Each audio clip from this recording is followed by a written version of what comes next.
Chapter 1. Almost met my end at the hands of the campus belle. Note: the beginning of this story may seem abrupt, but the protagonist's personality and the delightful cooking, which leads to an involuntary cohabitation, are based on real-life experiences. After much contemplation, I have decided to retain the original version. If you find it unacceptable, please refrain from reading. Half a brain is stored. In late May, Jiang City was already sweltering with the summer heat, temperatures soaring to over 30 degrees, the oppressive warmth relentless both day and night. The students of Jiang Financial University were particularly vocal in their grievances because the old dormitories lacked air conditioning. Rent is $2,000, with a deposit of 2 months and 1 month in advance. Could it possibly be 1 month deposit and 1 month in advance? Shi Yuan asked, his tone laced with bitterness. My dear boy, there's no such thing as 1 month deposit in Jiang City. Even finding a place with 2 months deposit and 1 month in advance is a challenge. The middle-aged woman retorted disdainfully, pinching the cigarette butt. Could the rent be reduced? Shi Yuan implored. The woman extinguished her cigarette with irritation. If you don't want to rent, there are plenty of people who will. With that, she stood up to usher him out. Shi Yuan, feeling defeated, sighed and left in a dejected manner. This was already the 5th apartment he had viewed. Now, Shi Yuan truly regretted enrolling at Jiang Financial. He had not thoroughly investigated the lack of air conditioning in some of the dormitories. Being particularly sensitive to heat, he found it nearly impossible to sleep at night. His mother, Jiang Yuan, had suggested that he find a place to rent for 2 months to endure the sweltering summer. However, the rental prices in Jiang City were exorbitant. A modest 25 square meter studio in the suburbs cost a staggering $2,000. Shi Yuan couldn't help but feel despondent. After pressing the elevator button, he donned his Bluetooth headphones and played a song, hoping to lift his spirits. Ding! The elevator doors opened. Shi Yuan's heart brightened as a wave of relief washed over him. Inside the elevator stood a stunning beauty, image available at the end of the text. The girl possessed a delicate oval face, akin to a finely crafted work of art, her features exquisitely defined, reminiscent of blooming peach blossoms radiating with vibrant allure. Her brows, untouched by makeup, arched gracefully like distant mountains shrouded in mist, while her deep, captivating eyes resembled an unfathomable lake, brimming with emotion. Though petite in stature, her long legs lent an impression of remarkable elegance. Between her knee-high socks and pleated skirt lay a porcelain-like expanse of skin, exuding a fatal allure that was utterly irresistible. Her ample bosom drew attention like ripe melons hanging from trellis. Shi Yuan mused inwardly. Isn't she Su-yi, the campus belle of Jiang Financial? His eyes instinctively wandered towards Su-yi, entranced by her beauty. With a slightly diminutive frame, she possessed a sultry and alluring figure, a perfect blend of innocence and sensuality. Shi Yuan felt a rush of exhilaration, though he had failed to secure a rental. Encountering the campus belle was a delightful consolation. Su-yi greeted him with a polite smile, her dimples appearing, radiating an irresistible charm with every expression. Although Shi Yuan was not unfamiliar with girls, he felt a twinge of shyness under Su-yi's enchanting gaze, which seemed to convey deep emotions. His heart raced slightly, and a stiff, awkward smile crept onto his lips as he deliberately maintained distance from her. Su-yi reached out to press the close button, then raised her hand to tidy the strands of hair that had fallen at the nape of her neck. Shi Yuan's gaze inadvertently drifted to the side. A hint of pink was subtly visible through her sheer white blouse. Such a figure. Oh my, how can there be such a perfect girl? Shi Yuan quickly withdrew his gaze, stealing a glance once more to confirm that Su-yi was not looking in his direction before he could finally relax. After a brief moment, the elevator dinged. The 3rd floor had arrived. Yes, Su-yi stepped out of the elevator. Shi Yuan couldn't help but catch a glimpse of her silhouette. In the instant Su-yi turned around, her pleated skirt fluttered delicately before settling again. The curve of her figure became even more pronounced. Shi Yuan hastily averted his gaze, silently scolding himself for being so lecherous. Why did his eyes involuntarily wander in that direction? Truly, she was the campus belle. Her allure was simply irresistible, making it impossible to restrain one's gaze. Surely, any normal man would find it difficult not to look. Su epitomized every fantasy a boy could harbor. It was not until the elevator doors closed that Shi Yuan finally lifted his eyes. Ding. The first floor had arrived. As Shi Yuan exited the building, a wave of heat surged toward him, akin to standing before a roaring furnace. Another round of sweaty discomfort awaits, Shi Yuan lamented. Not long after leaving the community, beads of perspiration began to hit his forehead. He wiped the sweat from his brow with a tissue. Checking his phone, he noted that it was nearing noon. Then he glanced at the afternoon class schedule, recalling that there was still a mathematics class to attend. Perhaps I should cool off at the second cafeteria, Shi Yuan mused. The second cafeteria at Zhangkai University was one of the few with air conditioning. Since it was entirely outsourced, the conditions were relatively better. Upon arriving at the second cafeteria, Shi Yuan ordered a bowl of duck leg noodles and then found a seat for himself. He began to browse his phone, engrossed in his pursuits. At that moment, Shi Yuan noticed a commotion near the ordering counter. Looking up, he spotted a particularly captivating figure. It was none other than the girl he had seen in the elevator. Su E, the campus belle. Is that Su E? This is the first time seeing her. She is stunning. Of course. She is recognized as the campus belle at Zhangkai. Shi Yuan's lips curled into a slight smile as he leaned back in his chair. Number 13, please collect your order. The announcement echoed. He glanced at the number tag in his hand. Point 13. After tossing his dorm key onto the table, he rose to retrieve his meal. Upon reaching the counter, Shi Yuan noticed that Su E was standing at the nearby milk tea shop, seemingly placing an order. He handed over his number tag and requested cilantro, green onions, and a hint of chili. Though spicy food tends to generate heat, Shi Yuan had a penchant for it in the blink of an eye. However, Su E had vanished from sight. Shi Yuan shrugged, a flicker of disappointment crossing his features. It seemed a pity not to steal a few more glances at such a beautiful campus belle that he casually picked up a spoon and chopsticks, carrying his duck leg noodles back to his seat.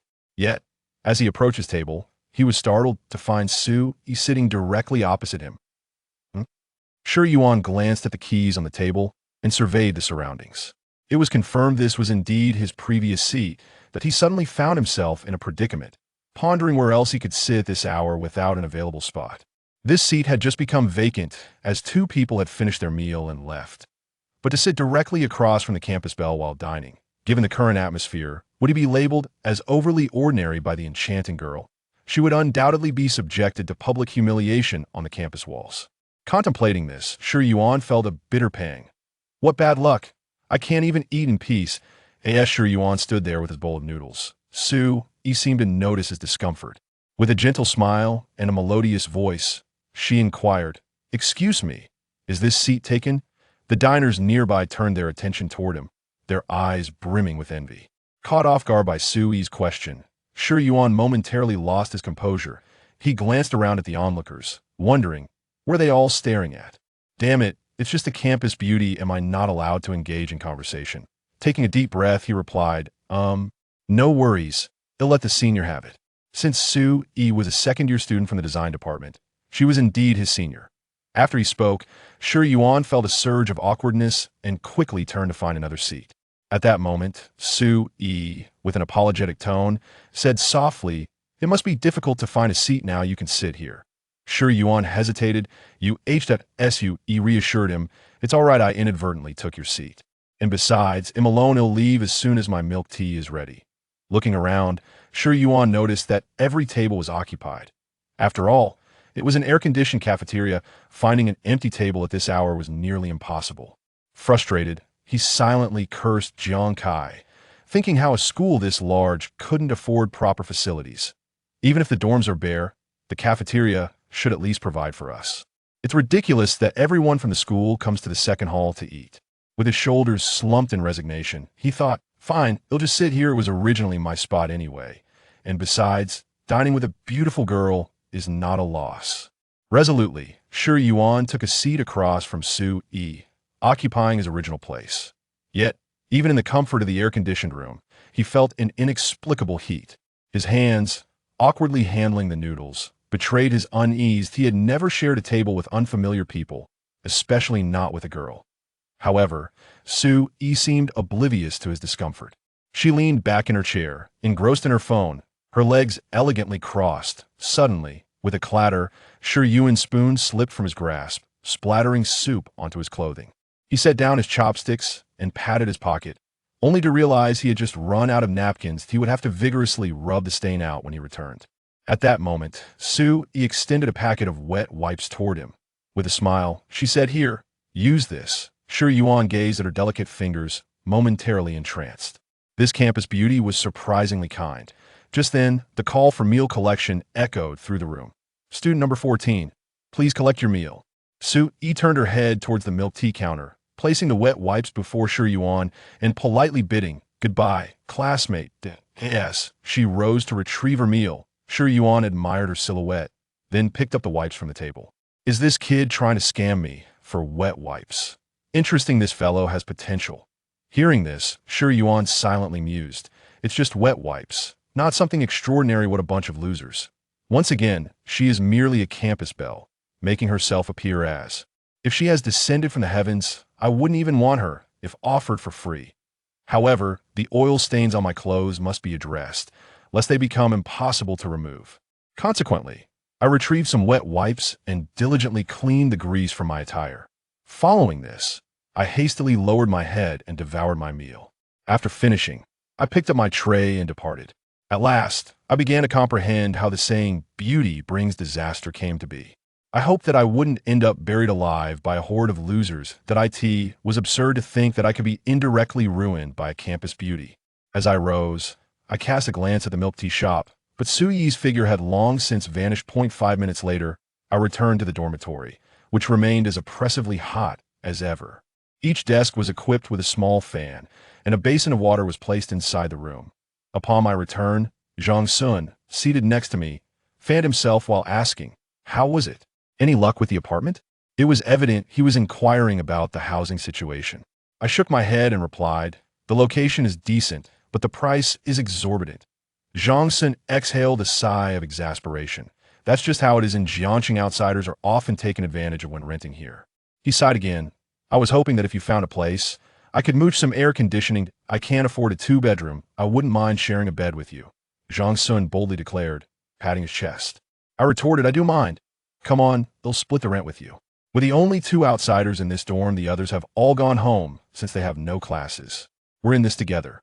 I responded with annoyance. Even brothers wouldn't share a bed, 2 grown men together, and I'd lose all credibility. "Please, as if you have a girlfriend," he scoffed. "By the way, why don't you share the tale of your tumultuous romance with your ex?" Scram. I changed my clothes, climbed into bed, and began scrolling through my phone. After a while, I opened my social media, and an eye-catching campus wall post suddenly appeared. Indeed, that moment. Zhang Sun exclaimed, "Yuan, you're on the wall." A certain shameless freshman, oblivious to his own lack of worth, shamelessly dined alongside the campus beauty and deliberately smeared himself with grease to trick her into offering wet wipes. There were photos accompanying the post, but my face had been blurred, which was a small mercy. Hey, you're on the wall," Zhang Sun shouted again. I replied impatiently, "Stop shouting, I see it." "Wow, you lucky dog, managing to sit at the same table as Su Yi," he remarked. I retorted, "You can have his so-called luck." "Well, it's not a total loss." Zhang Sun nodded. I could hardly be bothered to respond, pulling the bed curtain shut, turning off my screen, and lying down to sleep. "Seriously, you can actually sleep?" Zhang Sun asked in disbelief. "I just don't want to see your face," I replied curtly. "You jerk." At 2:30 in the afternoon, Zhang Sun and I were punctual, seated in the last row of the classroom for advanced mathematics. Thankfully, the classroom was air-conditioned, yet the lecture remained as monotonous as ever. Zhang Sun was nearly dozing off. "Yuan, let's play a game. How about a 2-player match? Another shoveling session? Is there a single class where you haven't summoned me to shovel? Shoveling is so much fun. Stop trying to uphold your so-called dignity." Sure Yuan cast a glance at the teacher passionately lecturing at the podium. The hypnotic incantation began to resonate. A partial derivative of a multivariable function. "Never mind, let's jump in." Zhang Sun's eyes lit up, and he exclaimed, "Yuan, you finally come around." Sure Yuan. For the remainder of the class, the 2 continued to shovel. At 3:30, Sure Yuan, feeling bored, scrolled through his social media feed, and a message from the campus wall caught his attention. "Apartment for rent in Junlin community, 2-bedroom. Applicants should have good living habits, normal sleeping hours, and be able to cook. Open to both genders. Rent negotiable. WeChat. XXXX. Shi Yuan lifted his head, pondering. Junlin community? Isn't that right next to the school? Seems rather upscale. At that moment, Zhang Sun noticed the message on Shi Yuan's phone and remarked, that place must be expensive. At least 4,000. Shi Yuan kicked Zhang Sun lightly and said, you rascal. Peeking at my screen again. What's there to hide from a brother? Shi Yuan shot him a glance before searching for the WeChat ID. Do you understand my intentions? That profile picture. It must be a woman. Based on Shi Yuan's experience, the combination of this username and a silhouette of a beautiful woman indicated, without a doubt, that it was indeed a female. He entered the verification message, renting a house. Then, he sent the application. Before long, ding dong, she accepted. Image of Sue E for reference only. Chapter 2. Sleep. Allow yourself to rest. Upon receiving consent from the other party, Shi Yuan embraced a positive attitude towards renting. He sent a message. Hello. Are you the landlord? This was a lesson learned from his numerous encounters with unscrupulous agents. It was always preferable to rent directly from the landlord. The reply came swiftly. Yes, I own the property. Shi Yuan inquired. What is the approximate rental price? Still harboring a glimmer of hope, he asked about the cost. Can you cook? Came the unexpected response. Shi Yuan confidently typed back, yes, to alleviate the burden on Zhang Yuan. He had taken the initiative to learn cooking since middle school, often preparing meals for her whenever the opportunity arose. Cooking had become second nature to him. While he could not rival a five-star chef, he was certainly capable of meeting the standards of a modest restaurant cook. The other party replied, is it tasty? Shi Yuan, puzzled, thought to himself, has the conversation veered off course? This feels akin to hiring a nanny. Nevertheless, he responded, I learned it in middle school. I believe my cooking is quite good. Do you have time to view the apartment this afternoon? Shi Yuan felt a sense of bewilderment, thinking it strange how the conversation had taken such a turn. He replied, I'm currently in class. How about after 4? Then 5 o'clock? After a moment of contemplation, Shi Yuan typed, that works, just send me the address. Shortly thereafter, the location was shared. Unit 5, 7th floor, apartment 732, Junlin community. Without overthinking it, and noting that no rental price had been mentioned, he decided to take a chance and laid down his phone, intending to catch a brief nap before class concluded. At that moment, Zhang Sun remarked, Yuan, someone is cursing you on the campus wall. Who cares? Just a bunch of delusional fans who can't even reach me. Shi Yuan replied dismissively. It's just a pretty school belle. I merely had a meal, yet they act as if I've done something to her. Shi Yuan rested his head on the desk. I'll give them a taste of their own medicine, Zhang Sun declared, thumping his chest. He then began furiously typing away at his keyboard. Unbeknownst to them, time slipped away as Shi Yuan dozed off. The class ended promptly at 4. Shi Yuan and Zhang Sun returned to their dormitory, where Shi Yuan tossed aside his backpack and proceeded to wash his clothes. The grease stains could not linger for too long. Meanwhile, Zhang Sun had been glued to his phone screen since class began. After finishing his laundry, Shi Yuan entered the dormitory and asked, Who are you chatting with? It's been an hour. No, someone has been hurling insults at me, like a persistent adhesive plaster, Zhang Sun replied. Shi Yuan was at a loss for words and said, You shouldn't stoop to their level, it's pointless. He immediately recognized the culprit as one of Su Yi's overzealous fans. That won't do. It's no longer about you. It's become a matter of my personal integrity. How can I just let it slide? Shi Yuan observed Zhang Sun's fingers flying across the keyboard and chuckled. You're quite passionate about this. Fine, go ahead and vent. I'm stepping out for a bit. Hearing this, Zhang Sun paused and looked at Shi Yuan, saying, Are you really going? I'm telling you, it'll be futile. They're cursing at you, Shi Yuan retorted as he slammed the door behind him, leaving Zhang Sun alone in the dormitory. Junlin community was merely 300 meters east from the north gate of Jiangkai University, a mere 6 or 7 minutes walk away. Around 4:50 p.m., Shi Yuan arrived at the entrance of the apartment building. Compared to the previous places he had seen, Junlin community exuded a far more upscale ambience. With its delightful surroundings, Shi Yuan first sent a message, then took the elevator upstairs. Upon reaching room 732, he rang the doorbell twice. Soft footsteps echoed from within. With a click, the door swung open, and Shi Yuan was momentarily taken aback by the figure before him. It's you? They echoed in unison. Shi Yuan double-checked the room number, confirming he was indeed at the right place. But why was Su E the one to answer the door? He pulled out his phone, opened WeChat, and glanced at Su E, asking, Did you know it was me? Su E nodded, equally surprised. She certainly remembered their encounter from earlier that day. What a coincidence. I didn't expect this to be your place. Please, come in, Sui smiled warmly. To Shiwan's astonishment, this apartment belonged to Sui, a two-bedroom unit she had acquired in her sophomore year. What kind of family did she come from? After the initial shock, anxiety crept in. Word of this would surely lead to trouble. However, having come this far, turning back at her doorstep felt inappropriate, so Shiwan slipped off his shoes and stepped inside. As he entered, one sensation struck him. It was refreshingly cool. Then his gaze fell upon Sui. She was clad in a pink pajama set. Her bare feet delicate and pristine, appearing as if sculpted, gliding across the wooden floor without a trace of dust. Shiwan swallowed hard, unable to resist stealing glances at her. In this secluded setting, alone together, who wouldn't let their thoughts wander? The living room was immaculate, meticulously organized, and a subtle fragrance lingered in the air. Observing Sui's casual attire, Shiwan pondered the situation. Since Sui resided here, how could he be renting? However, she had mentioned that the two-bedroom was for rent, perhaps indicating she was moving elsewhere. Surely, they couldn't be living under the same roof. That would be quite absurd. Please, have a seat, Sui said politely. Shiwan settled slowly onto the sofa, and soon he heard her inquire, "You must have a name, right, Junior?" At her words, Shiwan's lips twitched. He thought, if I say I don't, will she explode? He chuckled and replied, "Of course, I'm Shiwan. Then I'm Sui from the Design Institute. Which department are you from?" Shiwan replied honestly, "I'm from the School of Finance, majoring in financial management." Sui appeared to smile, adorably nodding while crossing her legs, her petite feet elegantly poised. "The finance major is impressive," she praised. "Impressive, my foot. It's an easy major with mostly basic courses," Shiwan thought, his gaze evasive.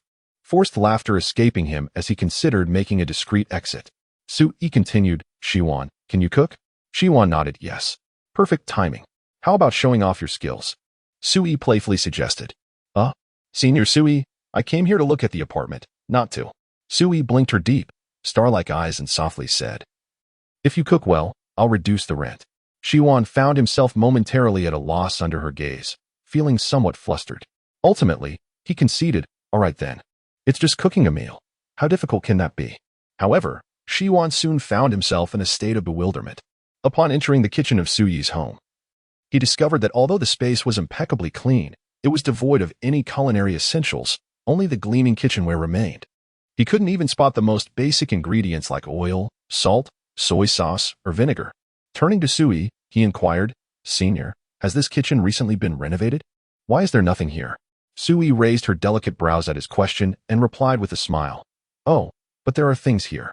She approached the refrigerator, opened its door, and exclaimed, "I've purchased a plethora of items." Curious, Shiwan stepped closer to inspect the contents of the fridge, which were indeed overflowing with potatoes, tomatoes, peppers, eggs, and various meats. However, a common characteristic among these items was that they were all still encased in plastic bags, some even unopened, clearly indicating they were freshly bought, likely delivered. Apart from these, the refrigerator contained only some small cakes, assorted fruits, and a chaotic collection of beverages. Shiwan remarked, "Senior, the meat should be kept in the freezer. It will spoil in this weather if left in the refrigerator." Sui brushed her hair back, her expression slightly embarrassed as she responded, "Oh, really?" Shiwan took it upon himself to organize the refrigerator, categorizing the contents. Yet, throughout the process, he could only find a single packet of salt, with no other seasonings in sight. It dawned on him that Sui had never cooked, merely opened the refrigerator door. Noticing Shiwan's discomfort, Sui inquired, "Is there anything missing? What do you need? I can go buy it." Despite her confidence in having bought everything necessary, Shiwan's next words doused her enthusiasm. "Forget it, I'll handle it." A person who only prepares with one packet of salt is unlikely to have any spices on hand. "Wait, there really is something missing?" Sui asked, a hint of surprise in her voice. "Yes, quite a few things," Shiwan replied before exiting the kitchen. Sui glanced at the solitary packet of salt he had retrieved, then looked at his departing figure, pouting in mild indignation. "Senior, is there a supermarket downstairs?" Shiwan suddenly turned back to ask. Sui quickly composed herself, a hint of panic in her demeanor. I think there might be." Shiwan thought to himself. Could it be that this campus belle is a homebody? He found himself at a loss for words. After stepping outside, he pulled out his phone to search for nearby supermarkets on the map. Fortunately, the neighborhood was well located, with an abundance of supermarkets around. As he walked, Shi Yuan reminisced about his experience searching for a place to stay, lamenting to himself, "What is this situation? The first lesson for a college student entering society is renting an apartment, and I feel like I've gotten a head start." After a moment of contemplation, he began to suspect that Sue-yi might have only intended to find someone to cook for her for free, never truly intending to rent out the room. Indeed, judging by her demeanor, it seemed unlikely she wanted to move out. After all, what girl would accept a boy living in her home? When it came time to discuss rent, she would likely propose an amount he couldn't accept, effectively dissuading him. Damn, this cunning campus belle, he thought, realizing he was unwittingly being taken advantage of. Goodness, the perils of male safety. After a brief interval, Shi Yuan returned to Su-yi's home, burdened with a multitude of items. Su-yi greeted him at the door with a beaming smile, yet Shi Yuan's demeanor remained cold and detached. Su-yi's smile faded as she turned her head away, thinking to herself, isn't it just cooking? What is so impressive about that? Meanwhile, Shi Yuan inwardly cursed Su-yi, feeling aggrieved by her attitude. How dare she act so aloof after benefiting from my efforts? As Su-yi wrapped her arms around herself and made her way to the kitchen, she was taken aback by the sight before her. Shi Yuan had tidied up the kitchen, rearranging the misplaced items and neatly organizing the oil, salt, soy sauce, and vinegar. Su-yi gazed at the kitchen in disbelief, wondering if this was truly her home. Before long, the kitchen came alive with activity as Shi Yuan began to showcase his culinary skills. Although he had not cooked much since entering university, his familiarity with certain tasks was instinctual, allowing him to work swiftly. Uncertain of Su-yi's tastes and preferences, Shi Yuan opted for a few simple home-style dishes along with a tomato and pork rib soup. Approximately 40 minutes later, he brought the dishes to the dining table and called for Su-yi. She responded and took her seat at the table. As Su-yi inhaled the aroma wafting from the food, her eyes widened in delight.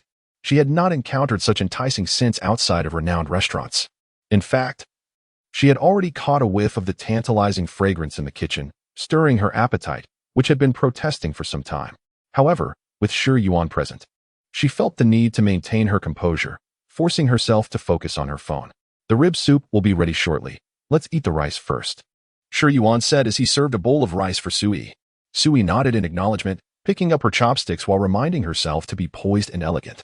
She bit her lip, swallowed hard, and took a piece of stir-fried meat into her mouth. Wow, this is delicious. The flavors were perfectly balanced. It was neither too raw nor too dry, and it far surpassed the overly seasoned takeout meals she was accustomed to. Su-yi could hardly contain her excitement. As she savored a few more bites, Shi Yuan emerged from the kitchen carrying a fragrant bowl of rib soup. Su-yi, her fingers grazing her lips, gazed intently at the bowl of soup. Without bothering to fetch a spoon, she took a sip straight from the bowl. This is exquisite. Unable to restrain herself any longer, she began to devour her meal with fervor. Shi Yuan, who had previously been calm and composed, now wore a look of astonishment. Why does Su-yi seem as if she hasn't eaten in 3 days? He mused, bewildered by the stark contrast in her behavior. Outwardly, she is the gentle and intellectual campus belle, but at home, she is a scheming girl who can't cook. What a difference! After a while, Su-yi sensed Shi Yuan's gaze upon her and felt a twinge of embarrassment. Setting down her utensils, she regained her graceful composure and said, Shi Yuan, you should eat as well. Consider this my treat. Shi Yuan chuckled inwardly, thinking, though the ingredients are yours, I prepared the meal. How can you claim to treat me?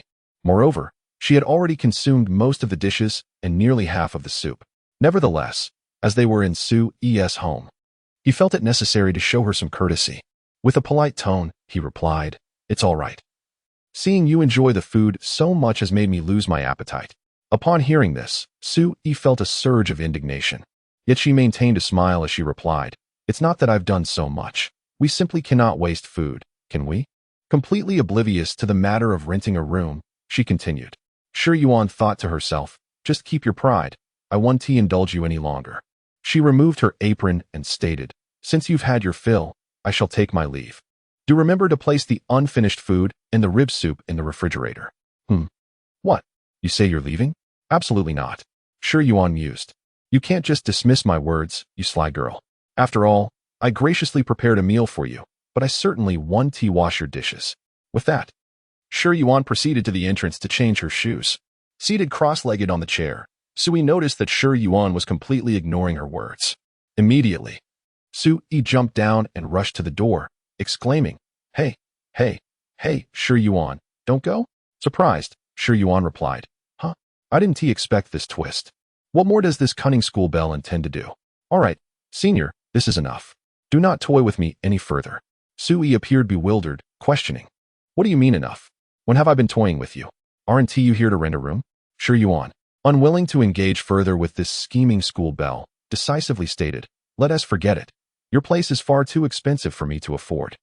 Sui immediately waved her hands, anxiously insisting, "No, no, no, I'm not expensive. I mean, the rent isn't high." Shi Yuan felt that Sui was merely jesting at her expense, her impatience growing as she retorted, "Even if it's not expensive, I still cannot afford it." Without hesitation, Sui declared, "I'll waive the rent. I'll exempt you from paying." Shi Yuan was utterly speechless, candidly revealing, "Are you sure you're offering a rental and not tricking me into cooking for you?" A hint of guilt crossed Su-yi's face as her bright eyes darted around. "Ah, come on, senior, spare me. I am broke and alone. All I can do is cook." With that, Shi Yuan hastily tied her shoelaces, her stomach growling, urging her to go out for a meal. Su-yi quickly squatted down and grasped Shi Yuan's arm, pleading, Hey, wait. I refuse to eat takeout again. I truly am offering a rental." Having finally found someone who could cook deliciously, Su-yi was not about to let this opportunity slip away easily. Upon noticing Su-yi's firm grip, Shi Yuan felt a wave of panic. "Hey, senior, let us talk this through. No need for physicality." Having heard tales of various scams, she was on high alert. In response, Su-yi's eyes sparkled as she deftly navigated the situation, saying, "Just don't leave yet. If you do, I will call out." She clung to Shi Yuan's arm, adopting a somewhat defiant stance. Shi Yuan was taken aback, exclaiming, "This is unreal. A house viewing turning into a crisis? What kind of school belle is this? Is she really attempting to ensnare me?" Taking a deep breath, Shi Yuan closed her eyes to regain her composure. Seeing Shi Yuan pause, Su-yi beamed and said, "I genuinely have a room for rent. Please just hear me out." With a smile gracing her lips and her eyes twinkling, Su-yi looked earnest. Shi Yuan, observing Su-yi's sincere expression, inquired, "Is that truly the case?"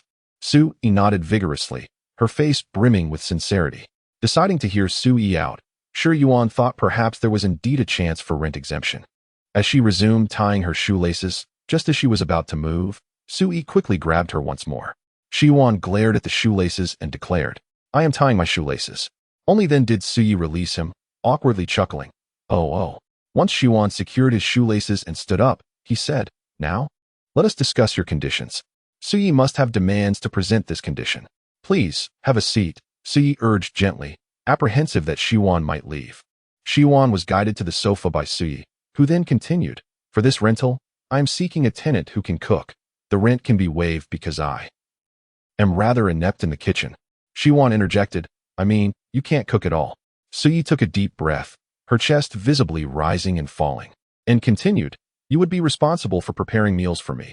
We could dine together, and you would also handle the household chores." "Wait a moment." Shi Yuan straightened his posture and raised a hand to interrupt. The more he listened, the more unsettled he felt. "Are you implying that you will continue to reside here?" Su-yi nodded. "Yes, this is my home." "What? If I move in, wouldn't that mean we're cohabiting?" After some internal conflict, Su-yi mumbled softly, "You can't sleep here." Upon hearing this, Shi Yuan stood up and began to walk out, feeling his time was wasted. "I can't believe how subservient you're acting. You're not renting. You're seeking a cheap housekeeper." He was on the verge of cursing. "Don't think that just because you look good, I will indulge you." Without looking back, he expressed his frustration. Su-yi quickly leaped off the sofa and rushed to grab Shi Yuan. However, Shi Yuan stubbornly pulled Su-yi towards the door, then turned to her with irritation. "Su-yi, you are essentially looking for a cheap housekeeper. I may not be as wealthy as you, but I certainly don't need to take on a part-time housekeeper job." Su-yi's face was contorted with effort as she shook her head vigorously. No, that's not what I meant." "Then what do you mean?" Shi Yuan frowned. Su-yi timidly explained, "I just want someone who can cook for me. I'm tired of takeout. It's upset my stomach several times." Initially, she intended to keep a female tenant while discussing wages with a male, which sounded somewhat like hiring a housekeeper, hence the lack of clarity. But how could a girl like her live with a guy? It seems so unsafe, right? As Su-yi spoke, her voice grew softer. Shi Yuan finally understood. She was indeed looking for a male housekeeper. Moreover, the job listing was misleading. This was quite intolerable. Nevertheless, Shi Yuan politely remarked, "Suyi, I am renting because my dormitory is unbearably hot, not to work as a housekeeper. And you mentioned it is unsafe. Very well, find someone else." As he spoke, he reached for the doorknob. "I haven't even eaten yet. I'm starving." "Sleep? You want to sleep? Just let me stay." Suyi suddenly shouted, her urgency evident. She immediately stepped forward to block the door, preventing Shi Yuan from leaving. Shi Yuan was taken aback. Was Suyi out of her mind? Although Suyi is undeniably stunning, a beauty of campus queen caliber, the notion of cohabitation with her is a dream cherished by many young men. However, for Shi Yuan, this presents a matter of principle that he finds untenable. Moreover, the so-called campus beauty might later deny any involvement, leaving him in a predicament he cannot extricate himself from. Shi Yuan resolutely declared, "That simply won't do. Suyi, if I move in, it will appear to outsiders as if we are cohabiting. Do you understand?" Suyi shot him a glare, crossing her arms defiantly, and retorted, "I don't care. Cohabitation is just that. If our hearts are pure, maintaining distance is sufficient." Shi Yuan's eyes widened in disbelief. Wait, is this really happening? Is this campus beauty in dire need of male companionship? After her declaration, Suyi herself felt a twinge of awkwardness and began to ponder deeply. Despite their relationship not being of that nature, would his moving and create complications? Yet, considering the recent developments, would he spread rumors about his contrasting personality? A frown creased Suyi's brow. Her expression tinged with a hint of bitterness as she recalled her past experiences of being slandered and bullied in middle school. The memories of those malicious rumors made her heart lurch, prompting her to shut her eyes tightly and shake her head vigorously. No, she must take the initiative. With a firm resolve, Suyi declared unreasonably, "If you refuse to agree to live with me and dare to speak out, I will expose you. I'll ruin your reputation." Shi Yuan wore a puzzled expression, questioning why she would want to publicize their supposed cohabitation. Clearly, he had misinterpreted the situation. Yet, unbeknownst to him, Suyi's thoughts were far more complex, leaving him in a state of confusion. What on earth is happening? The campus beauty can't cook, yet insists on living with me. Chapter 3. Your girlfriend is so beautiful. As Shi Yuan was experiencing a headache, his phone rang. "You're just too beautiful, baby." Upon glancing at his phone, he noticed it was a call from Jiang Yuan. Turning to Suyi, he said, "I'll take this call. Please hold your thoughts for a moment." He then turned away to answer, and Jiang Yuan's voice came through. "Hello, Xiao Yuan. How are things going with your housing situation?" Concerned about Shi Yuan's well-being at school, this was already the third time she had called to inquire about his accommodation. Shi Yuan immediately donned a bright smile and replied, "Mom, it's all settled. It's close to school and quite affordable." He wished to alleviate Jiang Yuan's worries regarding his housing predicament, thus concealing the multiple setbacks he had encountered while searching for a place. Upon hearing this, Jiang Yuan's mood lifted, and her voice brightened as she said, "Great. That makes me relieved. Living outside." At that moment, Suyi suddenly displayed a mischievous expression and exclaimed, "Who are you calling? Is it Auntie?" "Hello, Auntie." Caught off guard by Suyi's unexpected interjection while he was listening to Jiang Yuan's admonitions, Shi Yuan nearly dropped his phone. "Auntie, I'm Shi Yuan's roommate. In a fluster, Shi Yuan hastily covered Suyi's mouth and pressed her head against the door. Panic-stricken, he looked into Suyi's beautiful eyes and whispered, "What are you doing?" It was evident from Shi Yuan's grip that Suyi was reveling in her moment of triumph. Well, this certainly confirms it. Jiang Yuan, having heard Suyi's voice, immediately adopted a serious tone and asked, "Xiao Yuan, tell me the truth. What is going on?" Just as Shi Yuan was about to speak, Suyi struggled fiercely, tugging at his arm, causing him to instinctively tighten his grip. Shi Yuan's gaze wandered as he explained, "Mom, we're just hanging out. A classmate was joking around." Jiang Yuan cut in, "Xiao Yuan, don't lie to me. Are you glancing to the left?" Jiang Yuan knew Shi Yuan too well. He could never deceive her. Shi Yuan's face flushed crimson, and just as he was about to elaborate, a sharp pain struck him. Suyi had seized a bit of flesh on his hand and bitten down hard. Shi Yuan's face contorted. "Suyi, you bit me. Are you a dog?" Jiang Yuan, anxious on the line, called out, "Xiao Yuan, Xiao Yuan. Mom, I'm fine. I'll call you back later tonight." Shi Yuan abruptly hung up the phone and quickly pulled his hand away. Clear bite marks, red and glistening with saliva, were visible near his thumb. "You bit me," Shi Yuan exclaimed in indignation. "What made you cover my mouth?" Su Yi retorted, wiping her lips and spitting a few times. Move aside. I want to go out. No. Shi Yuan huffed with anger, glaring at Su Yi with a fierce expression. Darn it. This school beauty won't back down without a fight. Even if I have to sleep on the streets, I want to stay in your place. However, unexpectedly, Su Yi's expression shifted to one of pitiful dismay. With a sorrowful expression, she squatted down, burying her face in her knees and sobbing. Shi Yuan watched Su Yi's antics in disbelief, thinking, you bit me. And now you're crying? He was utterly exasperated, feeling as if she was playing the victim. Just as he was about to retort sharply, the sound of her sniffles pierced the air. It was evident that Su Yi was on the verge of a full-blown cry. You're bullying me. Wah. Shi Yuan's eyes widened in astonishment, momentarily speechless. What on earth is happening? Su Yi's wails grew louder. This is akin to a ruckus when a rogue barges in. He exclaimed, for heaven's sake, don't let anyone catch me at this time of day. He thought, surely, she can't be pretending? Wah. Su Yi's cries echoed, seemingly audible throughout the entire building. Please, stop crying. Why are you even crying? I haven't done anything wrong. Let us just reason this out. However, Su Yi was clearly uninterested in his pleas, continuing her thunderous weeping. Shi Yuan took a deep breath, panic setting in. Goodness, this can't end well.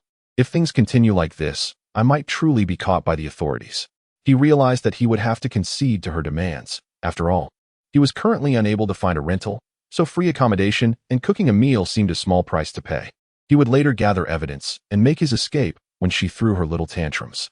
Having formulated a plan, Shi Yuan feigned acquiescence, saying, all right, I'll stay. Really? Su Yi immediately lifted her head, her eyes devoid of tears. Shi Yuan inhaled sharply, feeling a tumult of emotions, as if he had just stepped in a mess. Moreover, Jiang Yuan would surely think he was genuinely cohabiting with a female. However, he mused that this arrangement might indeed resolve his housing dilemma, assuaging Jiang Yuan's concerns while allowing him to reside in a quality place. He could sleep here at night and attend classes during the day, maintaining some distance. The only downside was having a volatile beauty, Su Yi, as a roommate. In that moment, Shi Yuan was uncertain whether to feel fortunate or unfortunate. He decided to stay vigilant and be ready to flee at the first sign of trouble. Meanwhile, Su Yi's expression relaxed considerably, secretly relieved. Just wait until you move in. If you dare to spread rumors, you'll have to answer for it. Shi Yuan calmed his thoughts and stated, I will stay, but we must clarify a few things first. Su Yi nodded eagerly. I can cook and wash dishes, but household chores should be split evenly.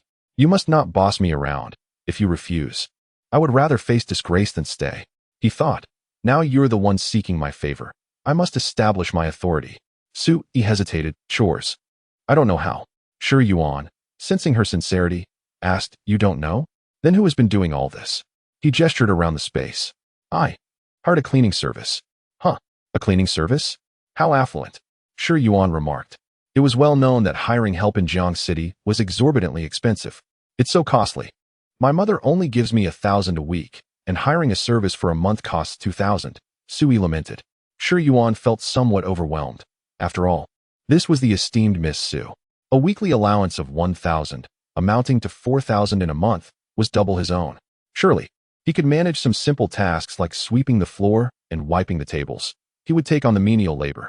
After all, he was residing in the Su family's home, and he believed it necessary to contribute in some capacity. Very well, but you must ensure that lunch and dinner are prepared promptly, and please refrain from touching my belongings or entering my room without permission. Maintain cleanliness and decorum, he stipulated. All right, I am a reasonable person. Your concerns are unfounded, and we shall respect each other's privacy, Shi Yuan declared, reaching for the doorknob when Su Yi instinctively blocked his path. I'm merely returning to fetch something. Once I make a promise, I shall not retract it. Shi Yuan assured her. And you wouldn't dare to betray me, would you? He added, perceiving a slight possibility of such an occurrence.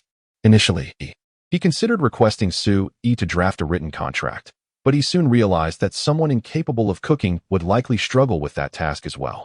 Nonetheless, he required her assurance. I am a person of my word. Besides, what could I possibly have that you would wish to exploit? Su Yi retorted, raising her fist defiantly. Very well, I shall take my leave, he replied. Do you require assistance? Su Yi inquired politely. Absolutely not. I can manage on my own, Shi Yuan quickly declined. Your home has bedding, I presume? He asked as he opened the door. Yes, we have bed linens, she confirmed. Then please retrieve them for me. And remember to transfer the 70 for the seasoning, he instructed. With a decisive snap, the door closed. Sue-E pouted, exhibiting her frustration, and made a playful gun gesture towards the door. Bayou, go to hell. If it weren't for your culinary skills and the fear of you spreading rumors, I wouldn't bother conversing with you at all. But it's settled. If you dare to gossip, I shall claim you coerced me. At least I'll have meals to enjoy. It's a win-win. With that, she turned and went to fetch the bedding for Shi Yuan. Once he exited the community, he let out a sigh of relief, murmuring, well, at least I won't suffer in the dormitory tonight. Moreover, the campus belle appeared somewhat dim-witted. Ultimately, he was the one benefiting from this arrangement. Living rent-free in a high-end neighborhood and enjoying complimentary meals was quite advantageous. As for Sue-E, Shi Yuan chose not to dwell on the pleasure of cohabiting with her, for she represented a stark contrast in his eyes. He then made his way back to school, first dining in the cafeteria before returning to his dormitory to collect his belongings. Upon his return, he found Zhang Sun engrossed in a game, with 3 fans aimed at his face. You're back. Come on, join me in Apex. Zhang Sun called out amidst his gameplay. Shi Yuan shifted his chair and replied, I have no time. I need to move some things. Move what? Don't tell me you really rented a place, Zhang Sun remarked, shaking his leg nonchalantly. Yes. I'm moving over now, Shi Yuan stated. What did you say? Zhang Sun exclaimed, springing to his feet and gripping Shi Yuan's shoulders in disbelief. Junlin community? How much is the rent? 2,000. Shi Yuan casually fabricated a figure. 2,000. Did you sell your soul to the landlord? Zhang Sun quipped, shaking Shi Yuan's shoulders in astonishment. Shi Yuan's expression darkened as he forcefully pushed Zhang Sun's arm aside, exclaiming, Do you even know how to speak? You're the one selling yourself. The landlord, incapable of cooking, had left him responsible for meals, resulting in a halved rent. Damn, what luck you have, he scoffed. And what luck indeed. From now on, I'll likely have to sneak around like a thief before stepping outside. Yet, Shi Yuan continued, brimming with pride, even if you were lucky, it wouldn't matter. Can you cook? Upon reflection, Zhang Sun realized he could barely manage instant noodles. He then adopted a sycophantic demeanor, saying, Brother Yuan. Haha, look at this. Don't even think about it. You can't mooch off me, Shi Yuan replied while packing his belongings. Zhang Sun quickly retorted, I'll pay. I can contribute 1,000. The landlord was unwilling. Just renting to him was already a significant favor. What is the landlord like, male or female? Female. A female? You must have sold yourself. Get lost. Zhang Sun sulked back into his seat, lamenting, from now on, this vast dormitory will only house me, Zhang. Shi Yuan closed his suitcase and remarked, Perfect. Now you won't have to sneak around at night.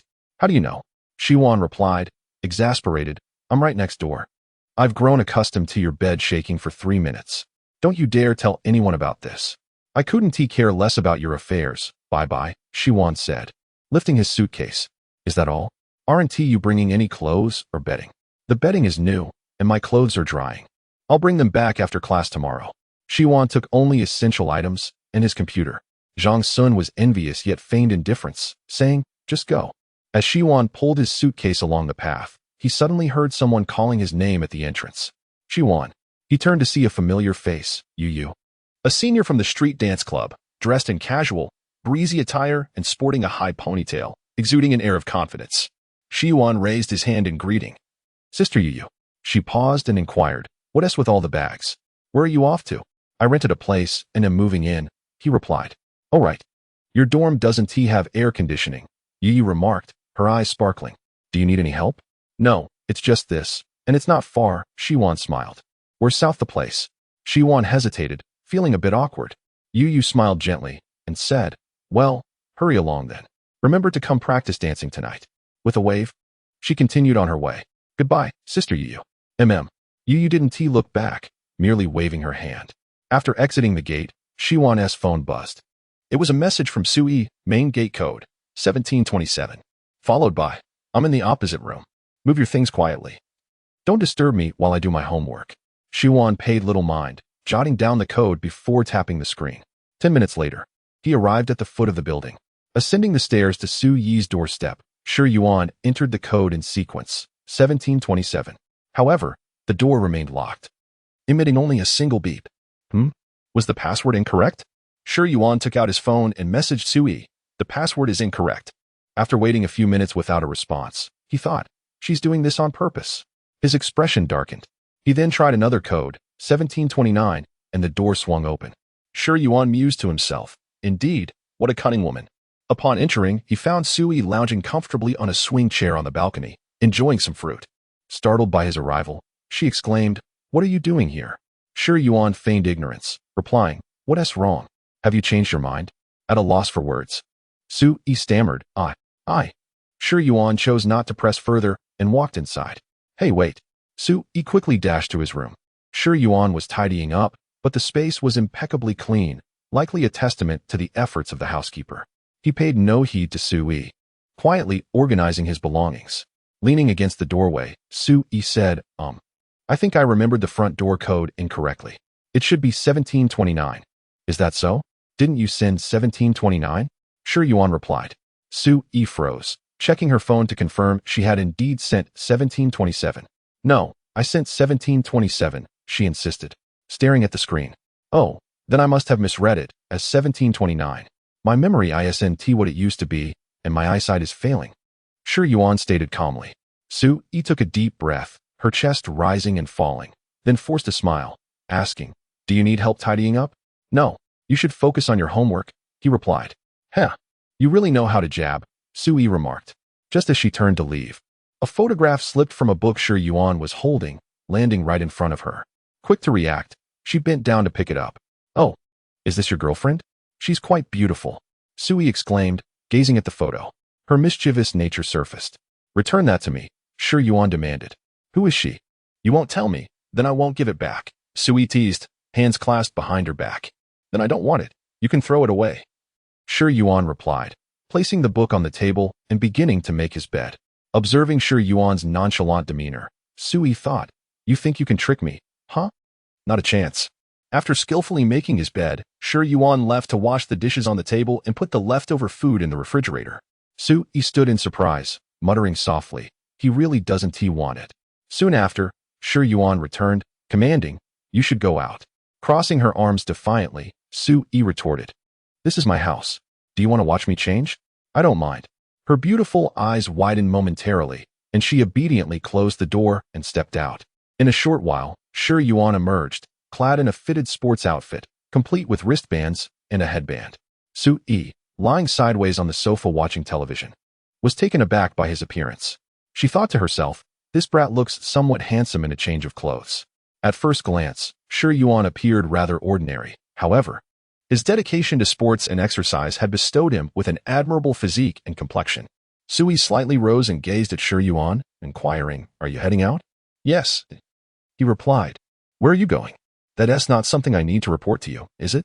I am the landlord, and you reside in my home. If you were to engage in any mischief, how would I explain it? Sui stated matter-of-factly. Shi Yuan was left speechless. What could I possibly do in this outfit? I'm off to the street dance club at school, he remarked before making his way to the door. Sui nodded slightly, then recalled something and picked up a photo on the table, saying, Oh, your picture. Yet, Shi Yuan had already exited. Frustrated, Sui tossed the photo onto the sofa, muttering, So indifferent, as if someone owes you something. Then, she picked up the photo again, murmuring, This reaction doesn't resemble that of a girlfriend. It's more like an ex-girlfriend. Image of Yu, for appreciation only. Chapter 4. Youthful enthusiasm. As Shi Yuan arrived at the school's breakdancing club, it was already past 7 o'clock. He greeted several senior members teaching in the breaking area, where he excelled, and began to warm up.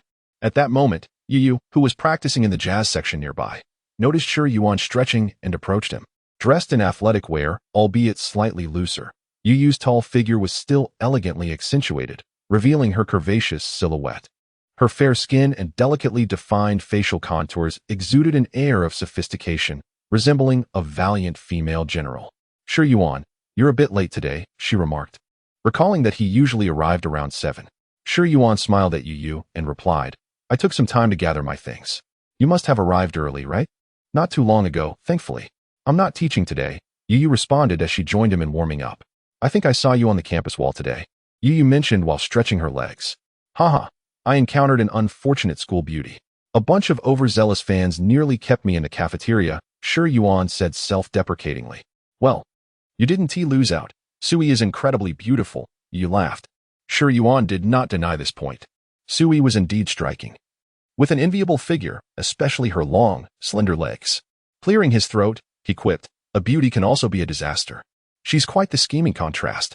Yu burst into laughter, saying, that's the first time I've heard someone describe Sui like that. Shi Yuan replied, forget about her. It's not right to speak ill of others behind their backs. Just then, a voice interrupted. What are you two chatting about? Yu turned around and responded irritably. Zhuang, what brings you here? Hey, you can't say that. I'm the vice captain after all. What should you call me? Zhuang grinned, then turned to Shi Yuan. Shi Yuan, your skills are good enough to teach beginners. How about I arrange for you to lead a group of students?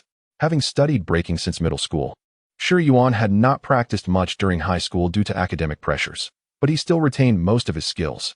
Consequently, he was not categorized as a novice and was considered a free agent. Brother Zhua, I'm doing fine on my own. I really can't teach anyone, Shi Yuan replied. Well, that's okay. We have enough people, Zhuang conceded.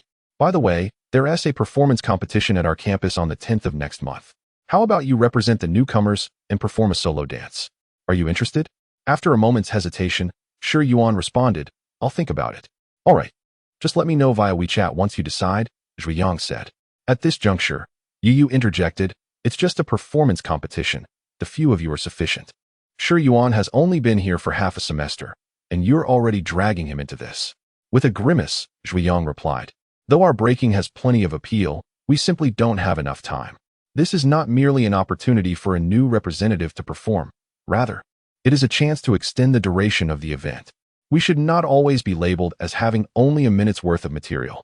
Consider it, Shi Yuan. Your skills in breaking are commendable, and this would be a perfect occasion for you to practice on stage. Subsequently, Zhuang raised his eyebrows mischievously and remarked, there will be many girls attending the performance.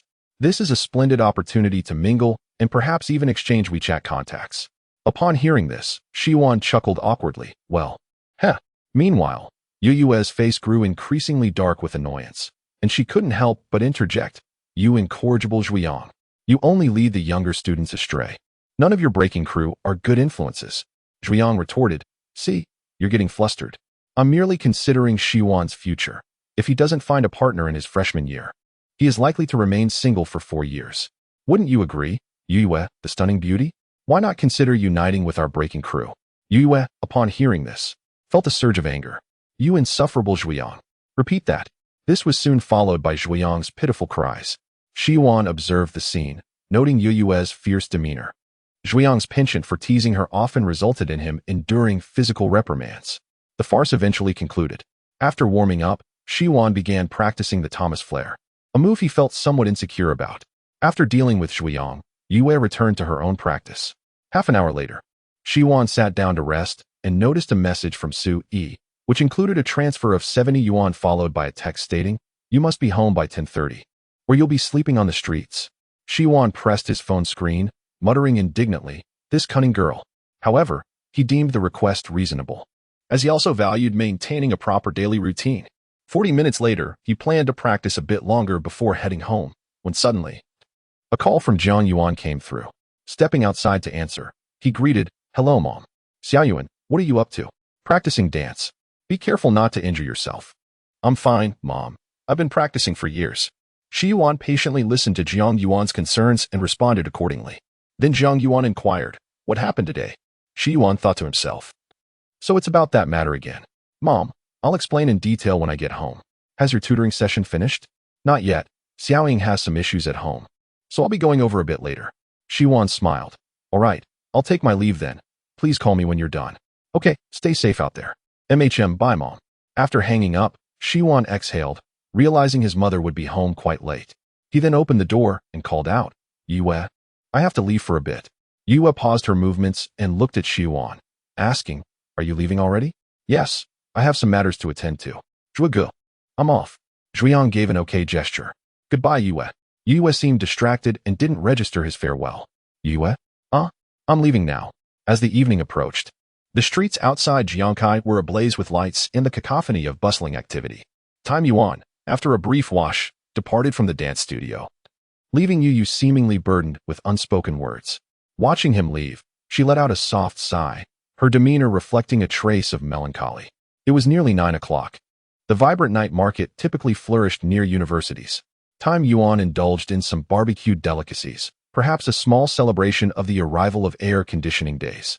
Strolling through the sweltering streets, a sudden gentle breeze enveloped him, hastening the evaporation of his perspiration and offering a refreshing reprieve. In less than 10 minutes, he returned to Junlin Community. After entering with the password, he found Su-yi comfortably ensconced on the sofa, engrossed in a television drama. After changing into his slippers, he placed the barbecue on the living room table. Su-yi's previously dull eyes sparkled with excitement as she exclaimed, "Barbecue? Is that barbecue?" "Yes. But don't finish it all before I shower," Time Yuan admonished playfully. "Go ahead, I'll just have a little bit," Su-yi replied cheerfully. After changing clothes and gathering his belongings, Time Yuan headed for the shower, while Su-yi began to feast on the barbecue with gusto. Minutes later, with his hair dried, he settled onto the sofa, observing that Su-yi had devoured half the skewers, leaving only a few vegetables and pieces of meat. He picked up the empty milk bottle from the table, remarking, "Your appetite is impressive. It's been a while since I've had barbecue, so I might have overindulged." Su-yi reclined, her waist's gentle curves becoming apparent. While her waist-to-hip ratio was not overly exaggerated, it was evident she had retained a healthy balance of slenderness and softness. Time Yuan's gaze inadvertently lingered on the exposed fair skin revealed by her pajamas, stirring a heat within him, prompting him to hold his breath as his thoughts wandered. Exhaling softly, he took a bite of a vegetable skewer, silently acknowledging her previous comment about the potential risks of living together. He shifted slightly to avoid obstructing her view of the television. Sitting up straight, Su-yi stretched her shoulders and said, "Time Yuan, you can dance street style, right?" "Yes. I learned it some time ago," he replied while eating. "Is it the kind where you spin on the ground?" I suppose so," he conceded, not feeling the need to elaborate, as many held that impression. "Could you show me a bit?" Su-yi asked with anticipation. "Not here. It's too cramped. If you want to see, there's a performance at school on the 10th of next month, and I might be on stage for a solo dance." "The 10th of next month? I think I heard Ting Ting mention it," Su-yi mused. "By the way, with your situation, why doesn't your mom hire a nanny?" Time Yuan inquired, aware that Su-yi would likely be starving without takeout. Clutching a cushion tightly, she expressed her frustration. "My mom refuses to agree and insists I must learn to live independently."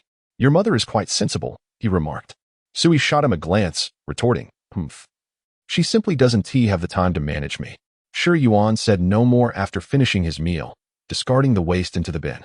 He calculated that his mother would soon call, preparing to rise and return to his room.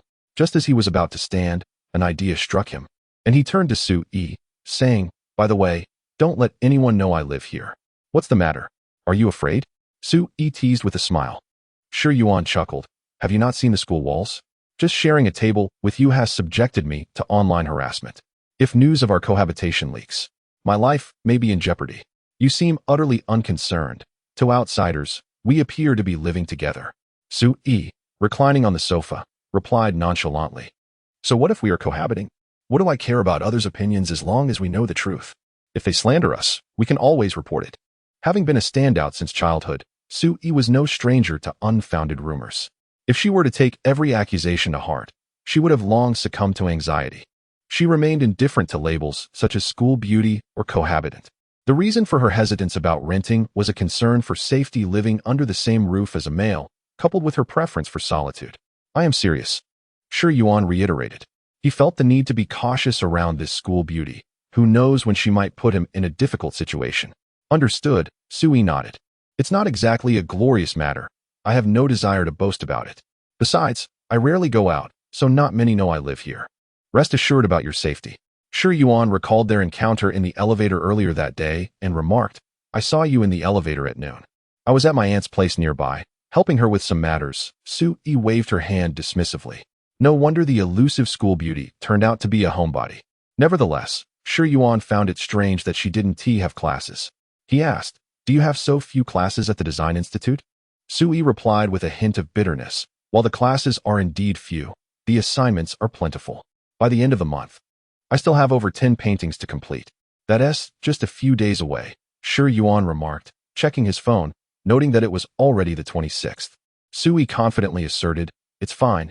I've planned it all out. 2 paintings a day, and by the end of the month, I will have exactly 12. Shi Yuan responded incredulously. Miss, there are 31 days in a month. Where will you squeeze out an extra day? Su Yi's bright eyes darted around in panic, her previous confidence evaporating. She promptly turned off the television and retreated to her room. Shi Yuan shook his head, finding it hard to imagine how she was perceived by her fervent admirers. Because you are simply too beautiful. Baby. It was Jiang Yuan calling. After turning off the living room lights and heading to his room, Shi Yuan answered, Hello, Mom. Once inside his room, Jiang Yuan inquired about the events of the day. Shi Yuan recounted the entire story. After listening, Jiang Yuan expressed concern. Xiao Yuan. How will others perceive you living under the same roof as a girl? It may not be an issue for you as a boy, but it's quite problematic for her. Shi Yuan anticipated that his mother would respond in such a manner, thus he replied, I have already discussed this matter with her, and she assured me that it is of no concern. Moreover, she seldom ventures out, and no one is aware of her residing here, so there should be no issues. I have also heard that co-renting between men and women is not an unusual occurrence these days. After a moment of contemplation, Jiang Yuan remarked, I see. Mother is worried about potential problems. Do not fret, Mother. I have assured you there will be no issues. Shi Yuan had already considered that the likelihood of them both appearing near the school simultaneously was minimal. However, Jiang Yuan's subsequent words caused Shi Yuan to lose his composure. With earnest concern, she said, No, Xiao Yuan. Mother is apprehensive about you young people, full of vigor and impulsiveness. What if you cannot restrain yourselves? If something were to happen, it would not merely be a nuisance, it would be quite unfair to the young lady. Shi Yuan's face flushed crimson as he hastily replied, Mother, that is impossible. Do you think I am someone who lacks self-control? Sighing, she responded, Mother has experienced such matters, and it is only natural. Realizing the conversation was veering into uncomfortable territory, Shi Yuan quickly interjected, Mother, I have an early class tomorrow. I must get some rest. I will send you pictures of the interior and the location via WeChat. Oh, Xiao Yuan. Without hesitation, Shi Yuan ended the call.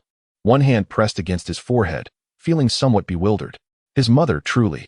Although Su Yi was breathtakingly beautiful, with an exquisite figure, and there had been a fleeting moment of impulse after her shower, he was confident in his self-control and assured that he would not overstep any boundaries with Su Yi.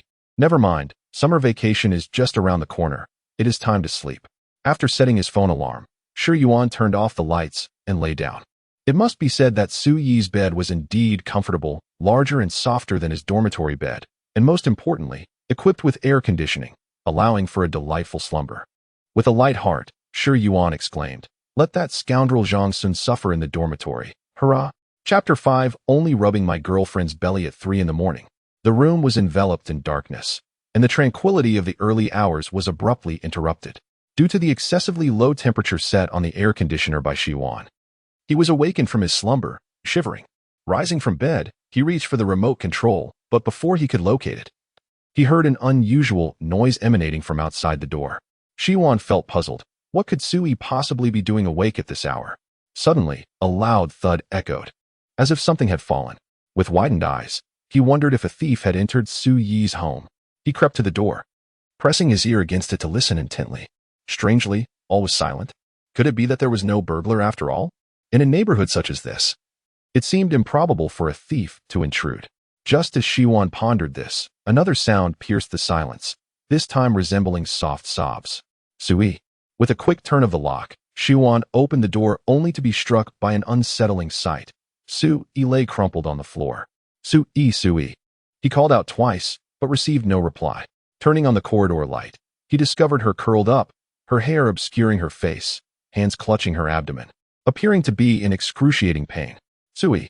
Shi Yuan rushed forward, gently shaking her and brushing her hair aside.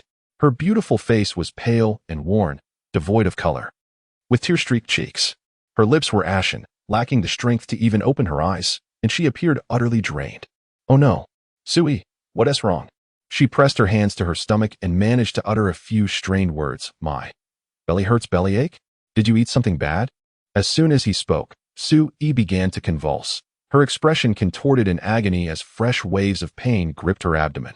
Woo-woo tears streamed down her face. Su Yi, please get up. Lying on the floor will only make you colder, Shi Yuan urged, but Su Yi lacked the strength to respond, her body rigid with pain. Determined to help, Shi Yuan attempted to lift her, but she was too tense to budge. In desperation, he scooped her up entirely and carried her towards the living room, placing her on the sofa. Once there, he switched on the light and pressed the back of his hand to her forehead, which felt alarmingly warm. Sui, do you have any medication to alleviate the pain? With a pained shake of her head, she indicated that she did not. Well then, I'll take you to the hospital. However, Sui vehemently shook her head, resisting his suggestion. Seeing her refusal, Shi Yuan's tone grew firmer. This is quite serious. If we delay, it could lead to grave consequences. Given her frail appearance, with lips as pale as her face, it was evident that she had been suffering for quite some time, likely from acute gastroenteritis. This illness was no trivial matter. It could indeed be life-threatening. Shi Yuan thought anxiously. I cannot allow her to endure this pain. Her life is at stake. He quickly returned to his room to change clothes. And without allowing Sui a chance to protest, he grasped her arm gently yet firmly, saying, Sui, let us loosen up a bit. Upon hearing this, Sui relaxed slightly. Shi Yuan helped her sit up and fetched her slippers. Come, support me as I rise. Sui draped her arm over Shi Yuan's shoulder and gradually stood up, with one hand steadying Sui and the other retrieving his phone to hail a taxi. Shi Yuan also grabbed a blanket from the sofa. After a challenging struggle, the two finally made their way to the entrance of the building. You're simply too beautiful, baby. Shi Yuan answered the call. Hello, yes? Have you come out yet? I've been waiting at the door for quite a while. It was the taxi driver calling. Shi Yuan responded apologetically. I'm sorry, I'll be there shortly. Hastily hanging up, he lifted Sui into his arms and hurried toward the exit. Cradled in Shi Yuan's embrace, Sui felt like a delicate kitten. Her beautiful eyes fluttered open, and the first thing she saw was Shi Yuan's profile, which instilled an unprecedented sense of security within her. Fortunately, Sui's building was not too far from the entrance, and with determination, Shi Yuan carried her outside. A taxi was waiting at the curb, and Shi Yuan called out, Driver, could you please assist us? As the taxi driver stepped out and noticed the two, he exclaimed, Hey, what's wrong with your girlfriend? Shi Yuan disregarded the comment and urgently replied, Please, we need to get her to the third hospital quickly. The driver opened the door, and after placing Sui inside, Shi Yuan took a seat beside her. Don't worry, young man. At this hour, the roads are clear. We'll be there in 2 minutes. The driver fastened his seatbelt and accelerated away. In just 2 minutes, they arrived at the emergency entrance of the hospital. Hurry, hurry, Shi Yuan urged. Thank you, driver. I'll settle the fare online shortly. He exited the car, lifting Sui and sprinting towards the emergency room. Upon arrival, Shi Yuan called for the on-duty doctor. After examining her, the doctor inquired, When did her abdominal pain begin? Shi Yuan leaned closer to Sui, asking softly, When did your stomach start hurting? Hey, little, Sui's voice was barely audible. The doctor frowned at Shi Yuan, somewhat reproachfully. It's been 2 hours since you brought her here. You should be more attentive to your girlfriend. If it progresses to perforation, we may need to prioritize her life. Shi Yuan was taken aback, bewildered by the sudden reprimand. However, there was no time for disputes. The severity of the situation was apparent. He awkwardly chuckled, Doctor, what could be causing her severe abdominal pain? The doctor listened attentively once more and then stated, acute enteritis. What did she eat for dinner? After recalling, Shi Yuan replied, Just regular meals. Oh, wait. She had some barbecued food and drank milk. At that moment, Sui, clutching her abdomen, managed to utter, Ice, milk. Both Shi Yuan and the attending physician turned their gazes towards Sui. With her sensitive stomach, indulging in barbecued delicacies accompanied by cold milk was ill-advised. Fortunately, they had arrived just in time to help her lie down. The attending physician shot a glance at Shi Yuan, his eyes reflecting a hint of irritation from the burdens of the night shift. Shi Yuan managed a humble smile as he laid Sui down on the bed. Suddenly, the attending physician called out, Shaoli, come here and prepare the four for her. A nurse entered promptly. Administer the four, starting with this bottle. I will fetch her medication, the physician instructed.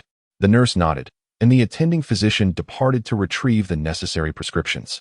At that moment, Sui mustered an unexpected strength, turning her head towards the four bag with a hint of trepidation. Do I really have to get another needle? She asked, a tremor in her voice.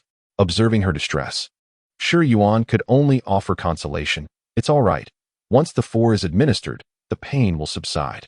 Though she nodded slightly, fear of the needle lingered in her heart. You, come hold her hand, the nurse directed. Shi Yuan was momentarily taken aback. What do you mean? She's scared of needles and might react adversely. The nurse responded, her expression tinged with disdain for Shi Yuan's apparent awkwardness. It was evident that they were perceived as a couple. Shi Yuan offered an awkward smile to Su Yi, who bit her lip and closed her eyes. Suddenly, a sharp sting pierced her hand as the needle entered her vein.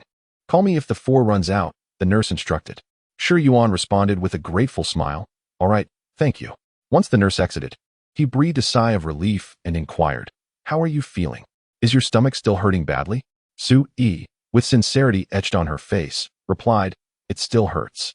Shi Yuan glanced at the 4 bag beside her and reassured, once the anti-inflammatory drip is finished, it should ease up. She still had to endure 3 more bags of 4 fluid, which would take quite a while. Finding a chair, Shi Yuan settled down. At that moment, Su Yi, noticing the beads of sweat on his forehead, spoke, thank you, Shi Yuan. He responded, it's nothing.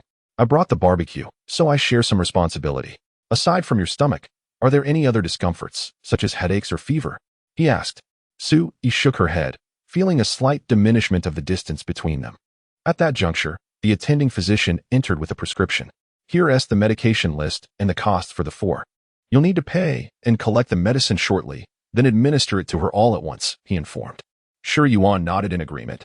By the way, doctor, I noticed she felt a bit warm when I touched her forehead at home. The physician reassured him that has nothing to worry about. It will resolve once the 4 is completed. Shi Yuan felt a wave of relief as he expressed his gratitude. Thank you, doctor. Not at all. Just follow me for a moment, the physician replied, adjusting the drip rate before stepping outside. Shi Yuan turned to Su Yi. I'll be just a moment. Stay here. She nodded, her gaze lingering on his retreating figure. Following the physician into the adjacent room, he spoke. She has a history of gastritis. Her intestinal motility is somewhat sluggish, leading to poor digestion. In the future, she should avoid oily, spicy, and stimulating foods. For the next few days, she should only consume congee, or at the very least, a bowl of clear broth noodles. Shi Yuan nodded silently, taking note of the instructions.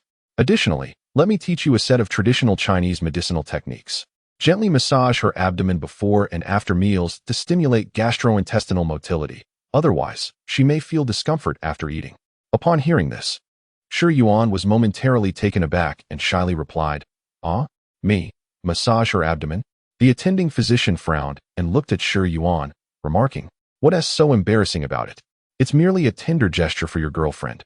A man shouldn't be so reserved. Shi Yuan's expression turned awkward as he explained, I am not her boyfriend. We are merely cohabiting roommates. The physician's gaze became peculiar. Goodness, young people certainly have their ways. Let me teach you first, and then you can find someone else to instruct you. Well, all right then. The physician subsequently brought forth a model and demonstrated the technique. The method was quite simple, requiring attention to a few key points. After committing it to memory, Shi Yuan proceeded to pay and collect the medication. Before long, Shi Yuan returned to the observation room to accompany Su Yi during her 4 drip. He poured a cup of warm water and helped Su Yi take her medicine, watching as her breathing gradually stabilized. 2 hours later, with the last bottle of 4 fluid nearly depleted, Su Yi appeared significantly improved. Shi Yuan inquired, your stomach doesn't hurt anymore, does it? No, it doesn't hurt anymore. Once this bottle finishes, I can go home. Shi Yuan yawned, his face betraying a hint of fatigue. Shi Yuan, don't you have an early class? He stretched lazily and replied, I took a half-day leave. Oh, Shi Yuan leaned back, saying, what if you have a relapse? Acute enteritis is not to be trifled with. His sudden concern touched Su Yi's heart. However, Shi Yuan meant it literally. The pain from acute enteritis could be unbearable. Besides, I'm utterly exhausted. I'd just end up sleeping in class. So I might as well rest at your place, he added, yawning once more. All right. Su Yi felt a twinge of guilt. By the way, which of your roommates are you closest with? Why do you ask that? Su Yi looked at Shi Yuan with curiosity. Unsure of how to respond, he decided, never mind, let us discuss this later. Another 20 minutes passed, and the last bit of fluid was finally administered. After the nurse removed the needle, Shi Yuan assisted Su Yi as they exited the hospital. Chapter 6 I can barely hold on. Please help me. At this moment, it was nearly 6 in the morning, and the sky was just beginning to brighten. I'll take a taxi. You just wait here, I said. Su Yi, with a low voice, replied, let us not take a taxi just yet. I'd prefer to walk a bit. After a moment of contemplation, Shi Yuan agreed. All right then. Having lain down for so long, a stroll would do us good. We can take a taxi if we tire out. He draped a blanket over Sui, and the two walked side by side along the roadside. The streets at 6 in the morning were still quite empty, although somewhat desolate. It offered a rare moment of tranquility within the bustling city. Sui broke the silence, saying, "Sure, Yuan, I was in such agony last night.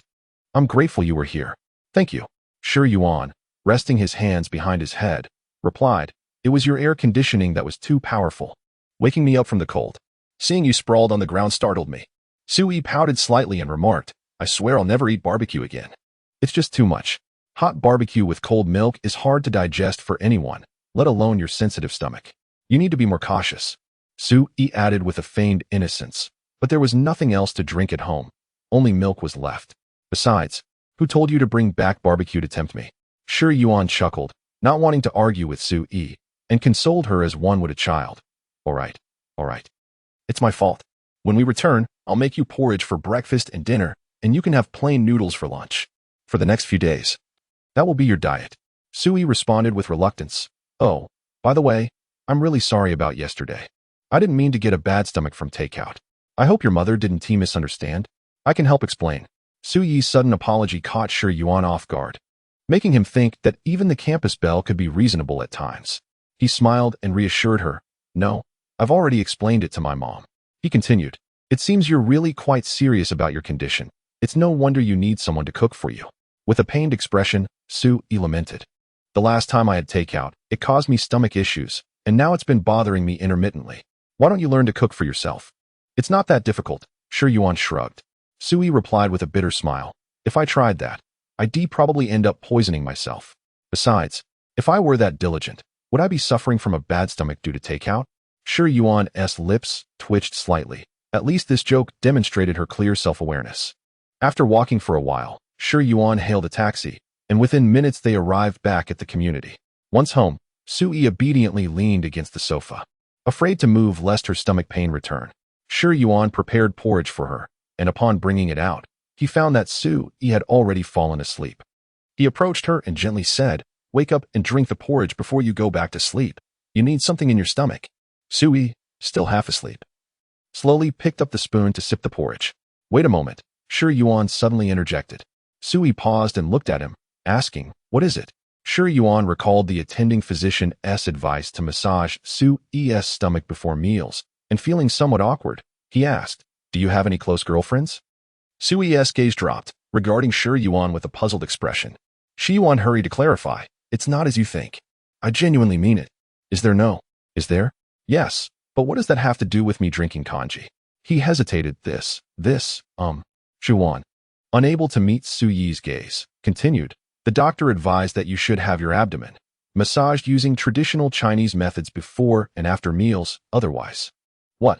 Before Shi Yuan could finish, Sui was on the verge of exploding. "Shi Yuan, you had better keep your thoughts to yourself.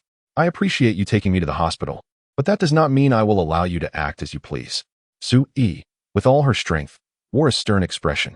"Although I may not be able to resist right now, this building is equipped with surveillance."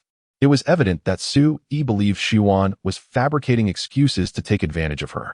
Upon hearing Sui's words, Shi Yuan felt displeased. "Hey Sui, what do you mean by that? Are you insinuating that I wish to take advantage of you?" Sui looked at him disdainfully. "Doesn't that sound like taking advantage to you?" In a fit of frustration, Shi Yuan laughed. "This is what the doctor said. Your gastrointestinal motility is slow, and during this period, you might feel discomfort after eating. That's why he taught me a set of traditional methods to help massage your abdomen before and after meals. I mentioned that we are merely roommates, and the doctor suggested I find someone else to assist. Hence I inquired if you had any close friends or roommates who was trying to take advantage of you. Besides, I already helped you when I took you to the hospital, though I didn't intend to." Sui remained skeptical and replied, "I don't believe you." Saying this, she took a spoonful of plain kanji and swallowed it. "Hey, you." In a matter of moments, Sui finished the kanji. She then shifted her position and slowly leaned back on the sofa to rest. "I'm fine now. You should go rest as well, having stayed in the hospital for several hours." Although Shi Yuan's words were somewhat offensive, Sui understood the underlying concern. "All right then." Seeing that Sui was unconvinced, Shi Yuan couldn't force her to let him massage her abdomen. He regretted not having the doctor tell her directly at the hospital. With a yawn, Shi-Yuan glanced at Su-Yi before heading back to his room to rest. He had initially hoped for a good night's sleep, but now, with Su-Yi suffering from acute enteritis, he had spent several hours at the hospital and felt even more fatigued. Thus, it wasn't long before Shi-Yuan fell asleep. However, not long into his slumber, he heard someone calling his name. Shi-Yuan, Shi-Yuan. Drowsily, he opened his eyes, thinking he was dreaming. Just as he was about to drift back into sleep, he heard Su-Yi's voice again. Shi-Yuan, Shi-Yuan. He got up and stepped outside, only to find Su-Yi looking at him with tears in her eyes. She pulled him towards the sofa. Hurry, come here. Still dazed from sleep. Shi-Yuan was startled and jumped up. Su-Yi, what are you doing? I'm not that kind of person. Su-Yi, in a state of urgency, blurted out, my stomach hurts. At this moment, Su-Yi felt a peculiar sensation in her abdomen, akin to an impending cramp that yet failed to manifest. Shi-Yuan then comprehended the situation. It seemed the doctor's words were indeed prophetic. With sluggish gastrointestinal motility, consuming food would inevitably bring discomfort. However, Shi-Yuan soon found himself in a quandary. It was not within his capacity to act decisively. Noticing Shi-Yuan's hesitation, Su-Yi shook her legs impatiently and urged, hurry up. I feel as though the pain is about to strike. Caught in a moment of indecision, Shi-Yuan gazed at Su-Yi's fair skin, swallowing hard, and thought to himself, is this not a challenge for an innocent young man? Su-Yi, seemingly anxious, shut her eyes and exclaimed, Shi-Yuan, are you even a man? Provoked by her words, Shi-Yuan steeled himself, positioning one knee between her legs, his hands resting upon her soft skin, reminiscent of mutton fat. However, as he lowered his head and made contact, a fragrant aroma enveloped him, sending his heart racing and igniting an unexpected heat within him. This was an experience he had never encountered before. Shaking his head to regain composure, he declared, I shall begin. Su-Yi nodded slightly, her muscles tightening as a wave of nervousness washed over her. Recalling the techniques imparted by the doctor, Shi-Yuan pressed his thumb onto the critical points. A soft moan escaped Su-Yi's lips, sending a surge of warmth through Shi-Yuan's veins. Shi-Yuan. Su-Yi's mouth parted slightly. How could one endure such sensations? In the haste of their visit to the hospital, such thoughts had been set aside. Now, however, with the calmness settling in, her mind began to wander. After 2 minutes, Su-Yi felt significantly better, the earlier discomfort dissipating. Though she felt embarrassed, the method proved effective. Noticing Su-Yi's improvement, Shi-Yuan halted and said, it's done. Su-Yi exhaled deeply, her eyes opening to reveal her exposed skin, with faint impressions of his hands still visible.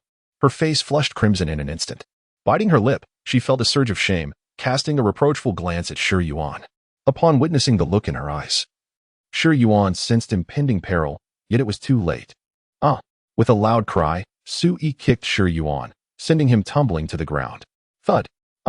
A minute later, Shi-Yuan sat on the sofa, cradling his head in a state of despondency, while a now comfortable Su-Yi looked on with an expression of remorse. As Su-Yi shifted closer, Shi-Yuan instinctively moved away. She pouted and said, I'm sorry. I just got too excited. Shi-Yuan, staring at the ceiling, muttered to himself, heavens, what have I done to deserve this? Su-Yi, bemused by his peculiar behavior, wondered if Shi-Yuan had been dazed by the fall. Shi-Yuan, I kicked you, and you didn't even react. Oh, I truly apologize. She continued in a soft murmur, but you did touch my belly too. This point was indeed one Shi-Yuan could not dispute, for he too had indulged in the experience. With a sense of resignation, Shi-Yuan remarked, let's call it even. You are fine now, right? I shall retire for the night. Su-Yi responded, I am well now. You may go to sleep. Shi-Yuan rose and made his way towards his room. At that moment, Su-Yi called out from behind, by the way, how much is the medical fee? I will transfer it to you. Let us discuss it after I wake up. Shi-Yuan waved his hand dismissively, and with that, he closed the door and retired to bed. Subsequently, Su-Yi picked up her phone and composed a message to her father, Su Ziqian, sending it forth. Shortly thereafter, the sound of a money transfer notification chimed. Su-Yi tossed her phone aside in exasperation, exclaiming, those wretched barbecues and icy milk. A pained expression crossed her face as she lamented, oh, my precious milk. The fresh milk she had purchased had a shelf life of merely 1 week, implying that she would not be able to consume the remainder. Chapter 7. Like a married couple as the sun ascended high in the sky, bathing the world in its golden rays, Time Yuan slowly opened his eyes. Glancing at his phone, he realized it was nearly 11 o'clock. After unlocking the screen, He found an abundance of messages from Zhang Sun, yet not a single one bore any relevance. Merely inquiries about why Time Yuan had not attended class. Dismissing the phone, he rose from his bed, suddenly recalling the need to send a photograph and a location to Zhang Yuan. Once dressed, Time Yuan snapped a few quick photos and forwarded them. Upon entering the living room, he found Sui engaged in painting on the balcony. Intrigued, he approached to observe her work. She was nearly finished with a picturesque cityscape. "You paint rather well," he complimented. "It's merely homework. If it were for a competition, it would require far more effort," Sui replied with a slight smile. "What would you like to eat for lunch?" Sui turned to him, annoyance flashing in her eyes. "You nuisance, are you doing this on purpose?" Realizing her current dietary restrictions, Time Yuan sheepishly responded, "I forgot. Are you hungry? I'll make you some clear soup noodles." As Sui continued her work, she remarked, a bit hungry. "Oh, by the way, there are 7 or 8 bottles of milk in the fridge. You should go drink some." Time Yuan's spirits lifted at her words. "Really? My dear mother." Sui couldn't help but laugh at his exuberance. "The milk expires in a week, and I can no longer consume it, so consider it a token of gratitude." Her previous lethargy seemed to dissipate, and she appeared considerably more vibrant. "Please wait, my dear mother. The clear soup noodles will be ready shortly," he exclaimed. Their laughter filled the air, and in no time, Time Yuan had prepared 2 bowls of clear soup noodles, one for each of them. As Sui sat at the dining table, her brows furrowed slightly. "You've made your bowl far too extravagant," she remarked, somewhat irked. Time Yuan's bowl was adorned with an abundance of scallions, cilantro, chilies, and even included an egg and beef, making it appear far more appetizing than any dish from a restaurant. In contrast, Sui's bowl contained merely a couple of lettuce leaves and a mound of plain noodles, devoid of any richness. "Shall we swap?" he suggested playfully. She shot him a glare, clearly believing his actions were intentional. "By the way, have you taken your pre-meal medication?" "Oh right, I forgot." As Sui rose to retrieve her medicine, Time Yuan poured her a cup of warm tea. Upon her return, a hint of shyness colored her cheeks as she asked, "Do I need to rub my belly before eating?" This caught Time Yuan off guard. "Perhaps I should teach you. You can try it yourself, right?" "Can I really do it by myself?" she questioned, lacking confidence. "Just give it a try. I'll guide you through it." "All right then." Lying back on the sofa, she lifted her shirt, a blush spreading across her face. With her thumbs resting on her navel, she followed Time Yuan's instructions. Though she retained a few key points from his guidance, executing them independently proved to be a challenge. And she merely pressed about aimlessly. "Sure," Yuan suggested. "Let us eat the noodles first. Otherwise, they will not taste good. After we finish, I can assist you if you're uncomfortable." Sui, with a cold expression, retorted, "Isn't it your cooking that lacks flavor?" Sure, Yuan chuckled awkwardly, acknowledging the truth in her words. For no matter how she prepared them, Sui's noodles always had the same texture. After taking her medicine, Sui began to eat. The delightful aroma wafting from Sure Yuan's bowl tormented her, but she could only glare at him in frustration. Once they finished their meal, Sure Yuan washed the dishes and reclined on the sofa, engrossed in his phone. Shortly thereafter, a call from Zhang Sun came through on WeChat. Sure Yuan answered. "Hello, grandson. What's the matter?" On the other end, Zhang Sun replied irritably, "Grandson, you didn't reply to my messages. Where were you this morning? Why didn't you come to class?" "I was sleeping. I didn't want to go." Sure Yuan exclaimed. "You've really taken advantage of your landlady. You've become so lazy. Leave me alone. The air-conditioned room was too comfortable, and I accidentally overslept." Sure Yuan shot back. "Good heavens. Are you really so shameless? I want the air conditioning. Get lost. Are you attending the afternoon class or not? I will. Just help me pack the clothes from the cupboard and the ones drying outside into another bag, along with my books to take to class." "Fine. Just come help me." "English class. All right. Goodbye, grandson." "Goodbye, grandson." After hanging up, Sure Yuan resumed his calm phone activity. However, Sui, who was busy sketching, couldn't contain her laughter and remarked, "Is this how you boys communicate?" "Not entirely. Sometimes we call each other son," Sure Yuan responded. Sui covered her mouth, laughing. "It's quite amusing. But your conversations are remarkably efficient. Only a minute for a call. Well, as boys, we care about results rather than the process, which naturally boosts efficiency. By the way, when will you draw a sketch for me?" Sui inquired. "Why?" "I want to send it home." Sui turned, a playful smile gracing her lips. "I charge for my drawings," Sure Yuan replied. "Charge away. I can certainly afford a sketch." "So, how much?" Su Yi's eyes twinkled mischievously as she teased. It depends on my mood. Flatter me, and I may charge you less. Oh, and sketches of nude models are free of charge. Shi Yuan's expression darkened as he retorted, just wait and see. After an hour, it was time for class. Shi Yuan grabbed a bottle of cold milk and advised, make sure to take your medicine after eating. If your stomach still hurts, try massaging it yourself. Su Yi, deeply focused on mixing colors, replied absent-mindedly. I know, stop nagging. Once Shi Yuan left, Su Yi paused her work and glanced back at the door. Her delicate fingers tightened around the paintbrush as she stood still for a few seconds, a strange feeling washing over her. Perhaps Shi Yuan was not so bad. At least he had a kind heart.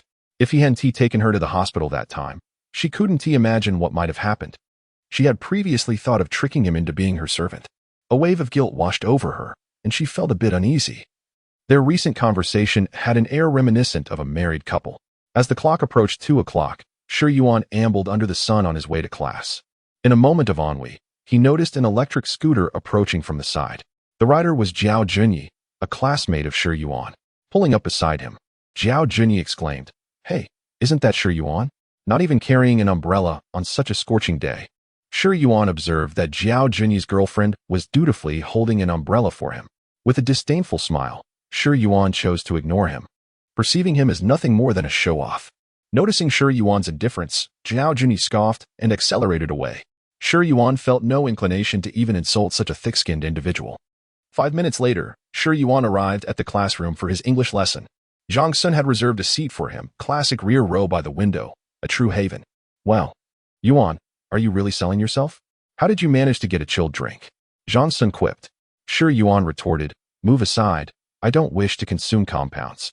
It's not as though I'm lacking in funds. This fresh milk isn't cheap, I presume. I didn't spend a dime. It was a gift, Shi Yuan replied. Zhang Sun, astonished, asked who gifted it. I'd sell my own backside for that. Shi Yuan's eyes brimmed with contempt. Then, Zhang Sun continued, Yuan. We have a group assignment for the final assessment from our morning Chinese class, and you've been placed in Zhao Junyi's group, with him as the leader. What? Who arranged that? Shi Yuan's composure shattered at the thought of working alongside someone he detested. It was the class monitor. It's by student ID, and you were first. Zhang Sun explained. If it was the class monitor, fine. I thought someone was trying to set me up. Working with him will make the final assessment quite challenging. Who cares? I can always switch groups. There is no way they can fail me in this class. Shi Yuan replied with newfound resolve. For English was his least favorite subject, without exception. Soon, the first period concluded. Just as Shi Yuan prepared to rest his head, an irritating figure approached him. Shi Yuan, you've become so arrogant now that you don't even bother attending class, Zhao Junyi boomed. Shi Yuan shot him a sideways glance, a smirk playing at the corners of his mouth. Being first really is impressive, isn't it? Zhang Sun couldn't contain himself and retorted, Zhao Junyi, spare us your snide remarks. You don't deserve a scholarship because you lack the ability, merely here to belittle others. Zhao Junyi's expression darkened at the insult. Do you even have the right to speak? 32nd place. Zhang Sun, unfazed, replied, those who still care about rankings in college simply reveal their shortcomings in high school. Infuriated, Zhao Junyi leaned in closer to Zhang Sun, a menacing look on his face. Say that again. Zhang Sun turned to face him and declared, waste material. With a swift motion, Zhang Sun brushed Zhao Junyi's hand away. In retaliation, Zhao Junyi seized Zhang Sun by the collar. But Zhang Sun could no longer tolerate it and forcefully pushed Zhao Junyi away. Several classmates witnessed the confrontation, and Zhao Junyi's humiliation was palpable, igniting his fury further as he charged at Zhang Sun. He stood half a head taller than Zhang Sun, exuding an air of confidence that suggested he could easily overshadow him. Just as Zhao Junyi was only a few steps away from Zhang Sun, Shi Yuan, who had been seated calmly, suddenly rose and pushed Zhang Sun aside.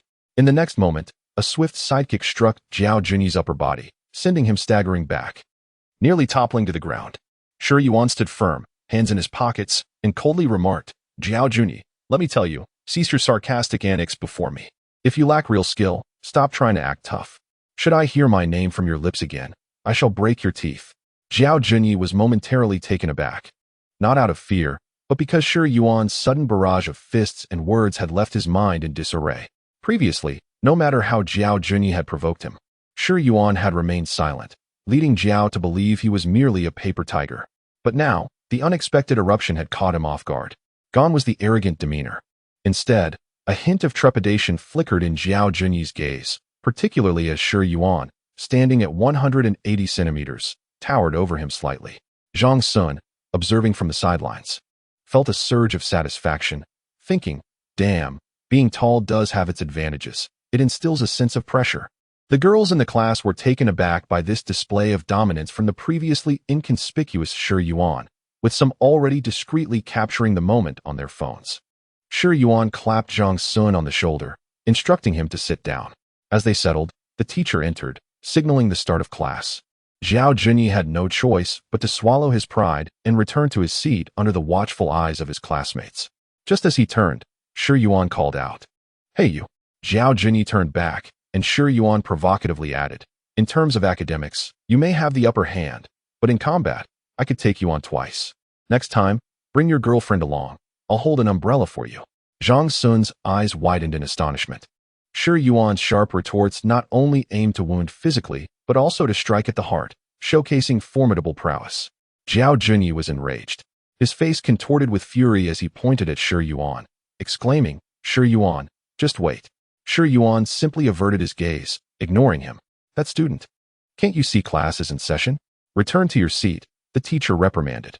Zhang Sun was nearly doubled over with laughter. "Yuan, that was truly satisfying. Look at his expression, huh?" he whispered. Shi Yuan replied, "I'll no longer give such people any face. They really think I'm easy to bully. Making a fool of him in front of the entire class is enough to teach him a lesson." Zhang Sun gave a thumbs up, exclaiming, "Impressive, Brother Yuan." Until the end of the class, Zhao Junyi maintained a stern face, though his mind churned with dissatisfaction, plotting how to regain his lost honor. The bell rang, signaling the end of class. "Yuan, what do you say? Let us gather those guys and go out for a drink. I'm really in the mood today," Zhang Sun said excitedly. Shi Yuan, grabbing his backpack, replied, "Not today.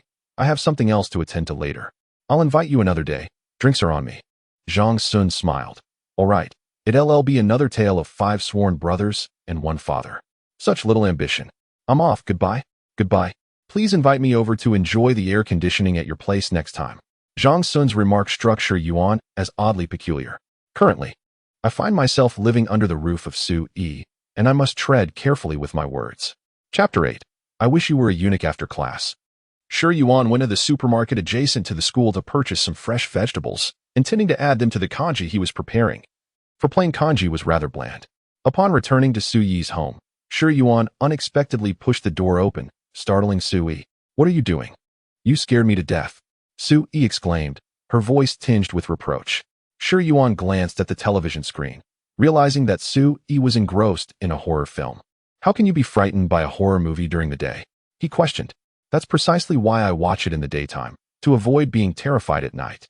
Especially since I'm alone." "Well, not anymore. Now you're here," Su Yi replied, tucking her legs in and wrapping her arms around her knees. Shi Yuan chuckled. "Isn't having another person here even more terrifying? Aren't you afraid I might turn into a ghost?" Su Yi couldn't help but entertain the thought, and it did seem a bit frightening. "Stop. You're scaring me," she retorted. "You're scaring yourself? If you're afraid, then don't watch it," Shi Yuan said lightly. "Why should I care?" Su Yi snapped back. With a grin, Shi Yuan announced, "Today, I'll add a dish for you." Su Yi's eyes brightened, and she quickly turned to him, asking, "What dish? What dish?" "This one," Shi Yuan replied, lifting the vegetables in his hand. Su Yi's expression soured instantly, the brightness fading from her face. "You said you'd add a dish, yet you truly only added a dish."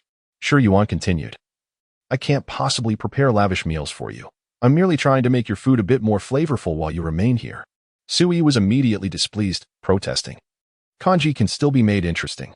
You're the one who is a nun. I can only be a monk. I wish you were a eunuch." Seriously. Later, Su Yi inquired about the medical expenses, reminding Shi Yuan of his earlier slumber, during which he had forgotten. She promptly transferred the money to him, as she disliked owing anyone. At 5:30 in the afternoon, Shi Yuan began to cook. Su Yi had her usual bowl of plain congee, though this time it was accompanied by some vegetables, and Shi Yuan prepared a bowl for himself as well. When Su Yi observed that Shi Yuan was also eating plain congee, a sense of balance washed over her, and she felt touched by his consideration. However, her thoughts were overly complicated. Soon, Shi Yuan emerged from the kitchen with a succession of dishes: stir-fried bell peppers with meat, scrambled eggs with chives, and braised eggplant. The smile on Su Yi's face evaporated instantly. Shi Yuan, are you even human? She exclaimed in anger. Shi Yuan glanced at the bowl of plain congee and chuckled awkwardly. These will spoil if you don't eat them. You wouldn't want to waste the ingredients you bought, would you? In truth, the ingredients wouldn't spoil that quickly. But now that Shi Yuan had started cooking, he found it hard to rein himself in. With free ingredients at his disposal, he certainly wouldn't deprive himself. He thought with a smirk. You're driving me mad.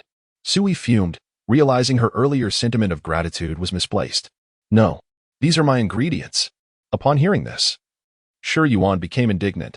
Hey, Sui, you said yesterday that you'd provide the meals. You can't backtrack now. Besides, I bought these vegetables. Sui, unyielding, replied defiantly, I don't care. I'm backing out. You must prepare a few dishes that I can actually eat.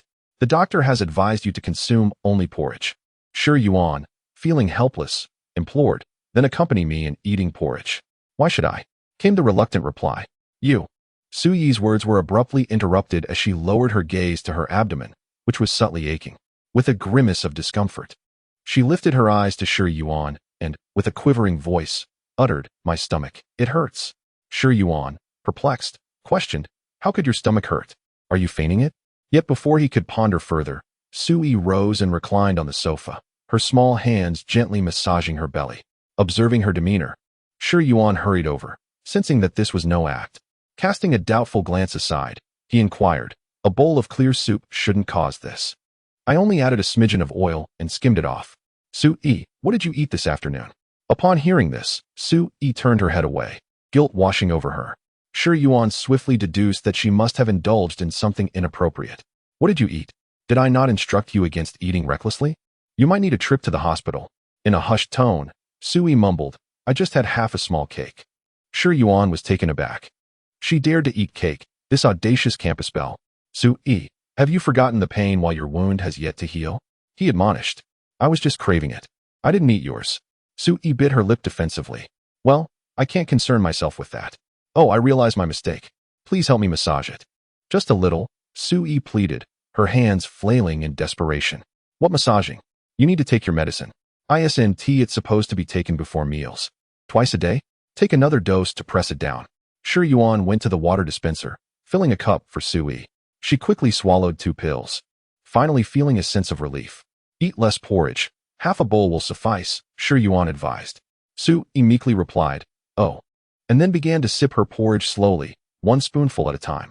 Meanwhile, Shi Yuan happily indulged in his meal. As Su Yi drank, her gaze fixated on Shi Yuan, her lips pouting in a silent lament. After the meal, Shi Yuan felt thoroughly satisfied, while Su Yi felt as though she had eaten little to nothing. Shi Yuan declared this a positive sign, as Su Yi's growing hunger indicated her digestive system was gradually recovering. Afterward, Su Yi insisted that Shi Yuan assist her in massaging her belly. Shi Yuan, unable to refuse her, found himself once again at her mercy. Once Su Yi settled down, Shi Yuan hurriedly changed into his workout attire and stepped outside. It was Thursday, and according to his usual routine, he practiced dance on odd days and engaged in night runs on even days. Arriving at the playground, he was about to stretch when his phone rang. Upon checking, he saw it was Zhang Sun. Hello? What is it, you rascal?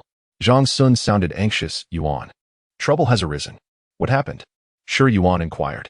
Just now, Jiao Juni brought a few individuals to the dormitory to seek you out. 3 or 4 of them are delinquents. What? Jiao Juni is looking for me at the dorm? Yes, it was evident they came to cause trouble for you. After contemplating for a few seconds, Shi Yuan asked, did they do anything to you? No, they merely asked where you had gone, and I told them you had moved out. Be cautious, Yuan. Zhang Sun expressed his concern. Those individuals do not seem trustworthy. There's no need for alarm. They wouldn't dare cause trouble at school. We live in a society governed by law, after all. They wouldn't risk assaulting someone, would they? That's debatable. In this day and age, who fears a lawsuit when they possess wealth and power? Just exercise caution. Zhang Sun advised. Understood. Have you managed to obtain the advanced mathematics assignment? I just asked the class representative for it. Would you mind copying it for me? I'll bring you a bottle of cold milk next class. Zhang Sun replied without hesitation. Rest assured, my adoptive father, I've got this covered. After ending the call, Shi Yuan's gaze turned icy as he muttered, Jiao Juni, It seems you remain unrepentant. As usual, he completed the 7 kilometers in 35 minutes. After a brief rest, Shi Yuan drank most of a bottle of electrolyte water. He then purchased a fruit salad from the first cafeteria with intentions to return. At 8 in the evening, the sky darkened to an inky blackness. A luminous moon hung in the night sky like a silver platter, its soft glow draping the earth like a delicate veil. As Shi Yuan walked down the street, an incongruous voice broke the silence. Shi Yuan, what a coincidence. Shi Yuan halted and turned to face the group that had suddenly appeared before him. Zhao Junyi, your presence disrupts this splendid night. You must have exerted considerable effort to ambush me. Let me guess, it was Su Li's lackey who informed you, Shi Yuan quipped with a mocking smile. Zhao Junyi sneered, it would be easy for me to corner you. If you're wise, you'll quickly bow and acknowledge your mistakes. Buy us a few packs of cigarettes, and let us have our fun. We might just let you off the hook today. Shi Yuan scoffed, then retorted, Zhao Junyi. Do you know what your greatest flaw is? You consistently overestimate yourself. Zhao Junyi's expression darkened at this remark, his face contorting with rage. Shi Yuan, you're determined to be brought down, aren't you? Little Zhao, why do you ramble so much? Just take care of this brat swiftly. Interjected a nearby companion with a smirk, seemingly dismissive of Shi Yuan. Xinggu, this kid is quite tough. I'd appreciate if you all could handle him. I'll cover the drinks afterward, Zhao Junyi said with an ingratiating smile. Upon hearing this, Shi Yuan burst into laughter.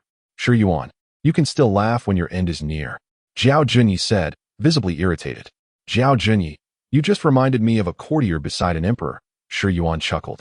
What do you mean? Wait, are you calling me a eunuch?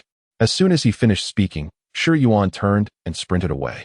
Zhao Junyi, taken aback by Shi Yuan's sudden escape, quickly regained his composure and shouted, Xinggu, catch that kid. 2 packs of cigarettes for whoever does. Understood. Xinggu replied without hesitation. Along with Zhao Junyi, 5 individuals began to chase after Shi Yuan. How can this kid run so fast? One of them exclaimed. The yellow-haired Xinggu's temper flared as he snarled. Damn it. If we catch him, make sure to give him a good beating. Shi Yuan moved swiftly, turning down 2 streets within 2 minutes. Eventually, he stopped at a dimly lit intersection. After a while, 5 individuals led by a blonde-haired youth chased after him, panting heavily. Shi Yuan placed the empty bottle he had just snatched from the barbecue stall aside, then removed his wrist guards and tightened his headband. Phew, he could really run. Kid, it's not just a beating that will settle this now. Zhao Junyi gasped for breath, reveling in his bravado. Shi Yuan, where's that arrogance of yours today? You thought running to this deserted corner would make it easier for us to deal with you, huh? With that, Zhao Junyi wore a mocking grin, as if victory was assured. Shi Yuan didn't even spare him a glance, merely flexing his wrists. The thugs, witnessing Shi Yuan's pre-battle preparations, burst into laughter, mocking him for seemingly being frightened into silence. However, 1 minute later, their laughter faded away. Chapter 9. Teacher Ning Ning. You seem to have a lack of security while sleeping. Shi Yuan swiftly advanced, delivering a precise kick to the chest of the blonde-haired assailant, his heel striking just below the center of the chest. The thug, known as Xinggu, was sent crashing to the ground, writhing in pain. Before the remaining few could react, Shi Yuan's fists were already flying, swiftly incapacitating 2 more. Only one, the remaining Zhao Junyi, stood firm, while the 3 on the ground struggled to recover. Shi Yuan, without hesitation, Shi Yuan delivered a swift kick to Zhao Junyi's abdomen, causing him to topple sideways. Witnessing this, another assailant charged forward, swinging a punch aimed at Shi Yuan's head. In a deft maneuver, Shi Yuan seized the inner side of his arm, pivoting and throwing him to the ground. Standing still, Shi Yuan appeared to be waiting for something. The 3 who had previously fallen were now attempting to rise. Observing this, Shi Yuan swiftly picked up an empty wine bottle and a fruit bowl from the ground, sprinting a considerable distance in one breath. Crash! Crash! He forcefully smashed the 2 empty bottles on the ground, scattering shards everywhere. The 3 men, clutching their bruises, rushed towards him, only to be taken aback by what transpired next. Shi Yuan picked up a shard of glass from the ground, his expression tightening as he swiftly drew it across his palm, blood oozing forth. Ah! Shi Yuan exclaimed, then poured the contents of the fruit bowl over himself, using his bloodied palm to smear red across his forehead and neck. He then collapsed beside the pile of shards, ensuring the box lay atop him. The 3 onlookers were left in stunned silence, exchanging bewildered glances. However, their astonishment was short-lived as the sound of hurried footsteps approached. What are you lot doing? It was the police arriving. Shi Yuan had inadvertently run to the intersection beside the police station. The officers, upon seeing Shi Yuan lying on the ground splattered with blood, instantly adopted a vigilant demeanor. One officer shouted, "Don't move. Fleeing a wanted charge will only worsen your situation." In response, several officers brandished their batons. The three thugs, unaccustomed to such authority, were immediately paralyzed with fear. Two officers swiftly approached to handcuff them, while another attended to Shi Yuan's condition. The officer first checked for a pulse, then gently shook Shi Yuan. Slowly, Shi Yuan opened his eyes, appearing extremely weak. The officer commanded, "Take those three back for questioning, and get him to the hospital." The officers then busied themselves with urgency. Within 10 minutes, Shi Yuan found himself on a hospital emergency bed. The doctor examined his pupils closely, noting they appeared normal.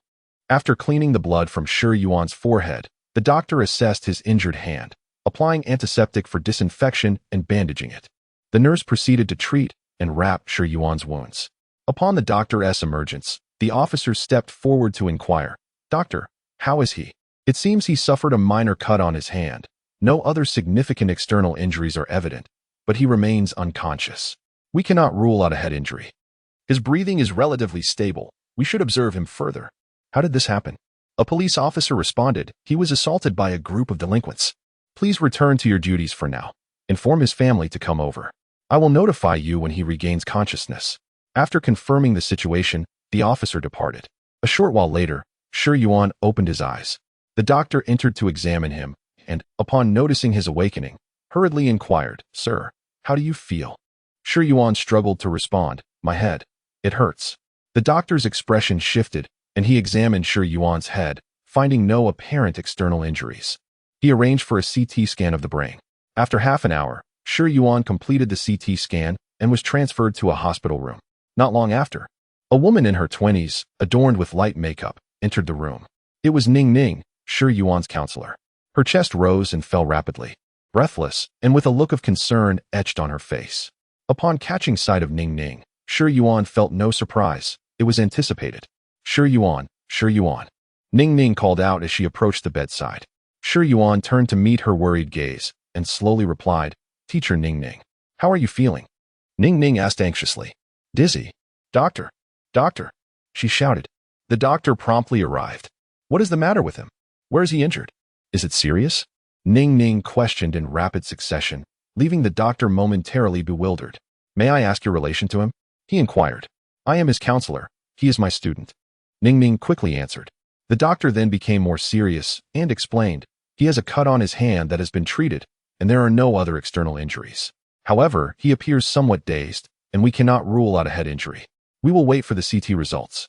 Please proceed to settle the fees first." Ning Ning nodded. "All right." She then tossed her bag aside and took her phone to make the payment. Approximately 10 minutes later, she returned to the room. At that moment, two police officers had also arrived outside.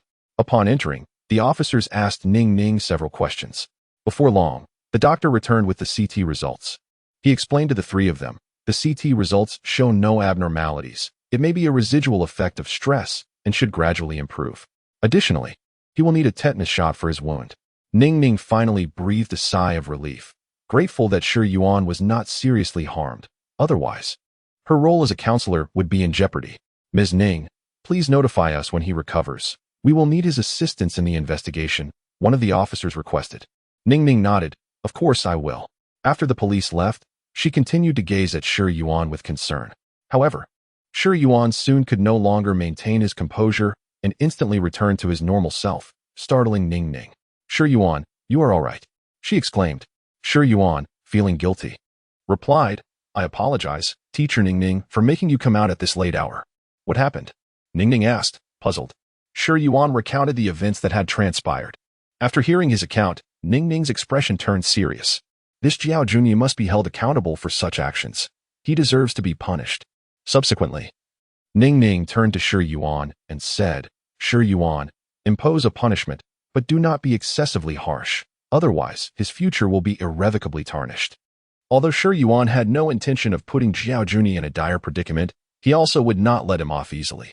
However, if Jiao Junyi were to be expelled, Ning Ning would be deprived of any promotions for at least 5 years. Contemplating this, Shi Yuan resolved to spare Ning Ning from such troubles. Teacher Ning. I will draft a letter of understanding, but he must feel the consequences, he assured her. I will assist you.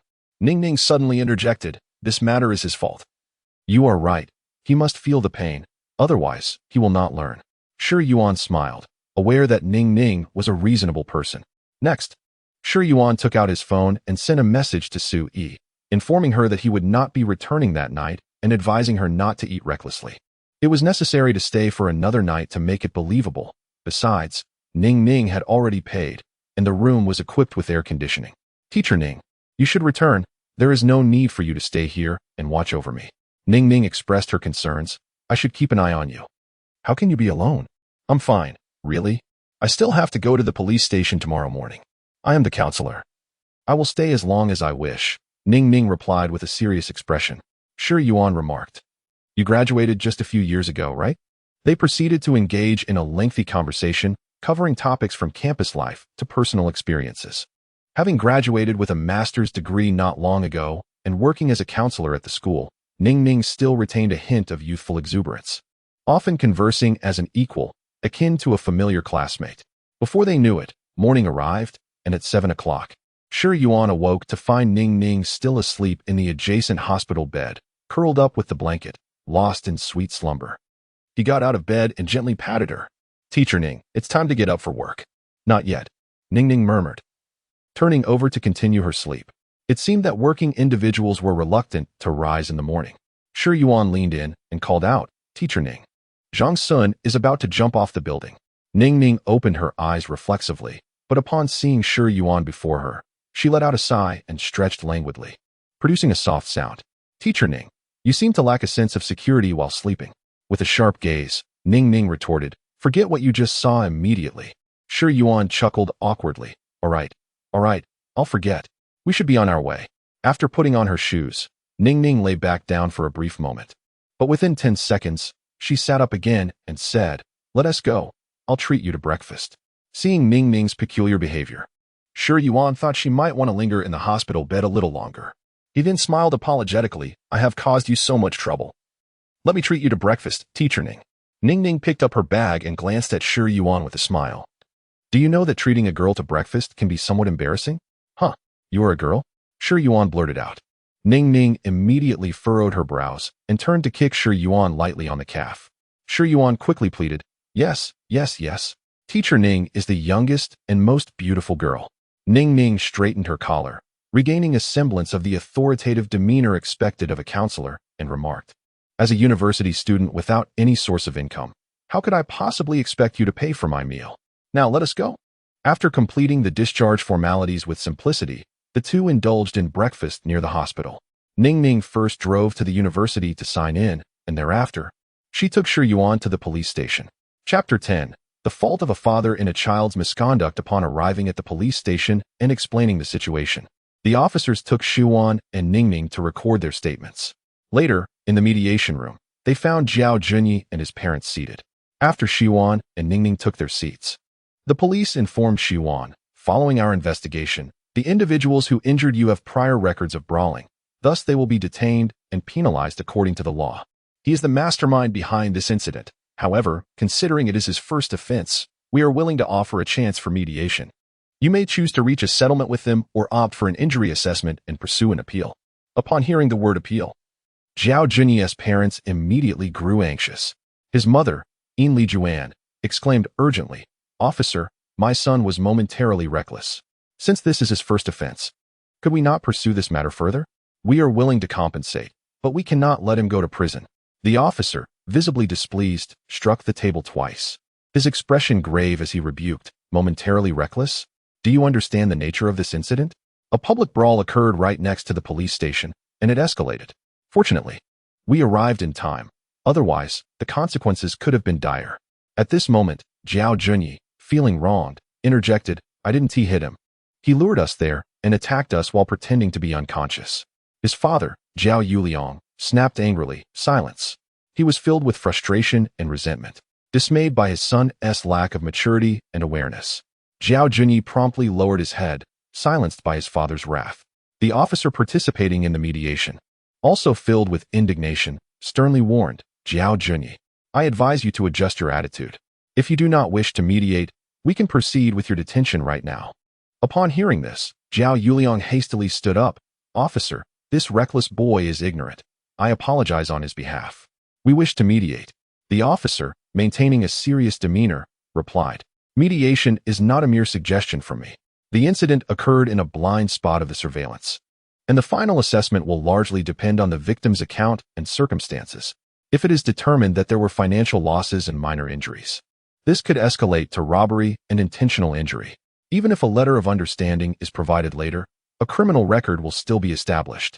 Upon hearing this, Yin Lijuan's tears began to flow, her sobs accompanied by a runny nose as she pleaded, please, do not imprison my son. I am willing to pay any amount. Zhao Yuliang, thinking of his wife's lack of understanding, retorted angrily, you too, be quiet. Look at the son you've raised. He was tempted to strike her in frustration. Yin Lijuan remained oblivious to the gravity of the situation. While the officer's message was crystal clear, the final determination rested solely with Shi Yuan. With a deep sigh, Zhao Yuliang turned to Shi Yuan, adopting a conciliatory tone. Shi Yuan, this incident was entirely that reckless boy's fault. A failure in parental guidance is indeed a father's fault. I apologize to you on behalf of my son. I assure you that I will discipline him strictly, and we are willing to compensate for any losses you have suffered. I understand that the repercussions of this incident cannot be erased by compensation alone, but I hope you can find it in your heart to forgive him and grant him another chance. Subsequently, Zhao Yuliang gazed at Ning Ning with a troubled expression, saying, Teacher Ning, what shall we do now that Junyi has been expelled? Zhao Yuliang's blend of reason and emotion revealed his adeptness in handling interpersonal matters. Ning Ning cast a sideways glance, her arm brushing against Shi Yuan's. Anticipating such an outcome, Shi Yuan had deliberately chosen a strategic location to lure Zhao Junyi and his companions before taking action. Now, the situation appeared overwhelmingly one-sided, with the determination resting solely on his words. Shi Yuan spoke slowly, Uncle Zhao. The root of this issue lies in Zhao Junyi's resentment towards me for narrowly missing the college's end-of-term scholarship due to his lower ranking. Zhao Yuliang turned his gaze towards Ning Ning, who confirmed, indeed, I am aware that Zhao Junyi has made things difficult for Shi Yuan. Zhao Yuliang's expression darkened. Shi Yuan continued, yesterday he confronted me at my dormitory and even intimidated my roommate. I am uncertain how he located me. Last night, he ambushed me on my way back, intending to assault me. After I was injured by them, fortunately, the police arrived in time. Otherwise, I cannot fathom whether I would still be here discussing reconciliation with you. He added, this matter is not merely about physical harm. If it were to spread, I would be subjected to ridicule as a victim of bullying. Ning Ning glanced at Shi Yuan, pondering why she was implicated in this situation. Zhao Yuliang fell into deep contemplation. Shi Yuan continued, therefore, compensation is essential. I can provide a letter of understanding. Hearing this, Zhao Yuliang suddenly raised his head, and Yin Lijuan appeared slightly agitated. However, if he were to insult, harass, or cause me further bodily harm in the future, I reserve the right to file a new complaint against him. Zhao Yuliang nodded gravely, comprehending Shi Yuan's intentions. Then, Zhao Yuliang said, of course, Shi Yuan. Your request is reasonable. I will compensate for all losses, provided you can forgive. Subsequently, the police officer brought forth 2 sheets of A4 paper, on which Shi Yuan succinctly drafted 2 identical letters of understanding, handing one to Zhao Yuliang. Upon receiving it, Zhao Yuliang's brow furrowed slightly, his eyes gleaming with insight. Though brief, the letter was precise and devoid of any loopholes. Soon, Zhao Junyi and Shi Yuan signed the document, with the mediating officer witnessing the signatures to render it effective. Each party retained a copy of the letter in the event of reoffending. The victim could utilize it to pursue further legal action. After pocketing the letter, Shi Yuan remarked, Teacher Ning, could you please show Uncle Zhao the receipt for the expenses? Also, don't forget my bowl of fruit salad, which cost 21.4 yuan. Ning Ning nodded, and the two departed from the police station. Upon exiting, Ning Ning suggested, let me escort you back to school. I will show Zhao Yuliang the payment record afterward. After yawning, Shi Yuan replied, there's no rush. We are waiting for someone. Waiting for whom? Hasn't everything been resolved? Ning Ning questioned. Resolved? Surely, Teacher Ning doesn't think I am so easy to deal with. He chuckled cryptically without elaborating further. Before long, Zhao Yuliang and Yin Lijuan emerged, assisting Zhao Junyi. Zhao Yuliang exchanged a few words with Yin Li Juan before she saw Zhao Junyi off in a car. Subsequently, Zhao Yuliang approached Ning Ning and Shi Yuan, addressing Ning Ning. Teacher Ning, may I speak with Shi Yuan alone for a moment? It is imperative that I address Zhao Junyi's excessive behavior. After glancing at Shi Yuan, Ning Ning replied affirmatively and walked towards her vehicle. Once Ning Ning had departed, Zhao Yuliang began, Shi Yuan, as Junyi's father, I bear some responsibility for his actions. He then produced a card from his pocket and handed it to Shi Yuan, saying, this card contains 50,000. It has no password. Consider it compensation for the emotional distress caused to you and your friend. I hope you can overlook Junyi's misdeeds, as I will take it upon myself to educate him properly. Shi Yuan, however, declined the card, responding, Uncle, I did not mention my injuries. Otherwise, I could have pressed charges for intentional harm. Zhao Yuliang hesitated, his expression becoming somewhat awkward. Shi Yuan continued, how about this? After my 4 years at university, let Junyi come find me for a letter of understanding. That seems reasonable, right? As he spoke, Shi Yuan extended his right hand to shake Zhao Yuliang's. After a moment of contemplation, Zhao Yuliang took the card with his palm and shook Shi Yuan's hand. Shi Yuan retracted his hand with a smile, saying, I'm off now, uncle. As Shi Yuan left, Zhao Yuliang remained, brooding. Upon returning to Ning Ning's vehicle, Shi Yuan cheerfully remarked, let us go, teacher Ning. Noticing Shi Yuan's smug demeanor, Ning Ning glanced over and was surprised to see the card in his hand. Did Zhao Yuliang give you that? She inquired. Indeed. Shi Yuan admitted without reservation. Ning Ning, now skeptical, commented, you don't seem like a victim. Shi Yuan feigned indignation, stating, teacher Ning, I have a cut on my hand and spent a night in the hospital. Ning Ning pressed, what did he give you? He smiled slightly and replied, a secret. Ning Ning, displeased, remarked, such integrity. Nevertheless, she considered it fitting that they receive their comeuppance. He should certainly remember this lesson. With that, Ning Ning drove away. Meanwhile, Zhao Yuliang remained lost in thought in the car. Yin Li Juan, unable to contain herself, exclaimed, what are you doing? Why haven't you gone home? Our son has suffered greatly. Zhao Yuliang, incensed by her words, slammed his hand on the steering wheel, startling Yin Li Juan. Fool, be silent. He barked. And you rascal, your mother has spoiled you. Once we return, aside from attending classes, you are not to leave the house for a year. Zhao Junyi protested, Dad, I didn't even touch him. He struck me first.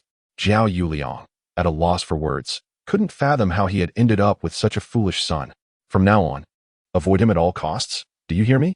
Zhao Junyi lowered his head, lamenting, oh. Zhao Yuliang continued, you have brought shame upon me today. I am paying both in money and in reputation. Yin Li Juan, fearful, remained silent.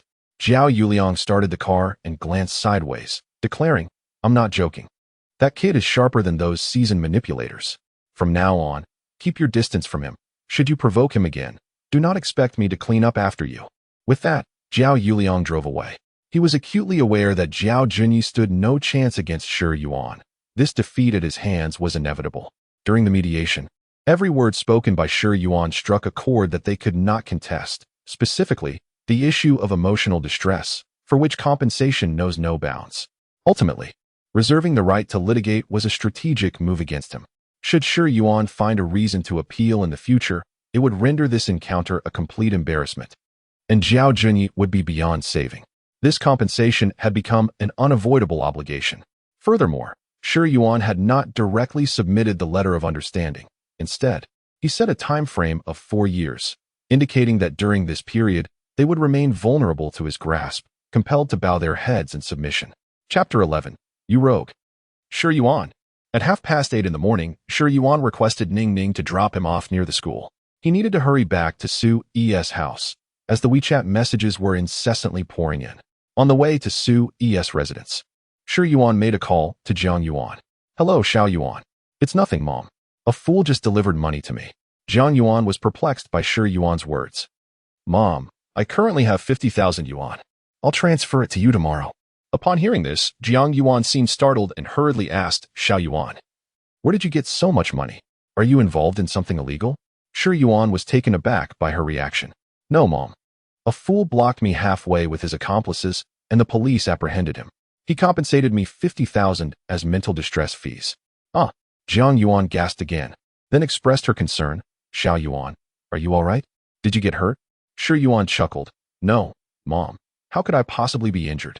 Aren't you always worried about me hurting someone else? Xiao Yuan, that may be true, but I still worry about you. Please try to avoid fighting in the future. And you, learning all this from your uncle since childhood. Shi Yuan shrugged. Well, my uncle only knows this much. If you wanted him to teach me academics, he wouldn't manage that either. All right, Mom, let us discuss this later. I'll transfer the money to you tomorrow. What money? Zhang Yuan had forgotten what Shi Yuan had just mentioned.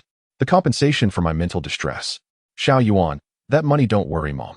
He handed it to me willingly, with a written acknowledgement and the police as witnesses. It's practically a gift. After a moment of contemplation, Zhang Yuan replied, Xiao Yuan, you should keep that money for yourself. We have enough at home.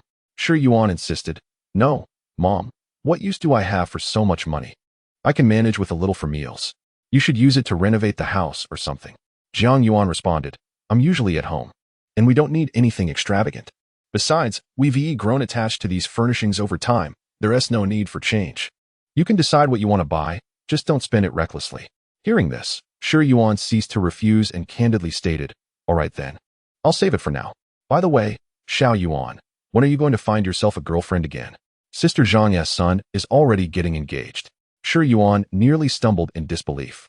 Mom, I'm not thinking about that right now. I'm only 19. There's no rush. Xiao Yuan, let the past be the past. One must always look forward. After a brief pause, Shi Yuan replied, I understand, Mom. Ultimately, it's all about fate. I assent it. Perhaps I don't grasp the thoughts of your generation. You have your own plans, and I shouldn't say much. Let us leave it at that. I have lessons to prepare. All right, goodbye, Mom. Zhang Yuan ended the call. 50,000 yuan. When shall I invite Zhang Sun and the others to celebrate? Shi Yuan whistled, feeling elated. 5 minutes later, Shi Yuan arrived at the entrance of Su's house. Ding. Shi Yuan's lips twitched slightly. How could this young lady have changed the password? He knocked on the door twice, but there was no response. Clearing his throat, he called out, Sui. Sui. Within half a minute, with a click, the door swung open. Stop shouting. Sui replied, her voice tinged with irritation. What met him was a glare filled with resentment. However, upon noticing Shi Yuan's left hand, her expression shifted from overcast to concern as she asked, Are you hurt? I suppose, Shi Yuan replied. Scratching his head. Come in. Once inside, Sui glanced at his injured hand and worriedly suggested, Shouldn't we take care of that? No need. It's already been treated. You haven't eaten yet, right? I'll make you some congee. Sui interrupted. Forget it. Your hand is hurt. I ordered some congee and rice for myself. Shi Yuan, sitting down, expressed his concern. Won't you feel uncomfortable eating takeout? Sui shot him a sidelong glance, saying, I'm hungry. I can't eat anything else. I finally found a decent place for congee.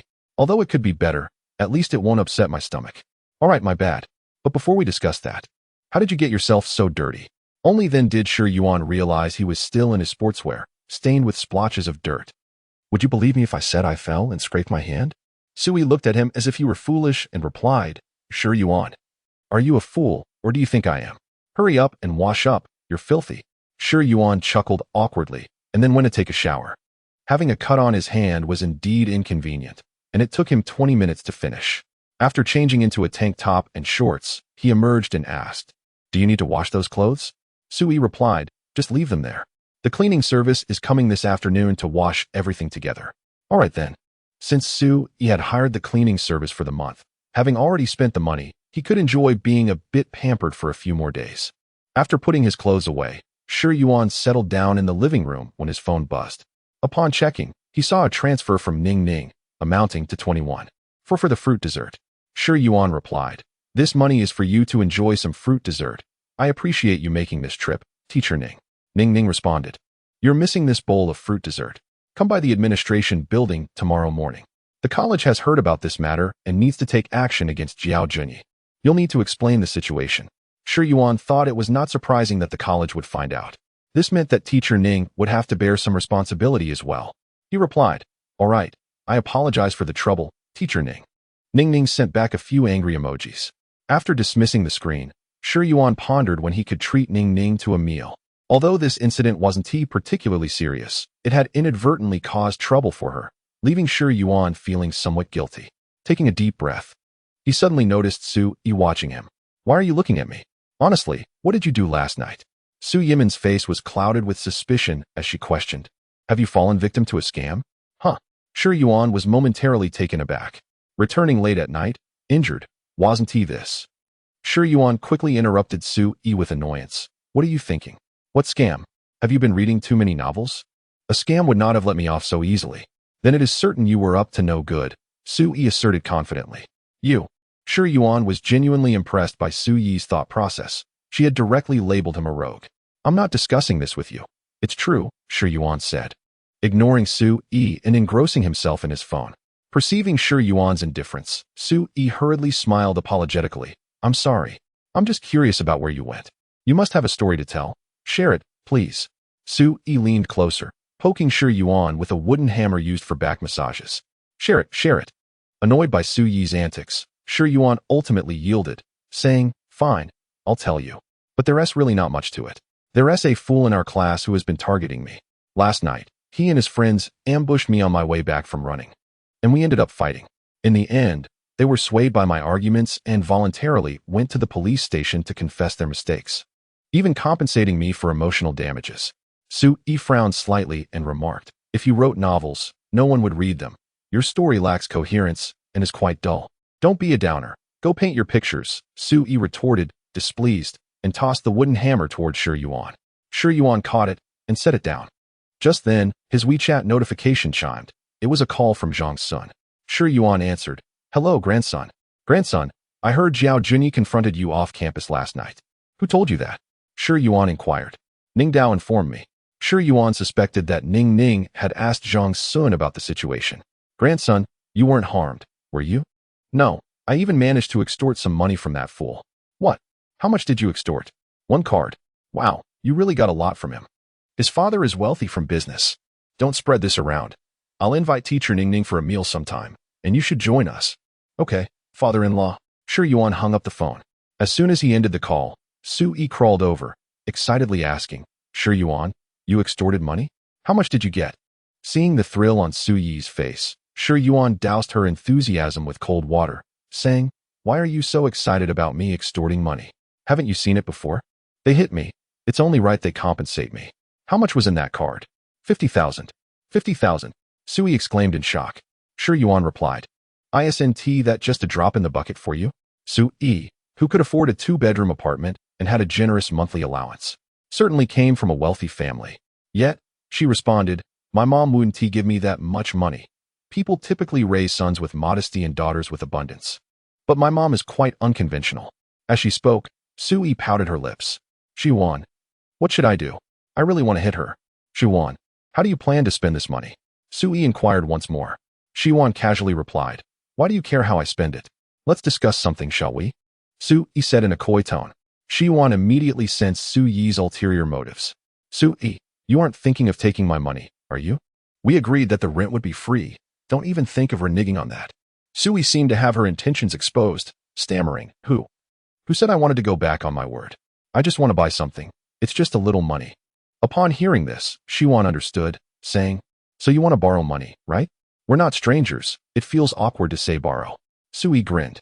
Yuan, realizing Su Yi aimed to lead him astray, responded, I've only known you for a few days. Let's keep things clear. How much do you need? Instantly, Su Yi's smile vanished, her legs crossed, and her head turned away, displaying clear displeasure. Yuan thought to himself, the cunning school belle wants to take advantage of me. How naive. Forget it, he declared, standing up. Hey, Yuan. Su Yi urgently reached for his arm, leaning forward, but her legs were not extended, causing her to lose balance. Hearing her exclamation, Yuan quickly turned around, bending down to catch her firmly in his arms, preventing her from tumbling off the sofa. Be careful. Oh no. Yuan felt a strange sensation in his arm. Ouch. Su Yi screamed, pushing Yuan's arm away. Her face flushed as she exclaimed, Yuan, you rogue. Yuan's face turned awkward, scratching his heated cheeks. At a loss for words, Su Yi, get away. Su Yi threw a cushion at him, curling her legs up. I'm sorry, it was unintentional. Get away. Yuan, feeling helpless, scratched his head awkwardly and finally said, Su Yi, calm down a bit. You can hit or scold me. Just take care of your health after your recent illness. Su Yi remained silent. After a moment of stillness, Shi Yuan slowly walked towards his room. Given Su Yi's agitated state, it was better not to let her see him. He would wait until she calmed down a little before apologizing. Back in his room, Shi Yuan exhaled deeply. Encountering Su Yi was truly troublesome, but he raised his right arm, sniffled, and became momentarily lost in thought. Shi Yuan slapped his cheeks twice. What was he thinking? Taking a deep breath to regain his composure, he murmured, "My mother was right. I must maintain my distance from her in the future." Chapter 12. Who wants him to stay for a lifetime after a brief rest? Shi Yuan opened his eyes to find it was already 10:30 in the morning. He sat up to fiddle with his phone before rising and making his way to the living room. Su Yi was lying sideways on a Snorlax plushie, engrossed in the television. Upon noticing Shi Yuan's presence, she turned her head away slightly. Shi Yuan noted to himself that her anger had not yet fully subsided. In light of the recent events, it was incumbent upon him, as a man, to take the initiative and admit his fault. Approaching Su Yi, he found her turning her back to him. Shi Yuan's lips twitched in exasperation. What was this? Clearing his throat, he said, "Su Yi, I acknowledge that I was in the wrong and I apologize. It was not my intention. I merely wished to help you." Su Yi let out a soft huff. In resignation, Shi Yuan pleaded, "Su Yi, what must I do to make amends?" After a moment, Su Yi slightly turned her head before facing him with a brooding expression. "Shi Yuan, do you think I am easy to bully?" Shi Yuan's muscles tensed, and he quickly responded, No, it was truly an accident. You see, I did manage to catch you and prevent you from falling, just not quite in the right way." At his words, Su Yi's irritation flared, and she pinched the flesh of Shi Yuan's arm, twisting it with her fingers. He grimaced in pain yet held his ground, allowing her to continue. After exerting her strength for a while, Su Yi withdrew her hands and crossed her arms defiantly. "I don't care, this matter is far from over." Shi Yuan rubbed his arm, astonished. "But you pinched me. Why would you do that?" "Because you said things that upset me," she retorted. It was the first time he felt so helpless and at a loss. He could only ask, "What do you want from me?" Su Yi's bright eyes flickered as she replied, "Unless." "Unless what?" "I mentioned before that I was short on money. Unless." Shi Yuan's gaze faltered, a sense of unease creeping in. He sensed that Su Yi's intentions might involve money and repayment. Silence fell between them. Su Yi glanced at him and then quickly turned away again. Shi Yuan understood her underlying calculations. She viewed him as a potential benefactor, seeking to extract a sum from him. Tentatively, he inquired, "How much do you need?" Upon hearing this, Su Yi's eyes sparkled, and she turned back to him, stating, 2,000. Her reaction only confirmed Shi Yuan's suspicions further. He feigned contemplation, lowering his head. After a moment, he raised his gaze, adopting a serious demeanor. "Su Yi, upon reflection, I realize I was indeed in the wrong, and my actions were excessive." The faint smile that had graced Su Yi's face faded, replaced by a look of confusion. Why was he backtracking? Yet, this realization made her aware that her leverage had increased. So, she forced herself to regain some semblance of her earlier demeanor, adopting a pitiable expression that was not entirely convincing. "You see, as a girl, I find it unacceptable that you, as a man, could commit such a blunder." Su Yi closed her eyes and nodded slightly. "You were right before. Sharing a roof is not safe." She continued to nod in agreement. "After much internal conflict, I have decided to leave. I simply do not belong here." With a sigh, Shi Yuan stood up abruptly. What?" Su Yi, who had been nodding off, suddenly opened her eyes wide. "Su Yi, the discomfort you felt these past few days, I will cherish the camaraderie we shared under the same roof." With that, Shi Yuan lifted his leg to depart. Su Yi, perceiving the situation, rushed forward to block his path, anxiously exclaiming, No, Shi Yuan, that's not what I meant. I'm not trying to send you away." Surprised, Su Yi wondered how the conversation had escalated to moving out. She had no intention of that. Moreover, if Shi Yuan left now, what would she eat? It had only been 2 days, and she couldn't resort to demanding rent from him as she had initially planned. "No, I feel ashamed. How am I supposed to face you?" Shi Yuan insisted. "I should really leave." Su Yi stepped back 2 paces, arms outstretched to intercept him, urgently stating, "No, you can't go. If you leave, what will I eat? I won't hold it against you." Shi Yuan, maintaining a stern expression, replied, "That's not acceptable. I've acted most inappropriately." Su Yi cast her gaze aside and said, "Forget it. You were only trying to support me. Otherwise, I would have fallen flat on my face. I never intended to hold a grudge against you." Shi Yuan, with genuine sincerity, asked, "Really, Sui?" His heart soared with joy, believing he had outsmarted this cunning girl. Sui nodded, saying, "It was my own carelessness, and besides, it won tea. Cost me much. I'll forgive you this time. You must stay." Shi Yuan's eyes sparkled with emotion as he gazed deeply at Sui, proclaiming, "Sui, what can I say? You are truly unlike anyone else. Beautiful, intellectually captivating, graceful, sensible, and you even paint. Perfect fails to encompass you." Feeling shy and somewhat pleased by Shi Yuan's flattery, Sui averted her gaze, her delicate toes fidgeting with the ground as she bowed her head and murmured, "Well, I want to hold it against you. You must stay." Shi Yuan readily agreed. Of course, with such a wonderful landlord, I could stay a lifetime. At his words, a rosy hue crept onto Sui's cheeks, her mind swirling with confusion as her heart raced. What did he mean by a lifetime? Who would want to let him stay for eternity? Just as Sui was lost in thought, Shi Yuan stepped closer. Startled, she quickly withdrew her hands, stammering, Didn't you say you wouldn't leave?" In a tender voice, Shi Yuan replied, "Of course not. I'm off to prepare lunch for the beautiful campus belle." Sui lowered her head again, exhaling warm breaths as she murmured, "Oh." Shi Yuan bypassed her, heading straight for the kitchen. Casting a glance back, Sui then took small steps toward the sofa. Upon entering the kitchen, Shi Yuan's face lit up with pride, even sticking out his tongue. "Ha ha ha, Sui. You're no match for me. Offering my help, and you think you can get away with not paying me 2,000? Such a deal is far too generous." However, at that moment, Shiwan, your hand. "Huh, huh." Just as Shiwan was reveling in his delight, the voice of Sui suddenly resonated from behind him. Shiwan turned around to find Sui standing at the kitchen door, gazing at him in a daze. Time seemed to freeze. Shiwan swallowed hard. "Oh no, I forgot to close the kitchen door. Darn Shiwan." After a brief pause, Shiwan sat on the floor before the sofa, while Sui occupied the seat, her ample chest rising and falling with her furious breaths, each exhale distinctly audible. "Sui," Shiwan called softly. At that moment, Sui had her beautiful eyes shut, feeling a pang of frustration. She couldn't shake off the odd sensation that had lingered. Shiwan's theatrical antics had indeed ensnared her. However, upon reflection, Sui realized that it was indeed her own miscalculations that had led her to attempt to deceive Shiwan into spending money. Shiwan was not at fault. Her actions had been somewhat unreasonable. "I didn't ask for anything. I just want to cook. Come back." Shiwan hung his head, resembling a remorseful child. Sui flicked her bangs and declared, "Let us just forget about this matter. You didn't mean any harm." Shiwan was taken aback. Sui was surprisingly reasonable. "It was I who had the ulterior motives, but I genuinely need 2,000. Shiwan quickly seized the opportunity and inquired, "What do you wish to purchase? A bag? Clothes?" "I have no intention of buying overpriced brand-name clothing. It's utterly impractical." "Then what?" "A PS5 gaming console. I've wanted to play for ages, but I lack the funds." Sui's expression turned sour. This was indeed something Shiwan had not anticipated. Sui did not strike him as the gaming type. Shiwan asked, "You don't have the money?" Sui replied honestly, "I hardly save much each month. Whatever little I do save gets spent elsewhere.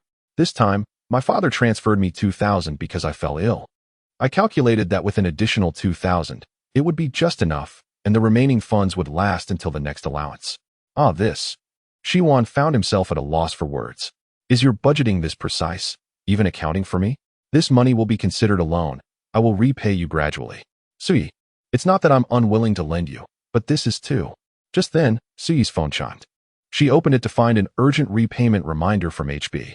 Her face instantly fell, and she gazed at Shiwan with a pitiful expression. She then flipped her phone screen and pleaded, "Shiwan, I genuinely need help. I promise to repay you next month." Shiwan glanced at the screen, where the glaring record of over 2,000 in debts caught his eye. "Sui, you haven't already placed an order, have you?" he exclaimed in shock. Sui pitifully nodded. "It's almost here. Sui, you." Shiwan sighed, finally understanding the actions of her mother. As Sui knelt on the ground, she tugged at Shi Yuan's arm, swaying it back and forth, her voice dripping with sweetness as she pleaded, "Oh, Shi Yuan, you're so handsome. I'm begging you, please help me." Faced with Sui's tender and coaxing appeal, Shi Yuan felt an irresistible itch in his heart, momentarily unable to refuse her request. Indeed, there are advantages to being exceptionally attractive. Having a campus beauty like Sui pouting for his attention was quite a privilege. The striking contrast in her demeanor, coupled with the almost tearful expression that exuded an air of vulnerability, was simply disarming. Ultimately, Shi Yuan surrendered to her charms, yielding with a resigned sigh. All right. I'll lend it to you. Su Yi's face instantly lit up with joy as she exclaimed, yes. Shi Yuan, you are the best, love you tons. However, Shi Yuan remained indifferent to her heartfelt declaration of gratitude. Moreover, the rationality of a Sigma male still prevailed. Lending money was a matter of principle. And even a campus beauty must adhere to the tenets of borrowing and repaying. I'll lend you the money, but make sure to return it quickly, he instructed. And remember to pay me back once you have the funds. Try not to rely on this too much. It can lead to overspending. Su Yi obediently responded with a few affirming sounds, assuring him, I'll only use it this once. Shi Yuan raised an eyebrow, doubtful of her sincerity given the substantial limit. He swiftly transferred just enough cash to cover her repayment for the HB. Witnessing Shi Yuan so readily produce over 2,000 without even touching her own funds, Su Yi was taken aback. Shi Yuan, you're quite wealthy, aren't you? Shi Yuan stood up to clarify. Though my living expenses may not match yours, the money my mother provides me is more than sufficient for my needs. So I've saved quite a bit. Upon hearing this, Su Yi inquired with curiosity, does your family operate under your mother's financial oversight? After a brief pause, Shi Yuan responded, it's just my mother who earns a living, so naturally, she manages the finances. Su Yi pondered, wondering about Shi Yuan's father and why he wasn't contributing to the family's income. You should return the money quickly. I'm going to prepare dinner. Can you add more ingredients to the noodles? She implored. No, it's only the second day.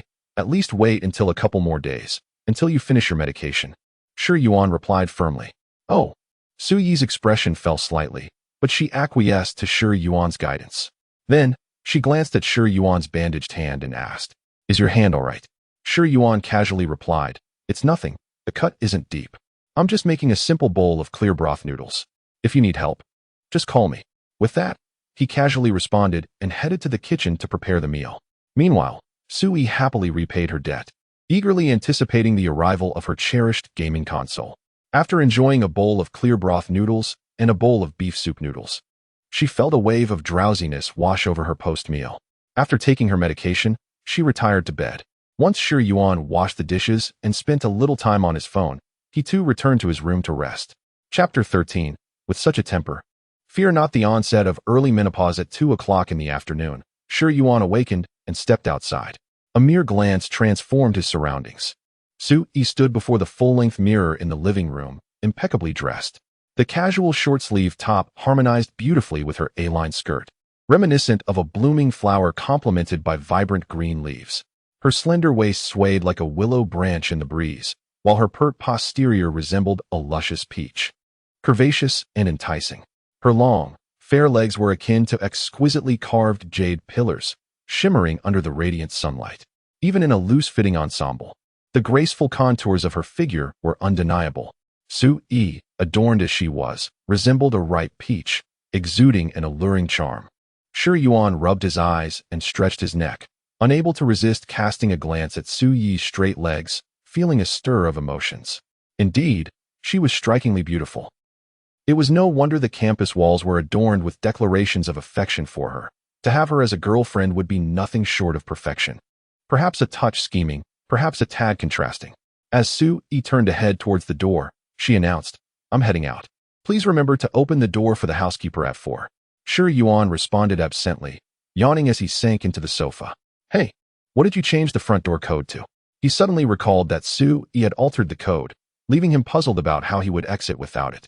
I changed it back to the original, Su Yi replied while slipping on her shoes. Oh. With a sudden click, the house was left with Shi Yuan alone. Leaning back on the sofa, he stretched lazily, exhaling a sigh. In this scorching heat, I'm not going anywhere. He picked up his phone, opened one eye to check, then tossed it aside, intending to catch a few more moments of sleep. Just as he closed his eyes and drifted into a light slumber for 10 minutes, his phone buzzed insistently. Upon glancing at it, he saw it was a call from Zhang Sun, which he promptly tossed aside once more. Yet, Zhang Sun was relentless, bombarding him with calls for a solid 5 minutes. Unable to endure the incessant ringing, Shi Yuan finally answered. You little brat. You'd better have something to say that will keep me from wanting to hit you. Hey, you didn't even answer my call. Who do you think you are? Enough of that. Are we going to the internet CAF or not? There's nothing else going on with no classes. I'll make sure to pound you next class. Sure Yuan recalled how he had been tricked into the last visit to an internet CAF, nearly choking on the smoke. A new chain just opened in the city, and the private rooms are smoke-free with half-price internet fees. That is tempting. I'll cover the internet fees. Let us go. Sure Yuan sprang up with renewed vigor, declaring, "See you at subway station C. On my way, my adoptive father." Zhang Sun hung up the phone. Sure Yuan swiftly changed his clothes, grabbed 2 bottles of chilled milk from the refrigerator, and headed out. The sun blazed mercilessly, casting scorching rays upon the earth, creating an oppressive heat with no refuge in sight. Yet, for the sake of Zhang Sun's invitation to surf the web, Sure Yuan braved the sweltering day, trudging several hundred meters to the subway station. After a brief wait, Zhang Sun arrived at entrance C. Sure Yuan handed Zhang Sun a bottle of ice-cold milk. Noticing the bandage wrapped around Sure Yuan's hand, Zhang Sun inquired, "What happened to your hand?" Sure Yuan glanced around, lowering his voice as he replied, "Just a little accident." "A bit of injury is unavoidable." Zhang Sun raised an eyebrow, and the two exchanged knowing smirks before they entered the subway station side by side. The newly opened internet CAF was 6 stops away from Jiangkai, followed by a few hundred meters on foot. After a brief subway ride of around 10 minutes and a short walk, they arrived at a bustling commercial center. They took the elevator to the 3rd floor, where they were greeted by promotional posters announcing the opening of the internet CAF. Sure Yuan went to a convenience store to buy some snacks and drinks, while Zhang Sun headed to open an account and find a private room. Before long, they settled into a gaming room designed for 2. "Yuan, are you sure you can play with that injury?" Zhang Sun teased. Sure Yuan waved his left hand, saying, "Just a small cut. It's a little red, but I can still use the keyboard." "All right then, my friend, you never cease to impress."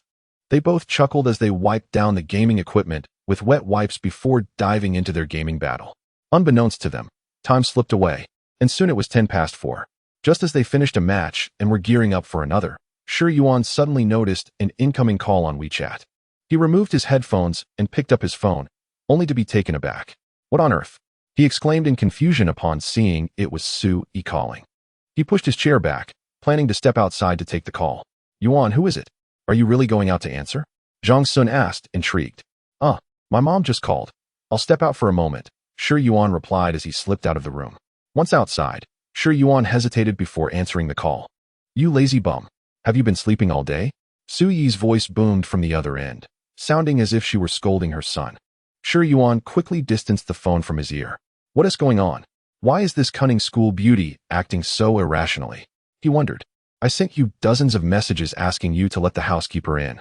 Su Yi continued, her tone exasperated, realizing suddenly that the housekeeper was scheduled to arrive at 4. Sure Yuan glanced at the chat window, noting the numerous message bubbles from Su Yi. He had been so engrossed in the game that he hadn't noticed his phone. Slapping his forehead, he lamented how he had forgotten amidst the excitement. "Sure Yuan, are you even awake?" Su Yi's voice broke through his thoughts. I'm awake. He hurriedly replied. "If you're awake, why haven't you opened the door?" She chastised, clearly upset that not only had she wasted money on the housekeeper, but she now had to handle the chores herself. "I am really sorry, Su Yi. I completely forgot. I'm out right now," Sure Yuan muttered apologetically. It was indeed inexcusable. Su Yi had reminded him before leaving. However, it wasn't so much that he had forgotten, but rather that he never truly registered it. "You're out? Doing what?" Su Yi pressed. My roommate asked me to go online," he admitted honestly. After a few seconds, Su Yi's displeasure echoed through the phone again. "When you return, do your own chores," she snapped before ending the call abruptly. As Shiwan stared blankly at the WeChat chat box for a few seconds, he murmured to himself, "If we're doing it, let us do it." Such a temper. Doesn't she fear an early menopause? He then returned to the private room, where Zhang Sun urged, "Hurry up, let us get started. Enough of your new castle. Switch to a reconnaissance, it's a dead end." "Damn it, who told you to charge in so recklessly?" As the clock approached 5:30, Shiwan stretched his stiff body and declared, "All right, that should suffice. Let us log off." Zhang Sun interjected, "Don't be like that. Let us head upstairs for a meal and continue working." "I'm not eating. I'm going home to cook," Shiwan replied. "It's only been a few hours, and you're already running home to sell your services," Zhang Sun retorted with irritation. "Get lost. My hand is still injured. I'll treat you to coffee after I log off." Though his hand speed had slowed somewhat, After several hours of gaming, there was still a hint of pain, and Xiwan was wary of the wound becoming inflamed. Zhang Sun dismissed his concerns. Who drinks that stuff anyway? Just get on with it. I'll save my appetite. Xiwan announced as he powered down the machine and stood up. Zhang Sun, seeing this, cursed under his breath, damn it, and quickly pressed his own power button. The two ascended to the 4th floor, where Xiwan still intended to treat Zhang Sun to coffee. He couldn't simply take without offering something in return. Upon arriving at the coffee shop, Xiwan ordered 2 cups of fresh coconut coffee and found a spot to sit and wait. Just then, a girl in a matcha-colored long dress with a sweet appearance entered the shop. She playfully stuck out her tongue between her rosy lips, her bright eyes wide open as she perused the menu, utterly adorable. Hello, 1 Americano and 1 fresh cheese. Americano with ice, she spoke softly. Both Xiwan and Zhang Sun were captivated by her melodic voice, their gazes drawn to her. Zhang Sun, with a hint of surprise in his expression, whispered, "Wow, Yuan, she is a beauty."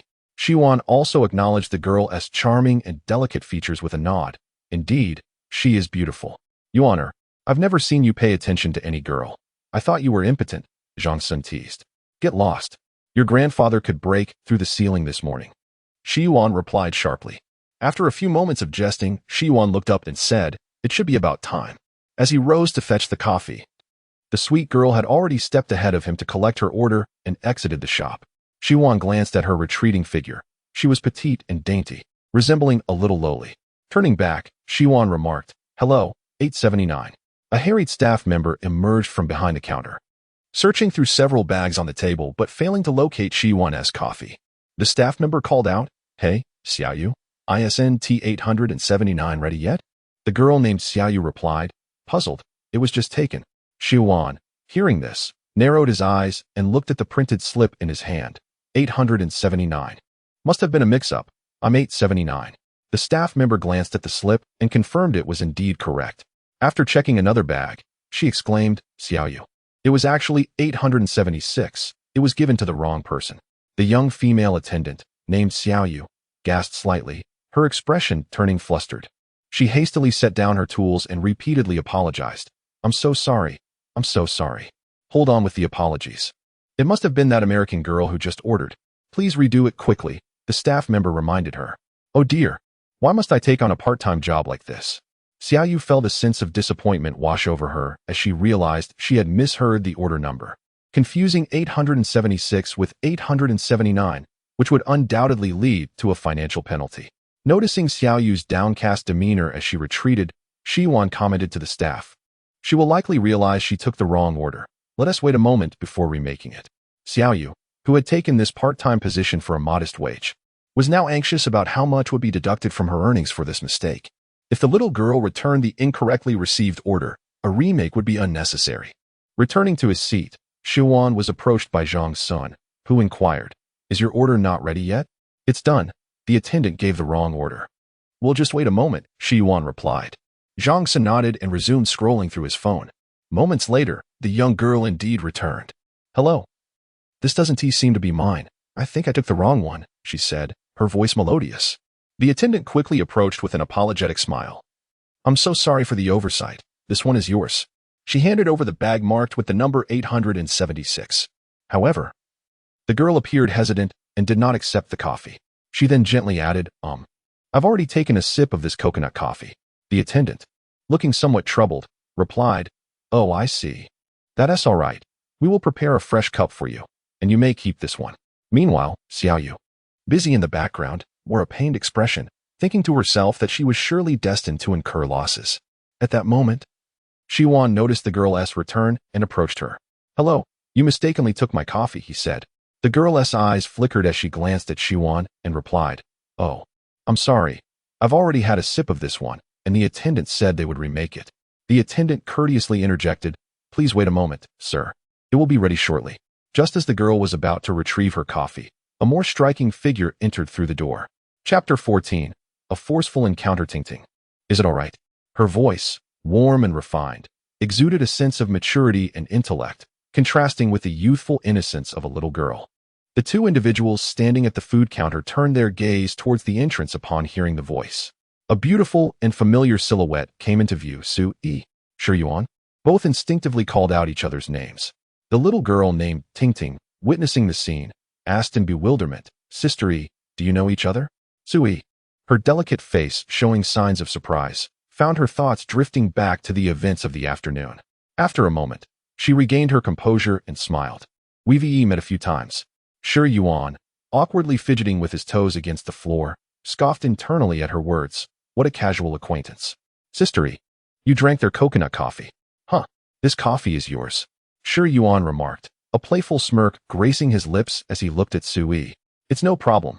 I don't mind drinking coffee you've had. In response to Shi Yuan's teasing, the smile on Suyi's face vanished abruptly, her expression darkening momentarily. Yet, she quickly regained her composure, forcing a laugh. Hee. I just worry you might not dare to drink it. Suyi's thoughts were filled with a desire to retaliate against Shi Yuan. Does that mean we don't need to remake it? The innocent girl named Ting inquired.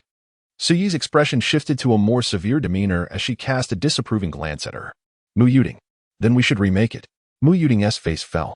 At that moment, Zhang Sun approached and remarked, Yuan, is it not ready yet?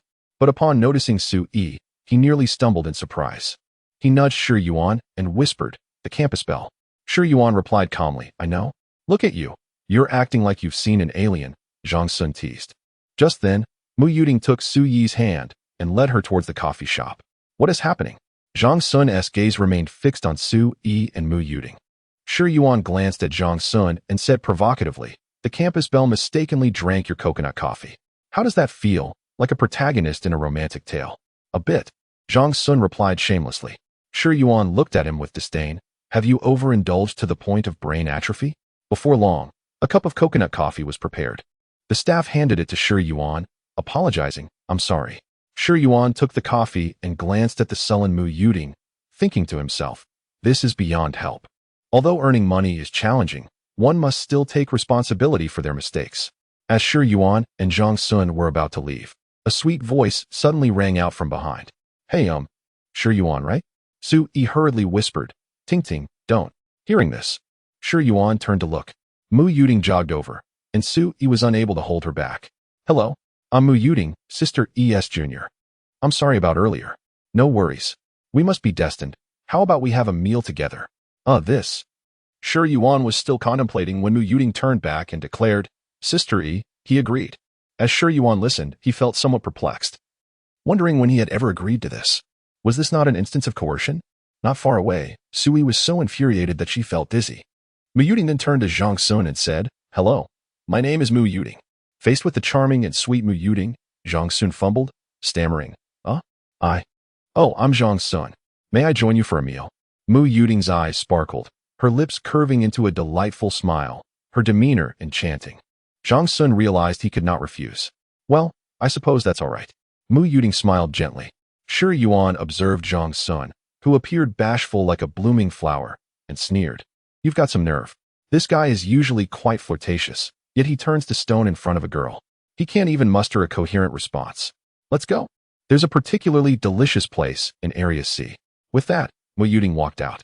Zhang Sun leaned closer and whispered, Yuan, let's go. You can't escape now. However, the opportunity to dine with two beautiful girls, especially the campus beauty Sui, was too enticing to resist. Shi Yuan waved him off. You go ahead. I need to grab a cup sleeve and a bag. Zhang Sun followed out, brimming with excitement. Shi Yuan lingered for a moment, seemingly waiting for Sui. When she approached, he leaned in closer and teased. Oh, so you can drink raw cheese coffee now. In response to Shi Yuan's sarcastic concern, Sui shot him a glare and retorted, Mind your own business. Shi Yuan chuckled and continued. It's an honor to be invited to dinner by the illustrious Sui. Sui's expression turned cold as she replied, Dream on. If you keep babbling nonsense, I'll demand you return the money for hiring a maid. Shi Yuan immediately fell silent. Ignoring him, Sui walked out, prompting Shi Yuan to follow suit. A few minutes later, the quartet arrived at a restaurant named Shu Daoxiang. After sitting down, Mu Yuding picked up the menu, ordered several dishes, and said, Shi Yuan, take a look and decide what you want. I'm fine with anything, just give it to him. She handed the menu to Zhang Sun, who thoughtfully selected a few dishes before passing it to the waiter. Shi Yuan and Sui sat across from each other, both feeling increasingly awkward. Noticing that neither of them dared to meet the other's gaze, Mu Yuding broke the silence by asking, Shi Yuan, Are you also a student at Jiangkai? Yes, I'm from the School of Finance. How about you? I'm a junior under Sister E. Oh, I see. So, she was a direct junior of Su E from the Design Institute. With her large, sparkling eyes fixed on Shi Yuan, Mu Yuding inquired. How did you and Sister E meet? Well, at this, Su E grew flustered and quickly interjected. We've only met a few times. She was anxious that Shi Yuan might say something inappropriate. Mu Yuding pouted and remarked, Sister E isn't being sincere. Su Yi's expression turned troubled. It was at this moment that Shi Yuan spoke up. Actually, it's quite a story. Our meeting was rather thrilling. Mu Yuding's curiosity was piqued. And Zhang Sun also turned his attention to Shi Yuan. Just a few days ago in the cafeteria, she unknowingly took my seat. As a result, the two of us sat face to face, while a group of people nearby seemed ready to pierce me with their gazes. Mu Yuding chuckled and remarked, Sister E is indeed exceptionally popular. Shi Yuan continued, because of this, I was even hung on the campus wall for execution. Mu Yuding's eyes sparkled with surprise as she exclaimed, that pixelated figure on the post is you. Shi Yuan replied, why do you speak so peculiarly? What do you mean the pixelation is me? Can we even continue this conversation? Thankfully, it was blurred. Otherwise, I would have surely been assassinated offline. Your Sister Yi's inherent charm nearly led to my untimely demise as a mere underling. I haven't even asked her for compensation for mental distress yet. If I could find her, I would have extorted at least 100 or 80,000 from her. Mu Yuding was greatly amused by Shi Yuan's comical storytelling. Su Yi couldn't help but laugh as well, thinking that the mischievous Shi Yuan was quite articulate and humorous. Mu Yuding suggested, you should definitely extort Sister E. Just so you know, she's quite wealthy. Being close to Sister E could save you 2 decades of struggle. Ha ha. Su Yi felt her cheeks flush slightly and playfully chided. Ting Ting, what are you saying? Mu Yuding winked at Shi Yuan and said, I have high hopes for you. Zhang Sun, nearby, looked astonished. This guy usually behaved like a monk, yet here he was, so lively in front of the girls, feeling like a mere spectator himself. The atmosphere relaxed considerably, and the group began to chat about various topics, with Zhang Sun occasionally managing to interject a comment or two. After waiting for nearly 10 minutes without any dishes arriving, likely due to the large crowd at mealtime, Shi Yuan stood up and said, I've had too much coffee. I'm going to the restroom. At that moment, Su Yi also stood up and said, I will go too. Mu Yuding squinted her eyes and teased. You two aren't planning anything mischievous, are you? Going to the restroom in such sync. Su Yi abruptly turned to look at Mu Yuding, a glint of coldness in her eyes. Then, a smile suddenly appeared on Su Yi's face as she said, then I won't go. Let's continue our conversation. Let me tell you about that time when Ting Ting was at the first cafeteria. Upon hearing this, Mu Yuding sprang up, hugging Su Yi while covering her mouth. I was wrong, Sister E. Mu Yuding said in a soft tone. Shi Yuan, sensing there was certainly juicy gossip to be shared, decided to hold on a bit longer. Zhang Sun watched Mu Yuding's endearing expression and couldn't help but swallow, finding this far more captivating than any film. Go on. You too. Go on, Mu Yuding urged. Su Yi, with a triumphant smile as if victorious, looked quite pleased. After a chuckle, Shi Yuan headed to the restroom, followed closely by Su Yi. A few minutes later, after washing his hands, Shi Yuan approached the front desk and said, Hello, I would like a bottle of coconut juice and a pot of hot water. Just then, Su Yi emerged from the restroom and saw Shi Yuan at the front desk. She walked over and inquired, Shi Yuan, is there a problem? Shi Yuan turned around and replied, No, I'm just ordering a drink. I noticed your dear friend ordered some rather heavy dishes. You might want to pick some lighter ones to dip in the hot water before eating. Su Yi's digestive system is still in the process of recovery. It would be best to avoid overly rich foods, lest she suffer a relapse and require another trip to the hospital. Upon hearing this, Su Yi pondered whether Shi Yuan's concern for her was an attempt to smooth over the domestic help situation. It's all right. I'm not particularly hungry. I can manage with just a little bit, Su Yi replied. Shi Yuan took the coconut juice and hot water, saying, dining with friends is not a race. You should try to eat a bit more. It's better to enjoy the occasion than to leave hungry. After all, if you go back feeling famished, you'll end up having to drink kanji, and there's none of that available outside. That wouldn't be very happy, would it? So he considered this and realized there was some truth to Shi Yuan's words. His reasoning was rather charming. If she refrained from eating altogether, it would indeed come across as quite rude.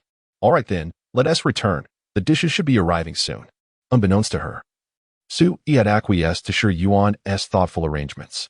Once the two returned to their seats, Zhang Sun noticed Shi Yuan had brought a pot of hot water and inquired, Yuan, why did you get hot water?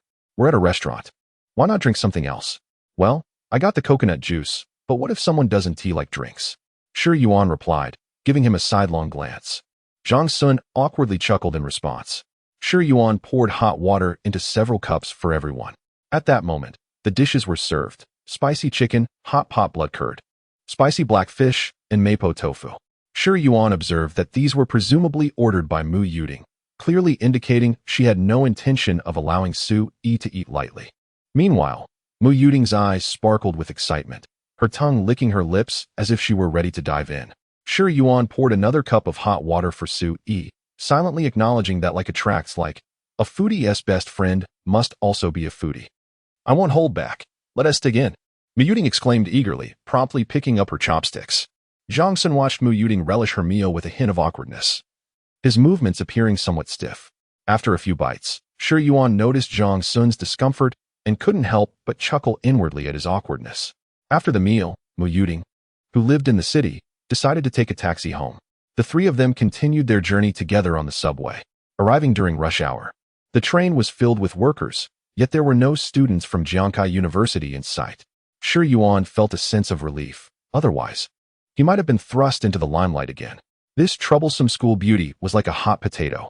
However, Su Yi was not as distant as he had imagined. At times, she was quite approachable, albeit a bit unreasonable. Perhaps it was his own preconceived notions of the lofty school beauty that clouded his judgment.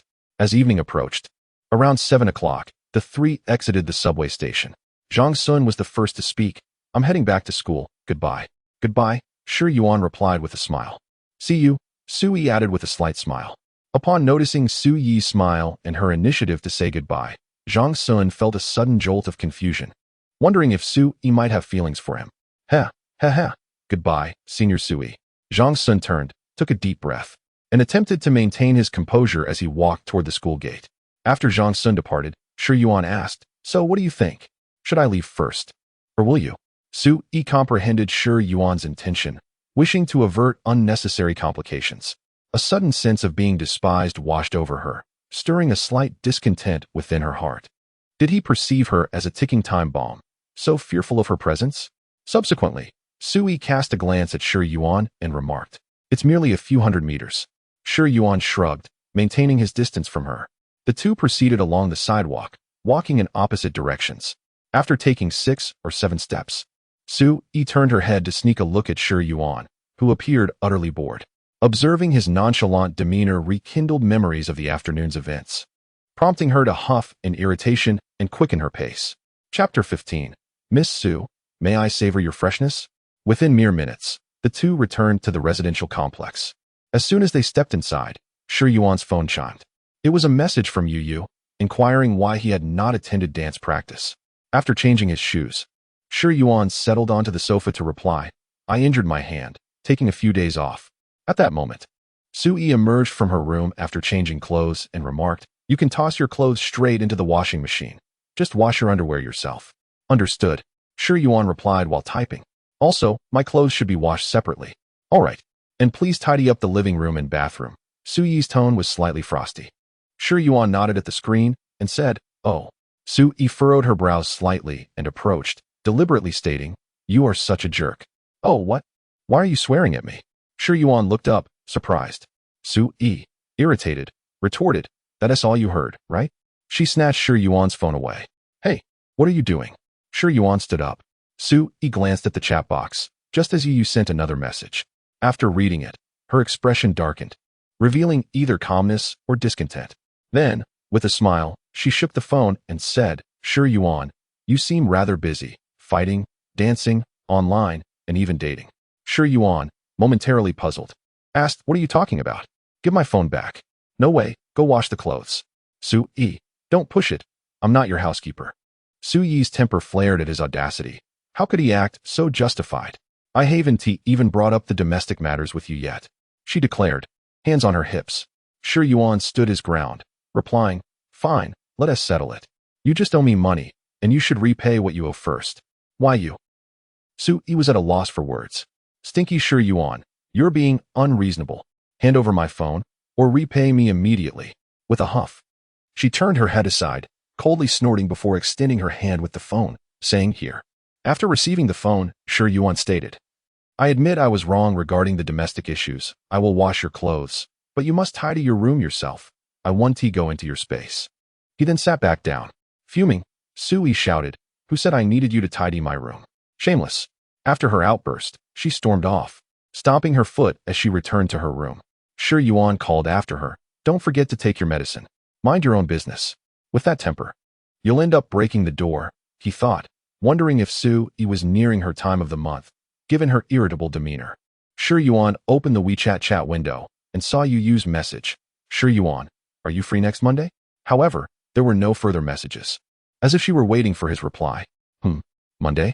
Due to Suyi's phone snatching, Shi Yuan had been silent for several minutes. Just then, Yu hurriedly sent another message. "If you're not free, just forget it. Pretend I didn't say anything." However, she quickly retracted it due to a typo, then corrected it and resent the message.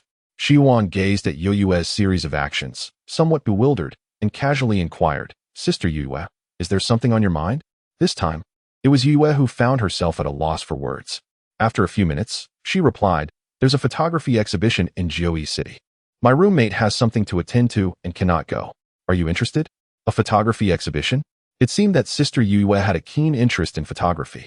Shi Yuan had yet to visit an exhibition and was curious about what it would entail. Thus, he responded, "I would like to broaden my horizons." Yue immediately replied, "Let us meet at the subway entrance at 2 this afternoon." Shi Yuan replied with an affirmative emoji. Back in her room, Sui lay on her bed, fuming, and muttered to herself, "He even has the audacity to act innocent, infuriating me." Without uttering a word, she stormed out, lamenting the waste of her housekeeping fee. How could he nonchalantly go out with other girls? Sui seized her nearby Snorlax plushie, squeezing and kneading it with glee. After venting her frustration, she noticed the clothes she had changed out of at the bedside. An idea struck her, and a mischievous smile crept onto her face. 5 minutes later, Sui emerged from her room, holding 2 garments. She glanced at Shi Yuan, who informed her, "Your clothes are already in the wash." "Oh," she replied casually before entering the bathroom, leaving behind the remark, "I'm adding 2 more pieces." Shi Yuan shot her a glance, but said nothing. Barely 2 minutes had passed when Suyi's voice echoed from the bathroom. "Shi Yuan, you stink." Shi Yuan frowned and made his way to the bathroom. Sui was rummaging around, searching for something. With suspicion, she looked at him and exclaimed, "Shi Yuan, did you steal my underwear?" Shi Yuan's expression darkened, and he retorted, "Sui, don't slander me. Then where's my pink lingerie?" Sui insisted. Shi Yuan replied irritably, "How would I know? You must have misplaced it." "Nonsense. I distinctly left it in the bathroom." Sui asserted. All right, I'll help you look for it," Shi Yuan conceded, realizing he was at the mercy of the cunning girl. He began searching through the bathroom. Since Sui typically left her discarded clothes in the bathroom for the housekeeping service, the space was cluttered with garments, appearing rather chaotic. As Shi Yuan dug through the pile, he suddenly touched something peculiar beneath his sportswear. Lifting it, he was met with the sight of a pink lace-trimmed bra. "What on earth is this doing beneath my clothes?" Shi Yuan's expression shifted, feeling as though he had been caught in the act of theft. Just then, Suyi's voice rang out from behind him. "Shi Yuan, pervert. Now you can't deny it." "Wait a minute, Sui, this isn't." Sui stepped forward, snatching her bra from him, pointing an accusatory finger and declaring, "I never expected you to be this kind of person. I didn't take it. I have no idea how it ended up here." Shi Yuan desperately explained. Sui retorted angrily, "If it wasn't you, then why would I place my own underwear in your pile of clothes? You clearly intended to hide it." Shi Yuan felt a bit flustered, questioning how he had become the subject of such accusations. "I swear I have never," he began, only to swallow his words midway, as he realized he had inadvertently glimpsed something during his first encounter with Sui. Speechless, are you?" Sui observed Shi Yuan's flustered demeanor, a smirk forming at the corners of her mouth. "You think you can escape my grasp, Shi Yuan?" After a moment of embarrassment, Shi Yuan reconsidered. Indeed, he had not seen such a thing before. How had it mysteriously found its way into his clothing? No, something felt amiss. Suddenly, he recalled Suyi's earlier words. Could it be? There was no doubt about it. This cunning woman must have deliberately placed it there. Shi Yuan thought to himself, "If you intend to ensnare me, you shall meet your downfall." With a huff, Sui turned to leave. "Wait," Shi Yuan called out. Sui paused, a look of confusion crossing her face. He quickly approached, shutting the bathroom door and locking it. "What are you doing?" Sui questioned, bewildered by his actions. "Sui, since the truth is out, I shall cease my pretense." "What did you just say?" Sui responded, bewildered. Shi Yuan met her gaze, advancing slowly.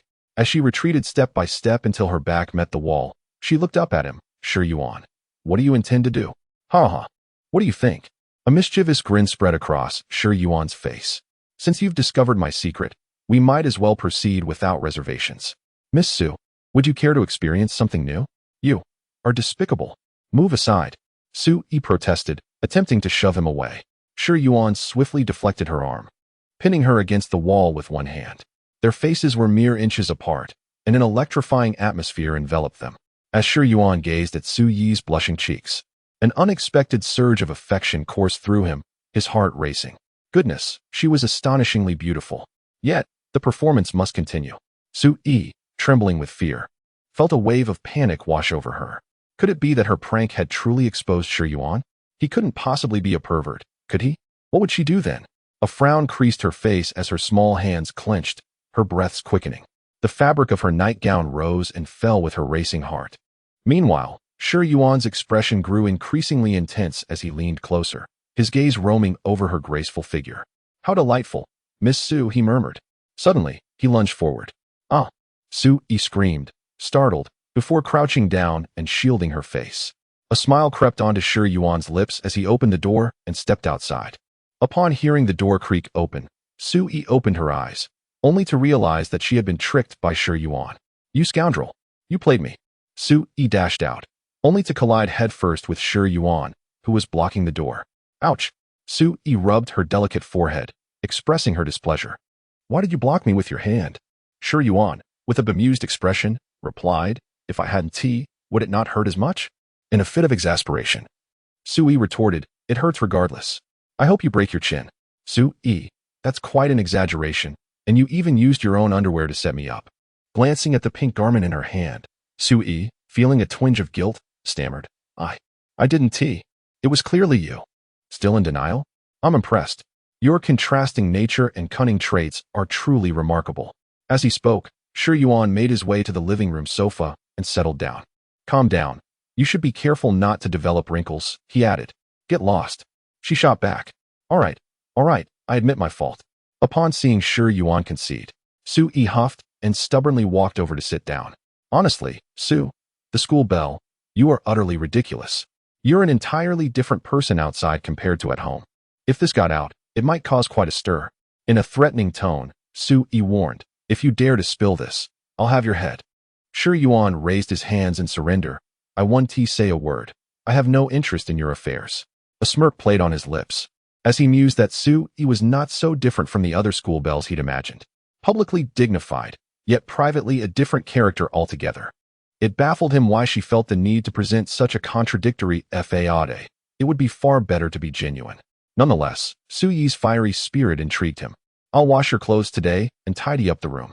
Are you satisfied, my esteemed school belle?" Su Yi frowned. "Don't call me that. I despise that title. What should I call you then?" "School belle, miss." The irritation that had just subsided flared up again, and she picked up the garment to throw at Shi Yuan. After a moment's hesitation, she grabbed a small wooden hammer nearby and hurled it instead. Shi Yuan, quick on his feet, caught the hammer and set it down. "You really ought to stop throwing things around. Go to hell." Sui leaped off the sofa, fuming as she marched angrily to her room. "It was just a joke. Why take it so seriously?" He called after her. "Have you taken your medicine?" Without a word, Sui slammed her door shut. Shi Yuan shook his head, beginning to tidy up the living room. By 8 o'clock, he had finished organizing the space and hanging up the laundry. After preparing a cup of warm water, he knocked on Su Yi's door. "Miss, come out and take your medicine." No response came from within. "I know you're awake. The water and medicine are at the door. Don't forget to take them." After placing the cup and her medicine on the floor, he turned off the lights and returned to his own room. A short while later, Su Yi slowly opened her door, crouching to pick up the transparent bag containing her medicine. Just then, the door to Shi Yuan's room swung open unexpectedly. "Surprise!" he exclaimed. Su Yi froze momentarily, for she was clad in a short, icy silk camisole. Su Yi stood barefoot on the ground, her two long, fair legs exposed to the contours of her hips, smooth as jade, with the edges of her white underwear faintly visible.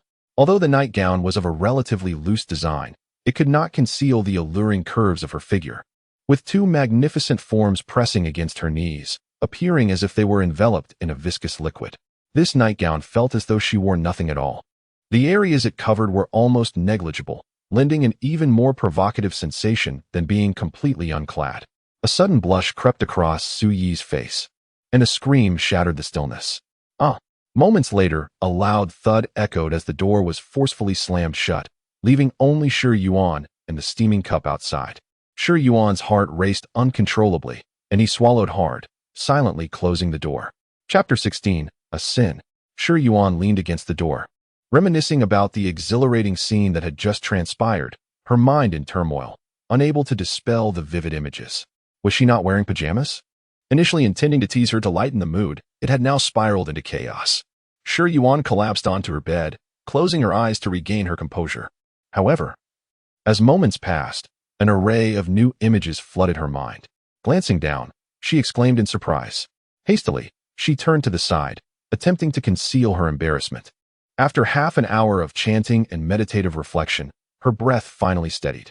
Then, Shi Yuan looked towards the door, murmuring to herself. She wouldn't take advantage of my slumber to eliminate me, would she? It seemed unlikely, yet one could not be certain. No, the door must be secured. Rising, Shi Yuan locked the door, feeling a sense of relief as she lay back down, though it was still only a little past 8, far too early for sleep. She unlocked her phone, contemplating before ultimately sending a message to Su Yi. I apologize, it was unintentional. Please remember to drink a cup of warm water and take your medication. There was no response from Su Yi, and Shi Yuan chose not to dwell on it, calling Zhang Sun for a few rounds of gaming before succumbing to sleep. In the night, Shi Yuan suddenly felt a weight upon her, as if something were pressing down on her. Drowsily, she looked over to find none other than Su Yi, clad in a nightgown. Su Yi. A wave of warmth and comfort enveloped Shi Yuan. When she opened her eyes again, the familiar sight of her room greeted her. With no curtains to shield her, she noticed the dawn's gentle light. It had merely been a dream. Lifting her blanket, she gasped in astonishment. Thankfully, she was still wearing her underwear. Goodness! It dawned on her that she had experienced an amorous dream, and the object of her desire was Su Yi. A sin indeed. Quickly, Shi Yuan rose to change her underwear. Glancing at the time, it was still early, barely past 6. She decided to take a shower first, then wash her underwear. Dressed, she exited her room and made her way to the bathroom, where she swiftly showered and began washing her undergarments. Halfway through her task, Su Yi unexpectedly pushed open the bathroom door. Shi Yuan halted her movements, feeling a wave of guilt as she gazed at Su Yi. Su Yi's voice was frosty as she commanded, "You should leave." Shi Yuan forced a smile, replying, "I'll be finished shortly. I need to shower. You can wait until I'm done." Oh, Shi Yuan obediently stepped outside. Wait a moment, something felt amiss. Why was Su Yi up so early? Had the sun risen in the west? Bewilderment filled her mind. After about 10 minutes, Su Yi emerged from the shower. Shi Yuan casually inquired, "What brings you up so early?" "The air conditioning is broken. I was awakened by the heat." With that, Su Yi strode directly toward the living room. Shi Yuan shrugged and returned to her task of washing her underwear. Once finished, she joined Su Yi in the living room, asking, "What would you like for breakfast?" "What options do I have?" Su Yi replied flatly. Shi Yuan understood her implication. Aside from plain congee, what could she possibly eat? With a smile, she replied, "It should be good enough now. You need not solely consume plain congee. Just avoid spicy and stimulating foods." After a moment's hesitation, Su Yi responded, "Whatever is fine." "All right then. Apologies for last night," Shi Yuan awkwardly said. "It's nothing. You didn't see anything, right?" Su Yi's gaze turned icy. Shi Yuan quickly reassured her, No. You reacted quite swiftly. Ha ha ha." Fortunately, Su Yi did not dwell on the matter, allowing it to pass without further incident, thankfully avoiding any melodramatic scenarios of punishment for witnessing her disrobed state. Suddenly, Shi Yuan recalled the dream he had last night. Although fleeting, certain details lingered, particularly the climactic moments. Facing Su Yi now felt rather awkward. Yet how could one quantify such experiences as right or wrong? Noticing Shi Yuan's dazed expression, Su Yi interjected, "What are you thinking about?" Shi Yuan promptly replied, "I was pondering what to make for breakfast." Su Yi cast a sidelong glance at him, but remained silent. Half an hour later, Shi Yuan served 2 bowls of porridge alongside 2 plates of fried eggs. Come.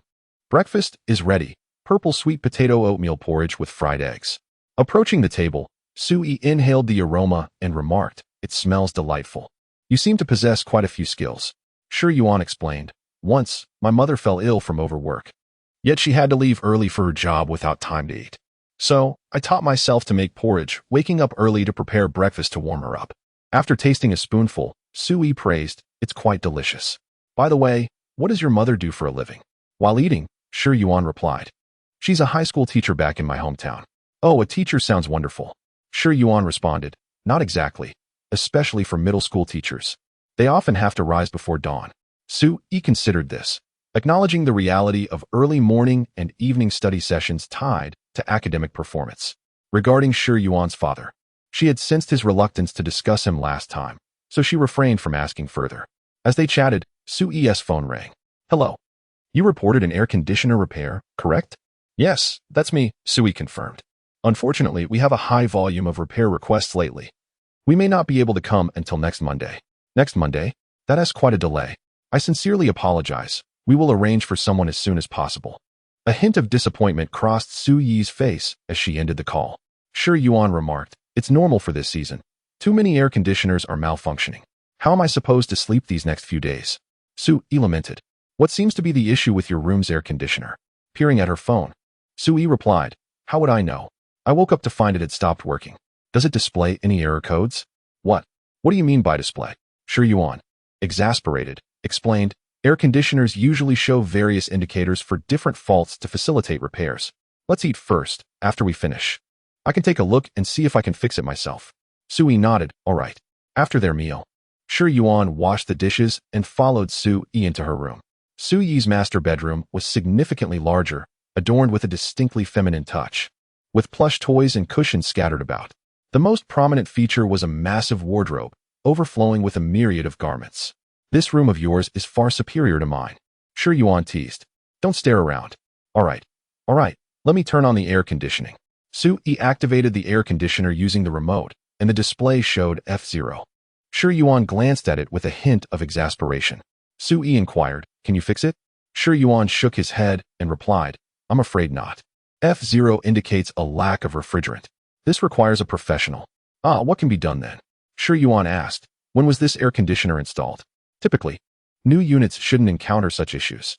Sui responded, "It was installed after I bought the house, about 3 years ago, and it has been used since I moved in. How could it be low on refrigerant? It must have been a ruse by the renovation crew. It's likely a second-hand unit."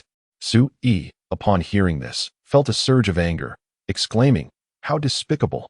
Shi Yuan continued, "You should stay in my room for the next few days." Sui was taken aback, her guard instantly raised, and she blurted out, "How can that be? What if you—" Shi Yuan interrupted, "What if what? Are you implying you would rather sleep on the sofa in the living room?" Upon realizing the alternative, Sui's tone softened. "Oh, in that case, fine. Just remember not to touch my things." With that, Shi Yuan left the room. Sui scoffed, "Who would care?" In the morning, Sui spent her time painting on the balcony while Shi Yuan went to the administrative building in the teaching area to attend an event for credits. Approaching noon, Shi Yuan returned from school. "You're back," Sui remarked. "Yes, this 0.2 credit is quite elusive," Shi Yuan replied.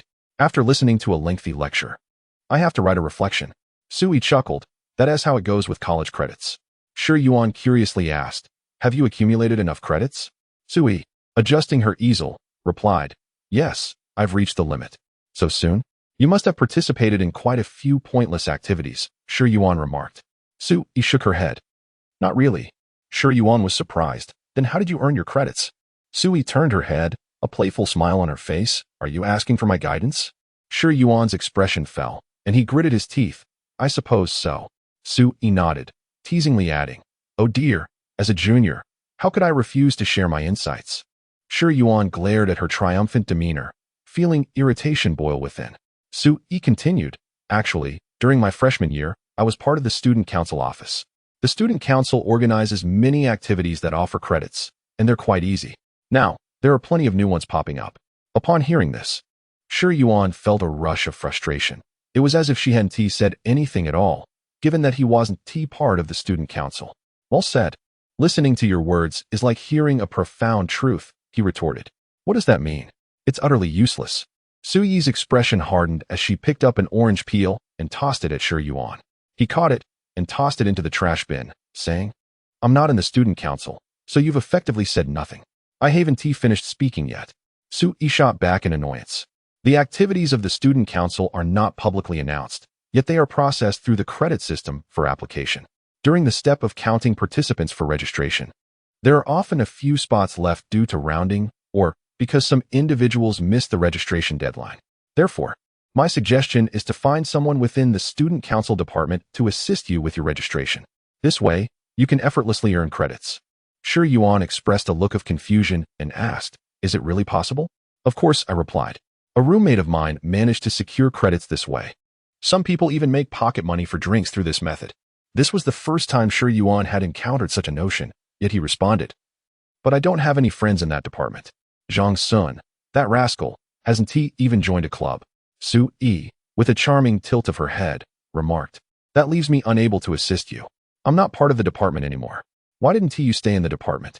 Shi Yuan inquired. Su Yi turned to pick up a paintbrush and said, I had no desire to be a leader, and there was someone I despised in the department at that time. All right then, you could inquire on the campus wall if anyone is managing this. After all, it's just a matter of a few bucks. Shi Yuan gulped down a glass of cold water and then stated, Let us talk about it later. Have you finished your assignment? There are only a few days left. I have 2 more pieces to complete. I plan to finish them this afternoon. You're in such a hurry. Su Yi turned back, excitedly exclaiming, The PS5 is arriving tomorrow. Ah, so that is what it's for. At noon, Shi Yuan prepared 2 bowls of clear soup noodles, this time adding ingredients and seasoning for Su Yi. After the meal, Shi Yuan suggested, If you're tired, you can sleep in my room. No, I'll sleep after I finish painting. Besides, if I occupy your room, won't you be unable to sleep? Shi Yuan pretended to ponder for a moment before earnestly replying, I can accept sharing a bed with you. A flush of red washed over Su Yi's face as she raised her hand to swat at him. Shi Yuan deftly dodged backwards, chuckling awkwardly. Just kidding. I'm not sleepy. You should go rest. Heh. Shameless. Su Yi retorted, flustered. With a swift turn, Su Yi went in her room to fetch her blanket and then entered Shi Yuan's room. Shi Yuan played on his phone for a while, and before he knew it, fatigue overcame him, and he sank into a deep slumber on the sofa. Chapter 17. An appointment for another night at 2:30 in the afternoon. Su Yi awoke and made her way to the living room. She found Shi Yuan sprawled on the sofa, deep in slumber. A twinge of guilt washed over her as she picked up a blanket from the couch. However, when she attempted to drape it over him, a sudden feeling of awkwardness seized her. Startled, she tossed the blanket onto Shi Yuan and hurried to the balcony to begin her painting. A few minutes later, while Su Yi was mixing colors, a loud bang erupted outside, startling her. Shi Yuan, too, sat up abruptly, as if roused from a near-death experience. Who fired a gun? He exclaimed, glancing towards the room's entrance. I'm right here, Su Yi replied, her delicate brows knitting together in concern. Shi Yuan turned to her, visibly relaxing, and remarked, You startled me. I thought you were breaking my things. Stupid Shi Yuan. Be careful, or I'll smash your head. Su Yi retorted, her voice laced with irritation. Shi Yuan nonchalantly discarded the blanket from his body and inquired, What was that noise? Su Yi cast a questioning glance towards the front door and responded, It seems to be outside.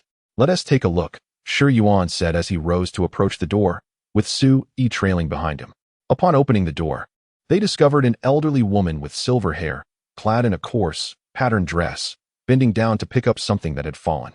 It turned out to be merely an object that had dropped, leading them to initially believe a gun had been fired.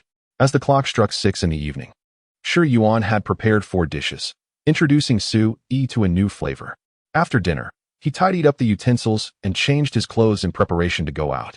Meanwhile, Su Yi lounged on the sofa, enjoying snacks and watching television, her face aglow with the satisfaction of having completed her assignments. I'm heading out, Shi Yuan announced. Su Yi responded absently, then queried, You're injured, yet you're going dancing?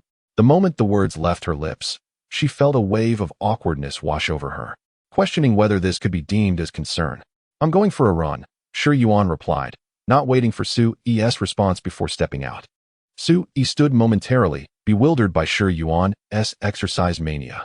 Perhaps it was a reflection of her own athletic ineptitude. Her only physical exertion consisted of the end-of-term fitness tests. Fitness test? Oh no. Isn't it scheduled for next week? Sue exclaimed, flipping through her phone to check the class group chat. The fitness test was slated for June 4th at 9 a.m.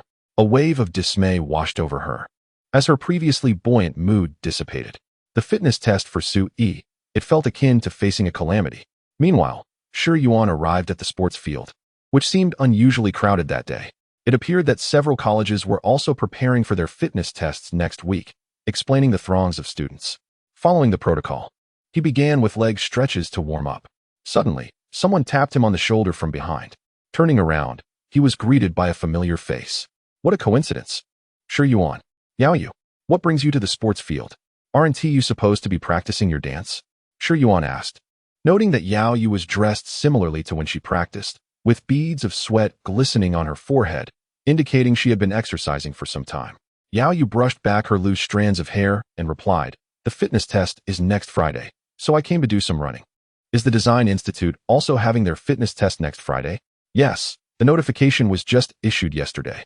As Yao Yu and Sue were both from the same cohort and belonged to the Design Institute, it seemed they would also have to participate in the fitness test. Shi Yuan smiled and remarked, the physical assessment should pose no threat to you, right?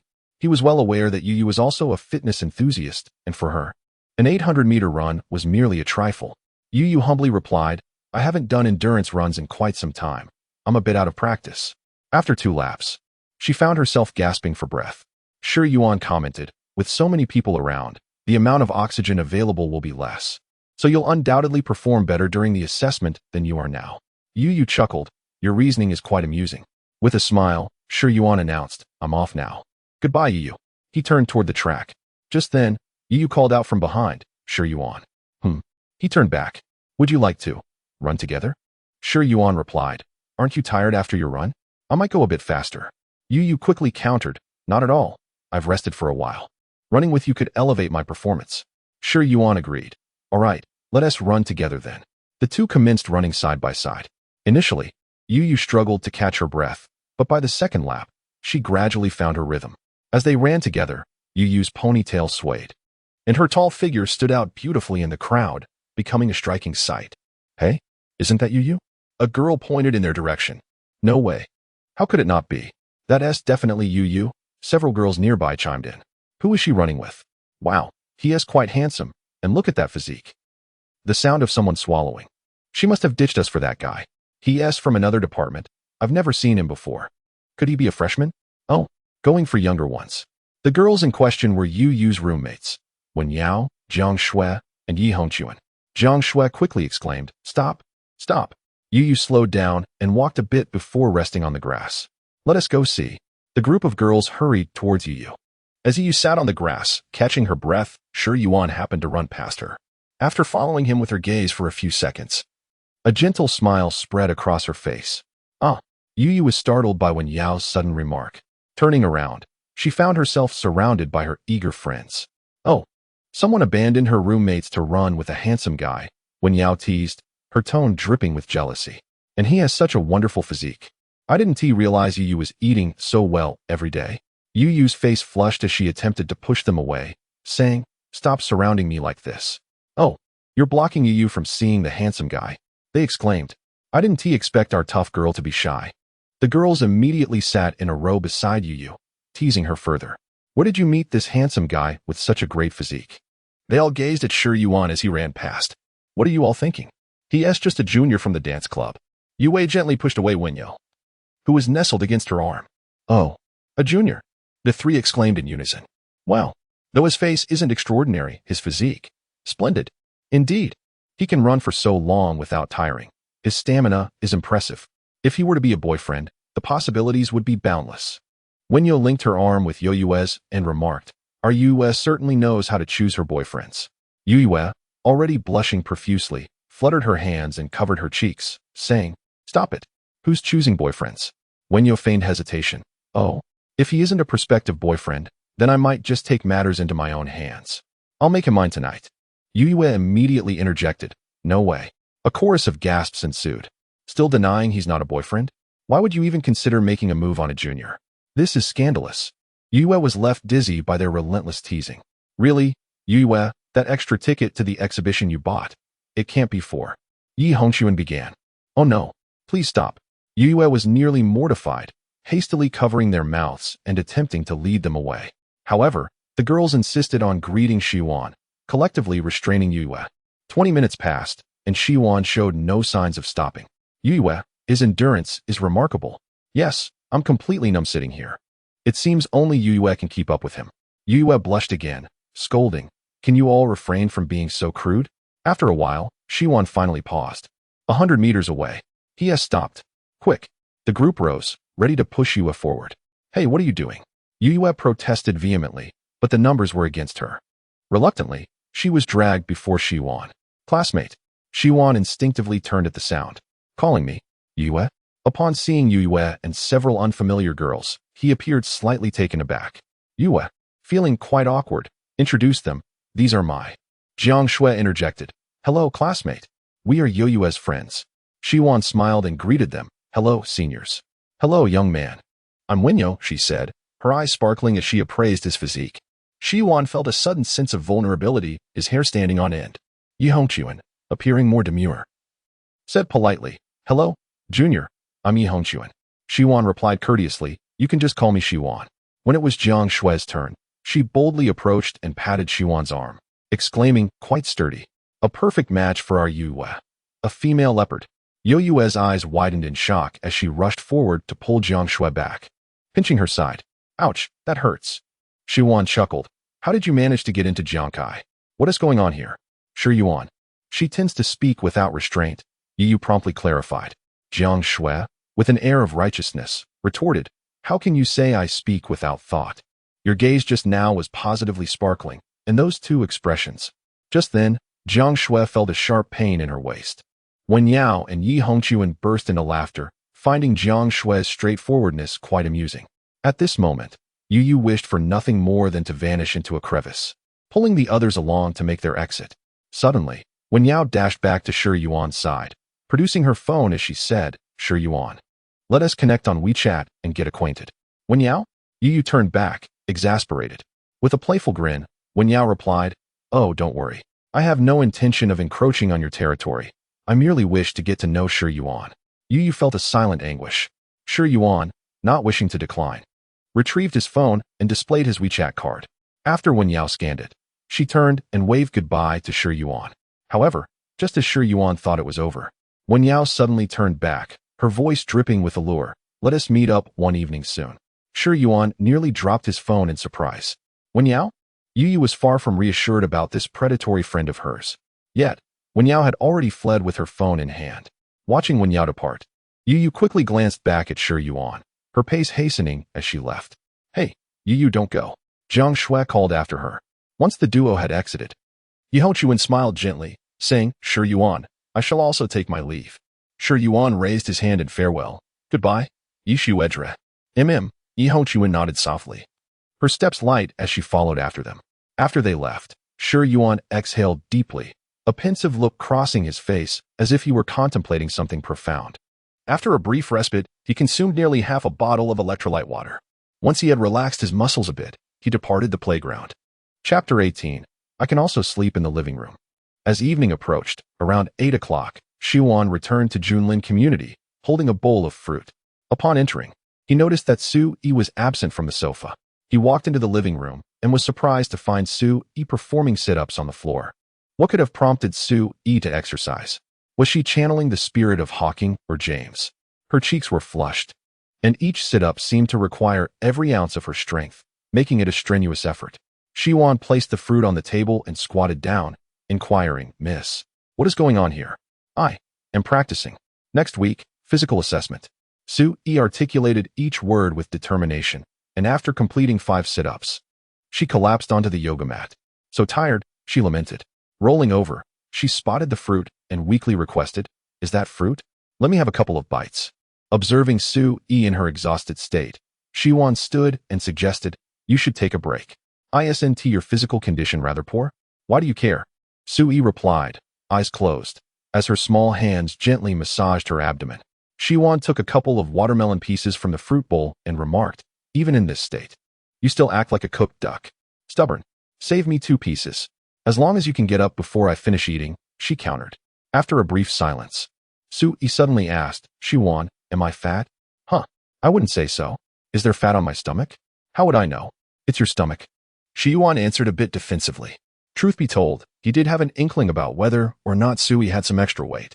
But why was she asking this? To be honest, she was quite slender, with a waist so delicate. Then why can't I do sit-ups? Suyi's inquiry left Shiwan momentarily speechless. So that was what she was concerned about. Doing sit-ups isn't solely about being slim. Even the slimmest individual can struggle if their core strength is lacking. How many can you do in a minute? He asked. At most 20, she replied. 20? That's below passing, he stated. Let me see how many you can do later. I'll offer some advice. First, let me have 2 pieces, Sui insisted. There are skewers in the bowl. You can skewer them yourself. To his surprise, Sui said, I can't get up. You need to bring them to me. Do it yourself, if you want to eat my fruit. You should at least reach for it. Shiwan retorted, mildly irritated. Will you skewer it or not? If you don't, I'll write on the wall and have them denounce you. Sui threatened playfully. You. I truly fear you. Shiwan conceded and skewered a piece of cantaloupe for her. Sui lay on the ground, her mouth agape, awaiting her offering. Shiwan, with a disgruntled expression, reluctantly fed her the fruit. Her cheeks puffed out as she chewed and swallowed. Slowly, she sat up, saying, I'm revived, and then flopped onto the sofa. Shiwan, you seem unconcerned about the physical assessment, she noted. Well, you, the fitness fanatic, should have no issues with it, he replied. As Shiryuan ate, he remarked. It's merely a physical fitness test. As long as it isn't too abysmal, one should be able to pass. How absurd. Each time, it nearly takes my life. As long as you pass, what's the fuss? Besides, it seems you aren't far from the passing mark, he continued. That was for sit-ups. The real challenge lies in the 800 meters. It's akin to facing a trial by fire. Sui responded despondently. How far can you run? She asked. Sui shifted slightly and replied, I have no idea. Perhaps I'll run a couple of laps on the field tomorrow to see. By the way, will you join me? I feel my running posture is incorrect. I need your assistance. Upon hearing this, Shiryuan promptly declined. Not a chance. Do you want me to get killed? Sui opened her eyes, casting a scornful glance at Shiryuan. How can a grown man be so timid? Shiryuan was not swayed by her words, retorting, Spare me the grown man talk. It's easy for you to say, but you don't endure the online bullying that comes with the school walls. Sui struggled to rise and insisted. I'll go in the morning when there are fewer people. No one will see. Please, I'm begging you for help, Shiryuan. She then adopted a pitiful demeanor, her voice sweetly pleading. Just help me this once, and I promise to treat you to a meal after I pass the test. Faced with Suyi's charms, Shiryuan found himself wavering, though it was certainly not the promise of a meal that swayed him. All right, but only this once. Thank you so much. Upon his agreement, Sui swiftly moved to the yoga mat, saying, Now, teach me how to do sit-ups. Seeing Suyi's renewed enthusiasm, Shiryuan was astonished. You've got quite the motivation. Aren't you tired? Sui lay down, declaring, Let us strike while the iron is hot. Hurry up. Fine, you go first, he instructed, and she completed a few sit-ups. While her overall form was acceptable, she lacked rhythm in the details. Shiryuan corrected her. When you rise, engage your hands as well. And pay attention to your breathing. Take a breath each time you come up. Maintain a steady rhythm. Also, don't let your back hit the ground every time. Just relax your abdomen and go right into the next one. After adjusting her posture once more, Shiryuan headed off to shower, leaving Sui to practice on her own. 10 minutes later, he emerged from the shower to hear Sui exclaim, Shiryuan, I've done 25. I'm almost there. Can you demonstrate for me? I feel a bit awkward. Shiryuan replied, All right, I'll show you a few. He ran his fingers through his hair and laid down on the yoga mat. It's been a while since I last did this, so I'll take it slow. As he began, Sui watched him intently, her demeanor serious at first. However, as he continued, her gaze gradually shifted, fixating on the exposed muscles of his abdomen. How could Shiryuan's abs be so well-defined? I wish I could touch them. Sui stared, and it wasn't until Shiryuan completed 20 sit-ups that she snapped back to reality, quickly assuming a serious expression. Shiryuan rose and asked, Did you see that clearly? Yes, I saw it clearly, Sui replied, somewhat flustered. The sit-ups should pose no problem. She should be able to pass. All right. It's time to wrap things up. Wash up and get some rest. Tomorrow's an early start. After Sui acknowledged this with a soft sound, she rolled up her yoga mat and proceeded to take a shower. Shi Yuan opened his phone, hoping to find a notification regarding the schedule for the physical assessment at the School of Finance. However, after a few minutes of searching, he was unable to locate any information about the assessment, which likely would be scheduled later this semester. 20 minutes later, Sui emerged from the shower, her hair cascading down her back, with a few droplets of water adorning her skin. A faint fragrance enveloped her, and her fair complexion appeared exceptionally smooth, as if it could exude moisture. Shi Yuan's gaze involuntarily flickered towards Sui, stealing glances back and forth, feeling quite awkward. Sui broke the silence. "Are you truly all right sleeping in the living room?" "It's fine. I can manage," Shi Yuan replied nonchalantly. "If it becomes too uncomfortable, you should return to your room," Sui suggested. Witnessing Shi Yuan sleeping on the sofa made her feel somewhat guilty. Shi Yuan turned to her and asked, "Then how should I sleep?" After a moment of hesitation, Sui whispered, "You could sleep on the floor." "No, let's stick to the sofa." Upon hearing this, Sui added, "How about we switch places? I can sleep in the living room." Shi Yuan chuckled and responded, "I doubt you would be able to." Sui bristled at his comment, asserting, "Why wouldn't I be able to sleep?" Seeing her determination, Shi Yuan clarified, "It's not that I underestimate you. Do you know the reason for distinguishing between the living room and the bedroom? The bedroom is meant for rest. Why? Because when one settles down to rest, a smaller space is preferable. An expansive area can lead to wandering thoughts. In darkness, this can breed imagined fears, akin to the childhood fear of the dark." "What does that even mean?" Sui felt bewildered. "It means you might become frightened and unable to sleep well." "Impossible. This is my home. What is there to fear? If anyone should be afraid, it's you." Sui huffed, crossing her arms defiantly. Shi Yuan, intrigued, remarked, "Oh, you don't believe me? Then let's put it to the test. You sleep in the living room." Without a second thought, Sui readily agreed. "Fine, I'll do it." She dashed to Shi Yuan's room, grabbed her blanket, and swiftly lay down on the sofa. Shi Yuan, witnessing her antics, could only shake his head in amusement. What was the need to take such a gamble? "Turn off the lights," he announced, proceeding to switch off the living room lights. However, once the lights were extinguished, Sui felt an unsettling shift, a wave of unfamiliar dread washing over her. In a lowered voice, she murmured, Could you leave them on, please? I'll turn them off myself later." Upon hearing this, Shi Yuan turned the lights back on and replied, "All right, then I'll head to bed." "Okay." After Shi Yuan retreated to his room, Sui lay quietly on the sofa, closing her eyes in an effort to steady her breathing. 5 minutes passed, yet sleep eluded her. Instead, a sense of fear took hold.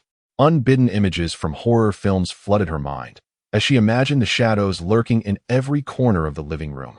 Too frightened to open her eyes. "Hey, Suddenly, Sui was startled by a sudden tap, causing her body to tremble violently. Upon opening her eyes, she discovered it was Shi Yuan. Annoyed, she playfully struck Shi Yuan and reproached, "What was that for? You scared me." Observing Sui's reaction, Shi Yuan reassured her, All right, I understand you're not afraid." Sui pouted, clearly unconvinced of Shi Yuan's sincerity. "I'm serious. Miss Sui, you possess quite a bit of courage." Shi Yuan continued, "You still need to wake up early for a run tomorrow, so head to your room." With a haughty snort, Sui expressed her satisfaction and walked off, clutching her blanket. As she reached the doorway of her room, she glanced back to see Shi Yuan comfortably nestled under the covers. "Could you please turn off the lights?" she requested. "Oh," Shi Yuan replied, and after complying, Sui swiftly slipped into his room. On Sunday morning, after preparing breakfast, Shi Yuan knocked on the door of her room. "Sui, time to get up and have breakfast." A few minutes later, Sui emerged, dragging her feet with a sleepy demeanor. Noticing her drowsiness, Shi Yuan approached and asked, "Did you not sleep well?" With her eyes still closed, Sui replied, "I'm not accustomed to sleeping in pajamas." Shi Yuan, at a loss for words, responded, "Then just take them off." "No way. Who knows what strange things you might do to the sheets," she retorted. Shi Yuan, incredulous, exclaimed, "What do you take me for?" "Sui." As Sui made her way to the bathroom, she remarked, "I never said you were a weirdo. It just feels odd." Shi Yuan, resigned, replied, "Suit yourself." Chapter 19. If only I had endured in the early hours past 7, the two changed their attire and set off for the western playground. Sui deliberately donned sunglasses, almost resembling a celebrity, save for a mask. However, at this hour, the streets were sparsely populated, and within the school, only a few early risers were scattered about, engrossed in their studies. "Hey, Shi Yuan, don't I look like a star stepping out?" Su Yi exclaimed joyfully. Shi Yuan smirked, replying, "Indeed, indeed. I am merely the bodyguard of Miss Su. With your capabilities, I wouldn't even accept you for free," Su Yi retorted, causing Shi Yuan's expression to darken. "You're getting a bit too full of yourself. I might not even find you appealing. Please, who would even care for you?" After a few minutes of playful banter, they arrived at the Western playground. Before 8 o'clock, only a custodian was present, tidying up the area. "Let us warm up and stretch," Shi Yuan instructed. And Su Yi complied. After their stretches, Shi Yuan said, "You start with a steady, slow jog while I observe." "All right, I'll begin now." With a nod, Su Yi assumed her running posture and took off, while Shi Yuan walked towards the grass to observe her form. It was the first time he witnessed Su Yi run, and it was indeed captivating. Clad in athletic attire, her physique resembled a finely sculpted statue, with a waist that could be grasped by a single hand. Akin to a willow swaying in the breeze, light and graceful, perfectly complemented by her alluring curves. The flowing strands of her hair danced behind her, all exuding the vitality of youth, reminiscent of blossoms in spring. Shi Yuan's gaze inadvertently drifted towards an enticing silhouette. "This scale shouldn't be so pronounced," he murmured. "Could it be secured somehow?" Just then, another figure caught his eye. Could there truly be a university student up at 7? Even if there were, who would intentionally jog at such a distance from the campus? Wait, why does this person look so familiar? Could it be her? As Shi Yuan approached, clarity dawned upon him. Indeed, it was none other than teacher Ning Ning. As she was stretching, Ning Ning heard her name called and turned to see. "Shi Yuan, what are you doing here?"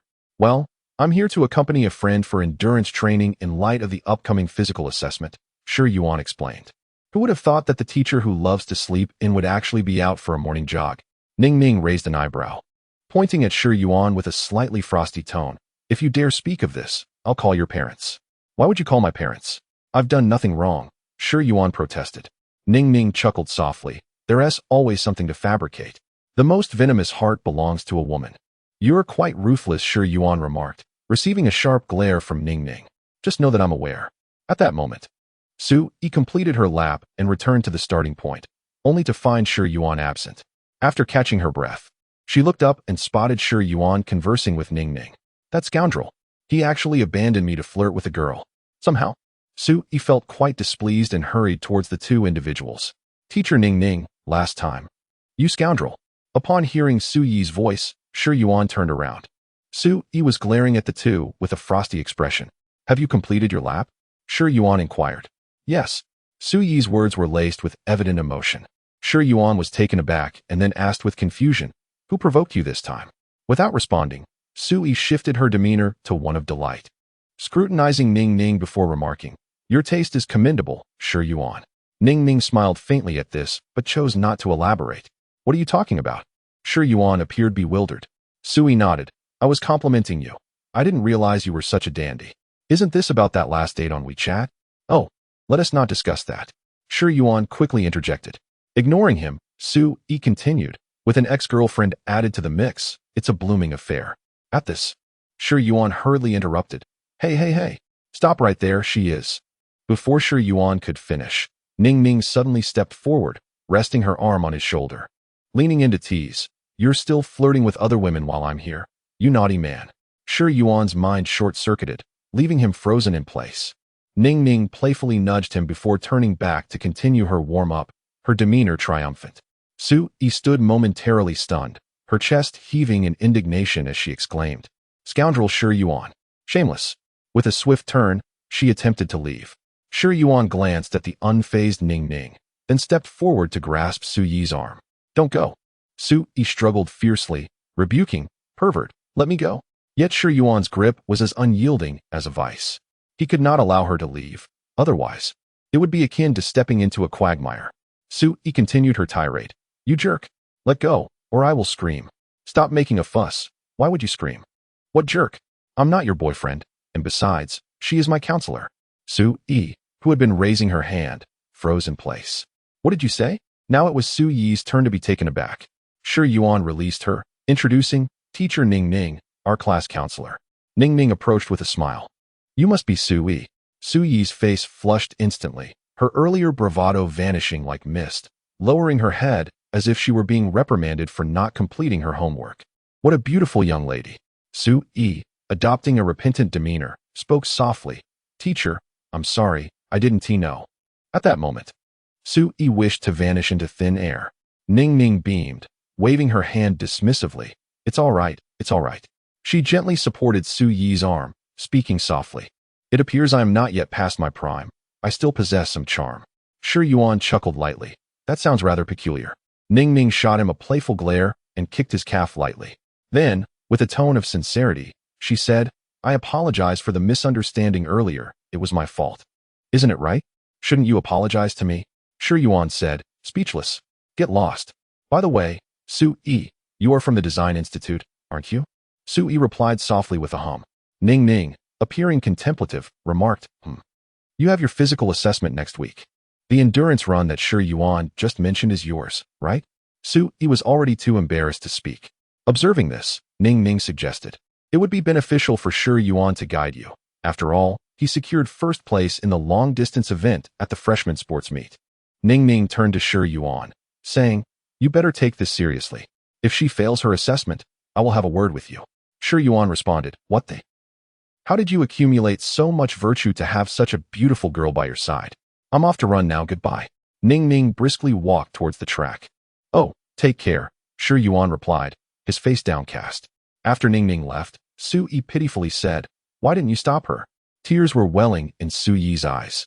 Shi Yuan, with a distressed expression, replied, I was trying to stop you, but you were like that East Wind Express delivery. I know what you're going to say, but I couldn't hold you back. Su-yi took a deep breath, covering her flushed cheeks with her hands. It's all your fault. You've made me lose face. Shi Yuan, feeling helpless, conceded, All right, it's my fault. I won't hold it against you. He decided to first correct her running posture, as more people would be arriving soon. Shi Yuan adjusted Su-yi's running form and instructed her on pace control. Remember to swing your arms wider. Breathe every 3 steps. Then accelerate to breathe every 2 steps. Maintaining your rhythm. Try running another lap. Su-yi obediently complied. At that moment, Ning-ning approached and poked Shi Yuan, saying, You're quite something. The school beauty is right by your side. That's not true, Shi Yuan replied nonchalantly. Come on, Su-yi is so beautiful. I can't even compare to her. After a moment, Shi Yuan conceded, That is indeed the case. Ning-ning playfully pinched Shi Yuan, her expression displeased. Honestly, did you see her reaction just now? She was definitely jealous. Shi Yuan looked at Ning-ning with skepticism and said, Well, my dear lady, I think she was just upset that I left her to chat with you. She probably wants to strangle me for being a scoundrel. Ning-ning retorted, Are you foolish? That's exactly jealousy. The more a girl wants to strangle you, the more she cares. Shi Yuan replied, Why does that sound so unsettling? I felt her hostility just now. Women have an uncanny sixth sense. You, my friend, are unaware of your good fortune with the ladies. Shi Yuan paid no mind to Ning-ning's comments and responded with a dismissive nod. Good fortune with the ladies. Ning-ning, a single teacher, began lecturing on relationships. After a while, she received a phone call and hurriedly left. Once Su-yi finished her lap and noticed Ning-ning was absent, she inquired, Where's teacher Ning-ning? Shi Yuan replied, She had an urgent matter to attend to and just left. How did you fare this round? Su-yi replied, It's going well. I found a bit of rhythm. If I run a few more laps and establish my pace, it will improve significantly. At that moment, Su-yi suddenly inquired with curiosity, Shi Yuan, your 1,000-meter time must be impressive, right? It's decent, just over 3 minutes. Just over 3 minutes? What's there to be surprised about? Many people finish in under 4 minutes. Not quite. In our last physical test, only 2 managed to complete it in under 4 minutes. Since you're here, why not give it a try? I'll time you. Su-yi eagerly took out her phone. However, Shi Yuan replied, No need to run that. I'll just jog a couple of laps. Why waste time on 1,000 meters? Su-yi scoffed. I knew you were just bragging. Hearing this, Shi Yuan's expression darkened, and he coldly commanded, Time me. After warming up briefly, he stepped onto the track.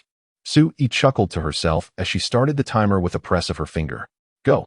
Shi Yuan surged forward, accelerating before settling into a steady pace after several meters. At that moment, 3 heavily made-up girls approached from behind, frisbees in hand. Oh, isn't this our beautiful Su-yi? Such a rare sight. Su-yi's gaze flickered slightly. The voice was familiar, and encountering this annoying person so early in the day dampened her mood, casting a shadow over her expression. Turning slightly, Su-yi coldly remarked, "Huang Yao, spare me your sarcasm." Huang Yao smiled at her two companions, lowering her voice. "Oh, our Su-yi is angry. How unfortunate." Su-yi had no desire to engage with her, merely wanting to wait for Shi Yuan to finish so she could leave. Out of sight, out of mind. Yet, Huang Yao pressed on. Our Su-yi must be smitten, watching handsome boys run so early in the morning. Just then, Shi Yuan ran past, prompting Huang Yao to comment, "Nice physique, though his looks are average. Seems like Su-yi has been deprived for too long, haha." Unable to tolerate this any longer, Su-yi spun around and slapped Huang Yao across the face. The sharp sound echoed. Huang Yao was utterly taken aback, having not anticipated such a reaction. Shi Yuan, who had just run past, sensed something was amiss and gradually came to a halt. Huang Yao paused momentarily, then touched her now smudged cheek, her anger flaring as she snarled, "Su-yi, how dare you hit me? Someone, teach her a lesson." The trio prepared to strike, causing Su-yi to retreat a couple of steps in fear. At that moment, Shi Yuan shouted from a distance, "Hey, stop." He rushed over, positioning himself protectively in front of Su-yi. "Let's talk this out. There's no need for violence." Su-yi, reassured by Shi Yuan's presence, whispered, "Shi Yuan, get lost. If I don't ruin her face today, I won't be called Huang." Huang Yao continued to shout defiantly. Shi Yuan's expression darkened. It appeared she was just looking for trouble. With a slight lowering of his gaze, he regarded Huang Yao with disdain. "What? Did she offend you?" Huang Yao pointed at Shi Yuan and yelled, "You, pretty boy, better mind your own business. Don't get burned." "Oh, her grandmother. The young master is certainly involved. Initially, I intended to seek clarity, but now, it seems reconciliation is impossible. I am involved. What can you do, yellow-faced woman?" "What did you say? Displeased? Then let me call you a wretched creature." Huang Yao's face flushed crimson with rage as she raised her hand to strike Shi Yuan. Shi Yuan's expression shifted slightly, and he swiftly seized Huang Yao's wrist. With a sudden, forceful twist, Huang Yao's body lifted in pain. "Ah, my." The bone-deep agony surged relentlessly, prompting Huang Yao to emit a series of anguished cries. The other two girls, witnessing this, attempted to push Shi Yuan away. Shi Yuan cast a cold glance at them, and with a slight exertion, Huang Yao cried out once more. The two girls were instantly petrified, too frightened to move. Shi Yuan released Huang Yao and coldly remarked, "Scram. You look like a wall covered in dust, utterly repulsive." At his words, Su-yi glanced at her own hand, now smeared with white wall dust. "You, just wait." Huang Yao spat venomously. "Fine, I shall wait," Shi Yuan replied dismissively. Subsequently, Huang Yao departed with the assistance of the two girls. Shi Yuan turned to Su-yi, who seemed lost in thought, appearing quite dazed. "Hey, Su-yi snapped back to reality. "What were you thinking? What just happened? And who was that person? So deserving of a beating?" Su-yi sighed, explaining, "I previously mentioned there was someone in our department whom I detest." "Is it her?" Su-yi nodded, feeling a headache coming on. "She constantly troubled me while we were in the department. Just now, she spoke out of turn, and I couldn't help but slap her." Shi Yuan replied, "This isn't your fault. Her face alone makes me want to hit her. However, you really shouldn't have resorted to violence." Su-yi furrowed her brows slightly, feeling this comment resembled the universal phrase teachers say when addressing students fighting. No matter the circumstances, striking is always wrong. Su-yi internally resisted, nonchalantly asking, "Why? If I hadn't arrived in time, or if it had just been you alone, who knows how they would have treated you?" Sometimes, one must endure, especially when outnumbered. Upon hearing this, Su-yi's emotions softened. She truly admired Shi Yuan's strategic mindset. Nevertheless, she felt genuinely grateful for Shi Yuan's timely intervention. "Thank you, Shi Yuan." Then, with a hint of concern, she added, "Shi Yuan, Huang Yao's boyfriend does not seem like an easy opponent. I'm worried he might trouble you." Shi Yuan, however, appeared unfazed, responding, "That's wonderful. Let him come more often." Su-yi was taken aback. "Wonderful? More often? Have you lost your mind, Shi Yuan? What's there to fear? I am least afraid of people seeking trouble. It's like they are delivering money to my doorstep. Let us go back." Shi Yuan ran his fingers through his hair and strode ahead. Yet, despite Shi Yuan's nonchalance, Su-yi couldn't shake off her worries. If Huang Yao truly committed an outrageous act, would she not be dragging Shi Yuan into the fray? Su-yi's expression turned slightly bitter as she murmured, "If I had known, I would have just endured it. However, the sight of Huang Yao's humiliation and that grotesque expression felt immensely satisfying. A faint smile graced Su Yi's face as she lifted her gaze towards Shi Yuan, a peculiar feeling stirring within her heart. When Shi Yuan had stood protectively before her moments ago, all her anxieties had dissipated, replaced by an overwhelming sense of security. Such emotions were unfamiliar to her, leaving Su Yi momentarily lost in contemplation. "Hey, what are you dawdling for?" Shi Yuan called back. Regaining her senses, Su Yi hurried a few steps to catch up, retorting, "What do you mean, hey? I have a name, you know." "Very well, Miss Su. Let us be on our way. Just look at your timid demeanor." Indeed. Your charm is simply too captivating." They continued their light-hearted banter as they departed the playground together. Chapter 20. A dramatic encounter between two women upon returning home. Su Yi first headed to the bathroom, while Shi Yuan suddenly remembered that he had forgotten to invite Ning Ning to dinner. Consequently, he took out his phone to send her a message. However, Ning Ning did not respond, likely occupied with other matters. At that moment, Su Yi emerged from her shower and said, "You should wash up too." I will in a moment," Shi Yuan replied, glancing at his phone. "What are you up to?" she inquired. "I'm planning to arrange a dinner with teacher Ning Ning," he replied. Su Yi feigned shock, exclaiming, "You dare to make a move on your own tutor?" Shi Yuan responded nonchalantly, "What are you always thinking about? Last time, teacher Ning Ning had to intervene in that fight, and I received a reprimand. I need to apologize." Su Yi, a bit disappointed, remarked, "Oh, is that so? How boring." Yet, a slight smile crept onto her lips, revealing her hidden delight. Shi Yuan cast a glance at her, bemused by her incessant desire for drama in her life. After a while, Ning Ning finally replied to Shi Yuan, indicating that she would be free next Friday evening. After a moment of contemplation, he responded, "Then let's meet next Friday evening, and we can invite Zhang Sun as well." Ning Ning replied with an okay emoji and added, "I'll call you when I arrive to pick you both up." With that, Shi Yuan set his phone aside and went to take a shower, while Su Yi felt herself drifting into a sleepy haze. Moments later, feeling a chill, she opened her eyes and turned over. Just as she was about to doze off again, the doorbell rang insistently.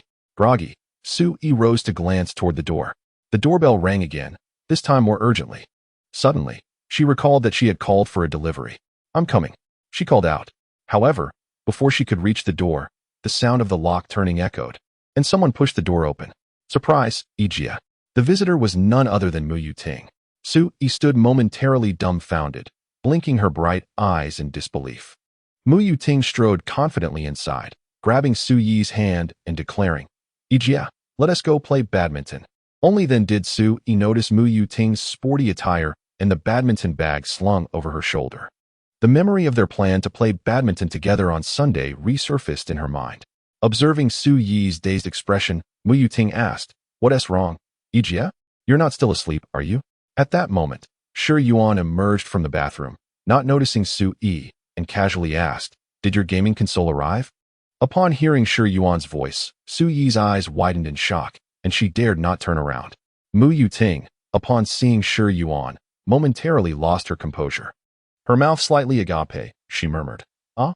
As Shi Yuan's gaze fell upon Mu Yuting, he then glanced down at his own casual attire. Time seemed to freeze in that instant, enveloped in an eerie silence. Even the faintest sound would have echoed. Mu Yuting swallowed hard, her eyes darting between Shi Yuan and Su Yi. Her expression shifted to one of distress as she stammered, "I think I've come to the wrong place. I apologize. Ijia, let us go another day. Bye." With her words tumbling out in a rush, she swiftly turned to escape. Su Yi seized her by the collar. Mu Yuting immediately began to struggle, pleading, Sister E, I swear I won't say a word. I haven't seen anything, nothing at all." Su Yi forcefully dragged Mu Yuting into the living room. A few minutes later, Mu Yuting sat obediently in the living room, occasionally raising her eyes to glance at Su Yi, who was directly blushing. "Sister E, you too really." Su Yi's face flushed deeper, her gaze momentarily unfocused as she firmly stated, "No." Mu Yuting murmured softly, "If it's not, then why be so fierce?" Shortly after, Shi Yuan emerged from the kitchen, carrying a plate of cut fruit. The fruit was relatively fresh, but only this little remained. Mu Yuting forced a smile, saying, "It's fine. I don't eat much." Shi Yuan recalled their last meal, sitting down and remarking, It was indeed cut too little." Su Yi sat upright, slowly saying, Do you know that barging into someone else's home unannounced is quite impolite? Mu Yuding still meekly replied, I rang the doorbell. I just wanted to surprise you. Su-yi wore a serious expression, leaning in to look at Mu Yuding and stated, we have nothing to do with each other. He is my tenant. I never said you two had any relationship. Su-yi turned to Shi Yuan, her tone sharp. You explain. Shi Yuan forced a smile and said, I am indeed her tenant. I will leave once this semester ends. What a situation. Wasn't she indifferent about how others spoke of it back then? Why is she now more flustered than I am? Su-yi coughed twice and said, I need to change clothes. She swiftly walked into her room, leaving the two in stunned silence. After watching Su-yi enter, Mu Yuding whispered, Shi Yuan, have you too? You know. What? Shi Yuan frowned. Mu Yuding's eyes lit up with excitement as she eagerly said, I mean, you two are living together, sharing a bed. Shi Yuan instantly felt dizzy, speechless. All that was for nothing. Back in her room, Su-yi felt utterly embarrassed and flopped onto her bed, furiously waving her fists. Oh no, how could I have forgotten about this? With her chin resting on the bed, her small face drooped down. After a moment of silence, Su-yi opened her eyes, a flicker of realization crossing her mind as she murmured, he just mentioned leaving for vacation. Su-yi sat up against the wall. Well, summer vacation is approaching, and by then it will be autumn. The weather will no longer be hot, and Shi Yuan won't need to live off campus anymore. As this thought crossed her mind, a hint of disappointment arose within her. Who would cook for her if Shi Yuan moved out? Furthermore, he seems like a decent person. Allowing him to continue staying could be an option, mainly because he can cook. Yes, it's because he can cook. However, Su-yi found it difficult to conceive any reason for Shi Yuan to remain, which left her feeling somewhat discontented. After a while of contemplation, her thoughts became a tangled mess. Oh dear, this is so frustrating. Su-yi rose, dressed herself, and stepped outside. As soon as she emerged, she noticed Mu Yuding's expression of intrigue as she bombarded Shi Yuan with an array of questions. Shi Yuan, on the other hand, appeared utterly overwhelmed by Mu Yuding's incessant inquiries. Ting, what are you doing? Su-yi approached, inquiring. Mu Yuding immediately composed herself, responding dutifully, oh, nothing. Just chatting with Shi Yuan. Su-yi shot her a skeptical glance. Mu Yuding chuckled softly, noticing Su-yi had changed into casual attire, and said with a smile, Sister-y, you've just finished running. Perhaps you should take a break. I won't disturb you too. Upon hearing this, Su-yi quickly glanced at Shi Yuan and, somewhat breathless, exclaimed, You're not disturbing anyone.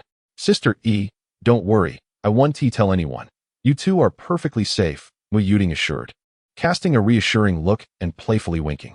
Su-yi felt a rush of panic and stepped forward, grasping Shi Yuan's shirt. What did you tell her? She demanded. Shi Yuan, appearing half dead, closed his eyes in resignation, insisting, I swear I didn't say anything.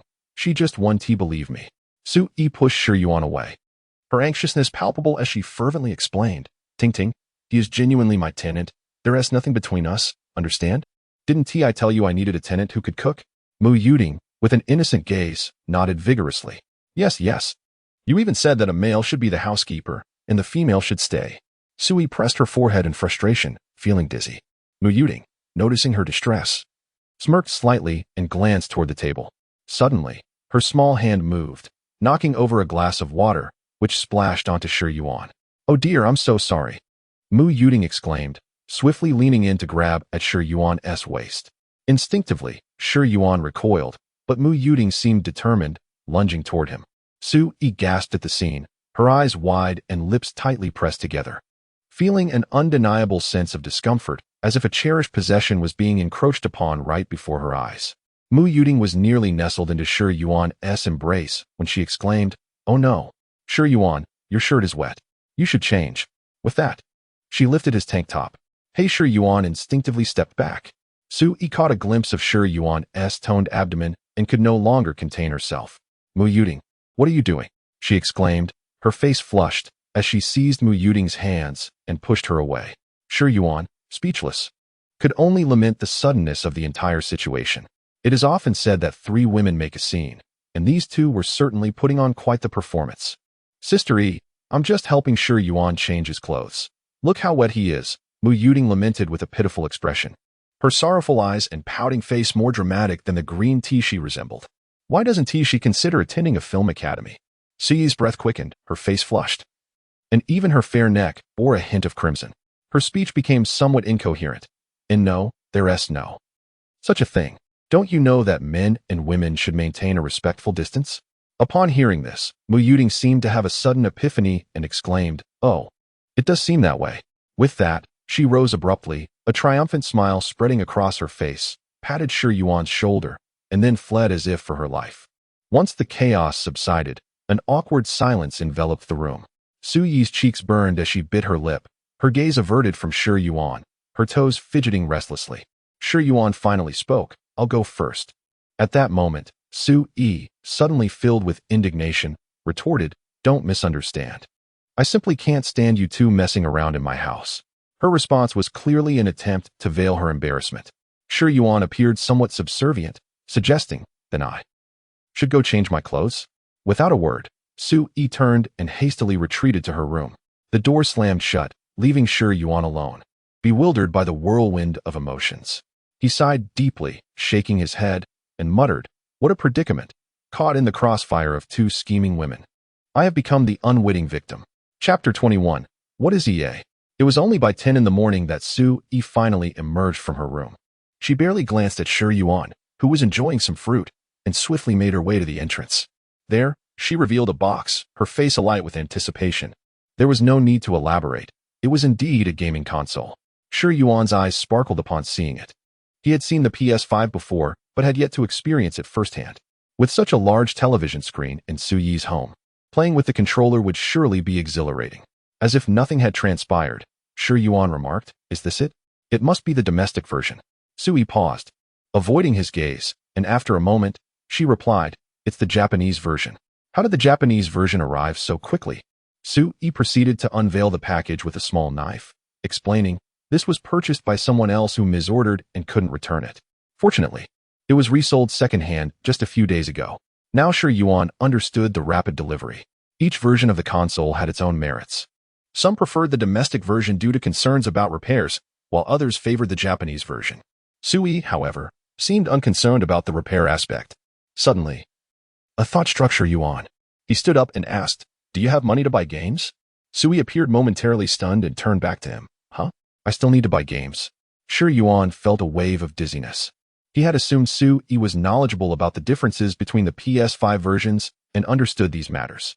It turned out she was only aware of one version. "You don't mean?" "Tingting only told me to buy the Japanese version." Shi Yuan sighed inwardly, realizing he need not inquire further. It was evident she lacked funds. He explained, "You have to purchase games for this. I thought you had set aside money for that." With a pained expression, Su Yi lamented, "How much do they cost?" "Several hundred, I suppose." "That much?" She gasped. "What should I do? I can't play without games after buying the console." The excitement and anticipation on Su Yi's face vanished, replaced by a look of despair and disappointment. Seeing her despondent demeanor, Shi Yuan felt a pang of sympathy. The transition from hope to disappointment was disheartening. With a gentle sigh, he said, "Never mind, I'll lend you the money to buy them." Su Yi's eyes sparkled with joy, and she excitedly looked at Shi Yuan, exclaiming, "Really? Well, now that we have the console, it wouldn't make sense to have no games." Shi Yuan thought to himself that he might as well continue his good deed, seeing it through to the end. He was also intrigued and eager to try out the controller for gaming. Radiating a sweet smile, Su Yi returned to her unpacking. After a while, she asked Shi Yuan, "Do you know how to set this up?" After a moment's contemplation, Shi Yuan replied, "I've never set one up before, but I can learn. It shouldn't be too difficult." He then began to take action, searching for a detailed unboxing and installation tutorial on a popular video site, which proved far more convenient than reading a manual. Together, they meticulously followed the video step-by-step to unbox, verify, and assemble the console. Half an hour later, they were fully prepared. Shi Yuan grasped the controller and asked, "What game do you want to play?"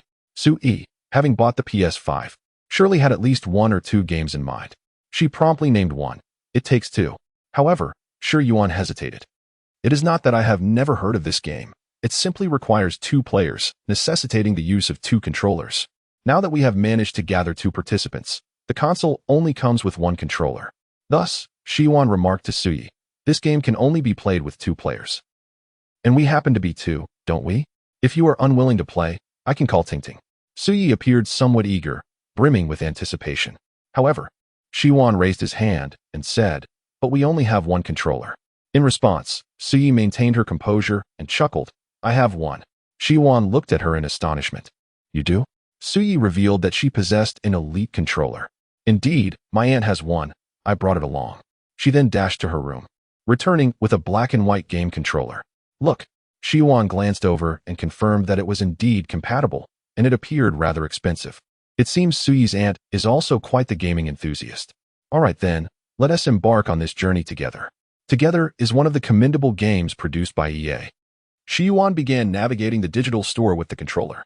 At this moment, Suyi inquired, "What is EA?" Shiwan replied nonchalantly, "It's not worth mentioning." "Huh?" Suyi looked perplexed. "Just make sure.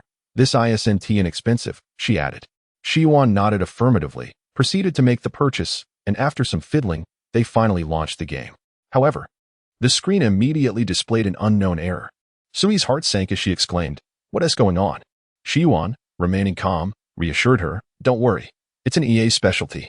This game won't be too troublesome. It will be fine shortly." Suyi, observing Shiwan's composed demeanor, couldn't help but question whether he truly had confidence in this.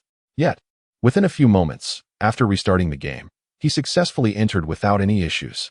Suyi's eyes widened in surprise. It truly was as he said.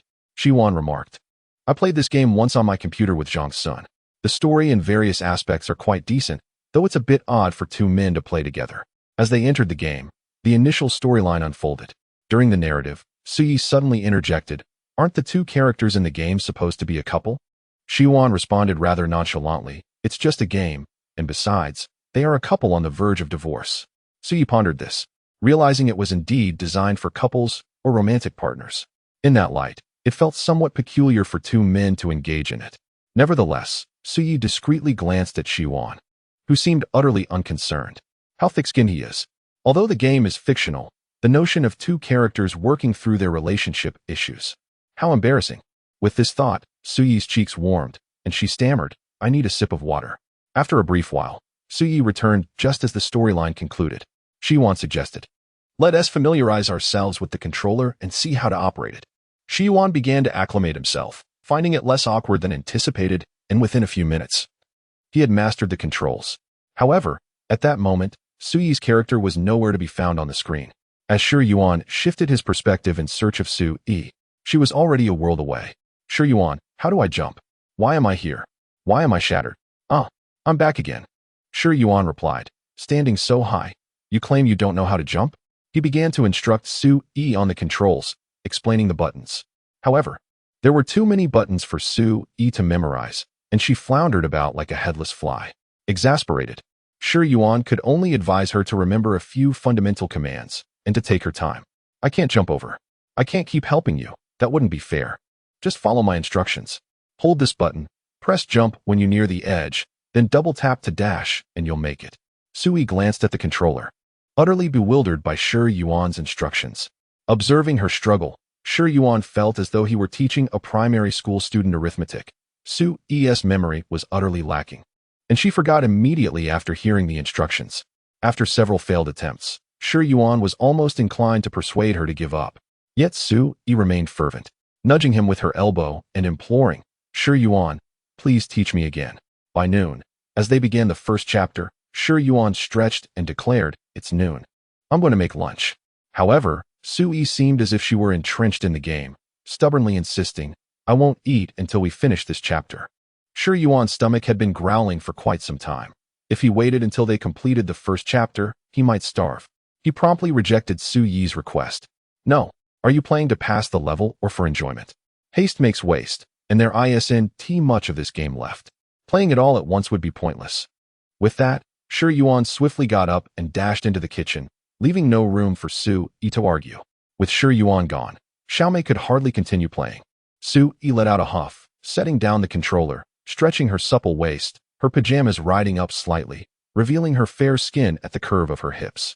Before long, Shiryuan returned with lunch. Just as they began eating, Sui suddenly remarked, "I've talked to Ting Ting. She won't say anything." Shiryuan remained unfazed, as if it were of little consequence. Sui put down her chopsticks, eyeing Shiryuan suspiciously. "Why aren't you worried at all?" Shiryuan tilted his head slightly and replied, What benefit would it bring her to speak of it? Upon hearing this, Su-yi felt a twinge of disappointment.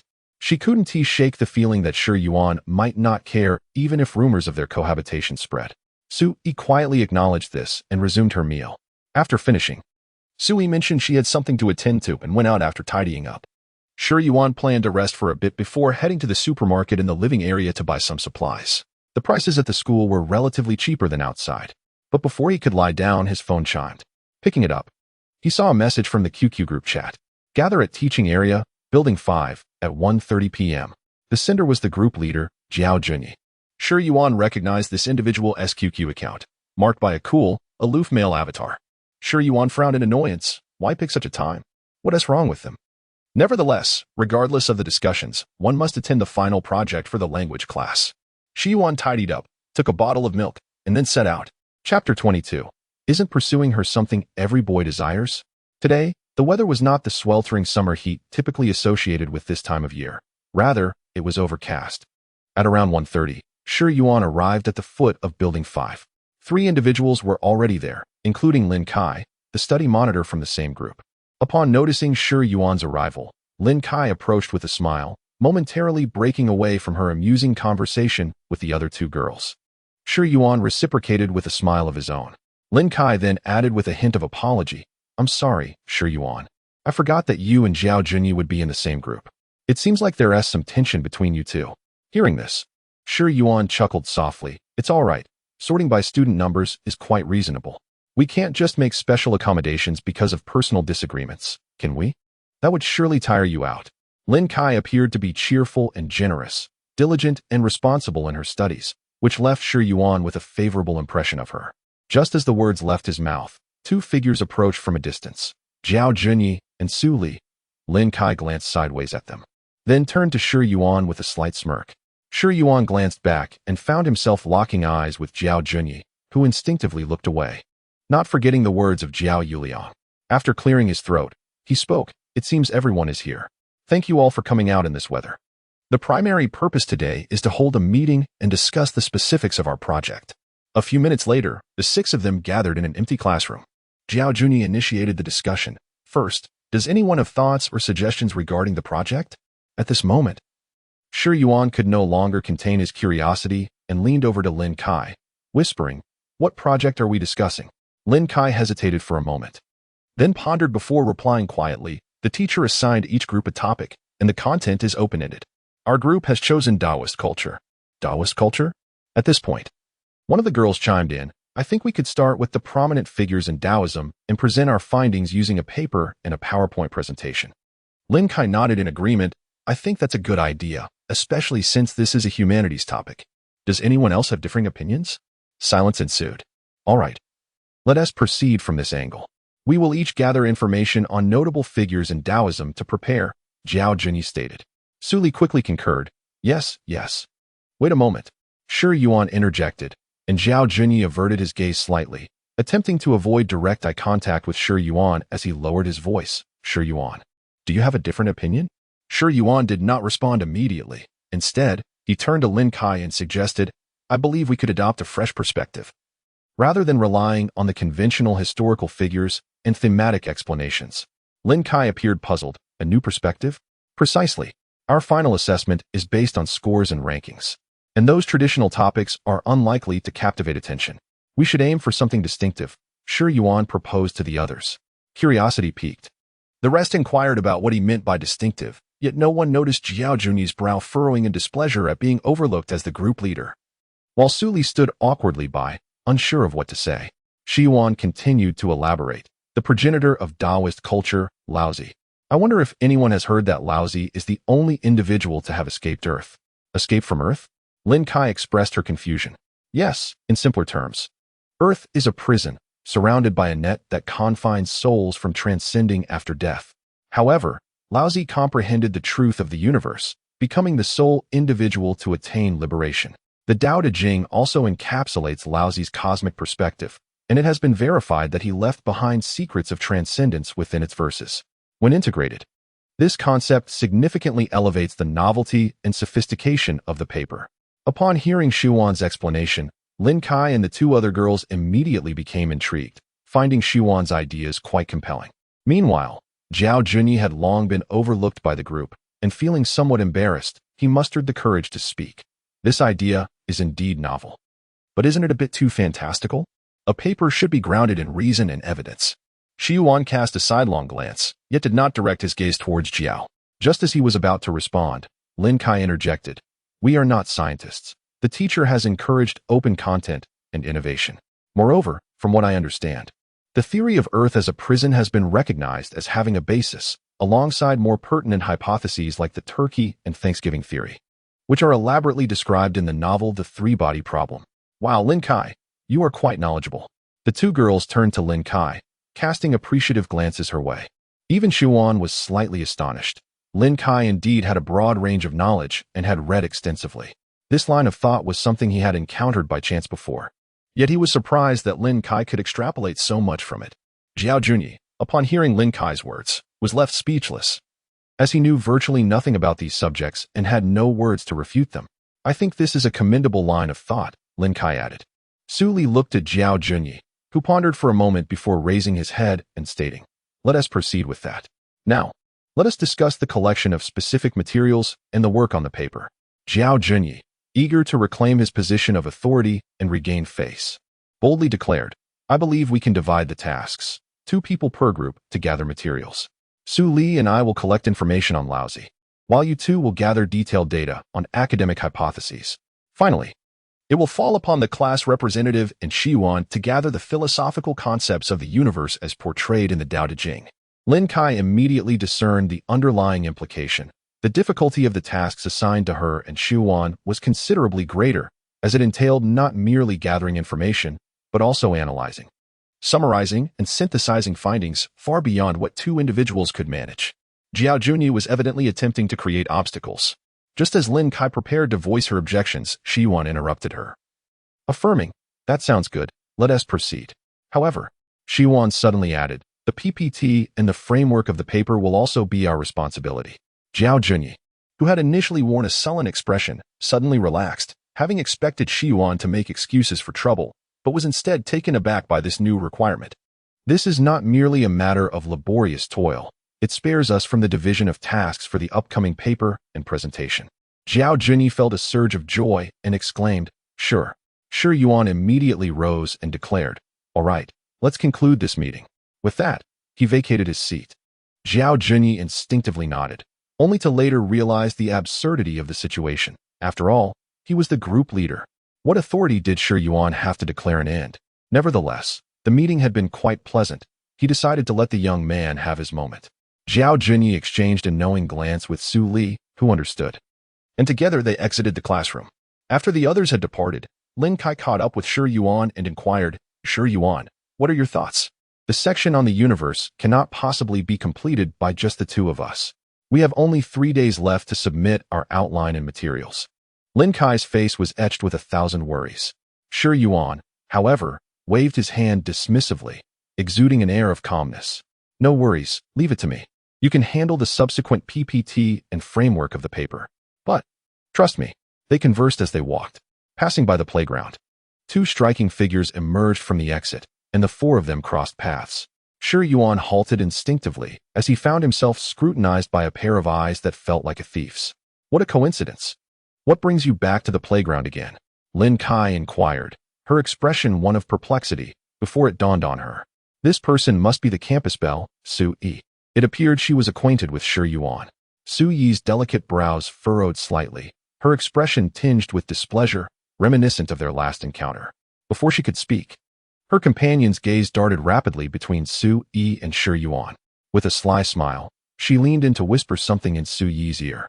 Upon hearing this, Su Yi's face paled momentarily before she regained her composure, though a hint of panic lingered. Shooting a reproachful glance at her friend, she hurriedly turned and left. Once they were gone, Lin Kai turned to Shi Yuan and asked, Do you know Su Yi? For some reason, Shi Yuan felt a wave of unease wash over him. What had displeased this young lady again? Well, I suppose we are acquainted, he replied. Are you interested in pursuing her? What? Shi Yuan was taken aback. Lin Kai chuckled, teasing, just a joke. Isn't it a common aspiration for all boys to chase the campus belle? Shi Yuan awkwardly smiled. He had not anticipated Lin Kai to engage in such banter. Let's go. You need not worry about that matter. I have it under control. He waved goodbye to Lin Kai. If you need help, remember to reach out. Lin Kai called after him. All right. Chapter 23. Has Su Yi found a boyfriend? Half an hour later, Shi Yuan returned to the Junlin community. Upon entering, he discovered that Su Yi had not yet arrived. He washed the fruits he had just purchased and placed them in the refrigerator. Taking a seat in the living room, he murmured to himself, I will have to trouble teacher Ning Ning again. No sooner had he spoken than the sound of the door opening echoed through the room. Su Yi had returned. What are you doing at the playground? You needn't work so hard, she remarked. Su Yi paused for a moment before replying. My roommate asked me to help her take some photos. Oh, that roommate of yours. Shi Yuan began, but was abruptly interrupted by Su Yi's sharp retort. Shut up. I don't want to know what you were up to. With that, she strode directly into her room. Shi Yuan was left bewildered. I didn't even mention what I was doing. How did I provoke her? It was truly baffling. Deciding to disregard Su Yi, he picked up his phone and sent a message to Ning Ning. Teacher Ning Ning, when are you free? A few minutes later, Ning Ning replied, You little rascal. What trouble have you caused now? Shi Yuan's lips twitched in response. It seemed that teacher Ning was still holding a grudge. He sent an emoji of a bowing figure in apology and typed back, I have a project that requires your assistance. What project? She inquired.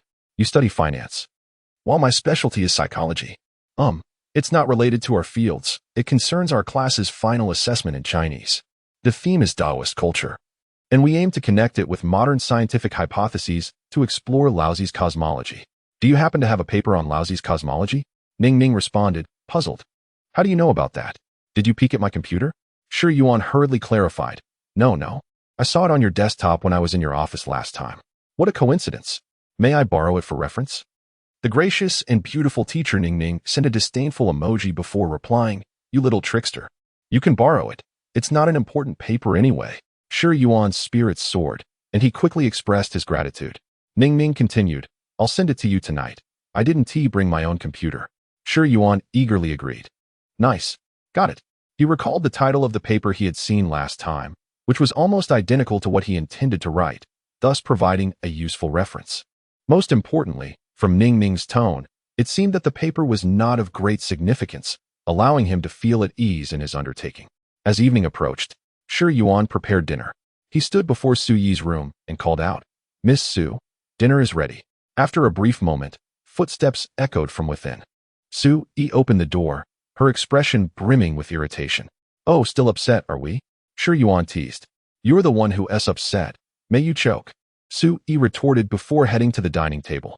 Shi Yuan felt a pang of defeat, thinking to himself how incomprehensible this woman was. During dinner, Shi Yuan mentioned, I will be going to school to practice dancing tonight. Su Yi instinctively glanced at Shi Yuan's hand. Although the wound had scabbed over, she wondered if he could really dance without risking it reopening. However, Su Yi reconsidered and thought, what business is it of mine? Let him go out every day with girls. Who cares? Su Yi retorted with a hint of irritation. As for you asking me to play games, I just wanted to inform you. Unexpectedly, Su Yi replied, Tonight, I need to organize my assignments. I have a presentation in class tomorrow. It turned out she had overthought the situation. Shi Yuan casually acknowledged her with an O. After dinner, he took a brief rest, changed his clothes, and stepped out. Meanwhile, Su Yi remained at home, diligently organizing her assignments. As it approached 9 o'clock, a notification pinged on Shi Yuan's phone.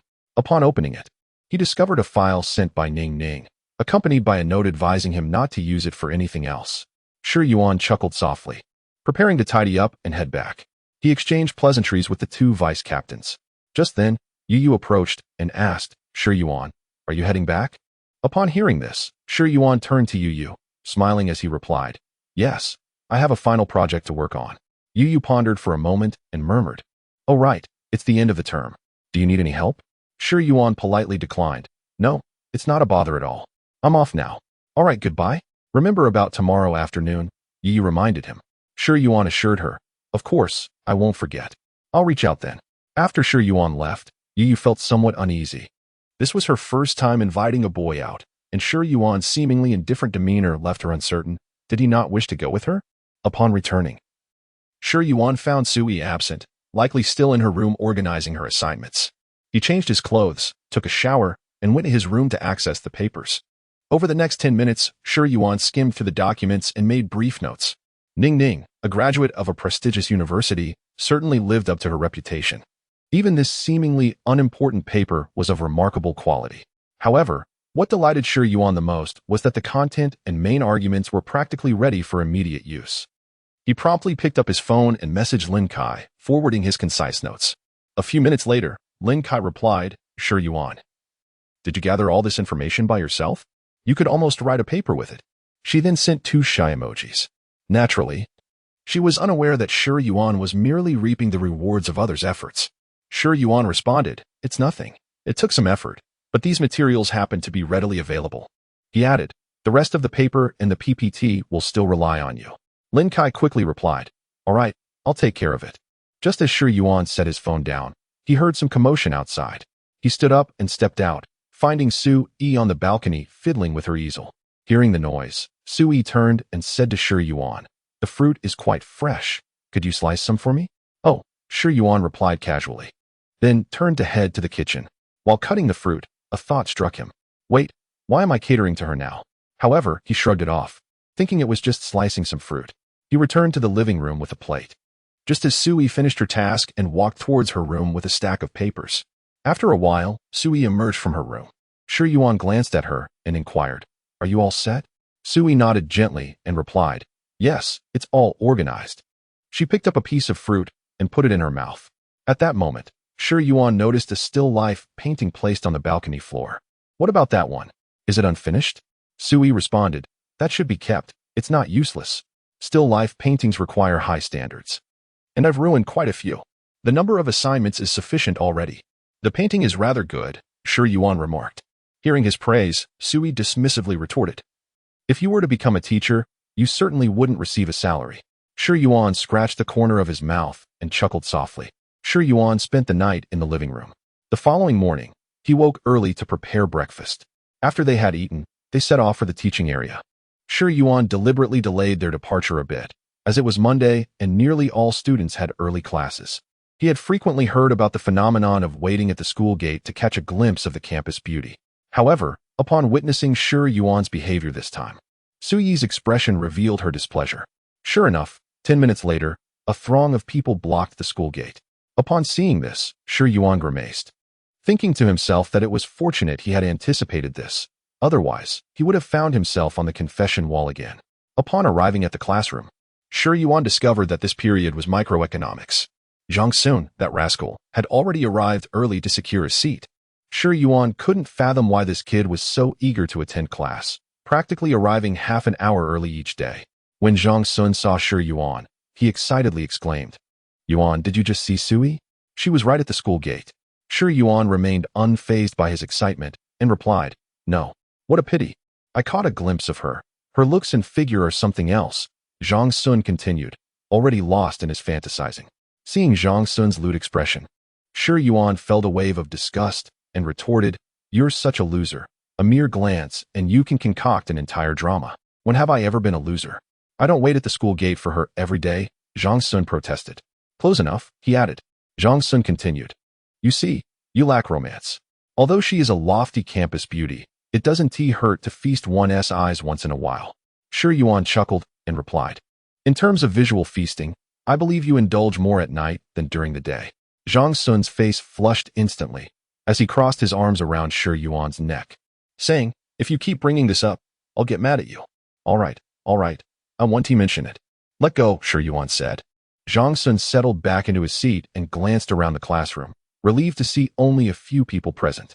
Microeconomics remained as tedious as ever, even somewhat obscure and difficult to grasp. As the class neared its end, Zhang Sun woke from his slumber with a yawn. At that moment, the class was abuzz with hushed discussions. The teacher at the podium could no longer tolerate the noise and shouted, silence. Instantly, the volume diminished significantly. Zhang Sun, jolted by the teacher's outburst, turned to Shi Yuan and asked, what is going on? Shi Yuan, engrossed in his phone, casually replied, who knows? It's been like this for a while. Zhang Sun then tapped the shoulder of the boy in front of him and inquired, bro, what are you all talking about? The young man glanced back at Zhang Sun and whispered, covering his mouth, someone posted on the confession wall that the campus beauty, Su Yi, has a boyfriend. What? Zhang Sun exclaimed, his voice rising in surprise, attracting the teacher's attention. He quickly quieted down, burying his head. What nonsense is this? Su Yi has a boyfriend? Who could it be? Shi Yuan, who was engrossed in his phone, was equally taken aback by Zhang Sun's words, though his feelings were more riddled with confusion. After all, he had been spending time with Su Yi, so how could she possibly have found a boyfriend overnight? Zhang Sun's curiosity soared, and he engaged in a lively discussion with the boy seated in front of him, as if they were kindred spirits. Shi Yuan gradually pieced together the story during class. When the teacher showcased Su Yi's artwork, a drawing of a male figure unexpectedly emerged from the categorized works, already well underway. The classroom erupted in chaos, as the assignment had specific requirements that did not include portrait sketches. Moreover, this particular portrait was remarkably detailed, clearly not a mere assignment. However, the focal point was Su Yi's reaction. Upon seeing the drawing, she stood up abruptly, her face flushing a deep crimson. Although the teacher quickly intervened and lowered the drawing, it had already been captured on camera. Was it possible that the boy depicted was someone Su Yi had secretly admired? Shi Yuan pondered. A curiosity ignited within him to discover who could have caught the eye of such an esteemed young lady. He turned to Zhang Sun and inquired, "Do you know who that drawing is of?" Zhang Sun replied excitedly, "I have no idea. Can you recognize him?" He showed his phone to Shi Yuan. The image was somewhat blurred, revealing only the rough outline of a male figure. It was impossible to discern his identity. "This is unclear," Shi Yuan remarked. "The shot taken by someone in Su Yi's class is rather fuzzy. My goodness, this news is rather shocking. The campus beauty has a boyfriend," the two boys in front exclaimed. Just then, the bell rang, and the classroom erupted into a frenzied discussion. "Who is this guy? Damn it, he has struck gold. Let us not jump to conclusions. Could it possibly be a girl? Get real. If it were a girl, then there would be absolutely no chance left." After listening to the chatter, Shi Yuan felt that the situation was quite peculiar. What could this drawing signify? Perhaps it was merely a case of someone doodling out of boredom.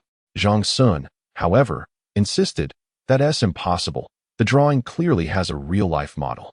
It definitely wasn't just some random internet image. Besides, Su Yi's reaction speaks volumes. I heard the boys in her class nearly had their eyes pop out. It's undoubtedly not just a haphazard sketch. 10 minutes later, the class resumed. The classroom fell silent, but it wasn't long before excitement bubbled up again. Observing this, Shi Yuan couldn't resist but to scroll through the confession wall once more. Upon opening the page, I was immediately greeted by a recent submission, a pristine version of the candid photograph, expertly processed. The details were becoming increasingly discernible. The classroom erupted in a flurry of excitement. The teacher had barely begun to speak before chaos ensued below. Zhang Sun was examining his phone intently. "Wow, Yuan Air, you bear quite a resemblance to this," he remarked. Shi Yuan, too, was captivated by the image, growing more convinced that it indeed looked like him. Was this not a reflection of himself?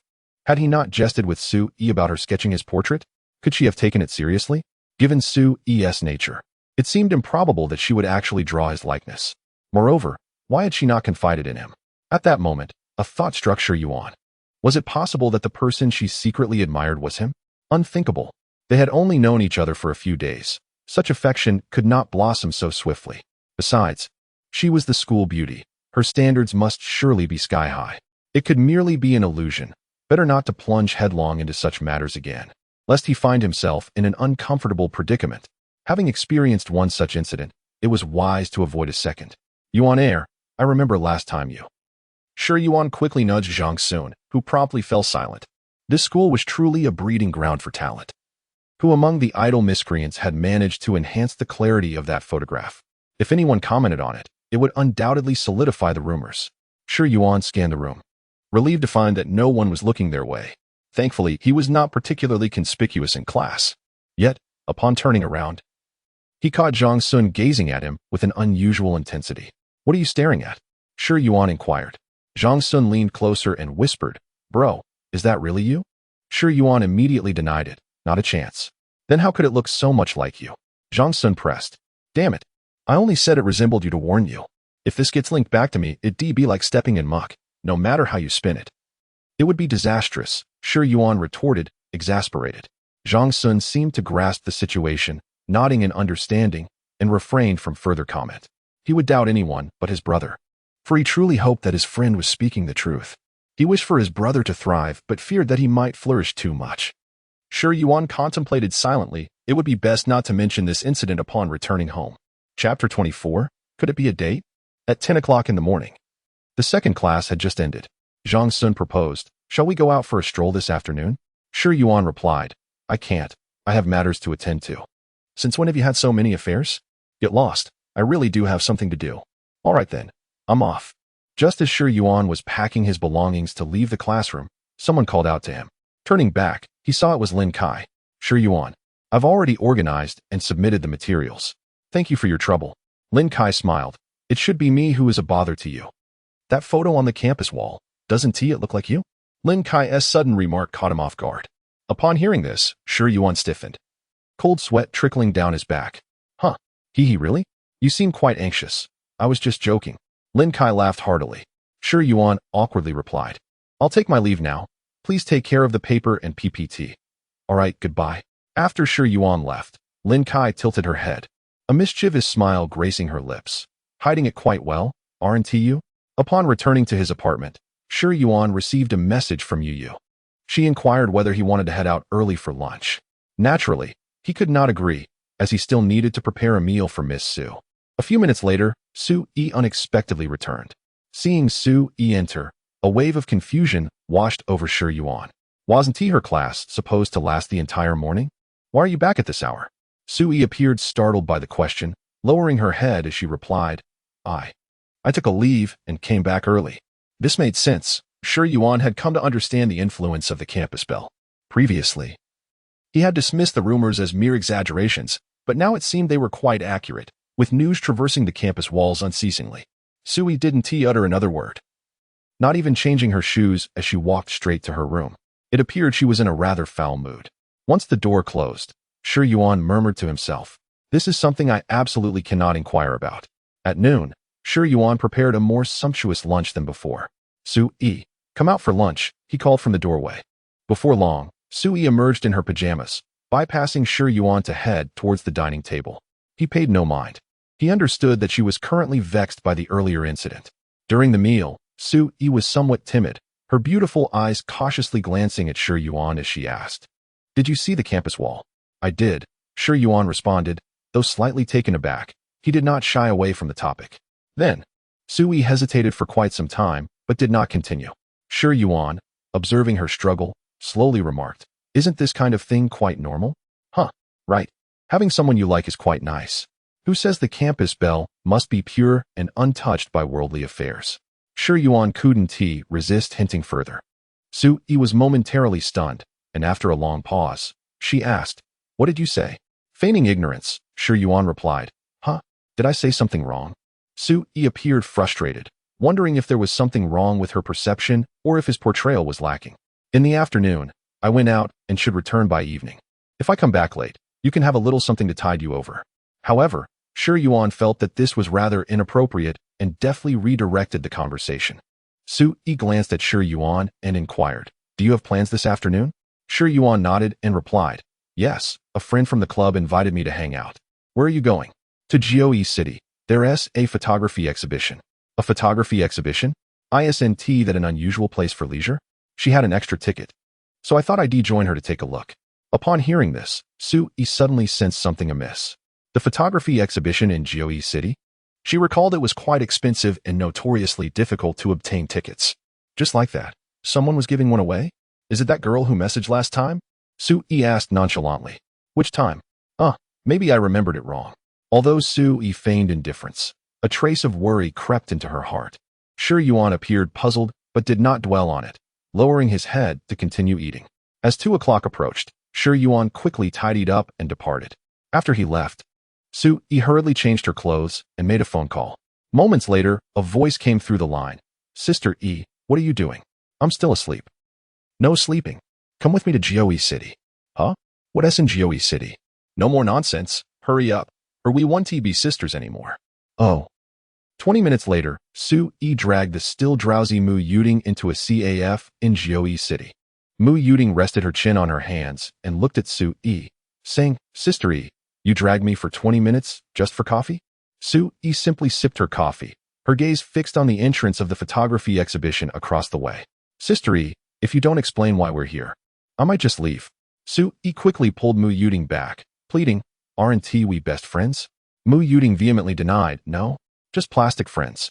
You didn't even tell me why you brought me here at noon. With a pout, she expressed her displeasure. After pondering for a moment, Su E said, it's about Shi Yuan, he. To Su Yi's surprise, upon hearing Shi Yuan's name, Mu Yuding instantly perked up, her eyes sparkling with curiosity. He.s. cheating. He.s. dating another girl behind your back? Stop. What are you imagining? Mu Yuding retorted. Isn't this the sort of thing couples do? Su E was momentarily speechless and decided against arguing with her, instead stating earnestly, I feel Shi Yuan has been deceived. Deceived? Who tricked him? Was it about money or something else? Su E replied, no, it's like this. She explained the situation regarding the photography exhibition to Mu Yuding. After listening, Mu Yuding expressed her astonishment. Wow, those tickets are quite pricey and not easily obtainable. Su E nodded vigorously in agreement. Exactly. How could someone just give one away? Who invited him? As she spoke, Su E hesitated for a moment before finally expressing, I believe it must be a girl, someone from his club. Upon hearing this, Mu Yuding immediately straightened her posture, her delicate brows knitting together slightly. Sister E, are you certain he was truthful with you? He truly went to the exhibition and did not visit any other places? Su E, puzzled, queried, what do you mean? Mu Yuding elucidated. The ticket price for this exhibition is exorbitant. How could a university student possibly have such discretionary funds? It couldn't be that. What? Su E looked at Mu Yuding, who continued, could it be that he is cheating on you? Claiming to attend a photography exhibition while actually meeting a girl from his club. For a rendezvous? Su E, somewhat confused, inquired a rendezvous? Are you suggesting a date? Mu Yuding sighed in exasperation. What could a man and a woman secretly meeting entail? At that moment, Su E grasped the implication. Oh, are you suggesting they are meeting for a rendezvous? Mu Yuding quickly covered Su Yi's mouth, whispering, do not speak of this. Such matters of infidelity cannot be allowed to circulate. Once Su E regained her composure, she remarked, surely not. No, wait, what infidelity? There is nothing between him and me. I merely sketched his portrait. It's not as if anyone recognizes us when we are distant. Mu Yuding muttered softly, are you feeling frisky? Mu Yuding nodded repeatedly, as if soothing a child. No, there is nothing between you and him. However, this situation is quite suspicious.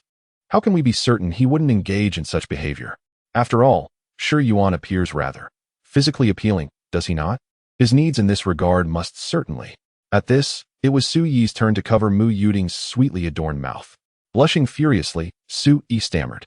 What are you saying? Have you no shame? Mu Yuding seized Su Yi's hand, gently caressing it. What is the matter with this? It's a perfectly normal occurrence for those of our youthful vigor. Stop. The conversation is veering off course. Su Yi decided to put an end to this topic, suggesting they wait and see. The truth would reveal itself when the photography exhibition commenced at 3 o'clock. Chapter 25. The newcomers outshine the old.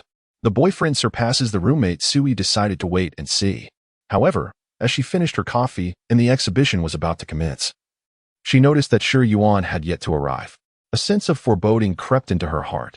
Could it be that Ting Ting was indeed correct? Nonetheless, Su Yi clung to a glimmer of hope, believing that Shi Yuan was not the type of person to disappoint. With a heart full of trepidation, she fixed her gaze on the ticket gate. Meanwhile, Mu Yuting appeared to be enjoying the spectacle, her earlier drowsiness now forgotten. As the clock struck 2:55, Su Yi grew increasingly anxious, fidgeting with her coffee cup as it spun in her hands. Hey, isn't that? Mu Yuting pointed towards a couple strolling side by side. Su Yi turned her attention and, indeed, it was Shi Yuan, accompanied by a girl. However, upon seeing her, Su Yi was plunged into contemplation. Why was it her? Last time, due to Shi Yuan's lack of a note on WeChat, she had no idea it was Yu. Mu Yuting couldn't help but inquire, do you know that girl? Su Yi nodded. We've interacted a bit. She is the head of the literature department. Mu Yuting's jaw dropped in astonishment. Wow, the head, huh? Seeing her naive reaction, Su Yi felt an unexpected competitive spirit rise within her and retorted, what is so impressive about being the head? If it weren't for that annoying person in the office. Your competitive spirit seems to have emerged quite suddenly, Mu Yuting chuckled. That is not the case. I just thought of it. Su Yi replied nonchalantly. Hey, she seems to have dressed up especially for today. She must be taking this date seriously. Su Yi's gaze involuntarily drifted over. Yu Yu had transformed her usual sharp and decisive style, donning a black and white skirt with silver trim. The skirt appeared tailor-made for her, although it concealed her long, slender legs. Her well-proportioned figure resembled that of a newlywed princess, standing gracefully. Her ponytail was elegantly held high, cascading down like a dark waterfall, with every stray hair meticulously arranged, akin to a finely crafted piece of art.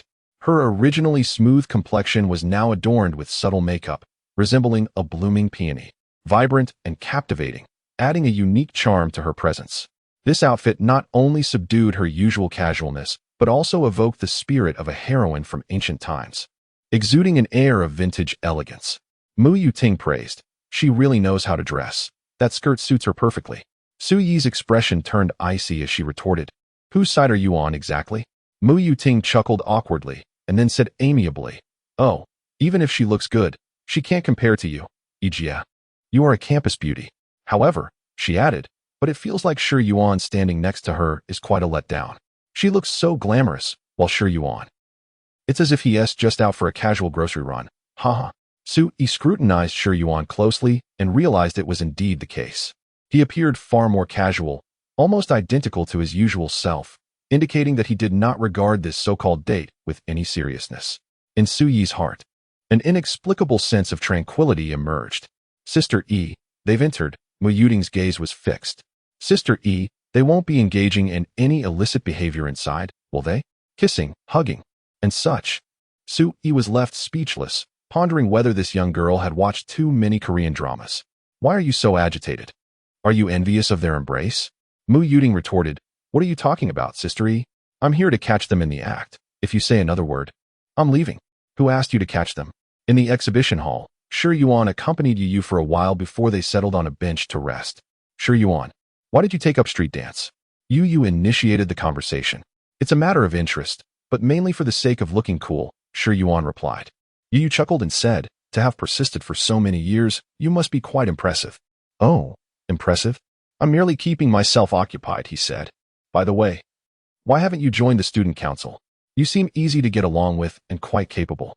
Shi Yuan unscrewed a bottle of water and took a sip before answering. "I simply don't want to. I prefer to do what I love." "That's perfectly fine," she acknowledged. After sitting for a while longer, Yu Yu suddenly asked Shi Yuan, "How do you think I look today?"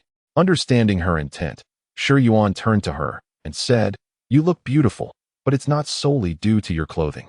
It's your natural grace that shines through." Yu Yu's heartbeat quickened slightly, and she appeared a bit flustered. "Thank you. Let's continue exploring," she suggested, rising immediately. Shi Yuan, pleased to accompany her, followed suit. The two wandered for another half-hour before Yu Yu completed her notes and exited the exhibition hall. Upon seeing them emerge, Mu Yuting excitedly exclaimed, Sister Yi, they are out. Look at that girl's disheveled attire. Could it be?" Su Yi promptly tapped her on the head. "What nonsense." Mu Yuting, feeling aggrieved, shrank back. Meanwhile, Shi Yuan inquired, "There's a Nayuki across the street. What would you like to drink?" "I'll go buy it."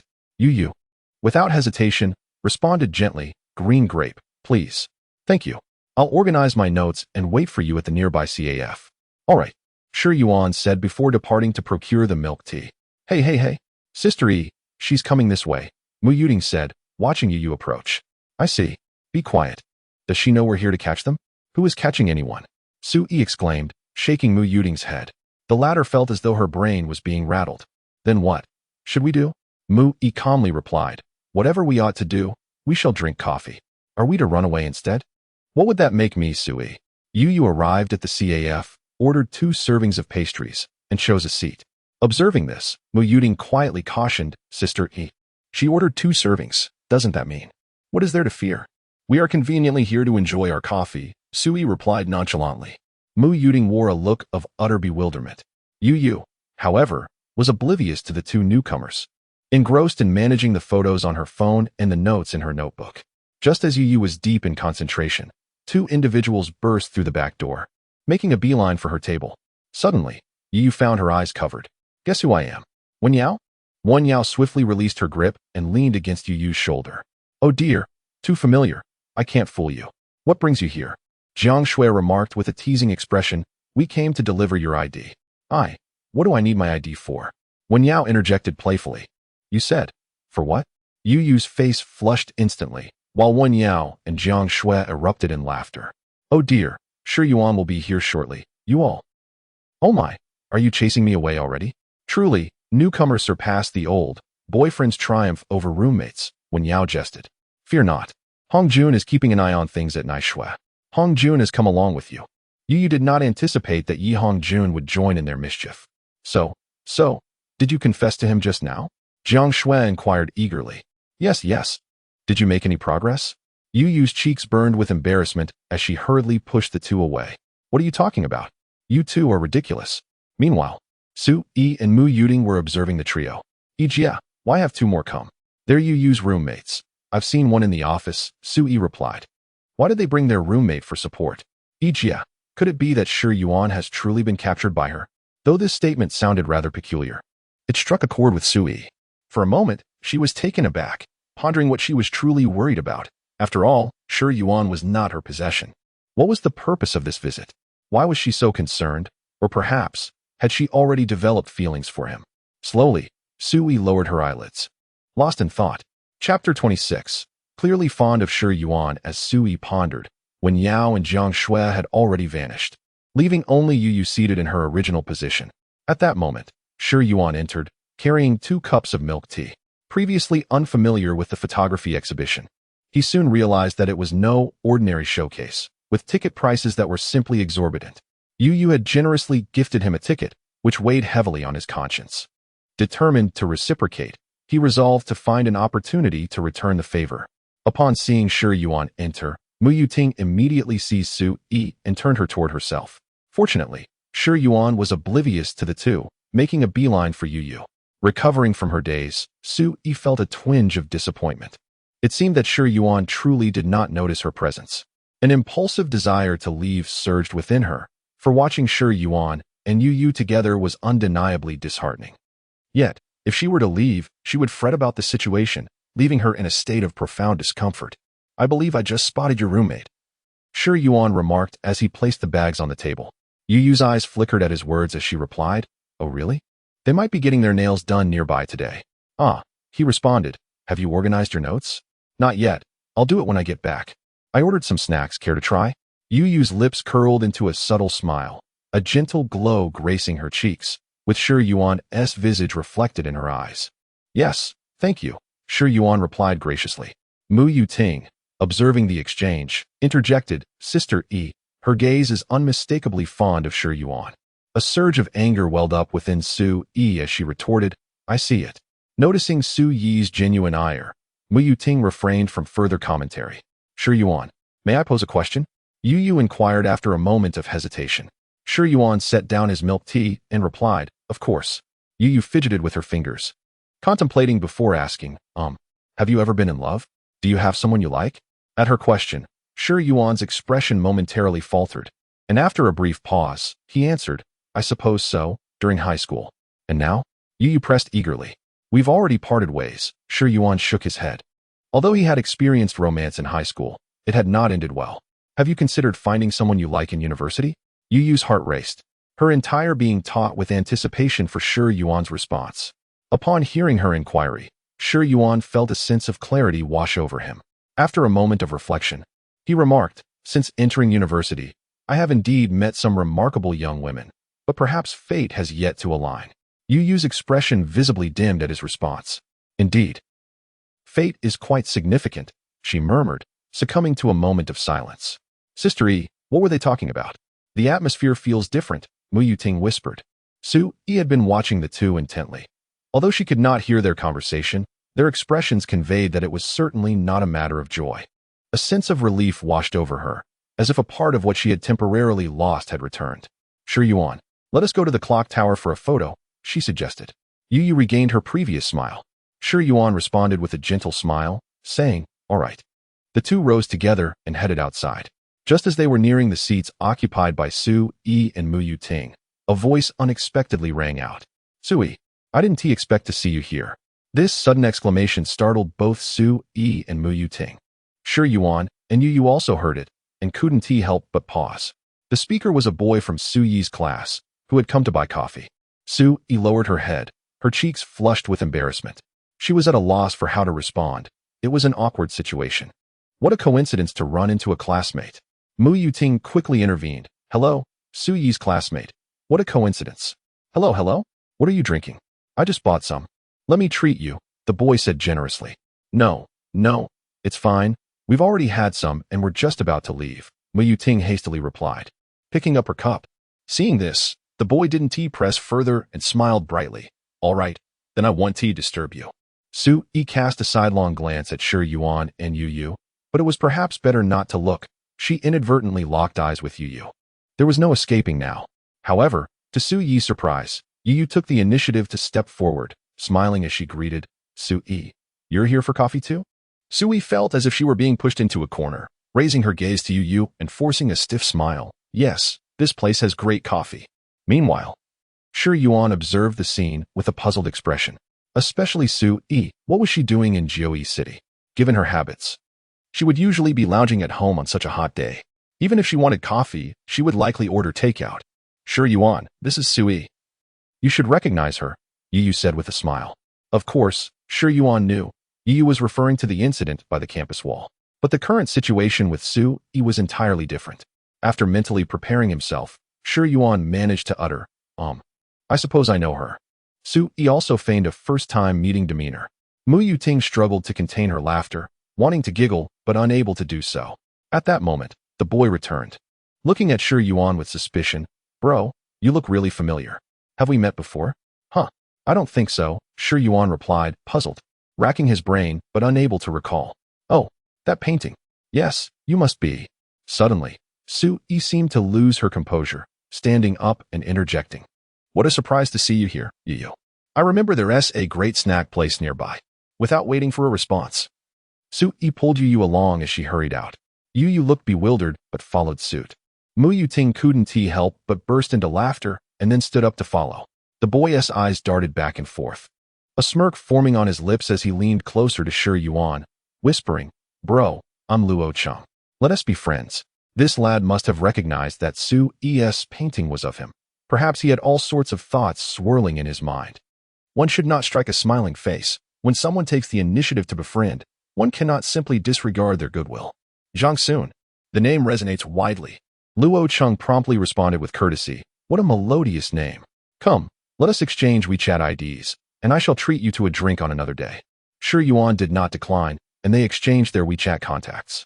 Subsequently, Luo Cheng continued his incessant chatter, but Shi Yuan effortlessly filtered out his words.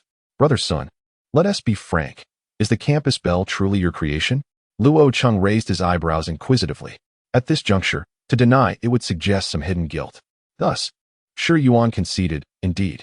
Luo Cheng's eyes widened in astonishment as he leaned closer and whispered, Goodness, you've got quite the charm to win over the campus beauty. That's no small feat, my friend. Henceforth, the happiness of our brotherhood depends on you. Do share some tips. Shi Yuan was at a loss for words. How could this fellow possess such a flair for theatrics? He ought to be in an acting program instead. Let us pause for a moment. To clarify, I do know Su Yi. However, that sketch was a favor I requested from her, and I paid for it. This morning, she mistakenly left her assignment in the living room, and the sketch got mixed in. It was purely accidental. Shi Yuan earnestly explained the situation. Luo Cheng stroked his chin thoughtfully. That does seem plausible. The campus bell wouldn't easily. Do not speak of this outside. I must take my leave now. Shi Yuan paid no heed to Luo Cheng's further remarks and simply walked away.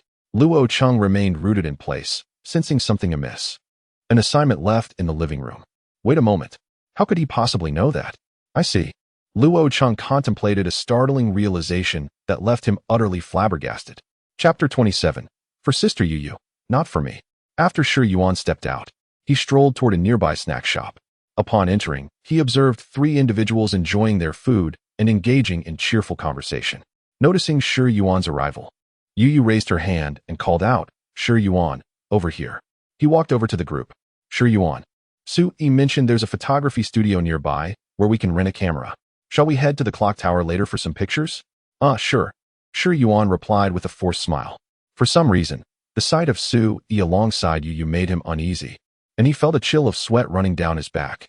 Stealing a glance at Su Yi, he noticed her expression was somewhat frosty, tinged with displeasure. Shi Yuan thought to himself, what have I done to invoke her ire again? This snack shop is rather delightful. Let's give it a try, Yu remarked, appearing quite pleased, as if nothing had transpired. Is that so? He. Shi Yuan felt an inexplicable awkwardness while observing Su Yi, who seemed ambiguous in her mood. And Mu Yuding, who was stifling laughter. Pretending to be asleep was indeed uncomfortable. At 5:30 in the afternoon, under Su Yi's guidance, they ventured to the photography studio to rent a Polaroid camera. Yu suggested, let us go to the Clock Tower Corridor. The Clock Tower Corridor is a renowned spot in Jiangcheng, and Shi Yuan had visited it once last semester.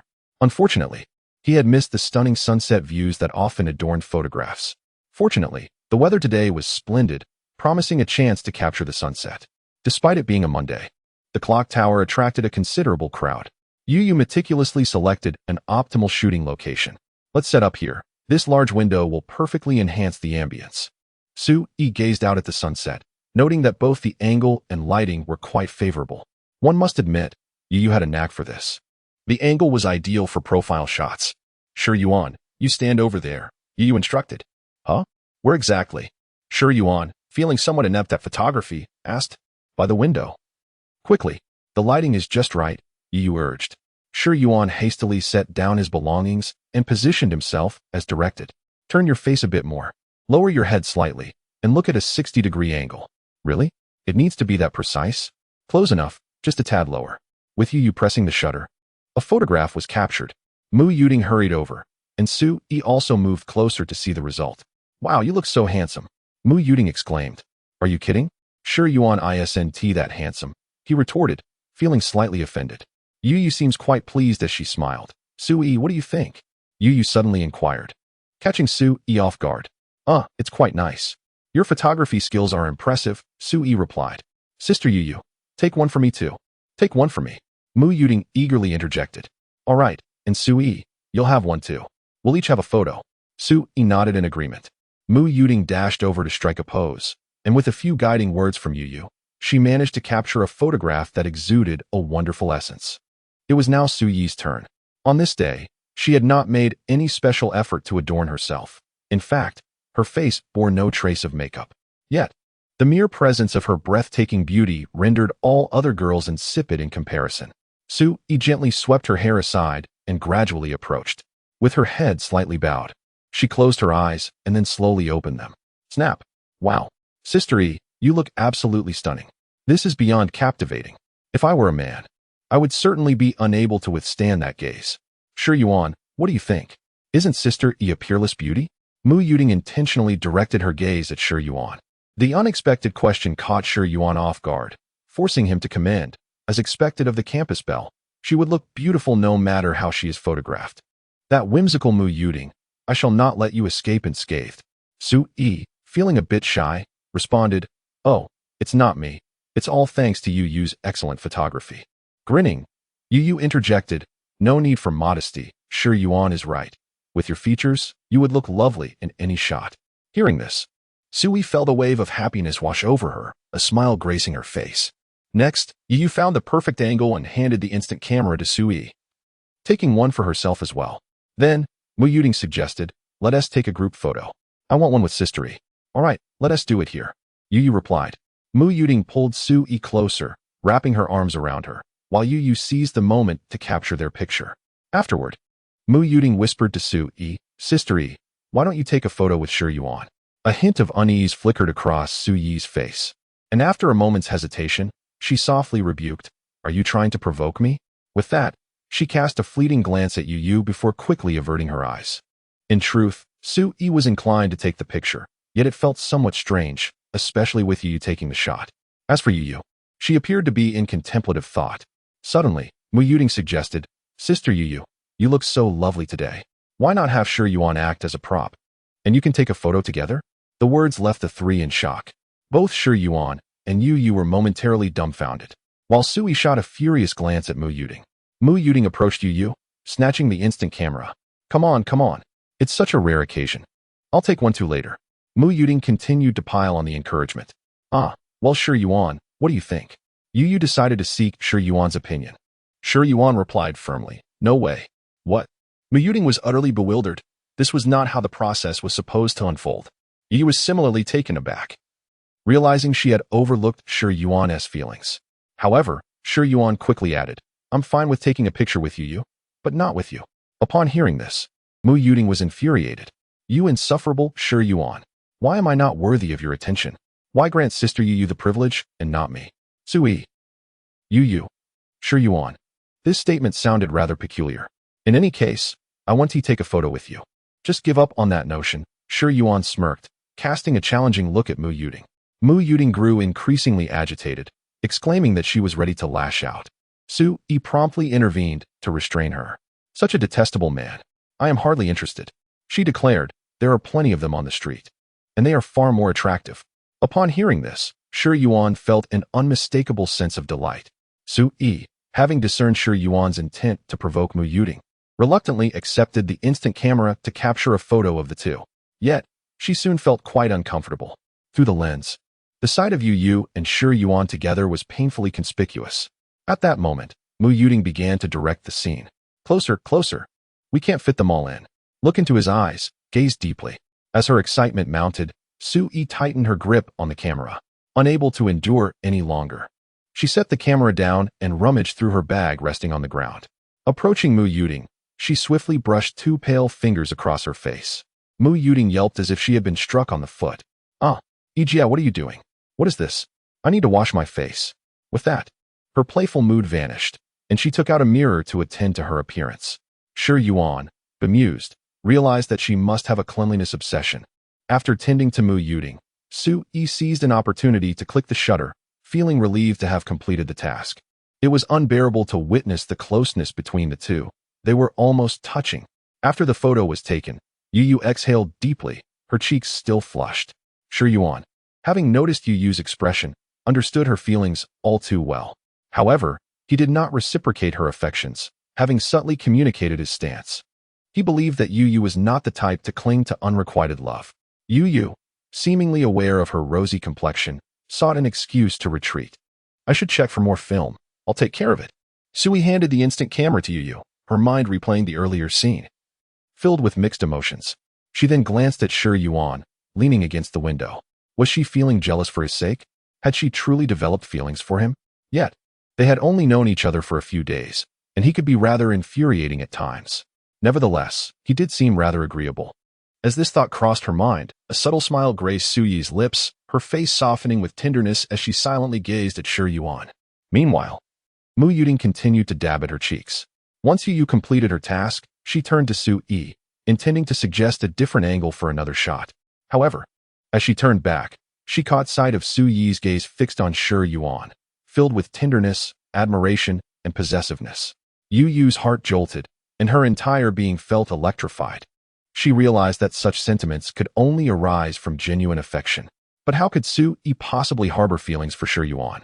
Yu was engulfed in a whirlwind of emotions, unable to fathom how Sui could develop such admiration for someone with whom she had only shared a fleeting encounter. Yet, all she knew was that fleeting moment. A wave of despondency surged within Yu. Despite Shi Yuan having already articulated his thoughts and her own resolution to refrain from overstepping boundaries. Yet, upon witnessing the scene before her, she could not suppress her discomfort. Impulsively, Yu lifted her instant camera, making slight adjustments to the angle to capture the two of them together. However, she quietly tucked the photograph away, striving to restore her composure. "All right, let's go. There's a lovely spot ahead," she declared. At her words, Sui approached and helped Mu Yuting to her feet. Mu Yuting continued to voice her grievances about Sui. By 6:30, the group headed to a nearby restaurant for grilled meat, after which they prepared to return. Yu distributed the photographs to her companions, only to realize that one was missing. Fortunately, it was not anyone's picture that had been omitted, so she paid it little mind. The four of them took the subway back, an economical and convenient choice. At 7:30, they arrived at their station. Mu Yuting, residing in the city center, alighted midway. Upon exiting the station, Yu bid farewell to the two as she made her way along the street towards the university. After her departure, Shi Yuan and Sui exchanged glances, and moments later, both burst into laughter uncontrollably. "I never would have guessed you could hold it together so well." Shi Yuan teased first. "You also possess a flair for performance. Have you considered switching majors?" Sui jested in return. Let us go? Indeed. By the way, how did you end up crossing paths with that calamity today? Well, Ting Ting insisted on dragging me out shopping. And who would have thought we ended up at Jiui City? Is that so? Quite the coincidence. As they conversed, the earlier sense of distance between them dissipated entirely. Meanwhile, Yu, who had just departed, quietly appeared at the corner of the street behind them. Chapter 28. What have you done to Yu? Yu fixed her gaze intently on the silhouettes of the two figures before her, observing their animated conversation and laughter, a profound bitterness welling up within her. Why did fate conspire to orchestrate this encounter today, bringing together Su Yi and Mu Yuding? Shi Yuan and Su Yi were evidently well acquainted. Why then did they choose to feign ignorance of one another? Was it merely to put on a facade? And what role did she play in all of this? As these thoughts coursed through her mind, tears threatened to spill from her eyes, yet she fought to suppress them. At that moment, Yue recalled the incident at the snack shop earlier that day, when a young man had mentioned a certain painting, only to be interrupted by Su Yi. Hastily, she opened her phone and scrolled through the campus wall. After flipping through for a couple of minutes, she finally discovered the clear photograph from the morning. Upon examining the sketch within, it bore an uncanny resemblance to Shi Yuan. Yue's suspicions solidified, and unable to contain her emotions any longer, tears streamed down her cheeks. Upon returning to the apartment complex, Sui pondered for a considerable time before deciding to inquire. Shi Yuan, Yue seemed a bit unusual today. Is there something going on between you two? Unusual? In what way? Shi Yuan sidestepped the second question. It just feels like she was different from the Yue I usually see, and she appeared to be preoccupied with something. Not at all. I've never seen Yue looking particularly troubled. Shi Yuan had no intention of broaching the subject of Yue's feelings, believing it to be her private matter. After a brief chat with Su Yi, he retreated to his room, leaving Su Yi without any clearer understanding.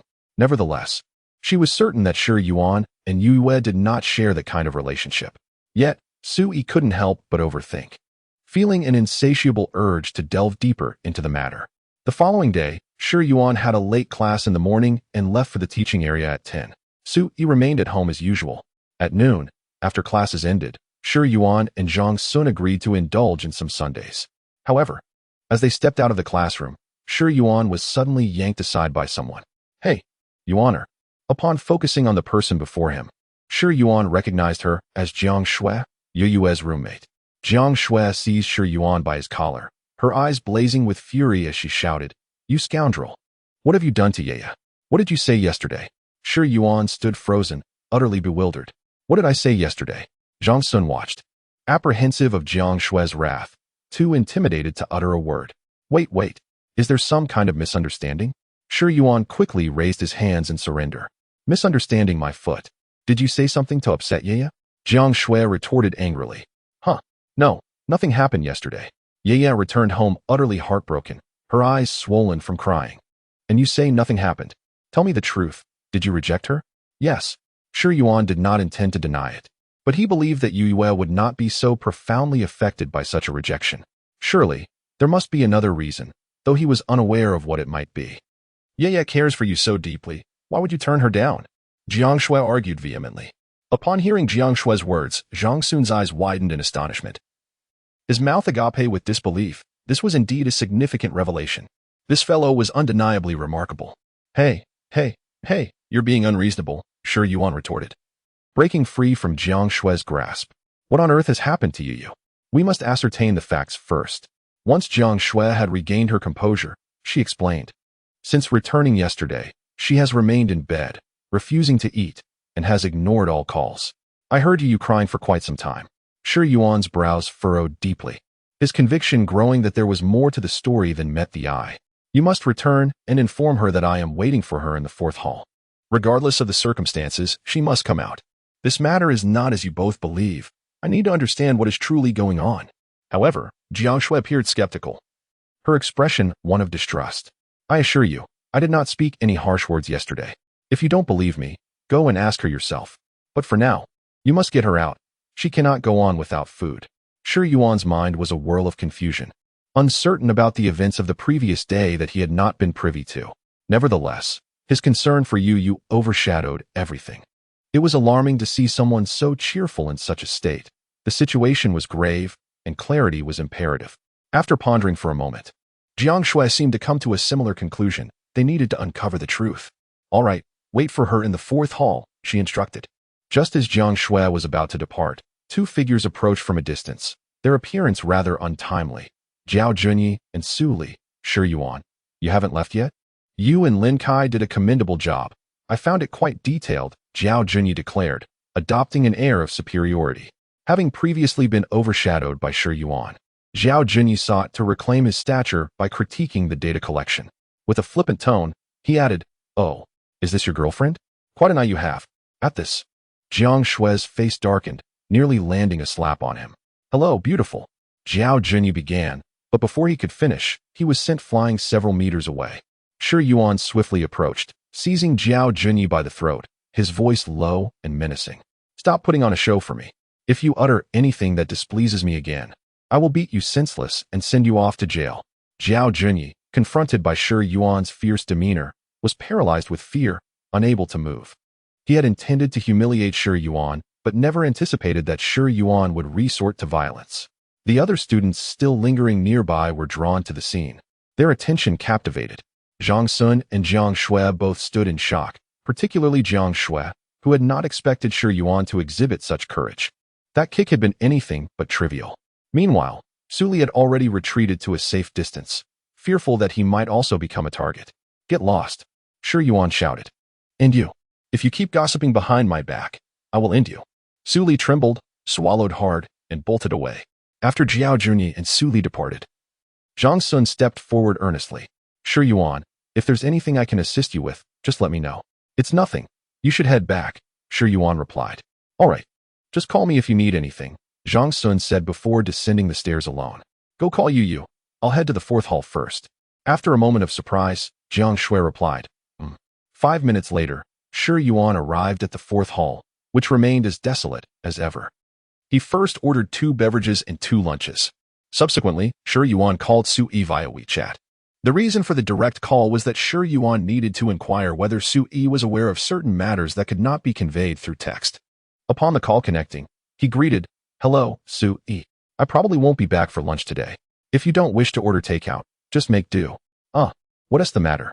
"There is something I need to ask you." "What is it?" Shi Yuan pondered for a moment before asking. "Did Sister Yu mention anything to you yesterday, or did she exhibit any unusual behavior?" "Her? She didn't say anything to me. As for any peculiar behavior, she seemed a bit off after taking the photos." "Wait, I mentioned this to you yesterday. You didn't say anything at all," Shi Yuan replied. "Sister Yu cried for quite a while after returning home yesterday. Her roommate just came to find me, so there must be something going on." "What? How could this happen?" "She is not the type to be utterly heartbroken over a confession being rejected," Su Yi exclaimed. Fully aware that Yu was not that kind of person, Shi Yuan remarked. "You two must have followed me to Jiuyi City, right?" "I know that, which is why I asked if you knew anything," Su Yi retorted. "What does that have to do with me?" "I don't know as much as you do. You are the person involved," Su Yi said, somewhat irritated. Shi Yuan sighed. "All right, let me clarify this first." He then ended the call and proceeded to collect his meal. Chapter 29. You are all I see. After a few minutes, Jiang Shui arrived with Yu.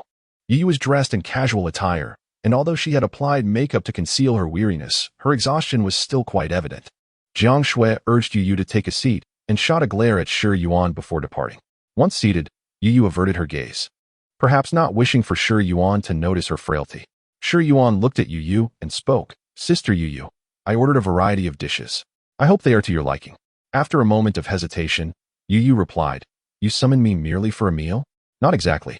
But let us finish eating before discussing anything further. No food, no talk." Yu. Despite the events of the previous day, Yu found herself unable to scold Shi Yuan or simply walk away. "Just eat a little. You must be hungry. We can talk after we finish." Shi Yuan began to eat without further ado. Yu felt a mix of amusement and frustration. Was this a gesture of apology or an interrogation? Nevertheless, the sight of the delightful dishes before her prompted her stomach to protest. After a brief silence, Shi Yuan inquired, "Sister Yu, what happened yesterday? Did I say something inappropriate? If I did, I apologize. However, matters of the heart cannot be forced." Yu paused before responding. "Nothing happened. There must be something. You were not like this yesterday." "I said nothing happened." "Then why did Jiang Shui come and give me a beating?" Yu's eyes widened in surprise. "What? She hit you?" just a hair's breadth away, and I would have felt her slap. I'm sorry, I didn't stop her. Shi Yuan quickly waved his hands. No, it's I who should apologize. But I must know the reason, otherwise, I endured that beating for nothing. I still do not understand what transpired. Yu felt a wave of nausea and regarded Shi Yuan with incredulity. You do not know what happened? You should be the most aware. What do you mean? I didn't do anything out of line. Shi Yuan protested. Yu's irritation surged. You did nothing? Then what is your relationship with Sui? At this, Shi Yuan froze, his mind stalling for several seconds before he asked. What does this have to do with Sui? What is our relationship? Yu was both furious and speechless. You are involved with Sui, yet still agreed to accompany me to the photography exhibition. Wait a moment. Shi Yuan quickly interrupted. Are you implying that I am with Sui and then agreed to go with you to the exhibition? Indeed. So I am the scoundrel here. That seems about right. Shi Yuan sighed. I see. The case is solved. So it is like this. Yu observed Shi Yuan in silence, eager to witness his defense. Shi Yuan finally said, My relationship with Sui is not that kind. Yu's brows knitted slightly, certain that Shi Yuan was lying. Isn't it so?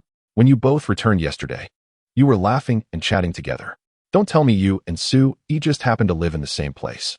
Shi Yuan exclaimed, Goodness, is a woman's intuition really that precise? And about that painting? No.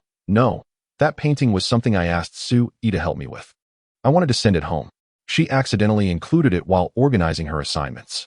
Yu still wore a skeptical expression. Then how did Sui end up there yesterday? How did she know I had invited you to the photography exhibition? Yu's emotions began to rise slightly as she fixed her gaze on Shi Yuan.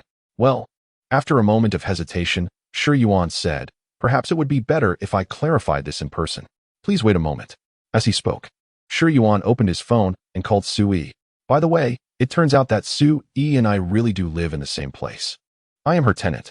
Shi Yuan reluctantly revealed the truth. Yu's mouth fell slightly open, forming a silent what? Then, the call connected. Hello, Miss Sui, I apologize. But there seems to be a misunderstanding that needs your clarification. Sui's voice came through the phone. Huh? Me? Clarify what? Shi Yuan placed the phone on the table and glanced at Yu, who looked bewildered as she stared at the phone screen. Sui? Yes? Yu? It's me, but... Yu struggled to articulate her thoughts. Shi Yuan, feeling impatient, bluntly interjected, She wants to know if we are a couple. If we are together, and if I am a scoundrel who is two-timing. Yu was taken aback by Shi Yuan's directness, feeling a bit embarrassed. Such words were fine to ponder, but hearing them spoken aloud felt rather mortifying. Meanwhile, on the other end of the line, Sui was equally flustered, her mind in disarray. What? You and I? A couple? I would never fall for a scoundrel like you. What a nuisance. Shi Yuan's expression darkened immediately. Hey, clarification is one thing, but personal attacks are another. This cunning school beauty is trying to tarnish my reputation. Scoundrel Shi Yuan, have you done something shameful? Shi Yuan's eyes widened in disbelief. What on earth? I haven't done anything. You misunderstood us. I merely asked you to clarify. After a moment, Sui let out a sigh and said earnestly, Shi Yuan and I have no relationship beyond that of landlord and tenant. He lives in your house? Yu asked, recalling a previous instance when she had helped Sui with something during a joint departmental event. Well, Sui faltered. Unexpectedly, Shi Yuan chimed in. She can't cook, so I go over to make meals and do the labor. Scoundrel Shi Yuan, be quiet. In short, we are not in that kind of relationship. Wait, don't hang up.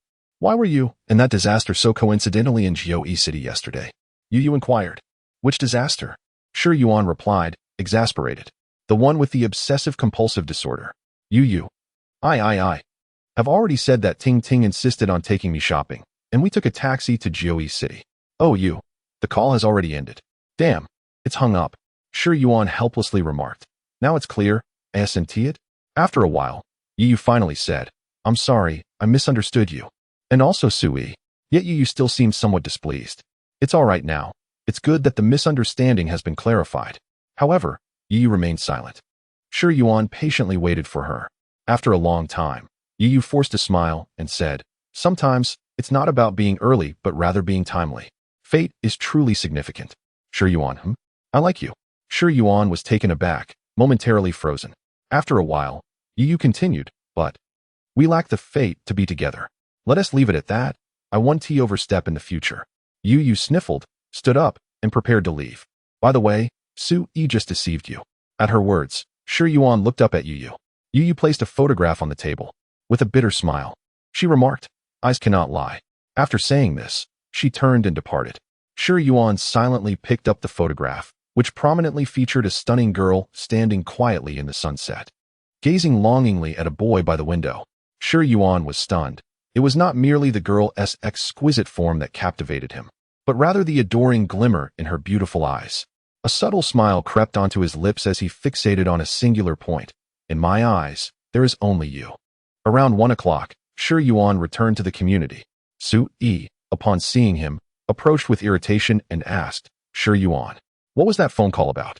Shi Yuan glanced at Su Yi, deep in thought, and replied, "It's essential to clarify matters. Your words carry more weight than mine." However, Su Yi grew even more irate. "Why should I explain anything to her? What is our relationship to hers?" Su Yi crossed her arms, clearly upset. Just as Shi Yuan was about to defend himself, he recalled the photograph from earlier and swallowed his words. From Su Yi's perspective, her stance was not unfounded, and it was indeed inappropriate to ask her to explain. Yet, he had never truly known or considered that Su Yi might harbor feelings for him. Shi Yuan calmly stated, "I apologize. I did not consider this thoroughly." Su Yi noticed Shi Yuan's unusual calmness, which deviated from their usual arguments, making her feel somewhat unaccustomed. This isn't normal. Could something be amiss? When you care for someone, you become sensitive to everything about them. Su Yi's voice softened as she inquired, "Is something wrong?" Shi Yuan denied. "No, it was just a misunderstanding. It's all cleared up now. And what about Yu Yu?" After a moment's thought, Shi Yuan replied, "Sister Yu Yu has already returned. I thought she confessed to you again." At this, Shi Yuan froze momentarily. Goodness, does this woman have such an accurate sixth sense? Sister Yu Yu isn't the type to cling persistently. She must have misunderstood us. Su Yi felt considerably relieved upon hearing this. "Have you eaten? If not, I'll go prepare something." "Never mind, you should take a rest for now. I have indulged in some fruit and snacks." With that, Shi Yuan said nothing further and walked towards his room. Halfway there, he turned back and inquired, "By the way, has the air conditioning repairman arrived? He was supposed to come yesterday, but no one was home." "He came to fix it this morning," Su Yi replied. "Oh," Shi Yuan acknowledged before retreating to his room. Su Yi's gaze drifted towards the direction of Shi Yuan's room, a tender emotion gradually surfacing in her eyes. Yet her face bore an inexplicable sorrow. The situation with Yu Yu left her feeling quite anxious. It was not until dinner time that Shi Yuan emerged to prepare a meal. After hastily consuming a small portion, he changed his clothes and left. Observing that Shi Yuan had eaten very little, Su Yi couldn't help but feel a twinge of concern. It was evident that he was burdened by something on his mind. Chapter 30. Ye is expecting his child. It was a Tuesday, and as per the plan, Shiwan arrived at the playground for a night run. Unlike his usual routine, he pushed himself to run an additional 3 kilometers, completing a total of 10 kilometers before finally pausing to rest, utterly exhausted. Just as he was taking a sip of water, Zhang Sun unexpectedly appeared from behind and sat down beside him. "Goodness, you truly are a beast, aren't you?" 25 laps. Zhang Sun exclaimed. Shiwan retorted, "The sun must have risen in the west for you to show up at the playground." "Well, I came to keep you company. You seem a bit off today. What is bothering you? Share it with your brother to lighten the mood. Get lost. Come on. It's not every day I get to witness your drama. Scram. You're such a gossip." The two of them left the playground side by side. Somewhere on the playground. "Yaya, you really can let go, can't you? Yaya, have you told him about this?" "No."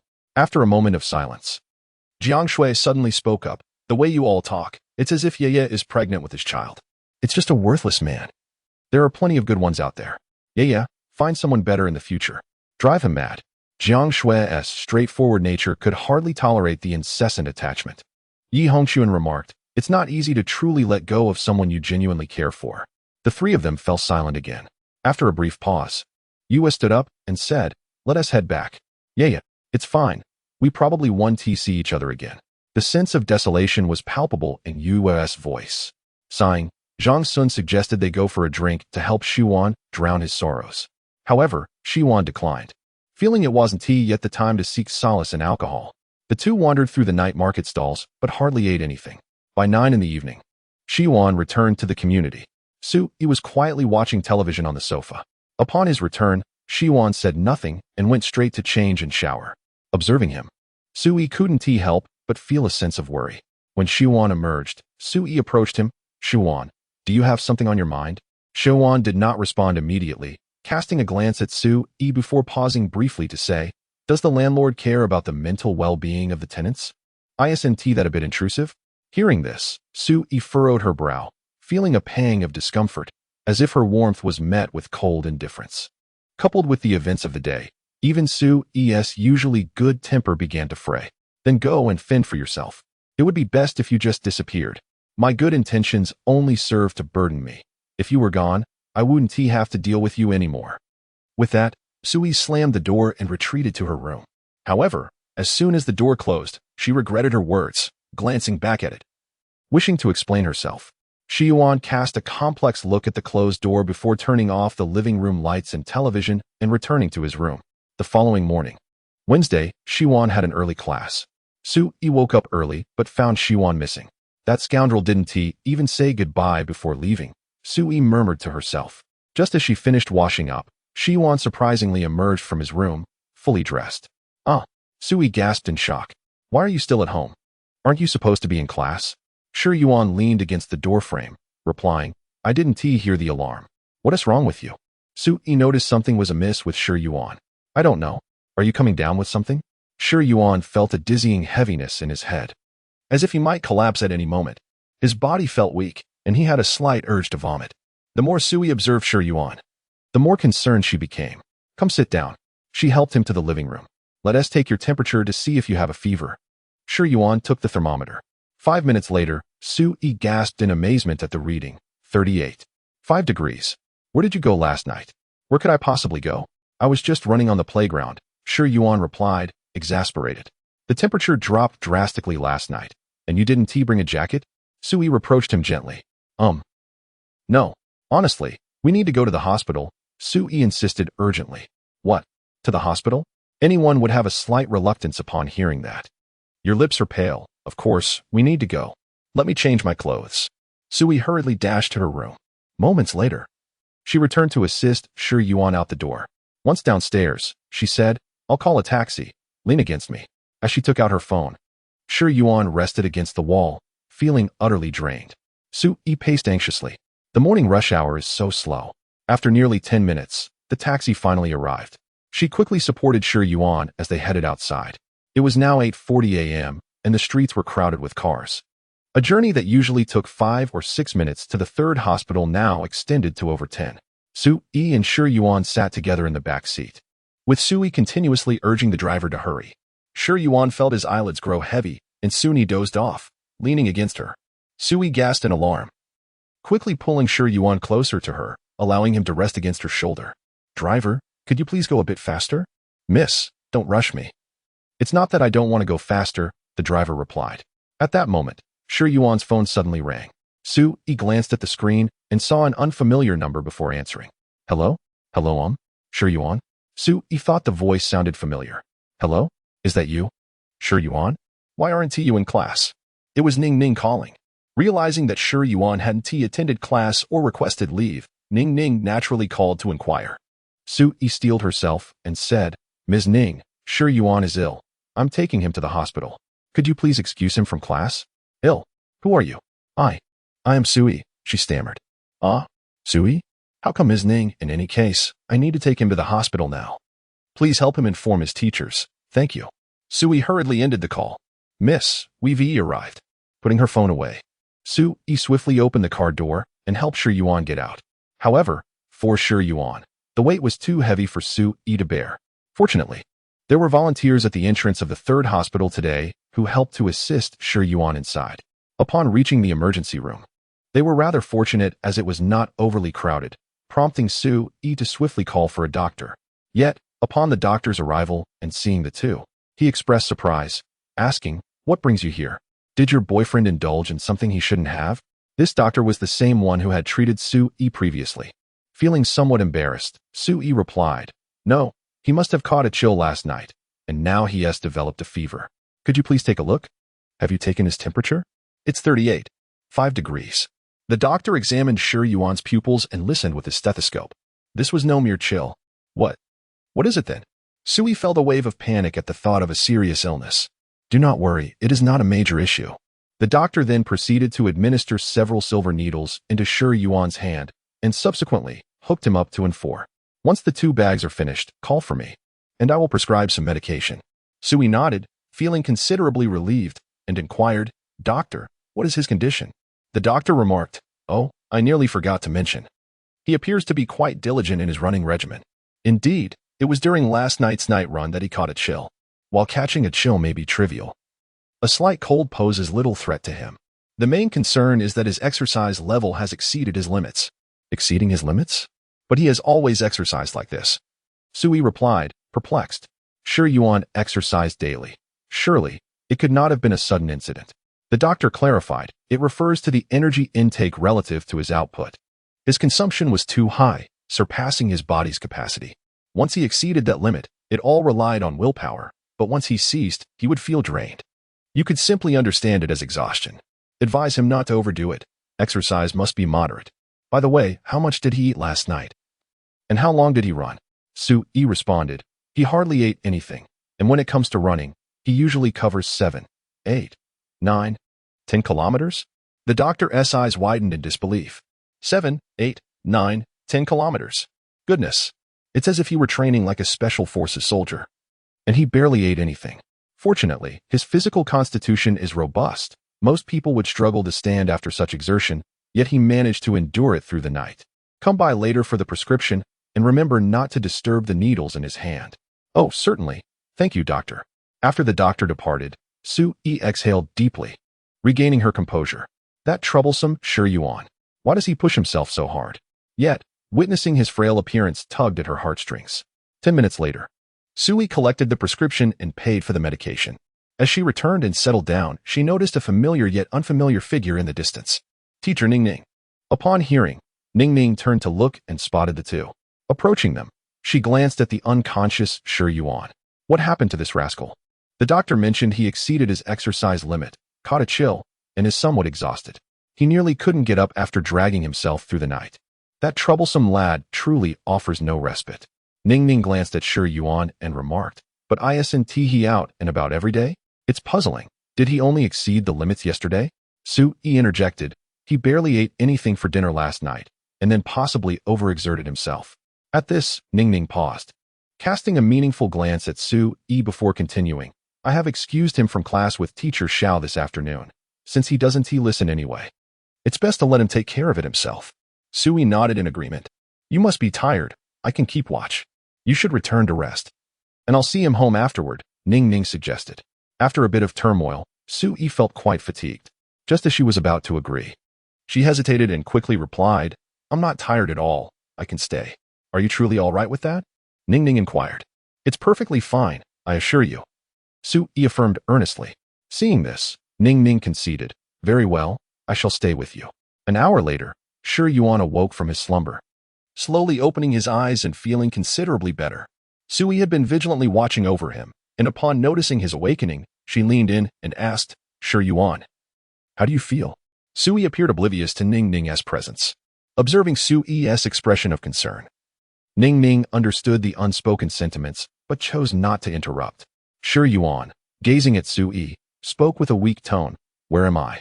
In the hospital's emergency room. You're all right now. Once the 4 is done, everything will be fine, Sui reassured him. The hospital? I just dreamt I was being escorted to the execution ground by 2 people. It was evident that volunteers had led him to his imagined fate. Sui, Ning Ning. While we wouldn't comment on your spring dreams, what on earth is this? Ning Ning exclaimed, exasperated. Teacher Ning Ning, what brings you here? Aren't you supposed to be at work? Shi Yuan asked, turning to her. I am at work right now. You troublesome lad. Skipped class without a word. Oh, I see. At that moment, Sui interjected, Teacher Ning Ning, please don't reprimand him just yet. He is ill and has caused you enough trouble. Ning Ning replied, Oh, are you defending him now? The understanding in Ning Ning's gaze rendered further words unnecessary, and she chose to remain silent. Another hour and a half passed. In the interim, Zhang Sun sent a message inquiring about Shi Yuan's condition, to which Shi Yuan replied succinctly. After the 4 was completed, the doctor came to remove the needle and take out the silver needle. There's nothing serious. Complete the medication in 2 days, and you'll be well, the doctor assured. With Su-Yi's support, Shi Yuan exited the emergency room, feeling significantly more comfortable. He was, in a sense, revived. Ning Ning proposed to drive the two to the school gate, where Su-Yi would then escort Shi Yuan home. Upon arriving at the hospital entrance, Ning Ning went to retrieve the car while Su-Yi and Shi Yuan waited outside. Chapter 31. You two. Just go home together. Shi Yuan's gaze silently lingered on Su-Yi's profile. Although he was half asleep during the taxi ride that morning, he could still hear Su-Yi urging the driver and lamenting the congestion of the morning rush hour. When one harbors affection for another, it truly elevates that person above the entire world. As Shi Yuan's eyes fell upon Su-Yi's sparkling orbs, he was suddenly reminded of the photo showcasing those eyes brimming with emotions, which brought forth a faint smile, igniting a long-forgotten warmth within him. Thank you, Su-Yi. Shi Yuan spoke gently. Hearing his voice, Su-Yi turned to look at him. Last time, I took you to the hospital at dawn, and this time you brought me here early in the morning. I suppose we have developed quite a bond. Shi Yuan jested. Cut it out. If it weren't for my kindness, your life would have been in peril, Su-Yi retorted, though her heart swelled with joy, a subtle smile gracing her lips. Lost in her thoughts, Su-Yi was suddenly drawn back to the moment as Shi Yuan leaned closer, his magnetic voice whispering, with such unwavering loyalty. What shall I do if I become reliant on you? The unexpected proximity made Su-Yi shiver slightly, her heart racing. She appeared somewhat flustered, biting her lip, a blush creeping onto her cheeks. Rely on me? You must be dreaming. Su-Yi stammered, her bright eyes blinking rapidly, darting away in an endearing display of shyness. Noticing her adorable reaction, Shi Yuan felt an undeniable urge to draw even closer. However, just as he prepared to act, a voice called out from a distance, interrupting the moment. Su-Yi, what a coincidence. The newcomer was a young man wearing sunglasses, his slick back hair glinting in the light, clad in a suit and tie. As they turned to look, Su-Yi immediately averted her gaze, her expression rife with disdain. Shi Yuan, observing the fellow from across, felt a wave of nausea, questioning whether the treatment had truly been effective. Who is this guy? Shi Yuan whispered. A senior named Lu Jun, who has been pursuing me relentlessly. I haven't exchanged a single word with him, Su-Yi replied, her face twisted in disgust. As Lu Jun approached and recognized the situation, his expression darkened. Su-Yi was still gripping Shi Yuan's arm, creating an appearance of intimacy. Yet, Lu Jun refrained from making any direct comments. Su-Yi, is this your brother? Upon hearing this, Shi Yuan couldn't help but laugh, amused by the sudden politeness of this fellow. However, Lu Jun's demeanor shifted as he noticed the closeness between Su-Yi and Shi Yuan, and he lost his composure. Su-Yi, who is this guy? Lu Jun demanded, his eyes narrowing at the sight of Su-Yi's hands gripping Shi Yuan's arm. Su-Yi, however, had no intention of acknowledging him. Hey, you, if you know what is good for you, get lost. Otherwise, don't expect to survive in Jiangqing. Do you hear me? I could easily ruin you, Lu Jun threatened, his anger escalating. Shi Yuan chuckled once more, finding the situation absurdly comical. It was his first encounter with such a cliché scenario. Indeed, the entitled youth truly embodied the stereotype. As the tension thickened, Lu Jun's fury became palpable. The dog's paw advanced, intent on separating the two individuals. Did the young man not hear the elder speak? Shi Yuan cast a sidelong glance, his gaze sharp, and swiftly grasped the wrist of his adversary. Lu Jun immediately felt an excruciating pain in his wrist. Shi Yuan exclaimed in anger, "You dare to make a move." Su-Yi, startled by Lu Jun's actions, instinctively shrank back behind Shi Yuan. However, recalling that Shi Yuan had recently recovered from a serious illness, she tugged at his sleeve, signaling him to refrain from acting impulsively. "It's nothing, just a featherweight," Shi Yuan whispered. "You bastard. Let go of me, huh?"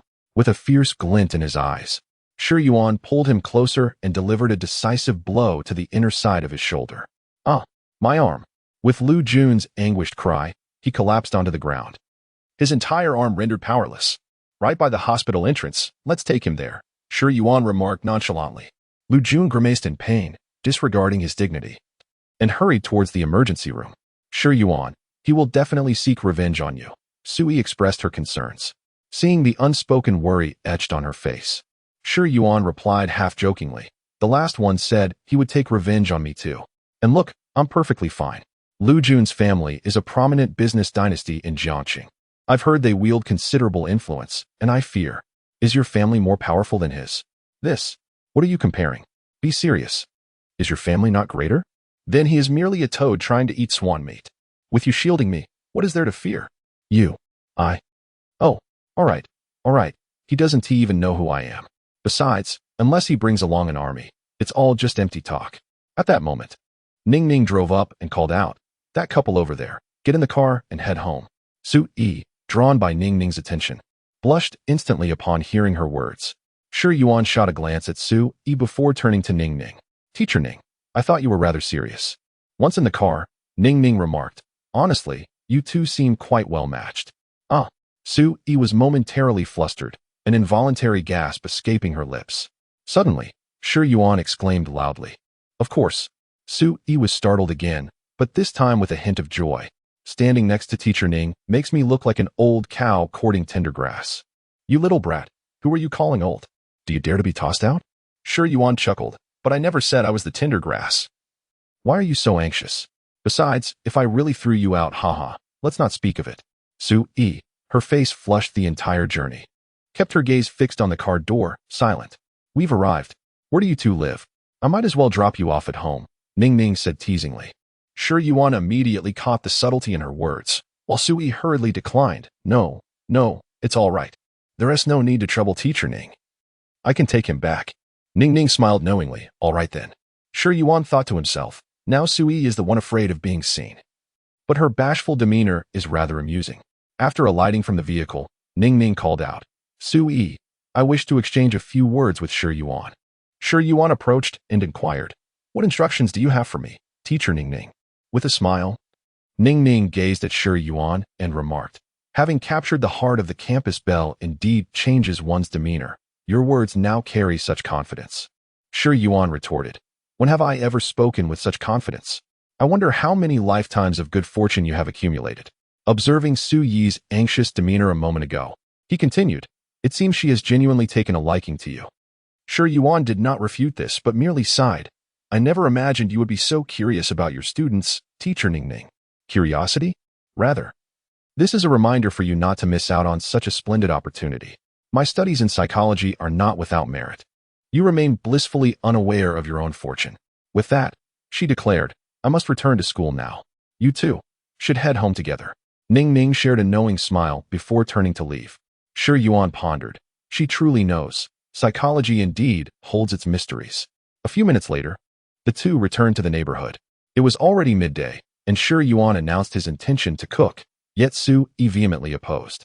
Despite Shi Yuan's assurances that there was no cause for concern, Su Yi insisted, fearing he might injure himself while chopping. But if I don't cook, what will we eat? We can't rely on takeout. Even if Su Yi were amenable to ordering in, Shi Yuan would not permit her to do so. After a while, Su Yi suddenly declared, I'll cook. Shi Yuan skeptically questioned, you can cook? Su Yi, flustered, replied, if I can't you teach me? I'll be your hands. And you can direct me. All right. But you being my hands sounds peculiar. Let us just stick to cooking for now, nothing else. Moments later, they both found themselves in the kitchen. Su Yi tied on an apron, feeling as though she was not in her own home, as this place felt entirely unfamiliar to her. First, I'll teach you how to chop and stir-fry, Shi Yuan began. Select the vegetables, and that, oh. Su Yi discarded the celery stalks. Huh, what's wrong? Shi Yuan exclaimed. Why did you throw away the edible parts while keeping the inedible? Su Yi replied in surprise, aren't vegetables meant to be eaten for their leaves? Shi Yuan responded, do the celery you usually eat have leaves? However, he acknowledged that it was normal for beginners to make such mistakes, as one must engage with the task to learn. Following the steps that his middle school teacher, Jiang Yuan, had taught him, Shi Yuan patiently guided Su Yi through the cooking process. Su Yi, demonstrating great perseverance, ultimately produced a dish of stir-fried celery with meat. After tasting it, Shi Yuan commented, the color is decent, it's a tad salty, but overall, it's quite good. Su Yi beamed at his words. Really? Does this mean I can cook? It's a fair attempt at stir-frying. With practice, you'll become proficient. He added playfully, next, I shall teach you more. Henceforth, Miss Su shall be the chef, and I shall play the role of the gracious host. Su Yi shot him an incredulous glance and retorted, dream on. I can cook for myself now, and I still need. She paused, suddenly unsure of how to finish her thought. After the summer break, the temperature dropped significantly, and the dormitory was no longer stifling. However, living alone would inevitably incur higher rent, which was undoubtedly more advantageous than staying in the dormitory. Yet, if I were to learn how to cook, what reason would there be to continue residing with Shiwan? It would be too obvious if I didn't want him to leave, and that would be quite embarrassing. Noticing Su-yi lost in thought, Shiwan inquired, "What are you thinking about?" "Oh, I was contemplating the steps you just mentioned." Su-yi replied with a gentle smile, secretly formulating an idea in her mind. For the next 2 days, Shiwan continued to teach Su-yi how to cook, yet curiously, she seemed to encounter an array of challenges. Aside from stir-frying, she had yet to master any other cooking skills. Chapter 32. Just dress up like a girl. On Thursday evening, as the freshman performance competition approached, Yuan intended to dedicate the preceding nights to training. Upon arriving at the dance club, he noticed that due to the special training for the group dance and the performance, there were more people present than usual. Just as Yuan settled in, Zhuiyang approached him, saying, "Yuan, you're here." "Yes," Yuan responded. "I've already selected the music for you. Just familiarize yourself with it. As long as there are no major issues, the quality doesn't need to be exceedingly high. After all, it's merely a performance competition, not overly stringent. And breaking inherently possesses a strong visual appeal." "All right, I'll take some time to get accustomed to it. You can go teach the group dance," Yuan replied. "Sure." Zhuiyang had just turned to leave when he glanced back and asked, "Yuan, have you seen Yu?" Upon hearing Yu's name, Yuan instinctively looked over. "I haven't seen her these past couple of days. What is up?" "She hasn't shown up this week and has withdrawn from the performance competition," Zhuiyang informed him. Yuan furrowed his brow slightly. "Is she still upset? Perhaps there's something going on. After all, it's the end of the semester." "Well, I've missed her these past few days," Yuan admitted. Zhuiyang made a light-hearted remark before departing. Yuan didn't dwell on the matter further. He warmed up and began to practice. It wasn't until 9 o'clock in the evening that Yuan prepared to call it a day and head home. On the way back, Lin Kai sent a message informing him that she had already outlined the framework of their paper. That was quick, as expected from the class representative. "Your capabilities surpass those of the average student," Yuan thought, feeling somewhat inadequate as he acknowledged that he could not match her efficiency. As previously discussed, the overall framework of the paper and the PowerPoint presentation were to be handled by Yuan and Lin Kai, while others would be responsible for elaboration and presentation.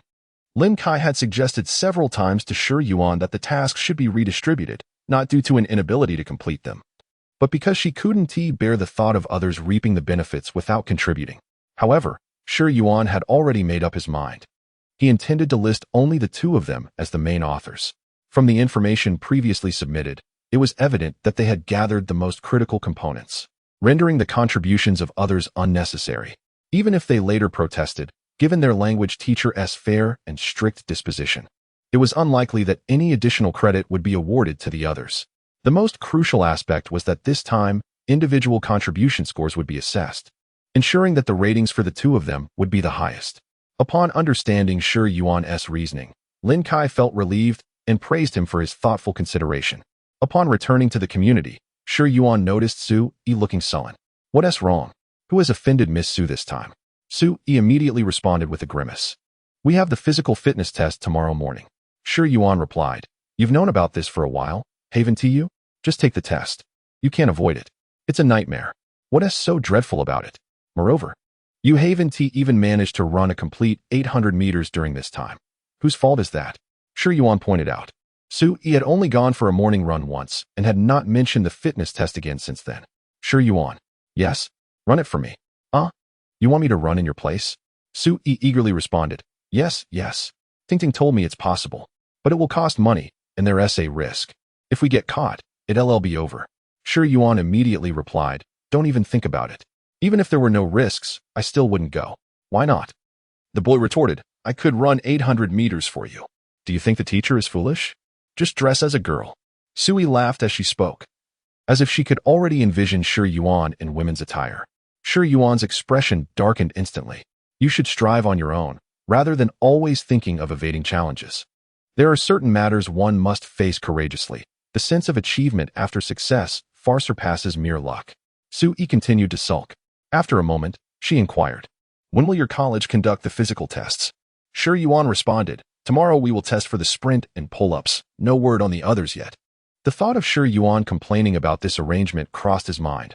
Why not complete the tests in one go instead of splitting them into two? You have tests tomorrow too? Which field are you at? The one with a lot of people. I'll be there as well. Oh, so I might get a glimpse of Su University's campus belle? Sui replied with irritation. Go away. I dislike being called a campus belle. All right, Miss Su. The following morning, Sui needed to arrive at the field by 8 to first take the sit-in reach and long jump tests. Although Shi Yuan could arrive later, there was no way Sui would let him off the hook. So after having breakfast around 7, Sui donned a hat and set out with Shi Yuan. Upon reaching the field, a few people had already trickled in. Before the tests began, they warmed up and did a few hundred meters of slow jogging to get acclimated. Sui nodded earnestly. Yes. Wow. So close. A pair of hands suddenly wrapped around Sui from behind, startling her. Ting Ting, what are you doing? Just trying to scare you a bit, to help you relax. You two have been in school together. Is the next step an official announcement? Mu Yuting remarked with a playful expression. Keep talking nonsense, and I'll make sure you regret it. Why are you here so early? Sui had invited Mu Yuting to join her, but she hadn't anticipated her arriving so soon. Mu Yuting explained, my mom dropped me off on her way, so I got here a bit early. Just then, Shi Yuan's phone rang. It was that rascal Zhang Sun. After answering, Zhang Sun's voice came through. Hello? Grandson. What do you want? Today the campus belle has a physical test. I'm going early to catch a glimpse.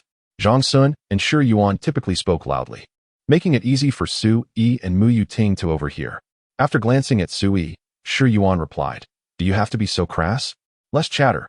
Are you going or not? Let us meet at the entrance. I'm already at the field. We can't meet. You're the one being crass. Our paths differ. Just go away. Goodbye, grandson. Goodbye, grandson. Shi Yuan hung up the phone. Mu Yuting burst into laughter. Ha ha ha. Is this how boys talk on the phone? It's a bit funny, but really efficient. Sui, however, didn't show much surprise. She simply smiled softly. Mu Yuting teasingly remarked, your roommate is rather unfortunate. He thought you were just another ordinary guy, but little did he know you've already found success. Upon hearing this, Sui felt a flush of embarrassment rise to her cheeks. Ting Ting, what are you saying? What do you mean by found success? She quickly shifted the topic, glancing at Shi Yuan. Shi Yuan, why don't you go wait for your roommate? Shi Yuan nodded and departed. Once he was gone, Mu Yuting patted Sui and whispered, Sister E, what is truly going on between you two? What do you mean? There's nothing going on, Sui replied, but Mu Yuting's tone turned serious. Sister E, I'm being sincere. Having a boy you like is a wonderful thing, especially since he's south staying at your place. It's a rare opportunity. And Shi Yuan is quite remarkable. You wouldn't want someone else to take him, would you? Just like what happened last time in Jiui City. Mu Yuting's words struck a chord within Sui. She was indeed aware of her feelings for Shi Yuan and acknowledged his exceptional qualities. Yet, it seemed that Shi Yuan had never shown any signs of affection towards her. No longer denying her emotions, Sui softly confided to Mu Yuting, but I don't understand his feelings. It seems he has never had any affection for me. Mu Yuting looked at her incredulously. Sister E, you are the belle of Jiangkai. If you lack confidence, then Shi Yuan might as well become a monk. As for understanding his feelings, let me just ask him, Mu Yuting declared, making to leave. Sui quickly grabbed her, exclaiming, what are you doing? With a chuckle, Mu Yuting replied, just kidding. But we can't let this be unresolved. The semester is coming to an end, and soon we'll have 2 months of summer vacation. As the saying goes, a long night brings many dreams. However, Sui had little experience with romance and felt uncertain about what to do, ultimately saying, let us wait until after the physical fitness test. Meanwhile, Shi Yuan arrived at the edge of the playground, and before long, Zhang Sun hurried over. Hey, you have good news, and didn't he include your brother? Shi Yuan retorted, next time I get into a fight, I'll definitely bring you along. Zhang Sun immediately wilted. That's really unnecessary. Shi Yuan glanced at the time and said, let us go warm up and stretch. Zhang Sun looked into the playground and exclaimed, warm up? I heard the belle is doing her fitness test all day today. Let us go see the belle. As he spoke, he playfully nudged Shi Yuan forward. Chapter 33. I am Su Yi's dog. The two arrived at the center of the playground, and their gaze fell upon the throngs of people. It seemed that nearly all the students from both colleges had gathered. However, Sui was relatively easy to locate, as the area with the most crowding was undoubtedly where she was. Zhang Sun directly pulled Shi Yuan through the crowd, but they were met with an impenetrable sea of bodies. What a spectacle, akin to a concert, with people jostling against one another. Zhang Sun disregarded all caution and pushed his way in. Shi Yuan, curious to see Su Yi's performance in the sit-and-reach test, squeezed through as well, managing to catch a glimpse of what was happening inside. Su Yi was positioned towards the back of the line, so her turn had not yet arrived. All eyes, however, were not on the measuring apparatus for the sit-and-reach, but rather on the queue of students waiting beside the recording teacher. They claimed to be there to observe the physical assessment, yet their true intentions were veiled. The sit-and-reach test proceeded swiftly, and soon it was Su Yi's turn. As she stepped forward, a collective gaze, particularly from the boys, was irresistibly drawn to her. Whistles erupted from the crowd. Wow, the goddess. I am Su Yi's dog. Shi Yuan thought to himself, damn it, a bunch of lecherous fools. As Su Yi gracefully settled down and reached forward, her slender waist slightly sank, accentuating her curves and the contours of her athletic attire, provoking a surge of excitement among the boys. Upon checking the results, the recording teacher announced 20 centimeters. Instantly, someone in the crowd exclaimed, I also got 20 this year. The onlookers turned their heads, bewildered by the proclamation. Is this person out of their mind? The ensuing long jump event was similarly chaotic. At 9 a.m., the financial college began its physical assessments, with boys taking chin-ups and sprints, while girls performed sit-ups and sprints. Due to his student number being relatively low, Shi Yuan found himself near the front of the line, but he felt no pressure regarding the tests. He aced the chin-ups and nearly achieved a perfect score in the sprints. After a short while, Zhang Sun approached Shi Yuan, clutching his arm. How many did you do? I'm done. Honestly, it feels like I'm about to cramp up. Zhang Sun pinched his muscles and complained. Is this even humanly possible? I can barely manage a couple. And the passing mark is 10. Shi Yuan retorted. Who told you to stay in the dormitory all the time without exercising? Zhang Sun immediately shot back. What about Su Li? That fool runs every day and still only manages 3. Shi Yuan chuckled but chose not to respond. Zhang Sun inquired, have you seen Su Yi? Shi Yuan disdainfully replied, why? Are you fantasizing about her again? Zhang Sun, with a feigned air of righteousness, countered, what fantasizing? I merely appreciate her. I heard that the Design Institute will soon conduct a stamina run. Upon hearing this, Shi Yuan recognized the ulterior motive behind Zhang Sun's interest. Look, what are you trying to see? Shi Yuan gestured towards a direction and said, over there, right next to the restroom. Go wait there. Go play somewhere else. You won't see anything from there. Shi Yuan shook his head in exasperation. 20 minutes later, the endurance running test was set to commence. Su Yi was in the second group, and she had to wait for the first group to finish. Shi Yuan settled into a seat high up in the bleachers. The first group concluded swiftly, and the second group took to the track. Shi Yuan scanned the scene and spotted Su Yi on the outer edge of the track. However, his expression darkened instantly upon noticing 2 unwelcome faces beside her, Huang Yao and her little minion, who had previously tormented Su Yi. Recalling the previous incident, Shi Yuan stroked his chin, pondering uneasily whether these 2 troublemakers would attempt to trip Su Yi up again. A glacial demeanor crossed his features as he muttered under his breath, they better not. The whistle blew, signaling the start of the timer. And a throng of runners surged forward, creating a vibrant spectacle that left many boys in the bleachers agog. The first lap typically does not allow for significant distance to be established. It is the second lap that reveals true capability. Su Yi, adhering to Shi Yuan's guidance, adjusted her breathing rhythm and maintained a steady acceleration. Although her legs felt heavy with fatigue, she did not experience the same debilitating exhaustion as before. Yet, what was destined to occur came to pass. At the beginning of the second lap, Huang Yao, who had been trailing Su Yi by several meters, suddenly surged forward as if intent on colliding with her. Shi Yuan felt a tightening in his chest, his brows knitting together. Upon rounding the bend and entering the straightaway, Huang Yao caught up to Su Yi on the inner lane, running parallel to her. Su Yi cast a sidelong glance, but remained unfazed, keeping her pace. Without warning, Huang Yao abruptly veered to the side, feigning an accidental collision while maintaining her position. Su Yi was obstructed, her foot failing to advance, and she lost her balance, tumbling to the ground. Su Yi gasped, instantly feeling a sharp pain in her arm. Fortunately, she was wearing a long-sleeved sports shirt, which prevented direct contact with the ground, though she still felt the abrasive friction of the synthetic track. Huang Yao glanced back, a triumphant smirk gracing her face. Shi Yuan, witnessing this scene, shot to his feet in outrage. Damn it, that foolish girl, he exclaimed, feeling a surge of anger. Zhang Sun, seated in front, was startled by Shi Yuan's sudden outburst and turned to look.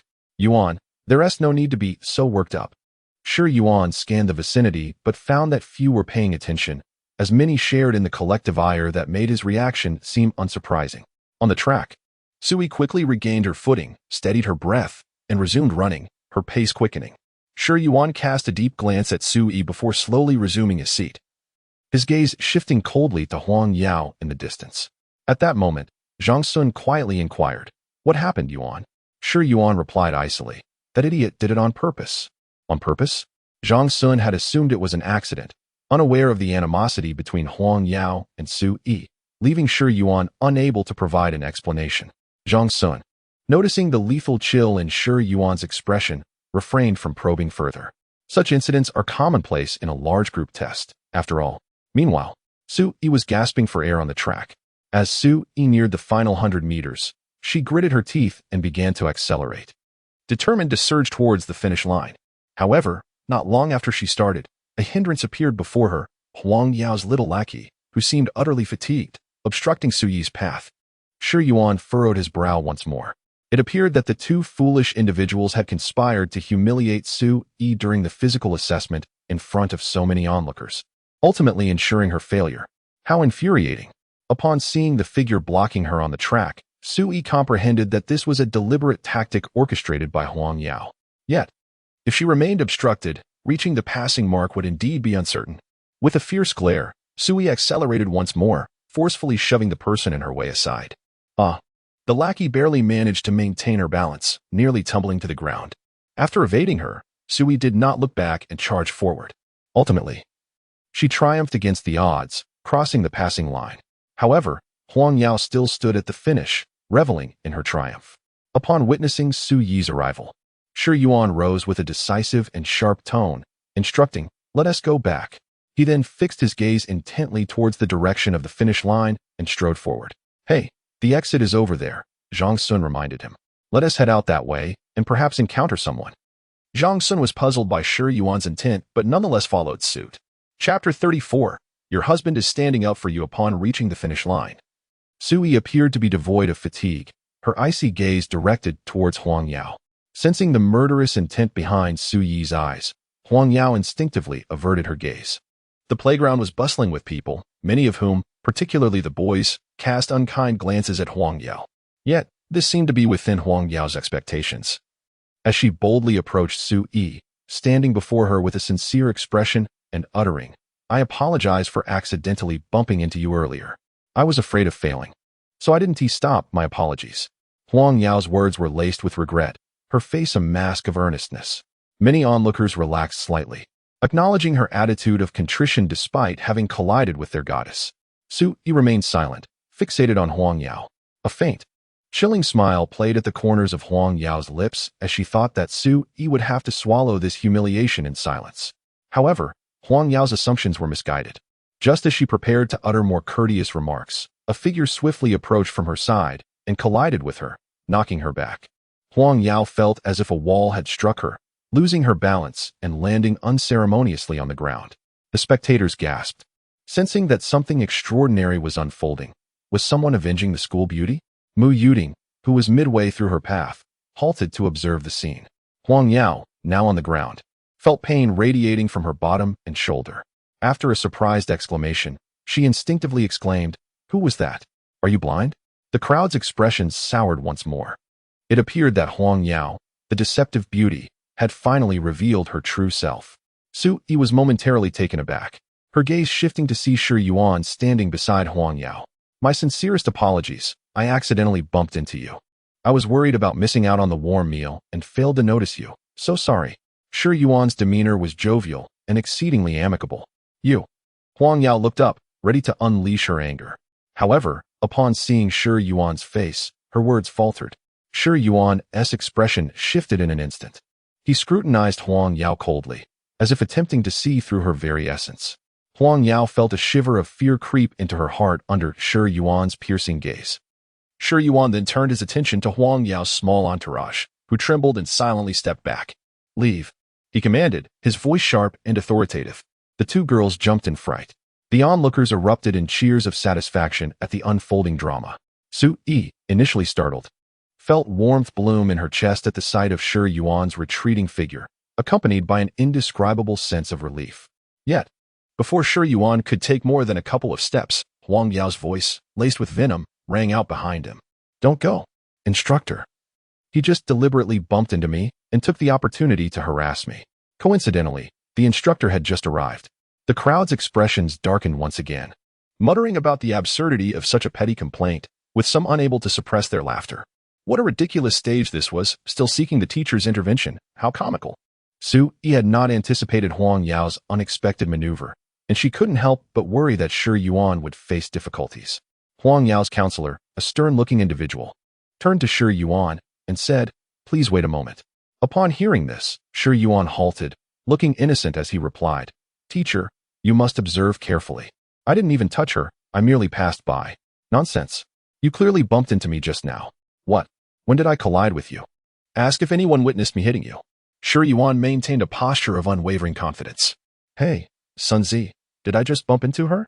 Zhang Sun, with an expression of naive innocence, answered, "No, I didn't see her at all." The counselor appeared somewhat impatient and raised his voice. "Did anyone see this student collide with Huang Yao?"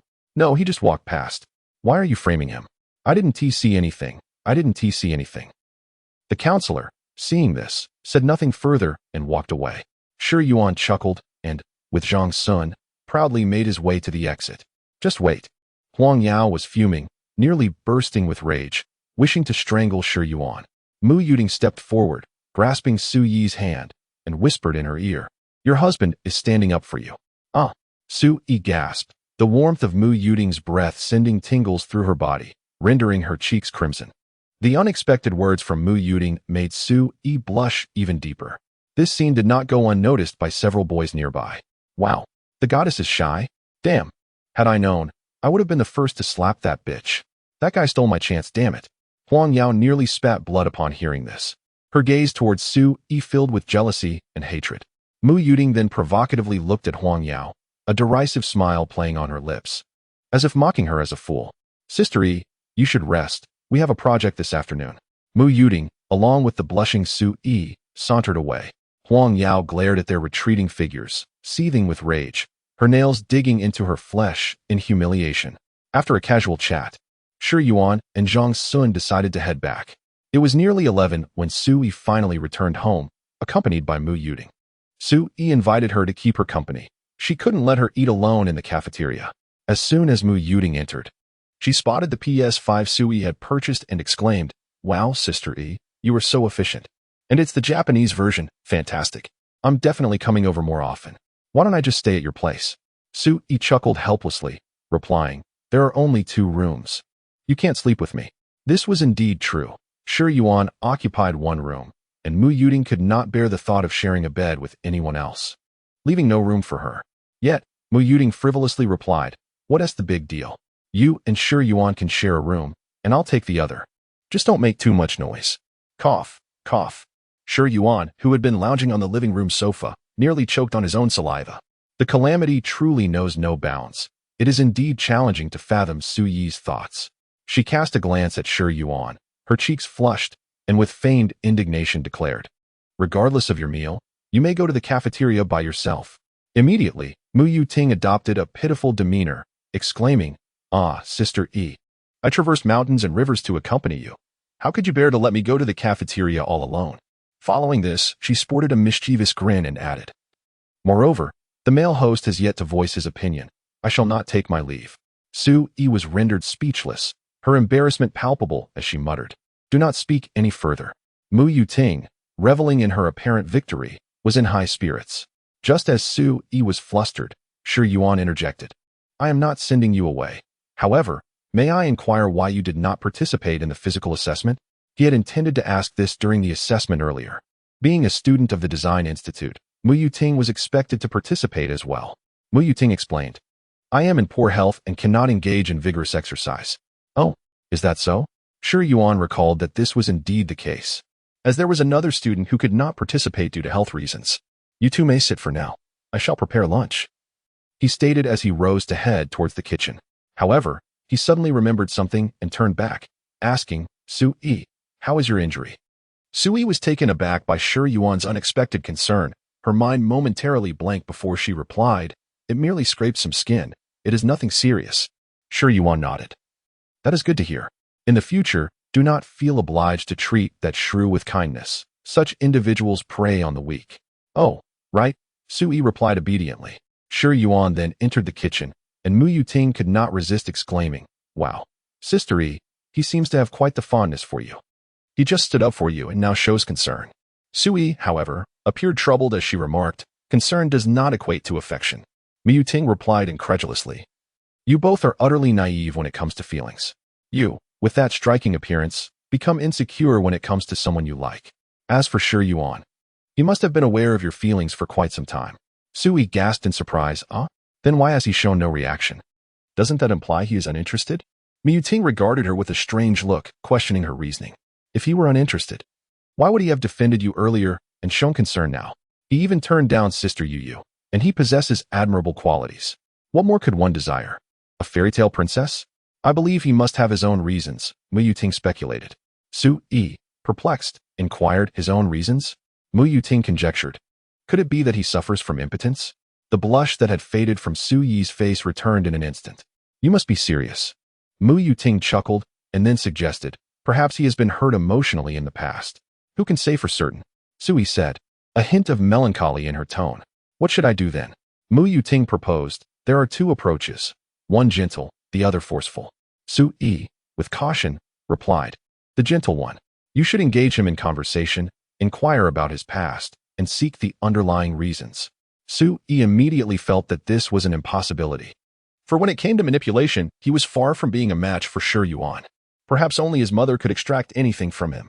Sui let out a slight sigh, a sense of helplessness washing over her. At that moment, Mu Yuting raised her eyebrows mischievously and said, Sister E, there is also a more forceful approach. Why not consider it? Sui furrowed her brows slightly, sensing that there was nothing beneficial in her suggestion, yet she still asked, what is it? Naturally, it involves administering a drug to him, rendering him unconscious, thus ensuring that the deed is done. Mu Yuting insisted on this drastic method. Sui playfully pulled her head and shook it, fully aware that there was nothing constructive in her proposal. Chapter 35. Mastering the battlefield and the kitchen at 11:30. Shi Yuan prepared a sumptuous feast. Mu Yuting, being a guest, should be treated with hospitality. As she inhaled the aroma wafting from the dishes, her eyes sparkled with delight. While savoring the meal, she praised, Shi Yuan, your cooking is exquisite. Shi Yuan humbly replied, it's just average. Delicious indeed. Better than what my mother makes, Mu Yuting exclaimed. You truly excel in both the kitchen and on the battlefield. Sister E is quite fortunate. Sui shot her a glance and remarked, you can't seem to keep quiet while eating. I'm not saying anything wrong. It is genuinely delicious. After the meal, Mu Yuting was brimming with excitement, insisting on playing games with Sui. She even purchased several games at her own expense, although Sui had intended to rest. The physical fitness test wasn't scheduled until 3:30 in the afternoon, leaving ample time. Unable to resist her enthusiasm, Sui accompanied Mu Yuting until 2:30. After a brief respite, Sui changed into comfortable, loose-fitting attire and invited Mu Yuting to join her at the playground. However, Mu Yuting disregarded her objections and forcibly dragged Shi Yuan along. Shi Yuan thought it would be convenient to wait for Teacher Ning Ning after their meal, as the timing would align perfectly with the end of the fitness test. The sit-ups and sprints in the afternoon posed no challenge for Sui, who completed them effortlessly. By 5:30, the physical fitness assessment concluded, just as Ning Ning called. Hello, Teacher Ning Ning. Where are you? I'll come pick you up. At the playground. At the playground? Are you accompanying Sui for the fitness test? Shi Yuan nearly dropped his phone, feeling embarrassed as he replied, no, I'm just taking a stroll. Bring her along. Why should I call her? It will be livelier with more people. If Sui doesn't go, then I won't either. It's up to you. With that, Ning Ning hung up, leaving Shi Yuan to sigh, pondering the complexities of psychology students. Before long, Sui and Mu Yuting arrived together. Shi Yuan looked at them and said, Teacher Ning Ning is waiting at the school gate. She asked me to bring you along. What are we going for? Mu Yuting asked excitedly. Can I come? Shi Yuan frowned and replied, no. Come on, Sister E. Mu Yuting tugged at Sui's arm playfully. Eventually, Sui, feeling helpless, said, Shi Yuan, why not ask Teacher Ning Ning if it's all right for Ning Ning to join us? Never mind, let her come. It'll be more fun with more people. Shi Yuan replied calmly. He hadn't intended to leave Mu Yuding behind, as it would seem inappropriate. He then dialed Ning Ning's number. Hello, are you there yet? Yes. I'm already in the car.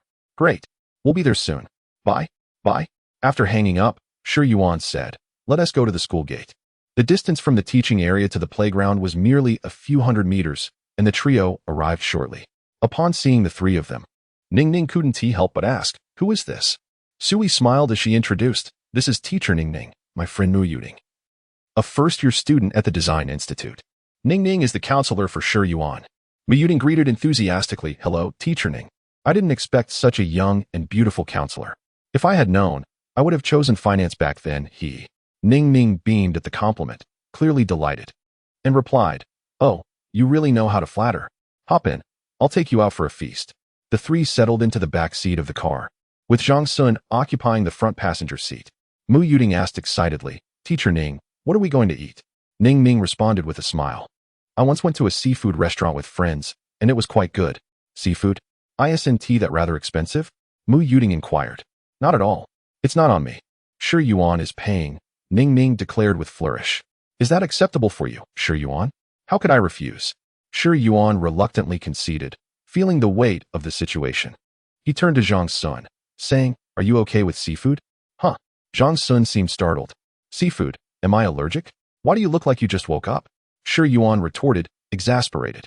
This guy always loses his composure around girls. No, I can eat anything, Zhang Sun replied. Great. Then it's settled. After a 20-minute ride, they arrived at their destination. However, the seafood restaurant before them was not what Shi Yuan had envisioned.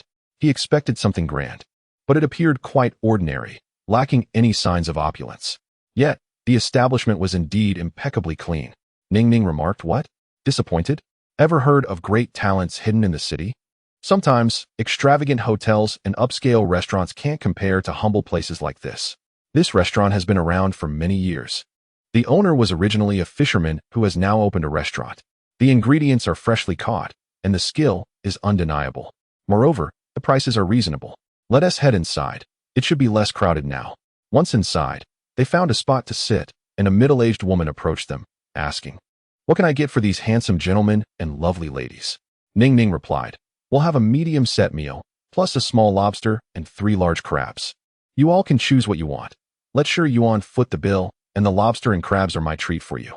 Mu Yuding swiftly snatched the menu, a mischievous grin on her face as she looked at Shi Yuan, as if to say, finally, I've got you.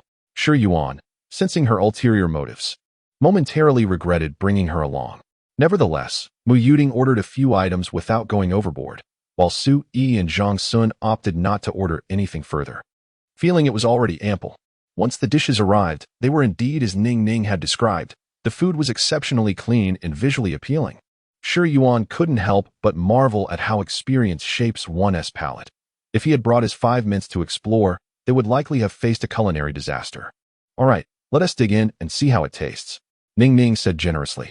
Several individuals began to savor their meal, with Zhang Sun and Shi Yuan showing a hint of unfamiliarity as they had not indulged in seafood frequently. In contrast, Su Yi and her companions appeared quite accustomed to the experience. An hour later, the table was in disarray, yet everyone was enjoying themselves immensely. Mu Yuding offered continuous compliments while engaging in lively conversation with Ning Ning. After settling the bill and stepping outside, Ning Ning suggested, how about we go karaoke? Absolutely. Mu Yuding replied with enthusiasm. Zhang Sun and Shi Yuan had little to add, leaving the decision to Su Yi.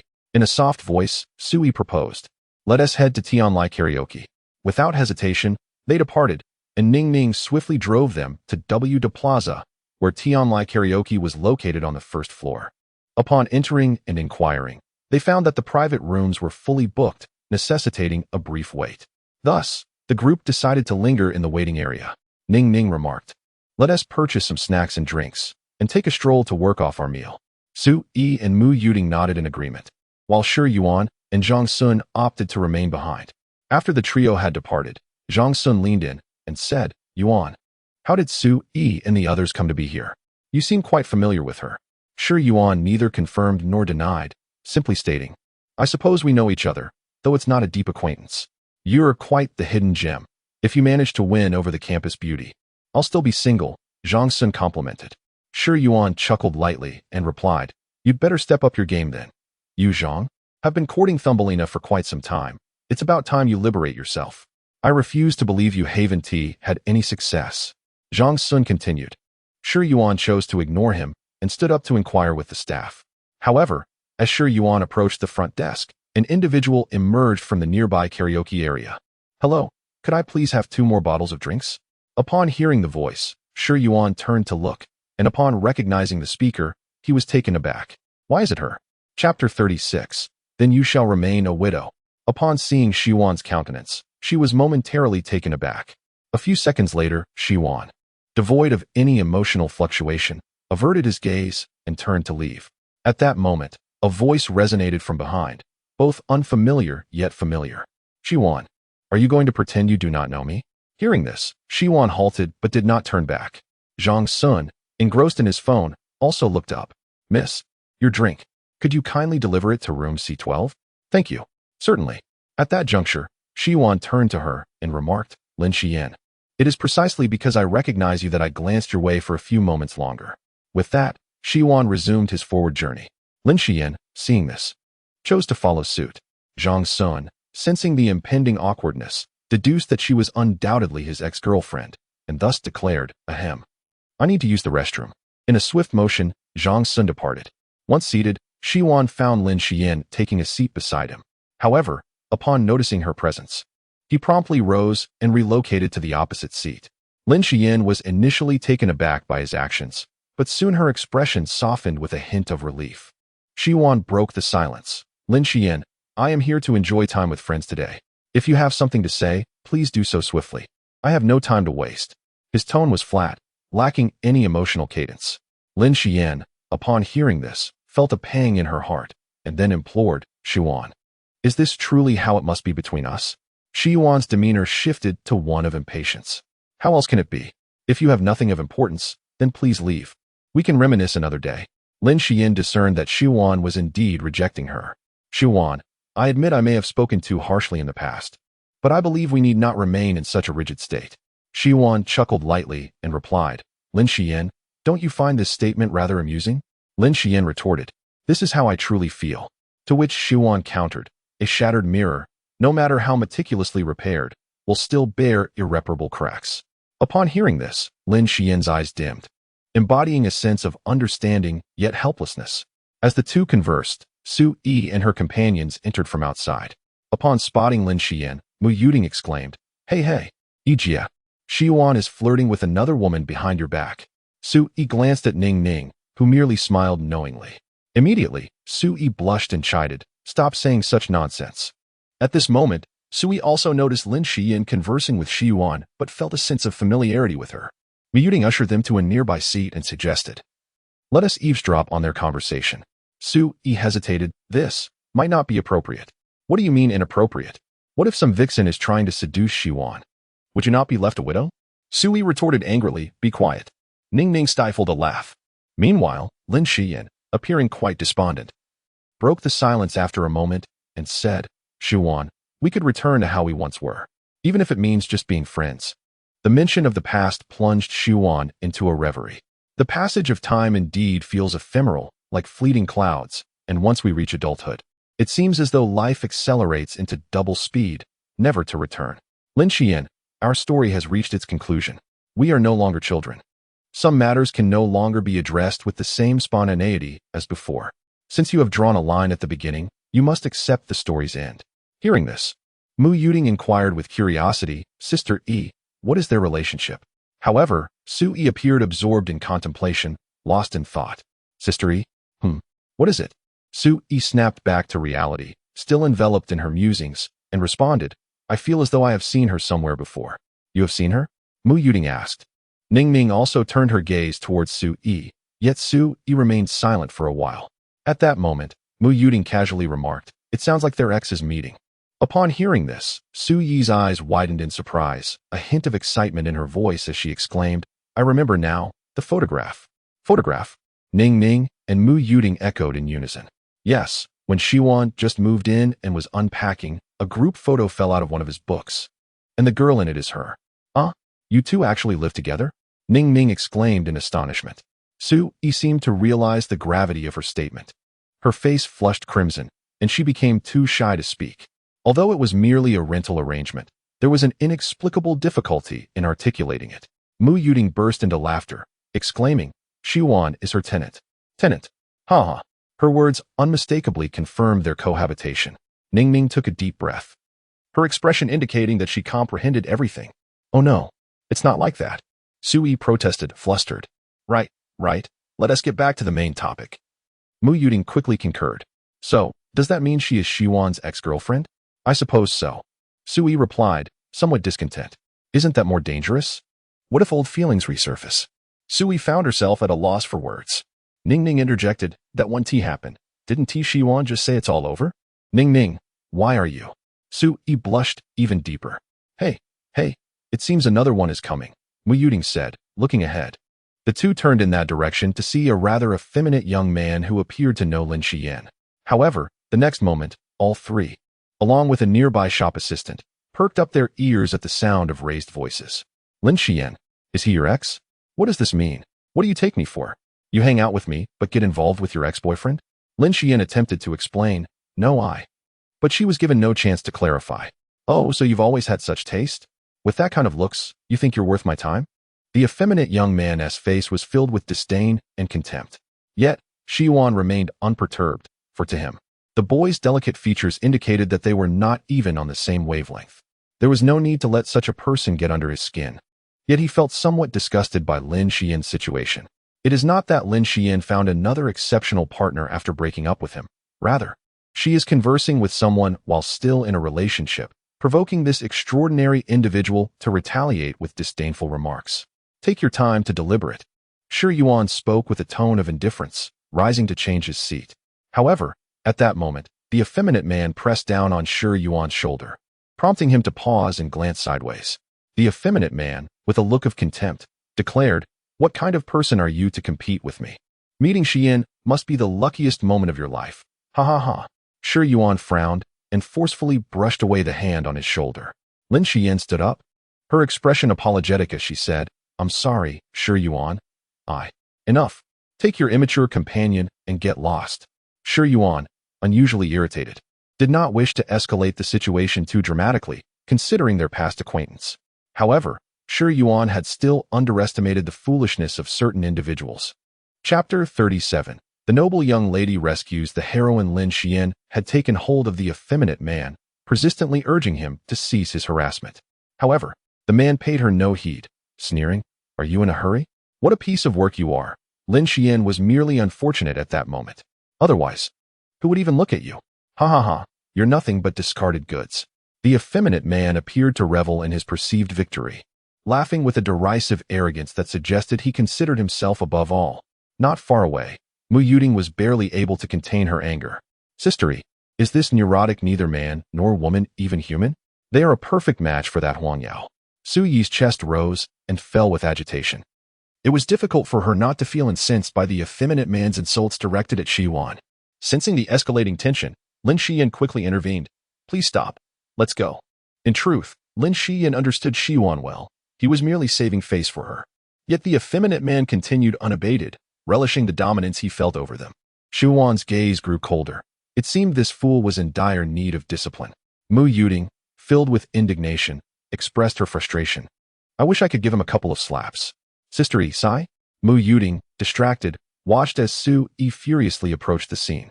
You seem to think highly of yourself. Let me teach you how to respect others. However, just as Xiwan prepared to confront him, Su Yi rushed forward from behind and called out to Xiwan. What are you doing? Xiwan turned to face Su Yi. Their eyes met, and it seemed a silent agreement had been reached. She wrapped her arm around Xiwan's. In that moment, Xiwan felt a softness press against him, prompting him to inhale sharply. I am Xiwan's girlfriend. Compared to my boyfriend, you are nothing. Su Yi cast a disdainful glance at the two men, her expression one of utter contempt. All present were left in stunned silence, with Ning Ning and Mu Yuding particularly astonished.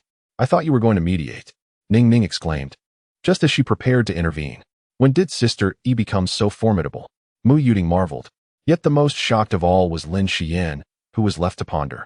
She is Xiwan's girlfriend? Despite having no makeup, Su Yi's beauty outshone her in ways she could scarcely comprehend, leading Lin Xian to a moment of self-deprecation.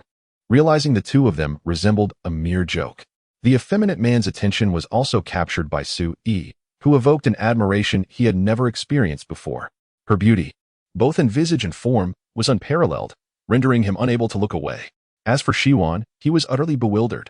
Was this a covert confession of affection? Yet, the timing felt exceedingly peculiar. However, he quickly noticed that Su Yi's fingers were nervously rubbing against her palm, revealing her anxiety. Su Yi's gaze was locked on Lin Xian, filled with determination and a hint of hostility. The effeminate man was entirely disregarded, deemed repulsive by her eyes. Stepping forward, Su Yi boldly declared to the two, "If you dare to speak ill of Xiwan again, I will not let you off easily. I assure you, there will be no sanctuary for you in Jiangsheng." As Shi Yuan's gaze involuntarily shifted towards Su Yi, a warm current surged within him, stirring something deeply profound. Over the years, apart from the present Su Yi, perhaps only Jiang Yuan had ever sheltered him in such a manner. Shi Yuan seemed to forget entirely what he had intended to do moments before. His eyes fixed intently on Su Yi. Though Su Yi radiated celestial beauty, the effeminate man's inherent arrogance would not permit him to bow beneath another. With a sneer, he dismissed, "Isn't she just a woman with a bit of allure, merely lucky?" Such bravado was nothing new. Did he think to intimidate him? Had he grown up in fear? Upon hearing these words, Shi Yuan's disdain flared. His brows knitted in irritation as he retorted, with that effeminate demeanor, "How dare you call me bro? You seem to be in dire need of a beating." The effeminate man was instantly provoked. Lin Xian, sensing the situation escalating, tugged at him anxiously, saying, "Let us go back quickly. Stop talking. Get away," he barked. Clearly, Lin Xian dared not defy his wishes.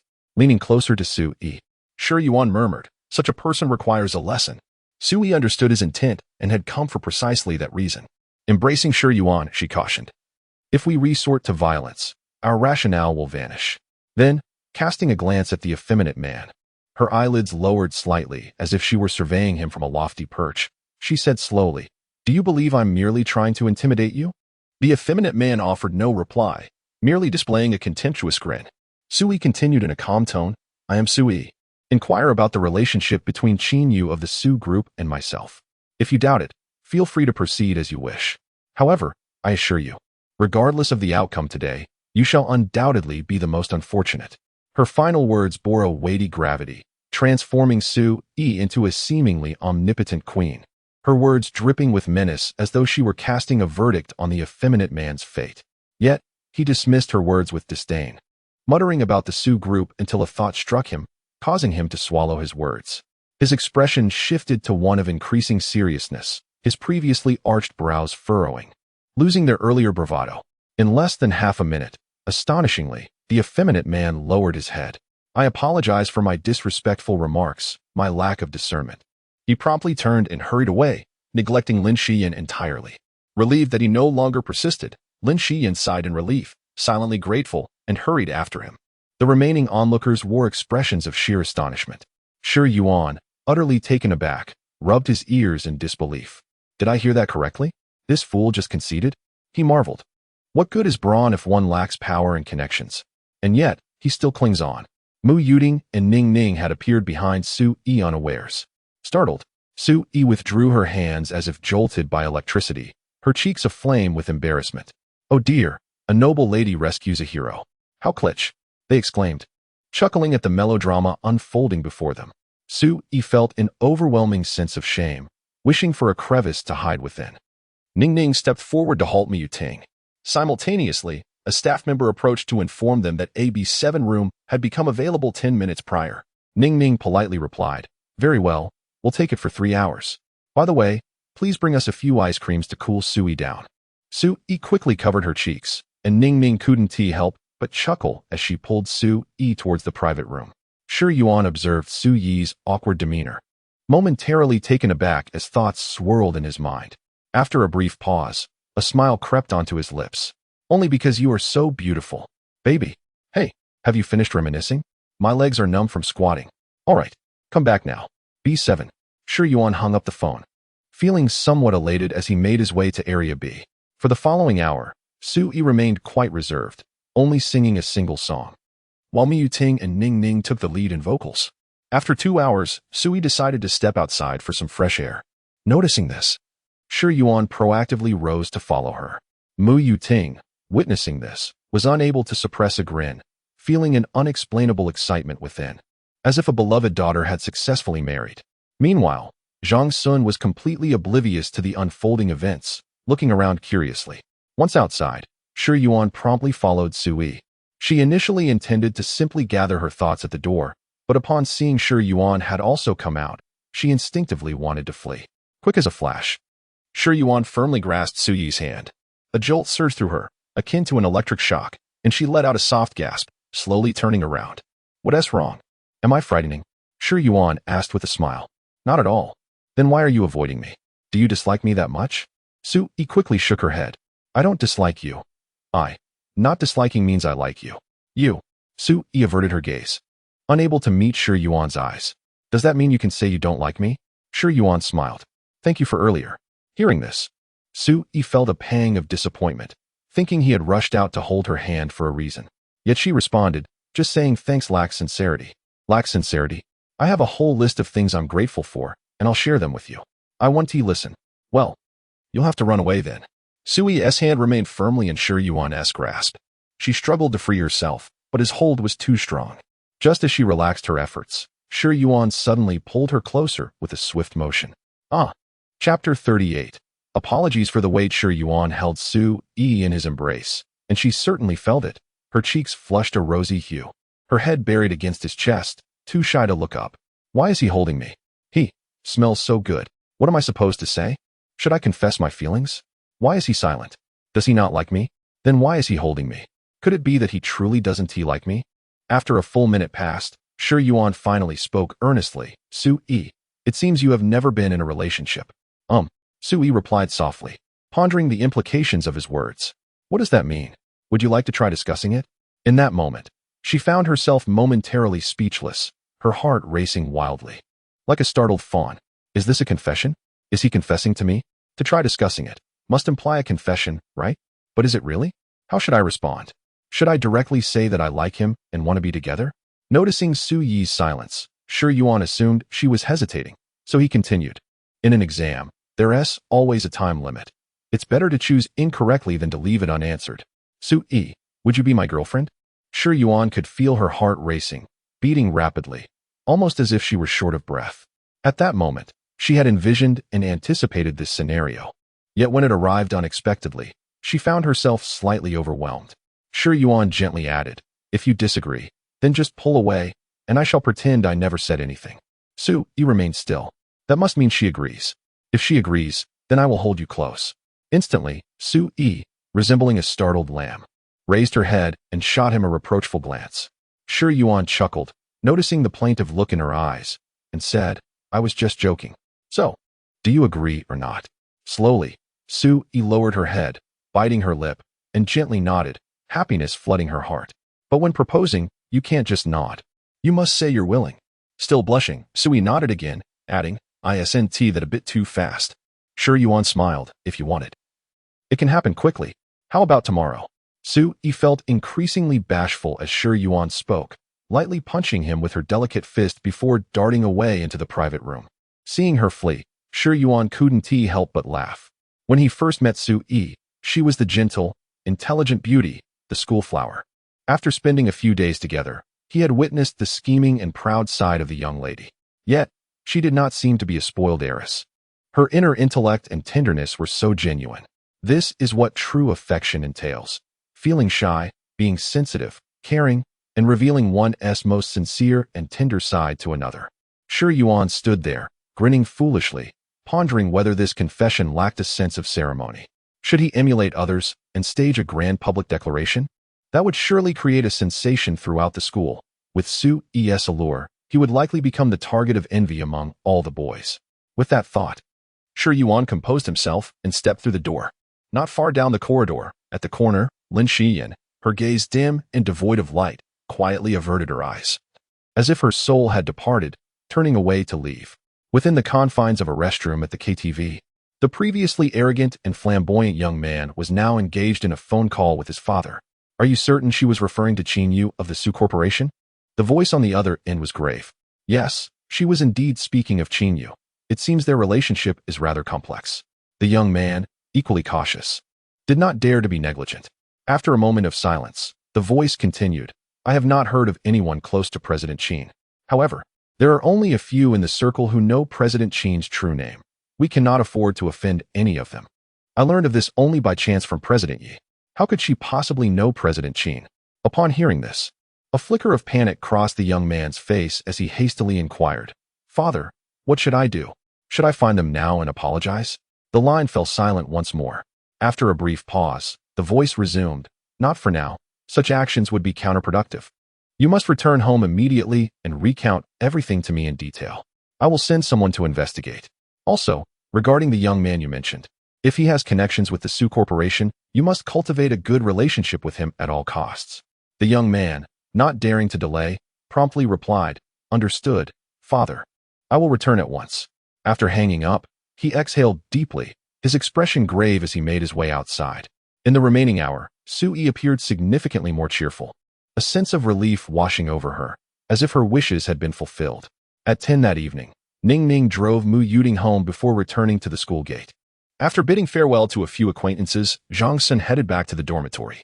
Ning Ning turned to Shi Yuan and Sui, a smile gracing her lips, and asked, Shall I escort you two home?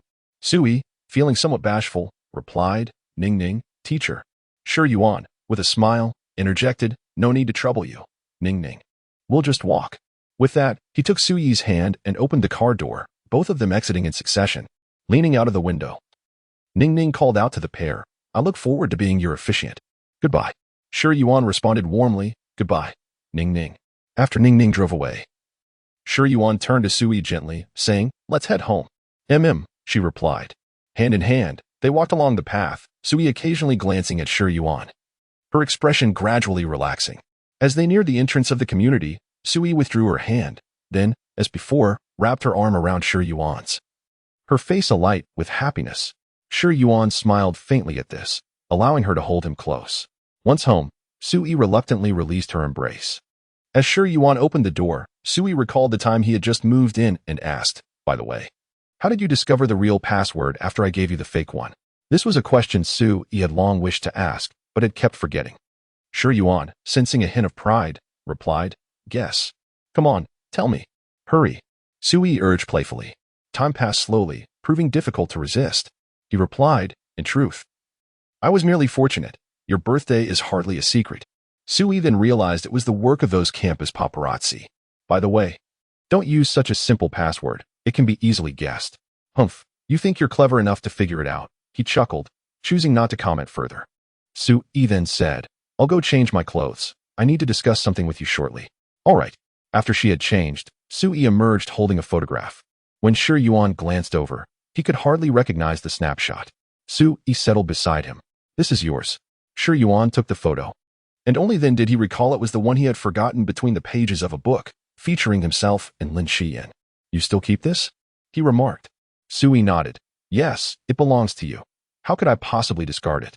Shi Yuan handed the photo back to her, saying, She is now a thing of the past. I believe she understands that too. Just throw the photo away. How could you say that? This is also a part of your memories, a fragment of your life, Sui countered, taking the photograph. How did you come to know her? Do share. I wish to hear. Let's skip that. There's nothing worth discussing. If you don't tell me, I want to toss it, Sui insisted. Her arms crossed behind her back. Shi Yuan, amused yet exasperated, said, All right, I'll tell you. In truth, reflecting on it now, it was rather trivial. She was a classmate from high school, someone with whom I connected quite well. As for our relationship, I find it somewhat laughable. Sui, puzzled, asked him, Do you know what reason she gave for breaking up with me? She believed she merely needed me, rather than genuinely liking or loving me. She mistook her feelings for true affection. What sort of reason is that? Sui thought Lin Xiyan must have fabricated it solely to end the relationship. Yet Shi Yuan clarified, she wasn't lying. That truly was her sentiment. I could sense the difference in our feelings. If she were here today, she would not stand up for me as you do, for her subconscious motivation would stem from her own interests. It was precisely for this reason that after concluding our year-long relationship, I resolved not to squander my emotions lightly. At that moment, Sui understood. Shi Yuan had previously refrained from expressing his affection for her, due to this very reason. Just then, Shi Yuan interrupted her thoughts, saying, "Oh, by the way, let me show you another photograph." He then produced a photo depicting Su Yi gazing longingly ahead, with Shi Yuan standing by the window. Upon seeing the image, Su Yi gasped in surprise. She recognized the paper. It was from the day she had spent with Yu in the clock tower corridor. So, this was the missing photograph. Su Yi realized everything and exclaimed, "I knew you had figured it out long ago." Shi Yuan feigned innocence, replying, "Honestly, it's hard not to know. Your disaster of a friend practically wrote it on my face." "Humph, Ting is truly." Shi Yuan suddenly interjected, "Sorry to keep you waiting." Su Yi's face flushed with embarrassment as she replied, "It's good that you know. It's all because of your ex, however. I really must thank her today." Shi Yuan couldn't help but laugh at Su Yi's playful remark. Su Yi picked up a photograph and remarked, "This photo was taken by Yu, right?" "Yes, she took it for me that day at the 4th hall." "So, what about you and Yu?" Shi Yuan clarified, "I have never harbored any romantic feelings for Sister Yu. I merely regard her as a friend. I've made that clear to her as well." Su Yi nodded but then recalled something, stating, "That's fine. By the way, I heard that Yu has resigned, and it seems she has applied for exemption from the final exams." Upon hearing this, Shi Yuan frowned slightly, connecting it to what Zhui Yang had previously mentioned. "What is going on with Yu? The department head resigns, and now exams are exempted." Yet, Shi Yuan chose not to dwell on it. Everything had been clarified.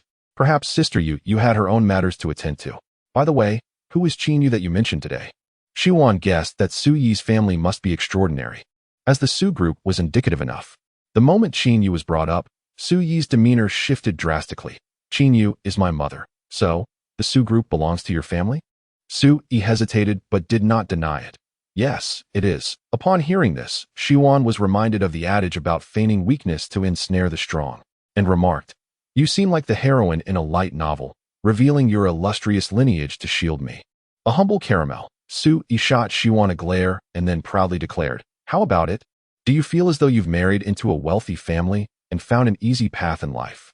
Shi Yuan jested in response, "Indeed, according to your good friend, I could save 20 years of struggle by associating with you. Then be nice to me, and I might occasionally reward you with 1,000 or 800 taels." Su Yi boasted with an air of a spoiled heiress. "Then I shall rely entirely on Miss Su," Shi Yuan replied. "That is settled.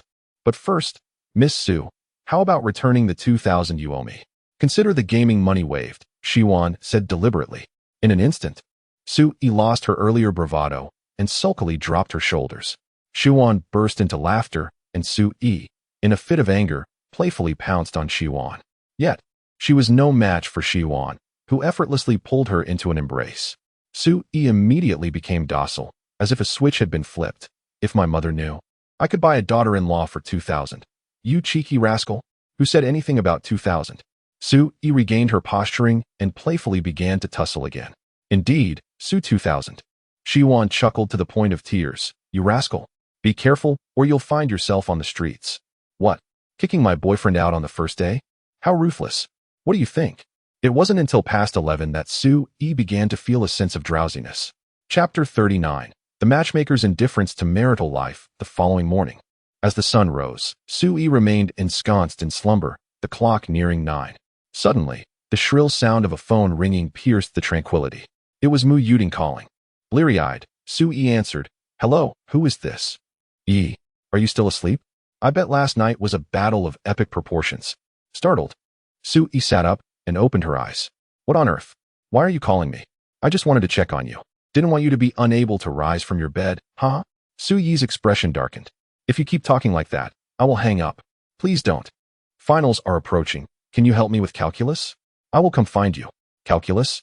Yes. All right then." After hanging up, Su Yi noticed a message from Shi Yuan. "Breakfast is on the table. I have to attend to something at the dance club." Approaching the dining table, Su Yi discovered a delightful breakfast prepared by Shi Yuan. A smile of pure happiness graced her face as she quickly freshened up before sitting down to enjoy her meal. However, just as she took a few bites, a voice echoed from the doorway.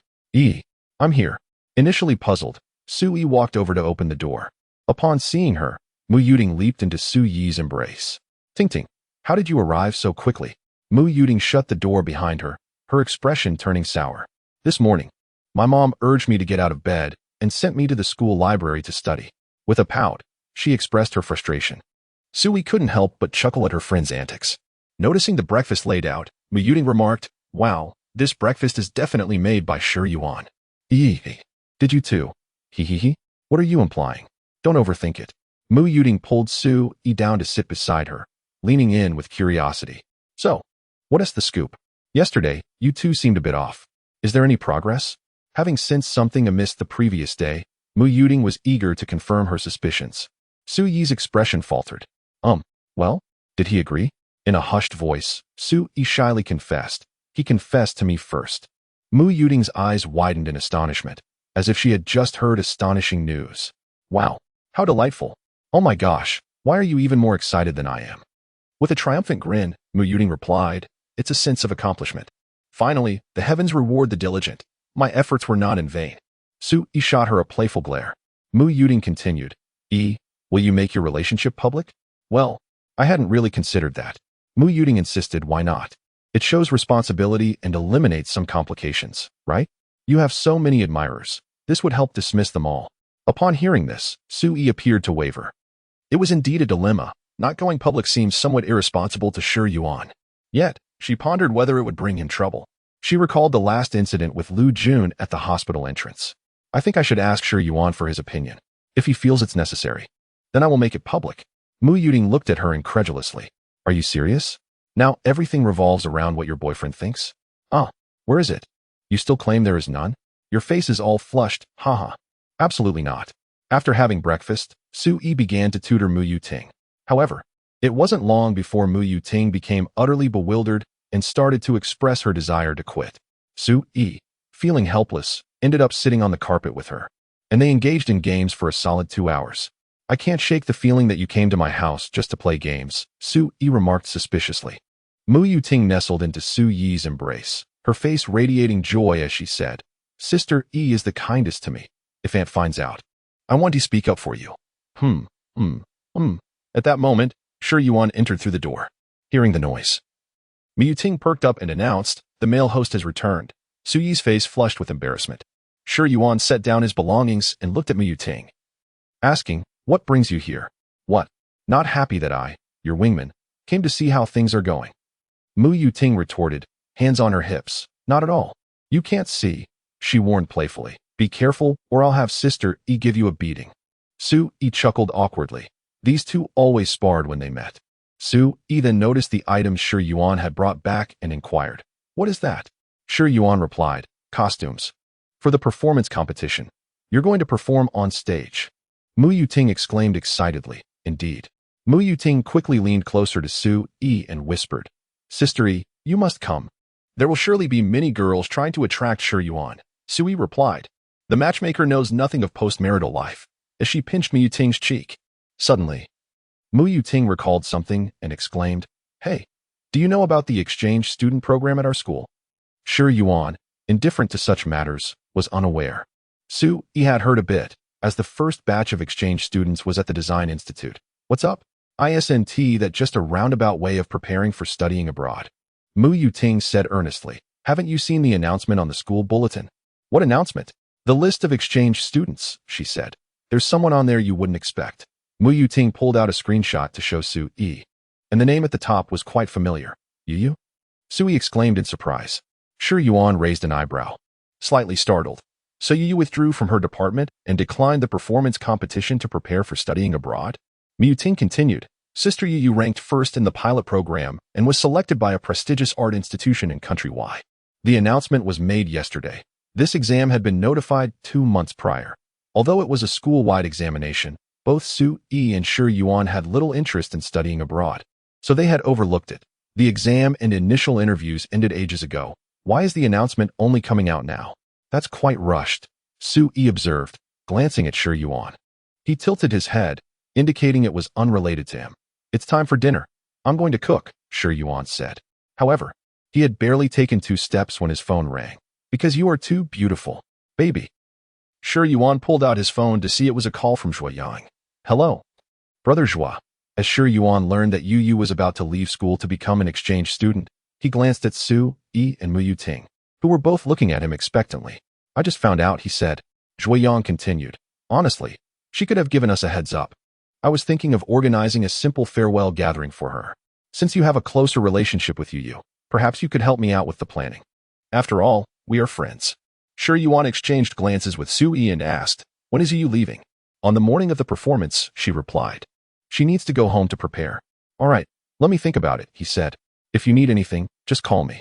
After hanging up, he turned to Sui, seemingly seeking her approval. "Is it all right?" he inquired.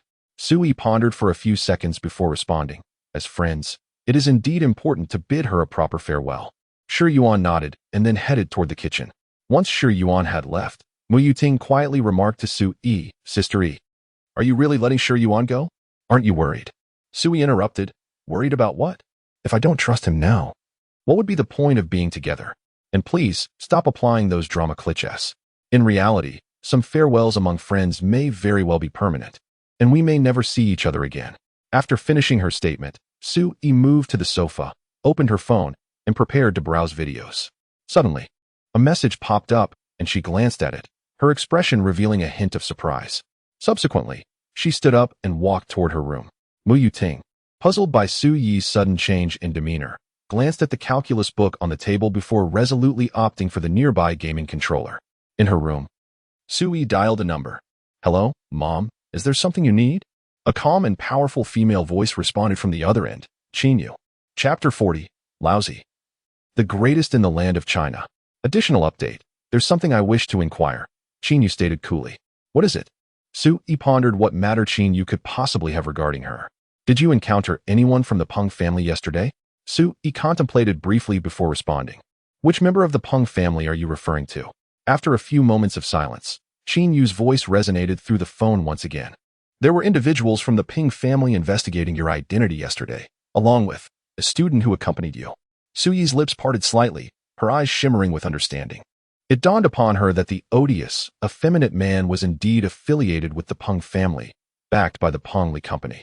After a moment of reflection, Sui's gaze grew colder as she replied, devoid of expression, "Yesterday, I went to KTV with friends and encountered an ambiguous individual who persistently harassed us and resorted to insults. I had no inkling he was from the Peng family. I was actually worried he might trouble me further." This last remark was an addition on Sui's part. Qinyu fell into a brief silence, seemingly not contemplating the matter at hand. Then, he stated matter-of-factly, "The Peng family will cease to exist." At his words, Sui felt a mix of turmoil. However, Qinyu seemed utterly resolute and unyielding. "By the way, once your finals are over, I'll come to visit you with your father." "What?" Sui exclaimed in surprise. Almost instinctively, Qinyu reiterated, "What's wrong? Can't your father and I come to see you?" "Oh, all right." With that, Qinyu hung up the phone. After setting her device down, Sui found herself engulfed in worry. She regretted her impulsiveness. Unbeknownst to her, she had underestimated Qinyu's extensive connections. On the very night the Peng family initiated their investigation, Qinyu had already received the intel and intercepted all information acquired by them. Approximately 20 minutes later, a knock echoed at the door. "Sui, come out for dinner." Still mired in her gloomy thoughts, Sui descended from her room to open the door. Upon seeing Sui's demeanor, Shi Yuan inquired, "What's the matter?" Sui replied with a smile, "It's nothing, just a call from my mother." Shi Yuan returned her smile warmly. "Come, dinner is ready. I made your favorite century egg and lean pork congee." Sui responded affirmatively and took a seat at the dining table. Mu Yuting, seated across from her, eyed the dishes with eagerness. "Sister E, it smells wonderful. Why don't you lend me Shi Yuan for a couple of days to cook at my place?" Sui focused her gaze sharply on Mu Yuting, declaring, "You won't be invited next time." Mu Yuting chuckled awkwardly. "I'm just joking. But Shi Yuan's cooking is indeed far superior." After dinner, Mu Yuting had matters to attend to and returned home. Sui curled up on the balcony, lost in thought.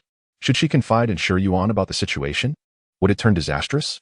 As Sui wrestled with her myriad thoughts, Shi Yuan approached her, placing a hand gently atop her head. "What are you thinking about?" Sui instinctively shrank away, but upon noticing Shi Yuan, her cheeks flushed. Shi Yuan took Sui's small hand and cradled it in his palm, settling beside her. Initially, Sui felt slightly awkward, but she soon basked in a profound sense of happiness. After a while, Sui turned her head to look at Shi Yuan and inquired, "Shi Yuan, are you planning to return home after the final exams?" Shi Yuan replied with a smile, "Of course, are you going to miss me?"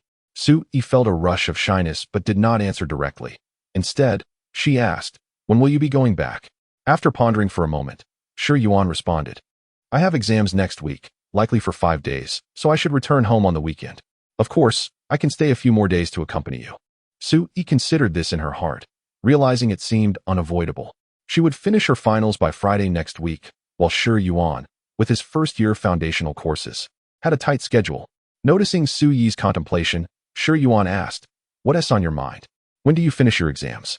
Su Yi gently replied, "I'll be done by next Friday. Should I stay a few more days with you?" "That sounds great," Su Yi said joyfully. The following Monday, due to the final assessment for the Chinese language course occupying 2 class periods during the review week, Shi Yuan and Zhang Sun arrived early at the designated classroom. As soon as they entered, Lin Kai approached them, saying, "Shi Yuan, have you looked over the paper? How is it? Any issues?" As the primary author, Lin Kai was naturally the one to present. She remained anxious about any potential flaws in the paper. Shi Yuan, exuding confidence, replied, "It's all right. I've read it, and it's perfect. It's just an assessment. There's no need to worry, relax. With your abilities, you'll undoubtedly excel." Despite Shi Yuan's reassurance, Lin Kai still fretted over her presentation. Before long, others began to arrive. The Chinese teacher was a middle-aged man with a serious demeanor, as if convening an important meeting. "We shall begin now." First group. Shi Yuan and his team were the 6th group. Fortunately, the rather competent Zhao Junyi drew a later number. The first group's topic was Hanfu culture, and their PowerPoint presentation was filled with introductions and images of Hanfu. It appeared they had put in considerable effort, but midway through the presentation, the teacher abruptly interrupted. "Wait a moment." The speakers fell silent as the teacher critiqued. "The paper and presentation are unrelated. How can your group separate them? Step down, don't waste everyone's time. I will grade based on the quality of the paper." The first group exited, dejected. The remaining students began to feel anxious. The teacher's strictness was palpable. The next 2 groups did not perform well either, clearly failing to meet the teacher's expectations. The quality of the work significantly hinges on attitude. Our Chinese civilization spans 5,000 years, and now it approaches 8,000. Chinese culture is unparalleled in the world. The teacher continued. The purpose of this assessment is not to challenge you, but to instill in you a sense of reverence and confidence in our culture. Papers hastily cobbled together from the internet reflect a troubling attitude. Next group. The 4th group focused on the culture of bronze casting, which, in comparison to the previous 3 groups, stood out significantly, earning a commendable score of 87. Following them was the 5th group, which concentrated on the theme of ethnic integration and unity. Although this topic posed considerable challenges, the group demonstrated diligence and earnestness evident in their work. Their language teacher expressed satisfaction, awarding them a score of 90.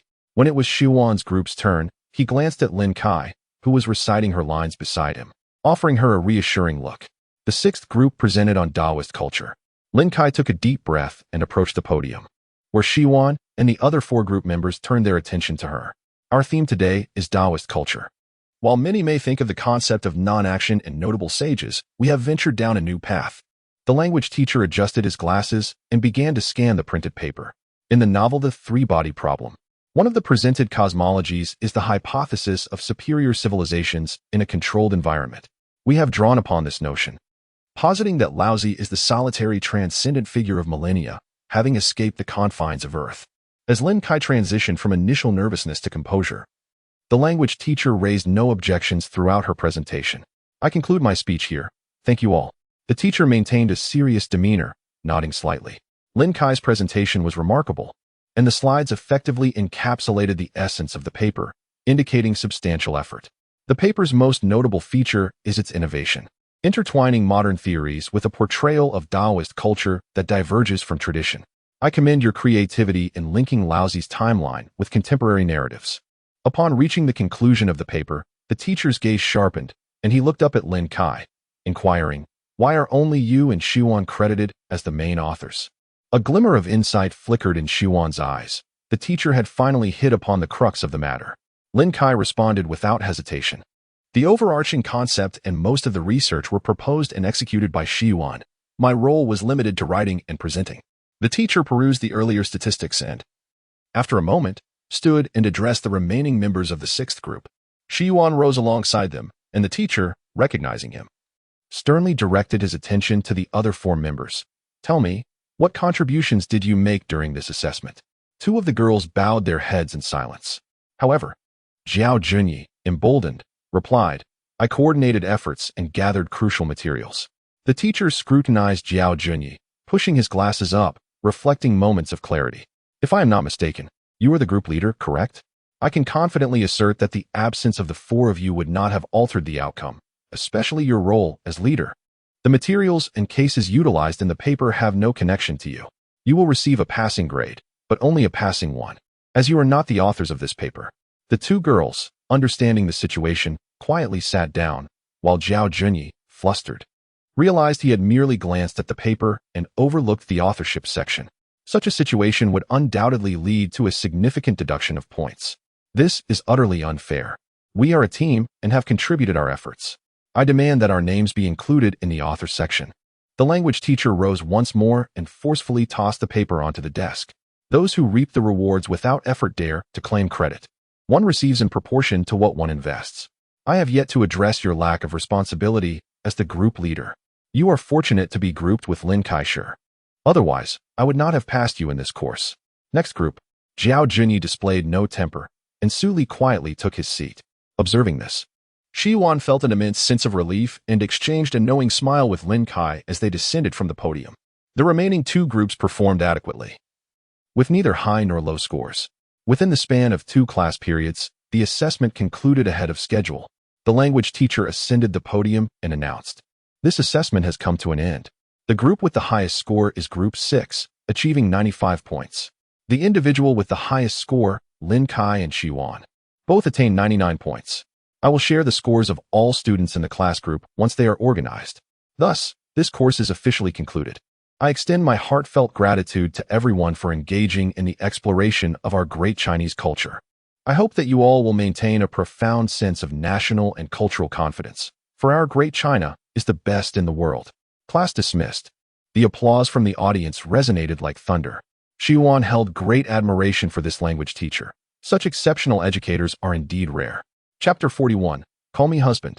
After the conclusion, Lin Kai joyfully approached Shi Yuan and said, Shi Yuan, thank you so much. Shi Yuan replied with a smile, what are you thanking me for? It is all due to your efforts. I hardly contributed. Lin Kai playfully pointed at Shi Yuan and exclaimed, modesty. A true embodiment of humility, haha. By the way, I have signed up for a creative project and would like to invite you to join, she added. After a moment of contemplation, Shi Yuan responded, I'll think it over. All right, please let me know once you have made a decision. I'll take my leave for now. Sure. Once Lin Kai departed, Zhang Sun leaned in and remarked, Lin Kai seems to treat you differently. Shi Yuan immediately grasped Zhang Sun's intent and retorted, just envy me, but don't idolize me. I am merely a legend. Huh. You're getting carried away. At that moment, Zhao Junyi stood at the entrance, visibly irked by Shi Yuan. He had originally intended to diminish Shi Yuan's arrogance, but found himself ensnared in a trap of Shi Yuan's making. Shi Yuan glanced back at Zhao Junyi, smirking disdainfully before leaving with Zhang Sun. On his way home, Shi Yuan opened his phone and, upon clicking on WeChat, a news alert from Tencent popped up. The internet giant Pengli company has experienced a dramatic plunge overnight. Will the internet follow in the footsteps of the real estate industry? Curiosity piqued. Shi Yuan clicked to read further, and what he discovered was alarming. Just 2 days prior, the company's investors had abruptly withdrawn their funding, partners and shareholders had fled, leading to insolvency under the pressure of the banks. Upon opening for trading today, the stock shattered previous plunge records, teetering on the brink of delisting and bankruptcy. Goodness, how ruthless. Clearly, they have crossed a powerful figure, Shi Yuan thought, understanding the gravity of the situation. When significant capital seeks to dismantle a publicly listed company, it requires no more than 3 days. He sighed, reflecting on how swiftly fortunes can change. 5 minutes later, upon arriving at the community entrance, as he prepared to enter, a figure suddenly rushed out and blocked his path.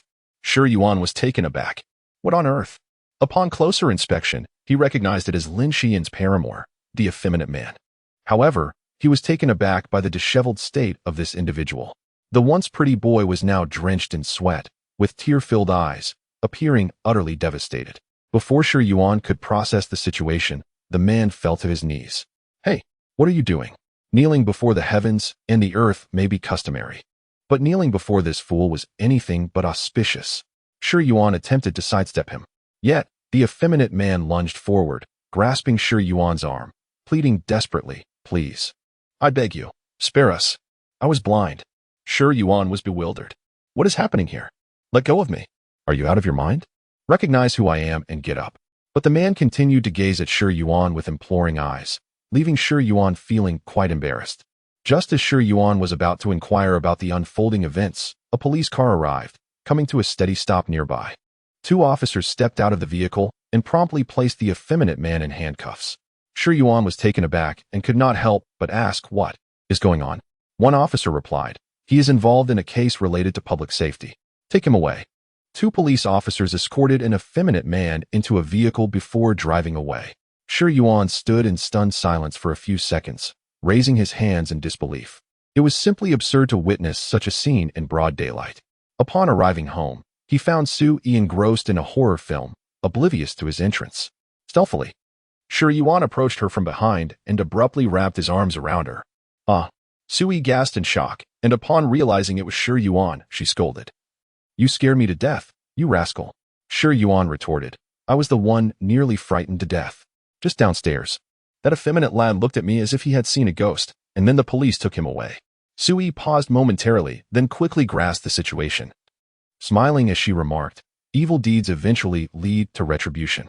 Shi Yuan chuckled softly, his tone gentle as he replied, "By the way, I have a review class this afternoon and won't be able to keep you company." Su Yi, puzzled, inquired, "This afternoon? But aren't the teachers all supposed to be in a meeting?" Shi Yuan explained, "We have quite a few subjects, and the logic teacher has given the review materials to the class representative, so we need to arrange ourselves in the classroom." Feeling a bit disheartened, Su Yi said, "All right then, I was hoping to play games with you. How about we go shopping later tonight, and then play games when we return?" Su Yi's spirits lifted at the suggestion, and she exclaimed, "That sounds wonderful. I heard there's a new night market in the city. It would be perfect to explore." "All right, let's go to the night market. I'll prepare dinner now." "Okay," Su Yi replied obediently. Shi Yuan cooked 2 bowls of ramen, and after their meal, they took a brief rest. At 2 in the afternoon, Shi Yuan left promptly for the teaching area, while Su Yi stayed home to prepare for her final exams. The afternoon dragged on, and one could only describe logic as extraordinarily perplexing. Those who excelled in it must possess remarkable intellect. It was evident that Lin Kai's lecture had left many in a state of confusion. At 5:30, the class finally concluded. Any longer, and one might have been compelled to vomit. Zhang Sun lamented, "Seriously, can anyone truly learn this stuff? If someone manages to answer all 30 questions correctly, I swear I'll have to kill him." Shi Yuan responded with a bemused expression, "If someone gets them all right, you wouldn't dare harm him. With your intellect, you'd probably end up buried 6 feet under. Enough of this ridiculous subject. Go Lei is moving back into the dorm tomorrow. Shall we go out for a drink?" Shi Yuan questioned, "How is he moving back? Those 4 would never subject themselves to this ordeal in the dorms," Zhang Sun remarked. He then revealed, "It's due to family reasons. That much is obvious." Shi Yuan recalled having seen him arguing with his parents over the phone multiple times in the past. "All right, let us plan for tomorrow evening and invite those 3 as well." "Sounds good. Goodbye then." "Goodbye." A few minutes later, upon returning home, Shi Yuan found Su Yi standing before the mirror trying on clothes, specifically a crop top. Excited to see him, she dashed over, twirled in front of him, and declared, "What do you think? I just bought it." Shi Yuan's gaze fell upon Su Yi's exposed, fair midriff. "It looks lovely, no doubt about that. But it's not appropriate to wear out," he stated. "Why not?" she asked. "Because I want to allow you to wear it outside." Su Yi's expression darkened as she retorted, "That's so patriarchal." "Is this patriarchal? If you wear that out, think of how many men will be staring at you." The thought of his wife being gazed upon by others was unbearable. Upon hearing the term wife, Su Yi blushed and playfully replied, "Then I shall be your wife." Shi Yuan dismissed any possibility of contradiction, asserting, "She is indeed my wife. Anyone who dares to look at her will face my wrath." Su Yi felt an overwhelming sense of happiness, her face radiating an unmistakable smile as she leaned closer and gazed up at Shi Yuan, saying, "Call me that once more." "What?" Shi Yuan feigned ignorance. "Oh." Su Yi playfully delivered a soft punch to Shi Yuan. His lips curved into a smile as he pondered, "Well, is there a reward for that?" Anticipation filled his expression. "Su Yi," standing on her tiptoes, planted a gentle kiss on his cheek. Is this sufficient? She asked. Shi Yuan nodded in satisfaction. Now that's more like it. Wife. Sui, overwhelmed by shyness, blushed deeply, her face resembling a ripe apple. As she broke into a silly grin. Suddenly, Shi Yuan enveloped her in his arms, catching her off guard. Call me husband, he urged. Sui hesitated. But we just kissed. I don't care. You can't escape, Shi Yuan replied playfully. You are incorrigible. Yes, call me husband. After a brief moment of silence, Sui shyly murmured, husband. Now that's more like it. All right, put on another layer before we head out. Sui, puzzled, inquired, but didn't you say I shouldn't wear anything outside? Who would dare lay eyes on you? I would take action, Shi Yuan declared. Nevertheless, it will be chilly tonight, so don a jacket to stay warm. With a gentle smile, Sui obediently replied, no. Chapter 42. The Power of Persuasion Without Conflict at 6:30 in the evening.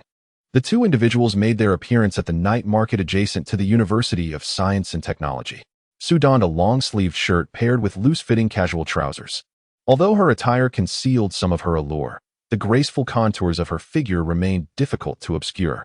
A beauty invariably attracts attention. However, upon glimpsing Shi Yuan beside her, many a gaze was subtly averted, for she was, after all, someone else's girlfriend. Surely, the students of the University of Science and Technology cannot all be aware of Jiangsai's campus belle. Shi Yuan was uncertain whether to feel pleased or discontented. Many people? Sue appeared unfazed. Thus far, we've encountered around 21, I believe. Sue suggested, shall we procure some refreshments and find a seat over there? Shi Yuan nodded in agreement. And soon they had acquired an assortment of snacks, skewers, fried noodles, and grilled milk. Shi Yuan guided Sue to a seating area. You must try this grilled milk. It's quite delightful, Sue remarked with a smile. Previously, this stall was at the night market near our school, but now it has relocated to this newly opened street. After sampling a sip, Shi Yuan concurred. Indeed, it is quite enjoyable. As Sue savored a skewer of vegetables, her attention was drawn to a particular spot ahead. Shi Yuan. Isn't that her? Sue inquired, breaking the silence. Shi Yuan followed her gaze and replied, yes, that is indeed her. It's not surprising to see her. She is from the University of Science and Technology. Yet Sue was not merely pointing out her presence. She continued, did you not notice? She is crying all alone. Is she? Shi Yuan admitted he had not observed. Perhaps it's due to her partner. It must be quite distressing. At this mention, Sue felt a twinge of guilt, pondering whether her words had been excessively harsh. Had she refrained from that additional comment, perhaps the Peng family would have faced only minor repercussions instead of a catastrophic downfall. Noticing Sue lost in thought, Shi Yuan inquired, what are you contemplating? Returning to reality, Sue smiled and replied, I was reflecting on how unfortunate it is for you and her, together in high school, now both in the same city for university. How curious. What? Should I rekindle old flames with her? Shi Yuan jested. Sue shot him a piercing look, exclaiming, you dare. She consumed little herself, having largely offered her selections to Shi Yuan. After a leisurely stroll, Shi Yuan gestured towards a nearby CF. Shall we take a break? Yes, Sue acknowledged softly, feeling a hint of fatigue after their wanderings. Once seated inside, Shi Yuan remarked, indeed, everyone seems to adore beautiful women. The campus belle is always the most radiant. If mere gazes could be lethal, Shi Yuan would have long since succumbed. Sue teased, and you cannot withstand it? A true man cannot be daunted by crowds. Shaking her head, Sue replied, in truth, it can be rather bothersome. I do not relish the title of campus belle. It seems to bring me nothing but trouble. Especially when I must maintain an image in public. It is a calamity. Shi Yuan countered. Then why not adopt a more carefree attitude? Do what brings you joy. Sue lamented.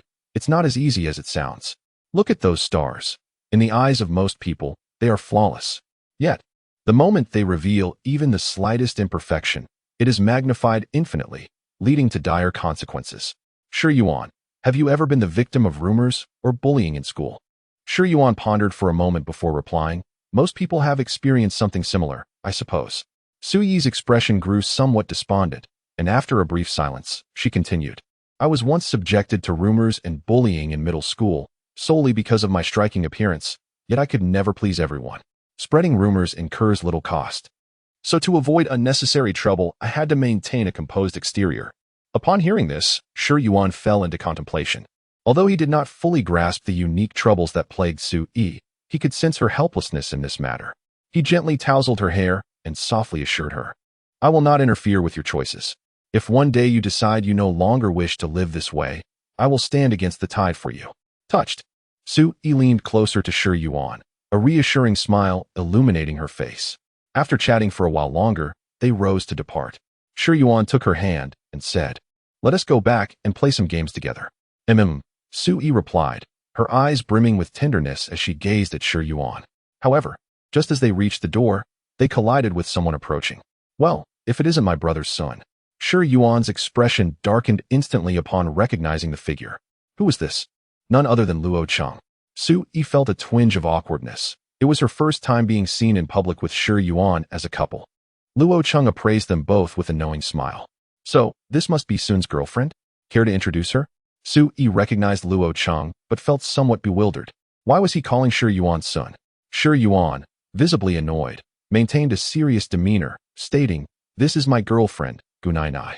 Luo Cheng, still caught off guard, blurted out, "Gunainai," before quickly realizing his blunder. "You get lost." Su-yi could no longer contain her laughter, finding the situation utterly amusing. Shi Yuan was perplexed. It seemed this guy was following them. It was too coincidental, just like the last time at the CAF. Luo Cheng leaned in and whispered, "Sun is taking the campus beauty for coffee, huh?" He winked mischievously and added, "You've even held hands. Impressive." Shi Yuan chose to ignore him, raising his voice to say, "That sounds fantastic. I'll have the most expensive one then, since it's on you, Luo." The tables had turned for Luo Cheng. What a wall. No wonder you managed to win the campus beauty, he thought. At that moment, Su-yi smiled and interjected, "Let us stop teasing him." "Hello, Luo Cheng. What a coincidence to run into you here." Luo Cheng quickly responded with a smile, "Hello? I didn't expect to come all this way to the night market and bump into you both." Su-yi then introduced, "This is my boyfriend, Shi Yuan." She had no intention of hiding their relationship, nor did she fear Luo Cheng spreading the word. She simply wished to take responsibility for her feelings. Shi Yuan glanced at Su-yi with a hint of surprise, though he quickly composed himself, finding nothing amiss. Luo Cheng furrowed his brow, casting a skeptical look at Shi Yuan. "So your name is Shi Yuan. I was wondering about that Zhang Sun name." Shi Yuan replied, "Master Sun, I apologize for your age, but this has nothing to do with me. It was that fellow who insulted you. Nevertheless, for the sake of the campus bell, I shall let it slide. However, I need to have a word or two with Brother Yuan," Luo Cheng said with an innocent expression. Su-yi smiled and nodded in agreement. Then, Luo Cheng pulled Shi Yuan aside and whispered, "Brother Yuan, this is quite different from what you told me last time. Your progress is astonishingly swift. How did you win over the campus bell? You must teach me a trick or two. Rest assured, I shall pursue the bell of the Science and Technology University. We will maintain our decorum." Luo Cheng spoke with grandiloquence, while Shi Yuan felt overwhelmed and casually responded, "I can't teach you. I haven't pursued Su-yi." Upon hearing this, Luo Cheng became even more animated. "Wow, impressive, Brother Yuan. Your realm is such that you conquer without battle." Shi Yuan thought to himself, "Is this fellow overly eloquent? He must have listened to a fair share of comedic dialogues." He quickly sought an excuse to extricate himself from the conversation and managed to send Luo Cheng away. Su-yi then took the initiative to link her arm with Shi Yuan's, sweetly saying, "Shall we take our leave?" "Goodbye." Luo Cheng waved, "Goodbye." As they reached the exit of the night market street, Su-yi could not help but inquire, "What did he just say to you?" Shi Yuan honestly replied, "He asked how I managed to win you over and wanted me to teach him a couple of tricks, as he plans to pursue the bell of the Science and Technology University." And what did you say?" Su-yi asked. "I said nothing at all." Su-yi pouted. "You boys are truly something else." "Truly what?" Shi Yuan questioned. "My roommate once said that all men in their lifetime only have two thoughts, to make money and to pursue women," Su-yi remarked disdainfully. Shi Yuan chuckled softly. Chapter 43. Your skills are quite impressive. Before long, the two arrived at the subway station, preparing to head home. At 9 in the evening, they exited the station. On their way, Su-yi suddenly remarked, "Shi Yuan, do you remember Lin Xian's boyfriend?" Shi Yuan replied nonchalantly, "Of course, that effeminate fellow. He is from the Peng family. To be precise, Peng Li Company belongs to his family." Su-yi contemplated this throughout the journey and ultimately decided to confide in Shi Yuan, pondering whether she had been somewhat callous. Shi Yuan, taken aback, realized he had never connected these two pieces of information before. Su-yi's expression revealed some inner turmoil. It seems that after that night at KTV, he investigated us. Investigated us? What is there to investigate? Shi Yuan expressed his confusion. That's not the main point. The crux is that my mother found out about this, and she called to inquire. I mentioned that I feared they would cause further trouble, so my mother, well, she took decisive action. Shi Yuan, initially perplexed, suddenly halted in his tracks. Are you implying that the Peng Li Company's downfall is the result of your mother's actions? He exclaimed. Su Yi slightly nodded. It's not quite a masterstroke. Shi Yuan responded incredulously. Goodness. This is faster than a rapid decline in fortunes. What are you trying to convey? Su Yi pondered for a moment, visibly conflicted, and softly said, Am I being too ruthless? I never intended for them to be utterly destroyed. If I hadn't said that one sentence, would things have turned out differently? Shi Yuan interjected. It feels like she is indulging in a bit of self-pity. However, it is indeed rather dramatic. A single phrase can take down a publicly listed company. This illustrates just how formidable Su Yi's family must be and what kind of person her mother is. Shi Yuan reassured her, this isn't your fault. Their essay saying, those who evoke pity must also inspire disdain. We must all bear the consequences of our words and actions. However, this comes with quite a hefty price. I doubt that your one statement was the sole catalyst. Your mother likely wouldn't have spared them regardless. To put it another way, it wasn't you who destroyed them. It was your mother who took action. He added with a hint of mischief. Su Yi glanced at Shi Yuan, frowning. Why do I feel like your words sound rather strange, not particularly comforting? How could that be? It's merely the truth. Allow me to share a practical little tip with you. What is it? Every situation offers a choice. Since you've made this choice, do not embellish the one you did not choose. This will help you avoid regrets. Consider this. If your mother had been unaware of the situation, would they have done anything beneficial for us? Perhaps not, Su Yi conceded, but it's hard to say for you, Shi Yuan. That's why I never allow myself to be soft-hearted with such individuals. After contemplating for a moment, Su Yi sighed and said, All right. This does alleviate some of my guilt. As long as you don't think I'm cruel, that's enough. Shi Yuan chuckled. Not at all, my dear. You are far too kind. Su Yi playfully slapped Shi Yuan, feigning annoyance. You silver-tongued charmer. Upon returning home, Su Yi felt somewhat drowsy after her shower and promptly retreated to her room to sleep. The following day, Shi Yuan had a day filled with review classes. In the evening, after dinner, Shi Yuan and Zhang Sun arrived early at a barbecue restaurant adjacent to the school. Shi Yuan had informed Su Yi in advance that he would be drinking with his roommates that night. Before long, the other four arrived. Aside from Zhang Sun, Shi Yuan's other four roommates were Li Lei, Zhao Mingho, Yang Xin, and Wu Zining. It's been ages since we gathered. Yang Xin exclaimed excitedly upon seeing the others. What do you say? Same old rules. Zhao Mingho inquired. Let's stick to the old rules. Whoever falls first pays for the drinks, Wu Zining replied. At that moment, Zhang Sun interjected. This time is an exception. Yuan has already stated that he will cover the drink expenses. The four chimed in unison. Is that true, our benevolent father? Shi Yuan certainly recalled his earlier promise to treat his friends after having taken advantage of Jiao Junyi. He readily agreed. Drink freely. There is plenty. Thanks to brother Jiao's wealth. Ha! The joy was evident on their faces. After ordering some barbecue, Shi Yuan first requested 2 crates of beer and 6 dice cups. Naturally, drinking would involve rolling dice. The group chatted for a while, and once the barbecue arrived, they indulged in some appetizers before commencing the game. They followed their usual routine, starting with enthusiastic jumps, double the drink for the one who fails, and then transitioned to lively discussions ranging from global affairs to specific girls in their class. An hour later, I'm telling you, if D country had been under my command back in the day, we'd all be generals by now. That's unrealistic. Why country would be a drag, leading to political isolation on the global stage. 3 days. No more than 3 days. Impossible.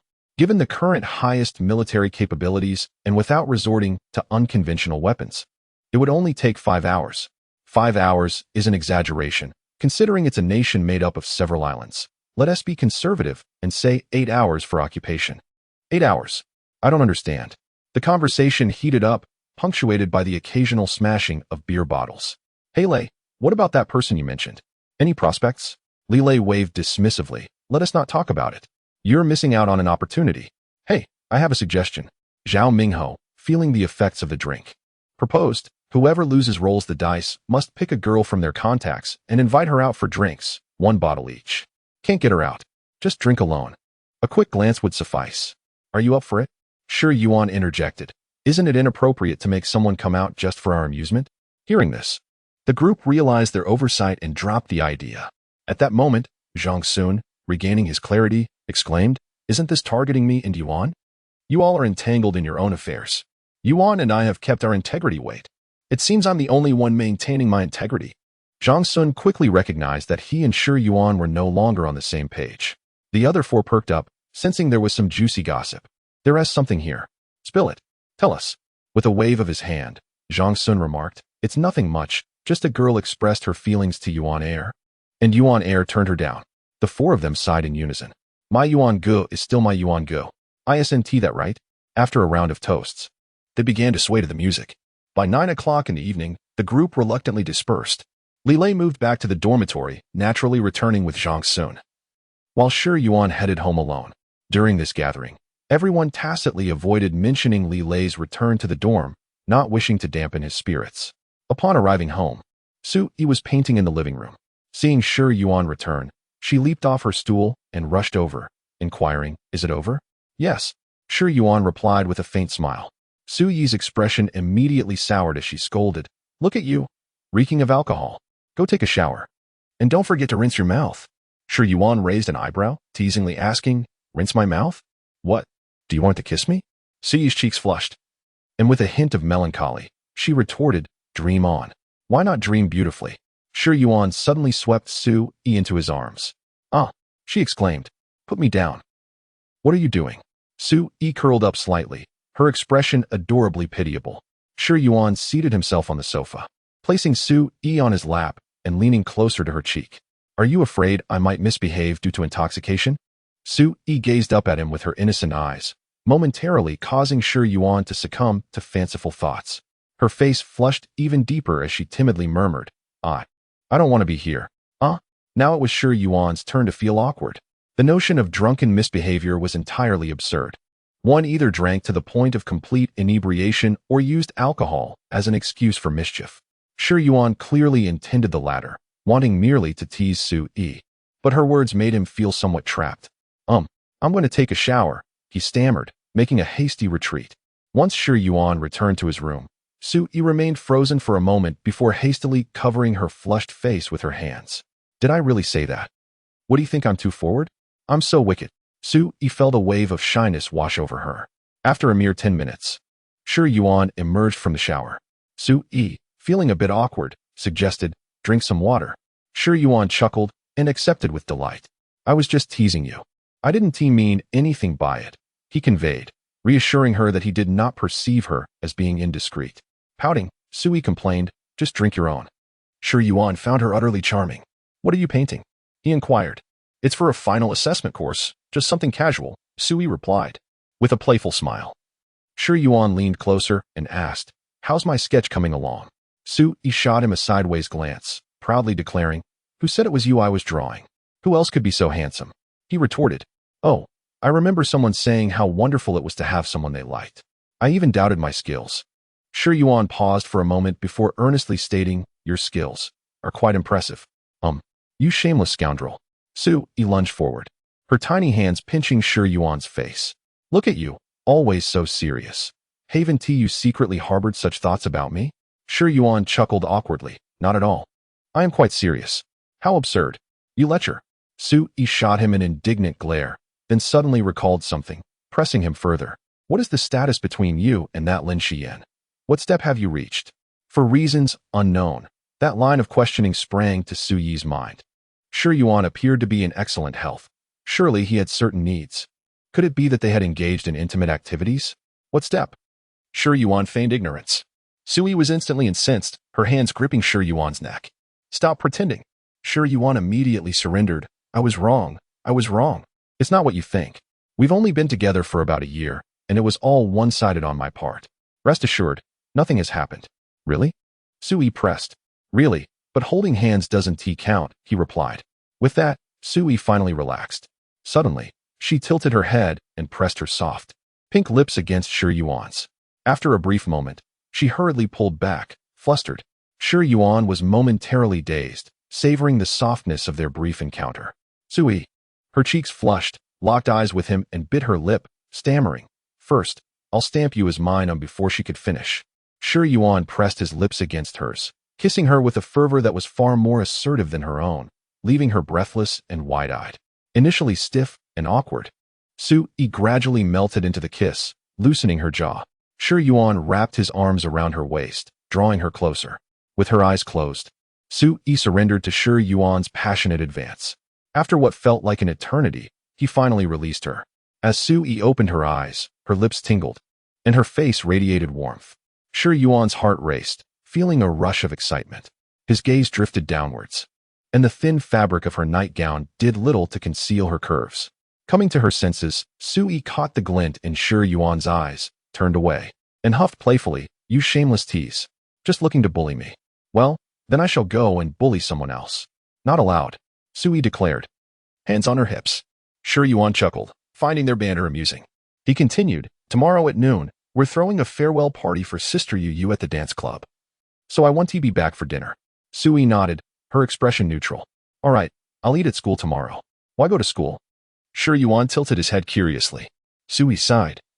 Tingting's mother caught her slacking off and said she wouldn't let her out unless she secured a scholarship for the finals. Shi Yuan felt a sense of satisfaction. Even this troublemaker had her comeuppance. Why is she so fixated on a scholarship? "It's not like she needs the money," he inquired casually. "Mu Yuding seems to come from a well-off family," Su-yi responded. Her mother was a top student back in school, so she has high expectations for Tingting. "The scholarship is merely a goal," Su-yi explained. Shi Yuan chuckled. "You must assist your dear sister with all your might. It's quite challenging. Tingting is utterly clueless when it comes to mathematics." "Really? Is she that poor in it? How did she manage to get into Jiangkai then?" "Although it may not be a prestigious institution, it certainly isn't one that anyone can easily enter. Tingting is an art student, pursuing a path in the arts." Shi Yuan's lips twitched slightly as he remarked, "It's hard to imagine her as an artist." Su-yi shot him a disapproving glance and pouted. "Why do you always underestimate others?" Tingting ranked third in the art division to gain admission to Jiangkai. Shi Yuan was taken aback, realizing that this calamity incarnate, Mu Yuding, possessed considerable talent. "By the way, where are you all gathering for the farewell tomorrow at noon?" Su-yi inquired. "Why? Planning to assert your dominance?" Shi Yuan feigned astonishment. "What assertion of dominance? Do I even need to?" Su-yi replied with confidence. "I was merely curious," Shi Yuan said with a smile. "In the dance club's activity room. I plan to grab a bite after class and head there. There will be plenty of people to play board games and chat." "Is that all?" Shi Yuan continued. "Why make such a fuss over a farewell? Besides, Sister Yu not only enjoys photography, but is also passionate about board games. It's just that it's often difficult to gather enough participants. Since it's a farewell, why not engage in activities that she loves?" Su-yi found herself somewhat agreeing with Shi Yuan's perspective, but the next moment she felt a twinge of discomfort. "I didn't know you understood Yue so well. You must have spent quite a bit of time together." Shi Yuan swiftly leaned in, sealing her lips with a kiss. After a moment, he said, "Those lips are meant for kissing, not for speaking ill of your husband." Su-yi licked her lips, her gaze filled with reproach. She gently pushed Shi Yuan away and retorted, "I won't talk to you anymore." After that, she stood up and returned to her room. Shi Yuan smiled faintly, tidied up the table, and then followed her back to his own room. Chapter 44, Su-yi's Aunt. A formal push on the first day, plus an additional chapter. The following day, the review week was excruciatingly painful, with nearly every day filled to the brim with classes. After a carefree semester, everyone was pinning their hopes on this week to turn the tide. Thus they were compelled to listen attentively and take diligent notes, all in the pursuit of merely passing. As soon as class ended at noon, Shi Yuan hurriedly grabbed a meal before heading to the activity room. Zhuiyang and the two vice captains of jazz had already arrived. Upon seeing Shi Yuan, Zhuiyang approached to greet him, saying, "You're here." Shi Yuan nodded in acknowledgement. Subsequently, Zhuiyang wrapped an arm around Shi Yuan's neck and whispered, "Shi Yuan, what is the situation between you and Yu?" Shi Yuan, bewildered, replied, "What situation?" Zhuiyang continued, "It's quite evident. I've seen Yu staring at you multiple times.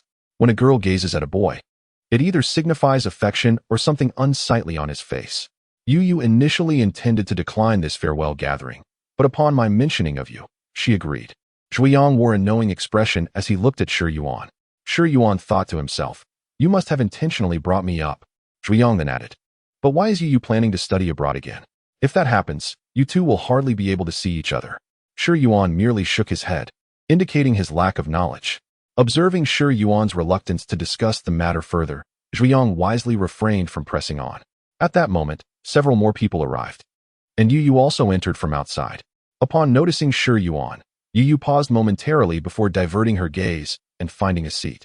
Shi Yuan did not display any overt reaction, and once everyone was present, he took a seat beside Zhuiyang. Zhuiyang then announced, "First, let us congratulate our beautiful Yu for obtaining the qualification for exchange studies abroad." Applause. Everyone erupted into applause, and Yu stood up to politely acknowledge them. Although our time with Yu has only spanned a few semesters, we sincerely wish her all the best in her future endeavors as she embarks on this opportunity for further education. During this impending farewell, we shall refrain from the tearful goodbyes. Today, we are here to celebrate joyfully without dwelling on anything else. The atmosphere shifted as everyone immersed themselves in laughter and merriment. 2 hours flew by in the blink of an eye, and it seemed as though everyone had forgotten this was a farewell gathering. As the clock approached 3 in the afternoon, Shi Yuan had an evening class to attend, so the gathering came to an end. Afterward, Zhuiyang hurried over to Shi Yuan and said, "Shi Yuan, Yu has something to tell you." With that, Zhuiyang quickly dashed away. At this moment, Yu approached Shi Yuan. "Shi Yuan, do you have something to say to me?" "Older sister Yu, do you have something to say to me?" Shi Yuan responded, feeling somewhat taken aback. With a smile, Shi Yuan began, "Older sister Yu, congratulations on this opportunity for further study." At his words, Yu's lips parted slightly, as if she wished to say something, but ultimately swallowed her words. After a prolonged silence, she finally spoke, "I'm sorry for not telling you." Shi Yuan lowered his eyelids and smiled. What was there to tell? You are leaving for Y country, after all. Upon hearing this, Yu's expression darkened. Once again, silence enveloped them for a few moments before Yu regained her composure and remarked, "You still have evening classes, don't you? Hurry along, lest you be late." Shi Yuan nodded slightly and stepped toward the exit. Just as he reached the door, Yu suddenly called out to him, "Shi Yuan." He halted his steps but did not turn around, only to hear her voice quiver slightly as she asked, "Do you harbor even a modicum of affection for me?" The tremor in her tone suggested that this was not something she had intended to voice, yet her heart had betrayed her resolve. How much one can adore another becomes painfully clear in moments such as these. Shi Yuan remained silent, mired in contemplation. Yu inhaled deeply, her expression one of desolation, and uttered, "I see." She then turned to exit through the back door. At that instant, Shi Yuan unexpectedly uttered a single word, "Yes." He then made no further delay and exited the activity room. Yu froze momentarily, but soon her heart sank, and she closed her eyes, allowing a solitary tear to escape. In the review class, Shi Yuan busied himself with his phone, finding the session rather tedious. After all, Zhang Sun, who often appeared more aloof than he, was diligently taking notes, ensuring no detail was overlooked. "Hey, make sure to pay attention and don't miss anything." Zhang Sun tossed his pen aside and retorted, "Why aren't you writing anything down? I can't believe you'll manage to finish a whole book." Shi Yuan reassured him, "But you're here, aren't you?" "Absolutely not. No copying from me." Zhang Sun exclaimed, "Then everyone will know about your girlfriend." "What girlfriend?" Shi Yuan countered. "The one on your left," Zhang Sun teased. "Come on, you're heartless." Shi Yuan joked, "This secret of yours, I could feast on it for a lifetime." As the class drew to a close, Su Yi sent a message, "My aunt has returned, so I want to be home for dinner." Shi Yuan replied with 2 pitiful emojis. They exchanged a few more words before he began to pack his belongings, preparing to slip away. "Yuan, do you have a performance tomorrow night?" "Yes, at Bosi Plaza. I'll come to cheer you on." "Great. There will be a random gift segment. You should stand at the front so I can toss something to you." "What will be inside?" "Money." "Really? Just kidding. Come on." At 5:40 p.m., Shi Yuan returned to the residential complex. As he stepped into the elevator, a woman entered just behind him. Her beauty was striking, with a delicate oval face that seemed intricately sculpted. Her long lashes fluttered like the wings of a butterfly.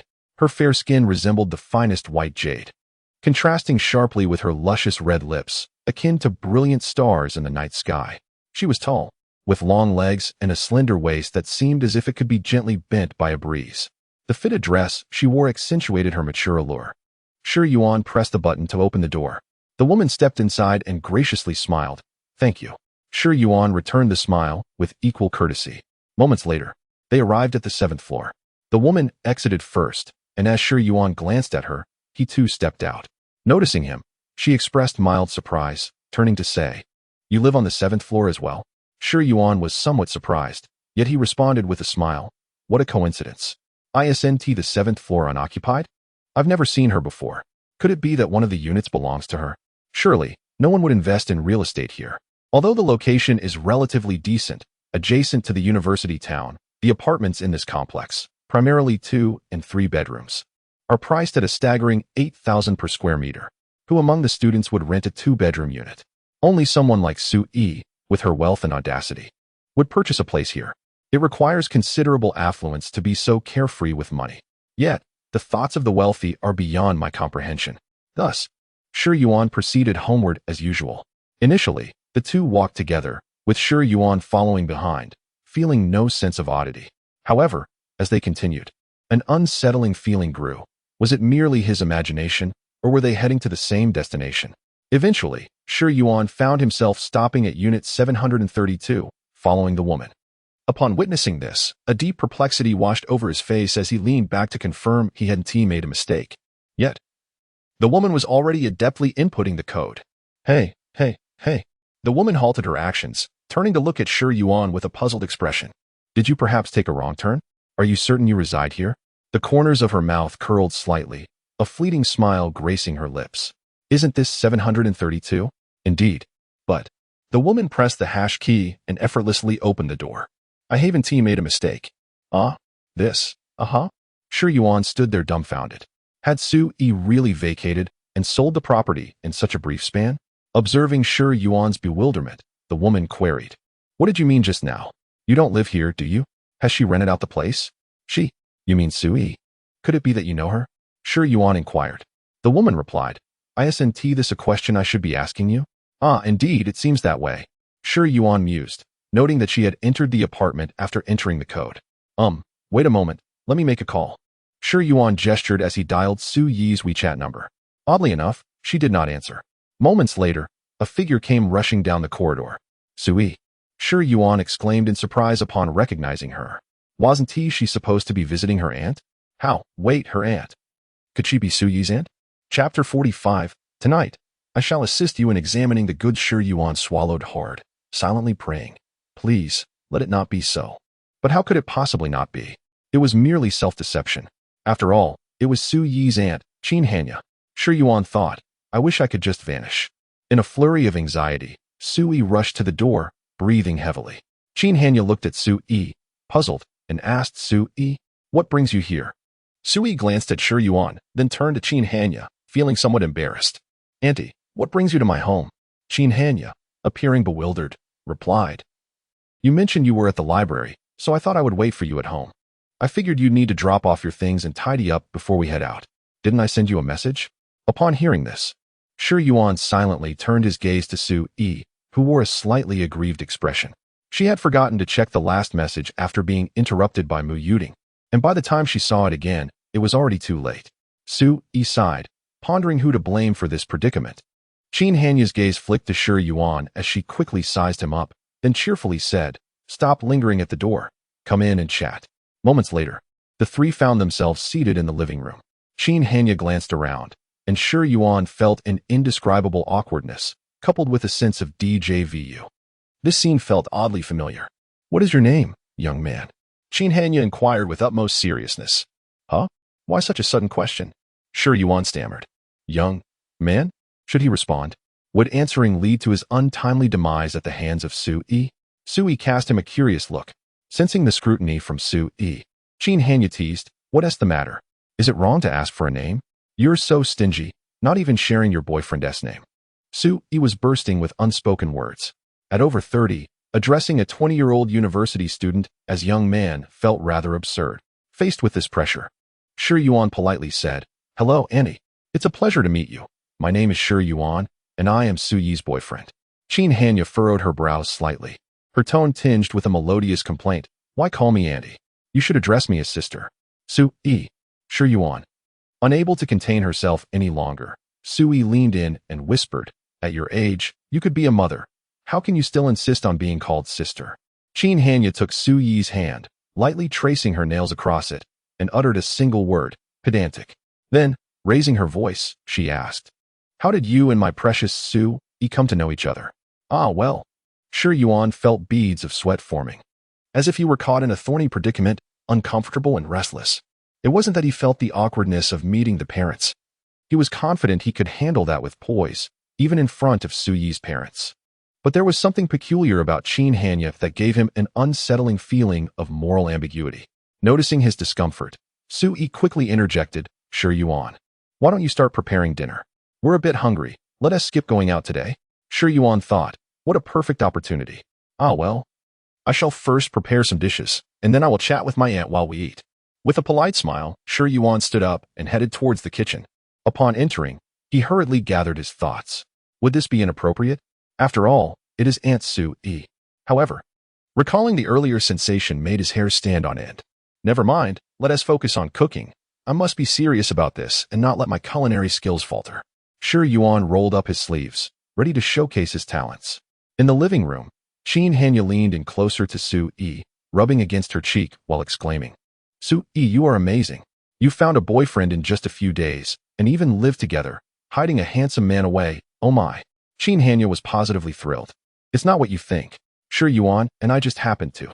"What do you mean happened to? Quickly tell me. How far has it progressed? Is there anything?" Qin Hanya pressed eagerly, wrapping her arms around Su-yi, leaving her no chance to escape. Su-yi blushed and replied, "No? What are you thinking?" Hearing this, Qin Hanya felt a twinge of disappointment. "So there is nothing? What a letdown. You're living together, but not sharing a bed.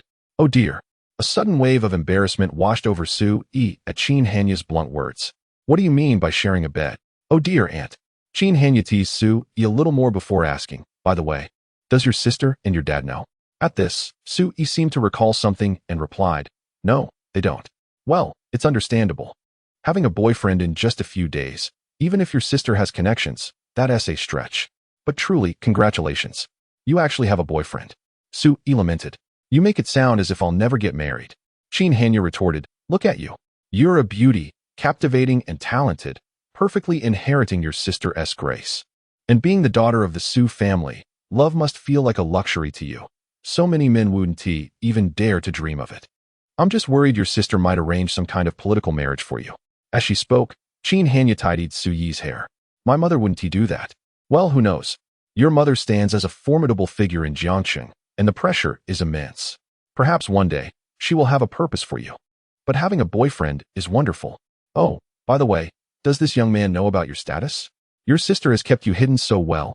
Qin Hanya inquired. "He knows a little," Su-yi replied. "Well, he hasn't run away. That is promising," Qin Hanya remarked with satisfaction. "Why do you say it as if dating me is akin to a death sentence?"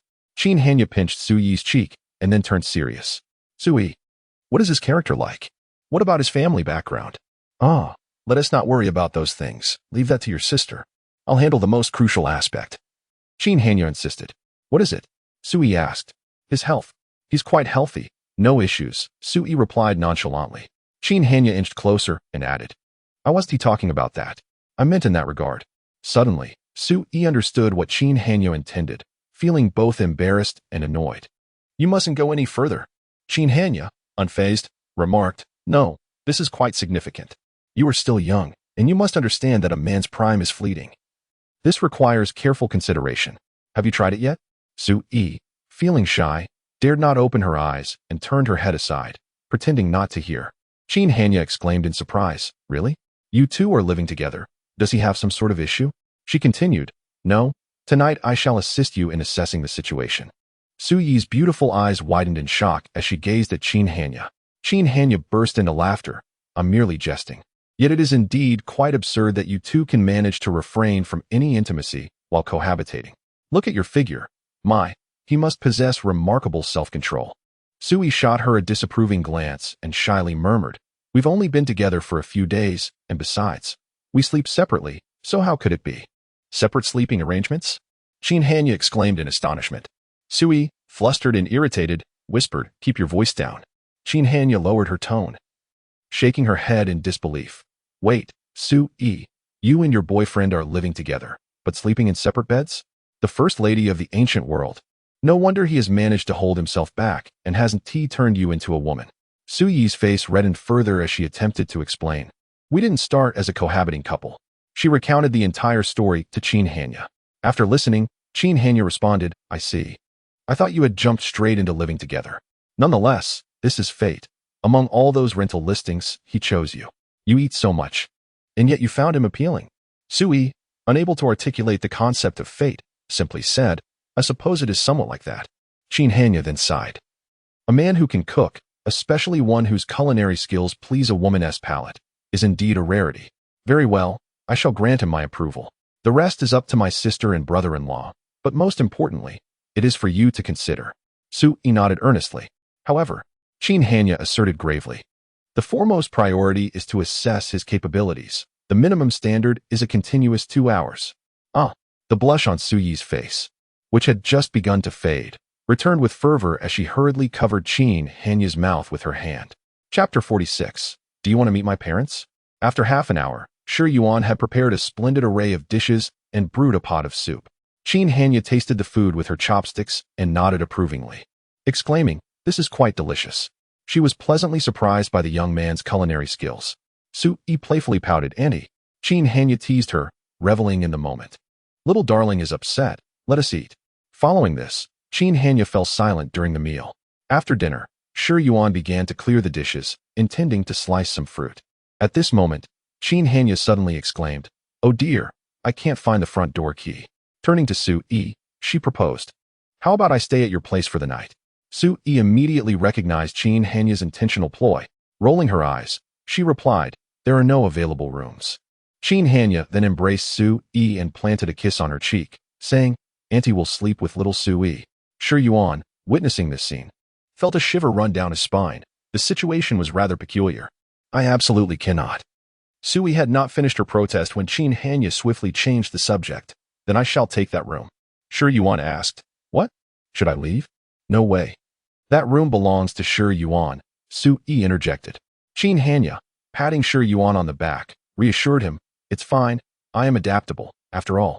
It's the safe period these days. Coughing nervously, Shi Yuan exclaimed, I don't understand.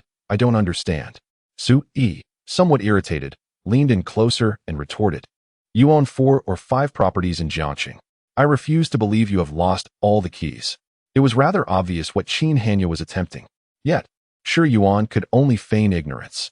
Regardless of Sui's protests, Qin Hanya lamented, Little Sui is so cruel, leaving her aunt to sleep on the streets. Sui could only respond with a sigh. Shi Yuan remarked, This is terrifying. It's more challenging than dealing with that disaster. Sui resolutely declared, Then let it be. I won't allow it. With a gaze filled with longing, Qin Hanya leaned closer and softly teased, so chaste and reserved. After a few more playful jabs, she reluctantly took her leave. Once Qin Hanya departed, Shi Yuan wiped the cold sweat from his forehead, exhaling deeply. Is your aunt still unmarried? Sui shook her head helplessly. It was rather evident. My aunt is a proponent of singlehood and hasn't considered marriage at her age. That explains it, Shi Yuan pondered. Your aunt must have faced romantic setbacks in the past, focusing solely on her career. My grandfather has been urging her to find a partner for years. I get the impression that your family is quite impressive, Shi Yuan remarked, his lips twitching slightly. That necklace she wore must be worth at least 6 figures. My aunt is quite different from my mother. She built her empire entirely on her own. A significant portion of the bars in Jiangxing belongs to her. Shi Yuan chuckled. If given a choice, I would prefer to meet your mother today. Suyi's eyes widened in surprise and delight as she cautiously asked, Really? Shi Yuan nodded earnestly. He genuinely found Qin Hanya to be rather inscrutable. Sui lowered her head, contemplating for a moment before saying, Perhaps my mother is even more intimidating. Shi Yuan shook his head vigorously. That's impossible. So, do you want to meet my parents? Shi Yuan furrowed his brow, perplexed, and inquired, What does that mean? Sui swiftly traced her finger across her palm, appearing quite troubled, and ultimately replied, My mother said that after my final exams, she and my father will come to see me. What? Shi Yuan's eyes widened in disbelief. The situation had unfolded rather abruptly. How could this have turned into reality so swiftly? When do your finals conclude? On Saturday, I believe. Shi Yuan swallowed hard, scratching his head as he pondered. Let me think. Sui whispered, Why don't you just hide when the time comes? Shi Yuan immediately dismissed this suggestion, stating that it's out of the question. What if your mother finds out? How will she you me? And what will she think of us? Then, do you want to meet my parents? Shi Yuan hesitated before asking, do your parents typically come to see you? Sui replied, not really. They are usually very busy, especially my mother. For some reason, this time she suddenly said she wanted to visit. When did she mention this? Sui said, she brought it up during our last phone conversation about the Peng family. Upon hearing this, Shi Yuan fell into contemplation. Given Su Yi's mother's prowess, she had likely deduced the nature of their relationship. After all, Su Yi had practically revealed everything in front of that foolish person. Indeed, there was no way to hide now. Avoiding them would be a grave error, intellect intact. Thus, Shi Yuan resolved, it's fine. Your parents rarely visit. Hiding would be terribly impolite. Ask your mother when exactly she plans to come so we can prepare in advance. Su Yi paused, seeming somewhat anxious, and asked, Shi Yuan, is that really all right? Shi Yuan reassured her, it's nothing to worry about. You surely know your parents well enough to trust that they won't make things difficult for me. This Su Yi was certain of. Qin Yu and Su Ziqian would never resort to the ostentatious tactics of elite families. If that were the case, Su Yi would never have permitted Shi Yuan to meet them. All right then, I'll ask my mother tomorrow. With a slight reduction in her worry, Su Yi felt a surge of anticipation and happiness. If Shi Yuan could gain Qin Yu's approval, that would be splendid. At that moment, Shi Yuan suddenly leaned closer, teasing. What if your mother really hands me a card? 1 million. Get away from my daughter. Do you think I would accept? Shi Yuan could hardly contain his laughter. Su Yi instantly changed her expression, pinching Shi Yuan as she huffed. You dare to accept? Shi Yuan laughed aloud. Su Yi, still displeased, retorted, only 1 million? Am I worth just that much? Shi Yuan quickly denied, saying, how could that be? Have you forgotten? Su Yi inquired. 2,000 for Su Yi. At that, Su Yi exploded in anger, lunging at Shi Yuan. You scoundrel! Dare to say that again. Haraha. The following day, Thursday morning, Shi Yuan had a review class. In the afternoon, after finishing his meal, he planned to return to the dance society to familiarize himself with the melody in preparation for the evening's performance competition. Shi Yuan had just completed a round and was preparing to begin another when an unfamiliar voice interrupted him. It's you. He turned to see a group of individuals standing before him, with the one in the center exuding an air of bravado and arrogance. Frowning, Shi Yuan coldly inquired, who are you? Quit playing dumb. You ambushed me last time. Get him. With that, the two burly figures beside him advanced menacingly. Sensing the imminent threat, Shi Yuan heightened his alertness and retorted, wait, I don't even know who you are, and you're coming at me? How ridiculous. You want to get beaten up, huh? I'm Lu Jun. At that moment, Shi Yuan recalled the individual who had previously suffered a dislocated shoulder at his hands outside the hospital. Lu Jun, a senior who had persistently pursued Su Yi, was infamous for his antics. As this realization dawned upon him, Shi Yuan's expression darkened, and a contemptuous smile crept across his face. So it's you, the fool. I hardly recognized you in a different guise. Lu Jun's fury ignited at Shi Yuan's words. He had harbored resentment since their last encounter, where Shi Yuan had rendered him incapacitated. Unfortunately, aside from attending classes, Shi Yuan had hardly been present on campus, making it difficult for Lu Jun to locate him. Enough of this. Teach him a lesson. After we're done, the drinks and festivities are on me. Chapter 47. I have my wife's support. Lu Jun exuded an air of authority, gesturing grandly as his companions readied themselves for confrontation. Although Shi Yuan appeared formidable from a distance, the advantage lay with the duo. Shi Yuan calmly remarked, are you certain? There are surveillance cameras here. Engaging in a brawl could lead to disciplinary action, and obtaining a diploma might become problematic. Upon seeing these individuals, Shi Yuan had instinctively contemplated the timing. It was the graduation season, and the paperwork required various departmental stamps and signatures. The logistics department was conveniently located beside the dance studio. These fellows were undoubtedly here for that purpose. Upon hearing Shi Yuan's words, the two men hesitated. As university students, nothing outweighed the significance of a diploma. However, Lu Jun boldly declared, fear not. My father has connections at the school. There will be no repercussions. Once we graduate, you will all work for my company. Shi Yuan frowned, realizing Lu Jun was resolutely intent on escalation. Yet, he sensed that the underlying cause was not solely the previous incident, but also involved Su Yi.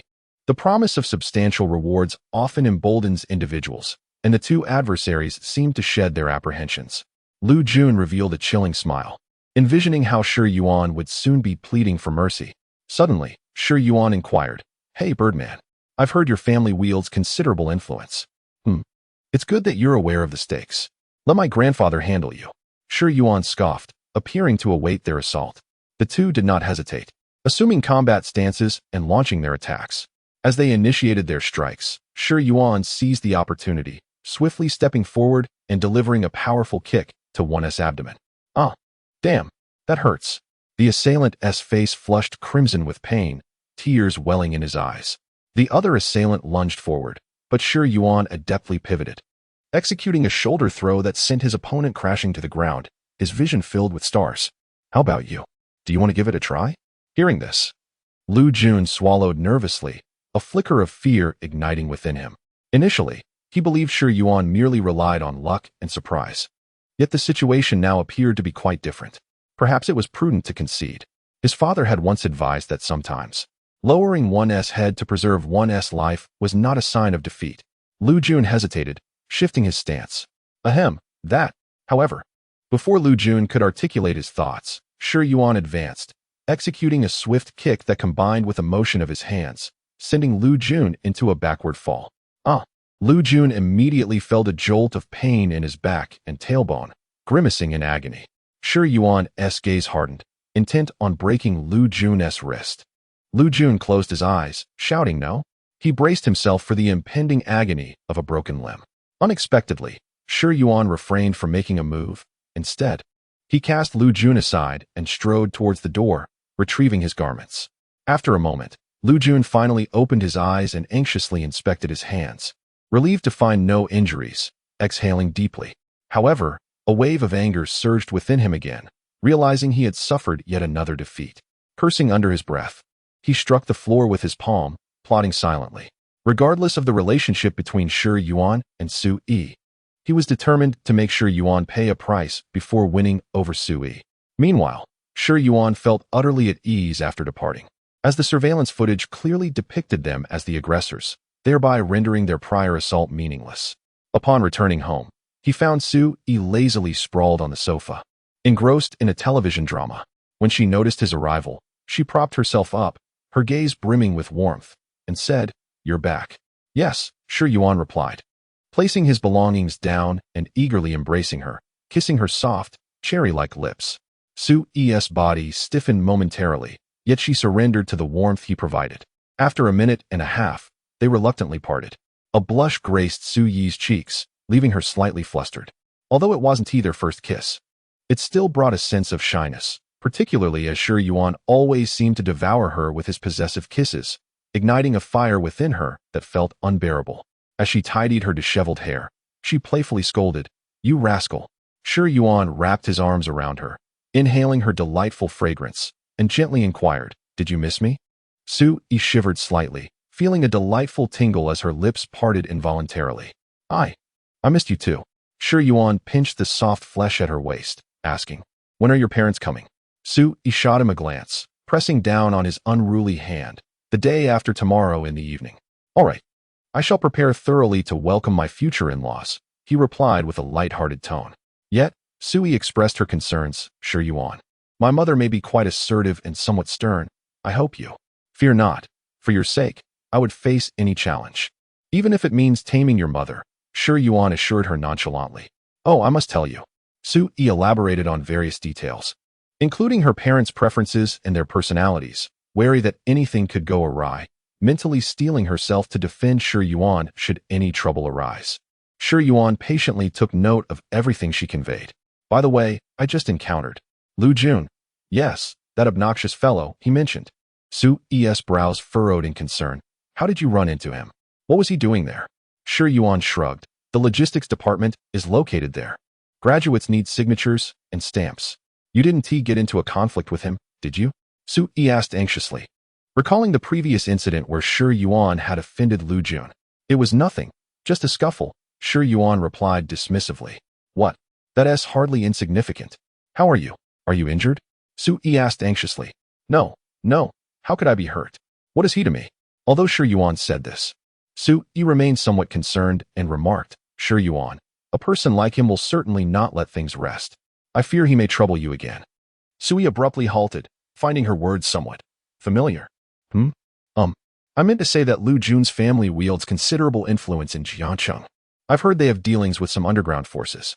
Those individuals are desperate and dangerous. Shi Yuan inquired. Is there really any power behind your family? Well, I suppose there is some, according to my mother, she replied. Shi Yuan chuckled. Just some? Then he is of no consequence. I have my wife as my support. With a mere gesture, I could turn him to ashes, leaving no trace.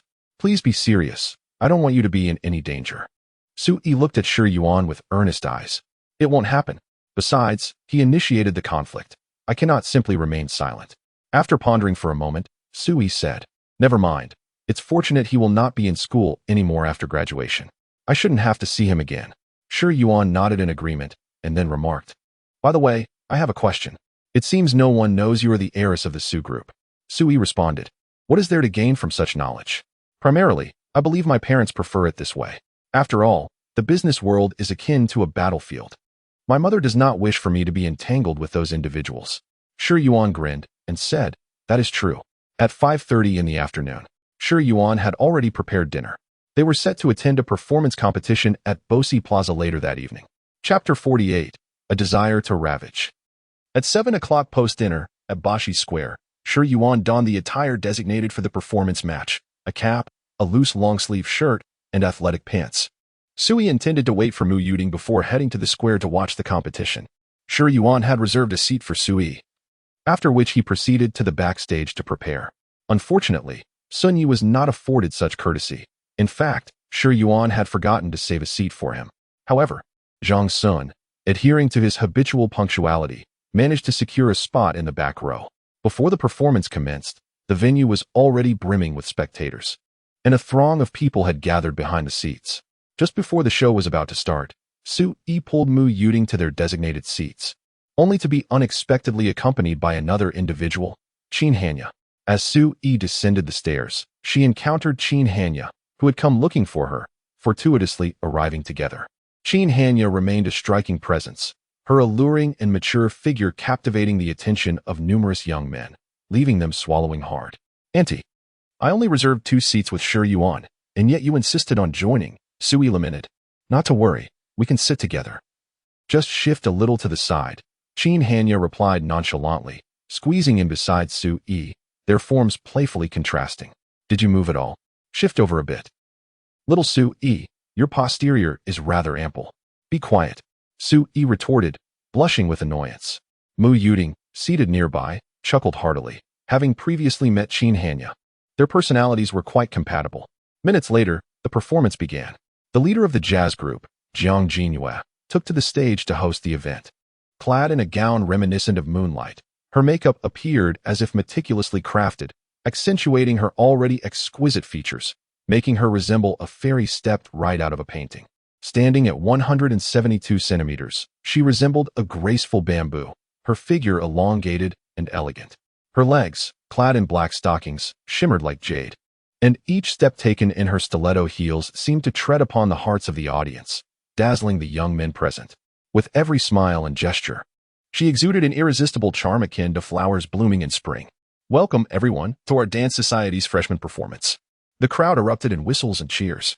Originally, Jiang Jinyue had prepared a script, but the audience's enthusiasm prompted her to only speak a few words before declaring the performance to begin. The show commenced with a group dance by the Jazz Girl Troupe, naturally saving the most eye-catching acts for the forefront or the finale. 7 freshmen, adorned in matching outfits, made their entrance to a chorus of cheers. After all, who could resist fantasizing about a girlfriend who could dance jazz with a serpentine grace? In a span of just over 3 minutes, the group dance concluded, showcasing the vigorous performances of the 7 young women. Next in succession are the jazz duet, the group dance of mechanical movements, the solo mechanical dance, the popping solo, the breaking group performance, and the connecting solo dance by the freshman representative, Xiwan. The final act is a collective display of basic dance steps by all performers, inviting the audience to engage interactively and commencing the distribution of small gifts. Hey, what number is Xiwan? Qin Hanya inquired. I believe he is the last one, replied Sui. So far back, he is the freshman representative, save for the grand finale. The jazz duet and the group mechanical dance consume a considerable amount of time and are relatively more visually captivating. In contrast, The solo mechanical and popping dances appear somewhat monotonous and less lively, yet they offer a refreshing experience. On stage, Jiang Jinhua had just concluded the duet and promptly changed back into her previous gown. Next is the highlight of the evening, the exhilarating breaking segment. Please enjoy the spectacular group dance of breaking along with the solo performance by freshman representative Xu Wan. As Jiang Jinhua exits the stage, the breaking team members, under Zhui Yang's guidance, take their positions. For the group dance, Zhui Yang selected a relatively easier piece, a remix of Wake, played at 1.5 times the speed.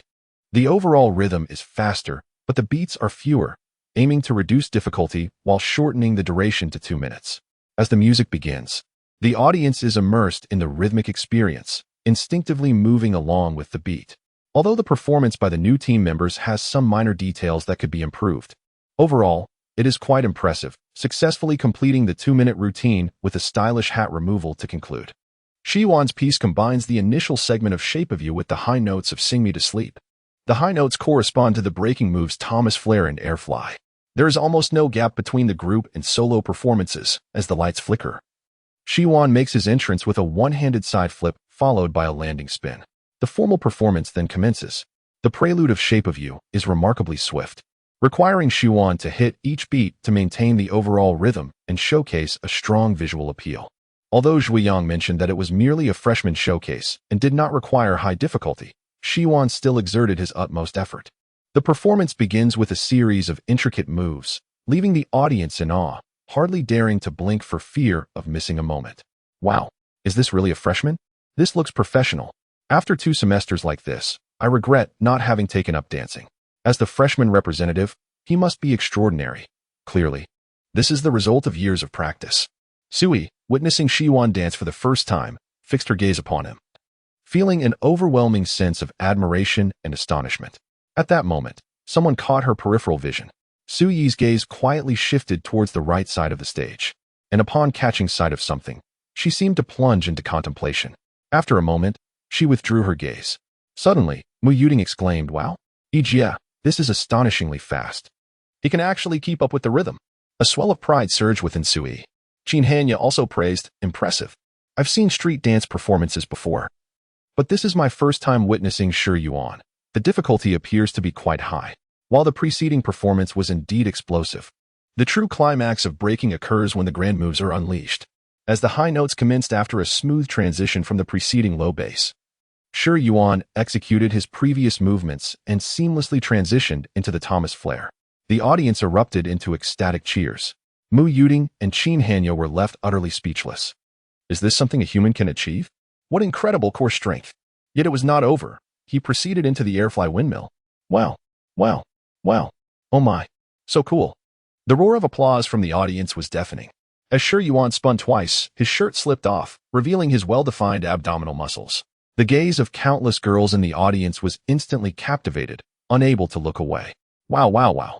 Abs, abs. He's so strong.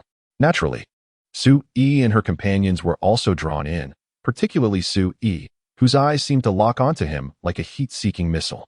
She had never paid much attention to this before, but now, witnessing it was undeniably quite alluring. At that moment, a girl behind Su Yi leaned in to whisper excitedly to another, "His abs are so tempting. I just want to go up and ravage." Su Yi felt a pang of jealousy, as if her man was being stolen away, despite it not being an actual reality. A sour sensation washed over her, her delicate brows knitting together, and her lips pouting slightly. Qin Hanya caught the exchange and glanced at Su Yi, noticing her displeasure. "Oh, little Su Yi is jealous," she teased. "Your boyfriend is being fantasized about by others." "Ha, Auntie, I am not," she protested. "All right, you aren't, but I certainly want to go up and lick." Slurp. Su Yi abruptly turned her head, embarrassed and annoyed, casting an indignant glance at Qin Hanya, who then lost her balance and fell onto Mu Yuding. Once stabilized, Qin Hanya scolded playfully, "Little Su Yi, how selfish." Su Yi retorted, "Is it selfish if I can't share something like this?" At that moment, the girl behind them spoke again. Chapter 49. It is best to marry before having children. The conversation between the two was laced with mischievous intentions. They eagerly expressed the necessity of obtaining a contact on WeChat. Indeed, it was essential to arrange a meeting, even if one had to pursue it fervently. A giggle followed as they mused about secretive encounters for those with partners. As soon as the words were spoken, Sui couldn't help but glance back, only to quickly turn away, her delicate face flushed with anger. Chin Hanya caught a glimpse and stifled a laugh behind her hand. Although the performance was undoubtedly captivating, it was also profoundly exhausting, limiting its duration. At approximately 8:30, Shi Yuan concluded his act with a one-handed handstand, his well-defined abdominal muscles exposed for all to see. Next came the closing segment, where the entire group took to the stage to showcase a series of basic dance steps, followed by an interactive session inviting audience participation. Jiang Jinyue called out, which audience member wishes to engage. Photographs, questions, or even WeChat contacts were all welcome. A wave of excitement surged through the crowd, each individual eager to participate, except for Sui, whose expression darkened. I'll go, exclaimed a petite girl as she rushed onto the stage. Jiang Jinyue inquired, whom would you like to interact with? That one. He has abs. She pointed directly at Shi Yuan. The crowd went silent. Sui's fists clenched tightly. What is your name, young man? The girl clearly had not caught Shi Yuan's name earlier. It's Shi Yuan, he replied, his tone earnest. May I touch your abs? The question rendered Shi Yuan momentarily speechless, leaving Jiang Jinyue bewildered, unsure of how to respond to such a bold request. That is not permitted. Perhaps we could consider a different form of interaction? After a moment of contemplation, the girl declared, then I want him to give me a gift personally. This request seemed relatively normal. Shi Yuan politely approached the girl and handed her a gift. She gazed at his face throughout the exchange, lightly brushing her fingers against his hand as she received the gift, casting a flirtatious glance his way. Shi Yuan appeared visibly uncomfortable but maintained a courteous smile. The girl, evidently satisfied, scampered off stage. At that moment, someone in the audience exclaimed, Hey, I know her. Doesn't she have a boyfriend? Suyi's teeth ground together in indignation. Her anger flared. This was intolerable. How could she be so brazen, throwing flirtatious glances and making inappropriate gestures? Who else wishes to come up next? The crowd erupted into a chorus of eager female voices, clamoring to take their turn. Unable to contain her frustration any longer, Sui rose swiftly and strode onto the stage. Sui, Sister E. Seated near the front, Sui was quick to respond. Shi Yuan, ever attentive to her presence in the audience, widened his eyes in surprise, clearly flustered upon seeing her approach. As the others in the audience witnessed Sui take the stage, they were instantly taken aback. Wait, isn't that the school bell? It must be Sui, they murmured. With the school bell stepping up, what chance do we have? Jiang Jinwei was also somewhat astonished. Sui, which team member do you wish to interact with? His tone was clearly tinged with emotion. Oh, so the school belle has a fondness for abs, someone remarked, impressed by this young man's charisma. Goodness, he has certainly caught her attention. Zhang Sun, watching from the crowd, leaned forward, squinting at Shi Yuan. What is the relationship between this guy and Sui? They had dinner together before. Why has Sui now taken the initiative to engage? On stage, Shi Yuan felt a jolt of surprise, struggling to muster a smile as a chill crept down his spine. Jiang Jinyue felt increasingly uneasy, sensing something amiss. So how does Sui wish to interact? She pondered. Surely she doesn't intend to touch his abs. Shi Yuan, shall we exchange WeChat? Sui said calmly. The moment her words left her lips, silence enveloped the room. No way. The school bell is taking the initiative to add him. Someone exclaimed. What the heck? He just twirled around. Why him? Does he even have abs? I can't help but wish to bury him. Jiang Jinwei was momentarily stunned, her gaze shifting to Shi Yuan. He swallowed hard, thinking, this is a disaster. What's wrong? Are you going to decline, Shi Yuan? Sui inquired again, her tone still composed. How dare this brat refuse?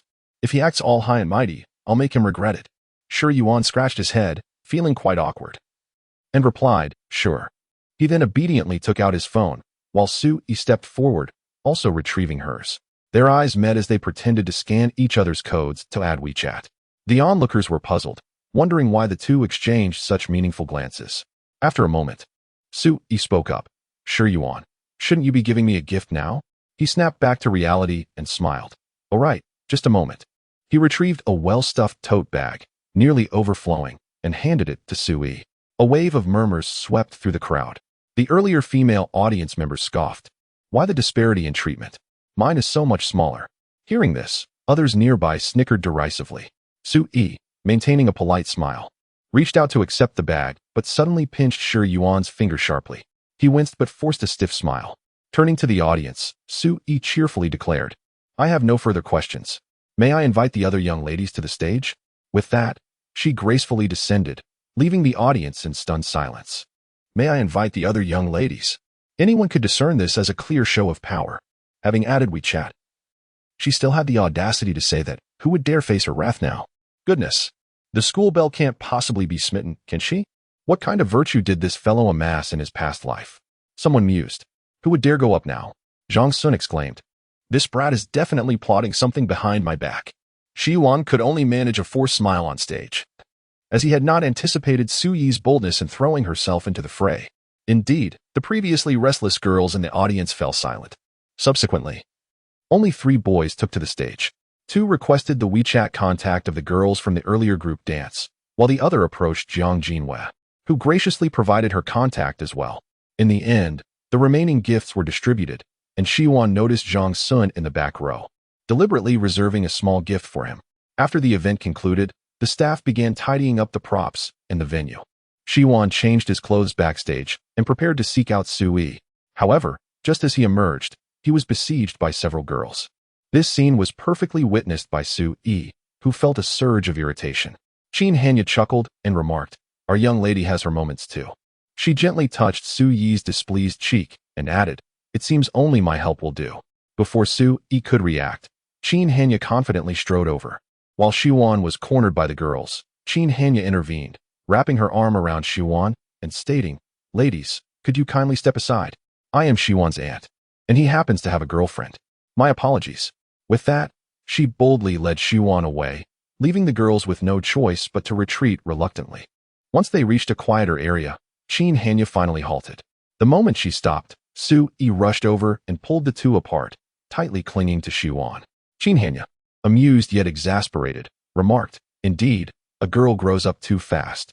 If your father sees this, he might just send someone to deal with Shi Yuan." Su Yi tightened her embrace further, defiantly declaring, "I don't care." Shi Yuan affectionately ruffled Su Yi's hair, offering a gentle smile as he said, "Let's head back. I need to take a shower." It then dawned on Su Yi that Shi Yuan had expended considerable energy, causing him to perspire. She hurriedly tugged him home, grumbling about Qin Hanya not driving. With the school so close, why bother with a car? You have a boyfriend now and have forgotten your aunt. Heartless little Su Yi. Upon arriving home, Shi Yuan went to change and shower. The 3 remained in the living room, where Mu Yuding opened her phone to check the campus wall. As expected, it was buzzing with activity. The campus belle has boldly taken the stage, suggesting a romantic interest. The campus belle has someone in her heart. Qin Hanya, relishing the drama, teased, "You've inadvertently captured the attention of every girl in the school." Shi Yuan, "Your abundant admirers are quite overwhelming."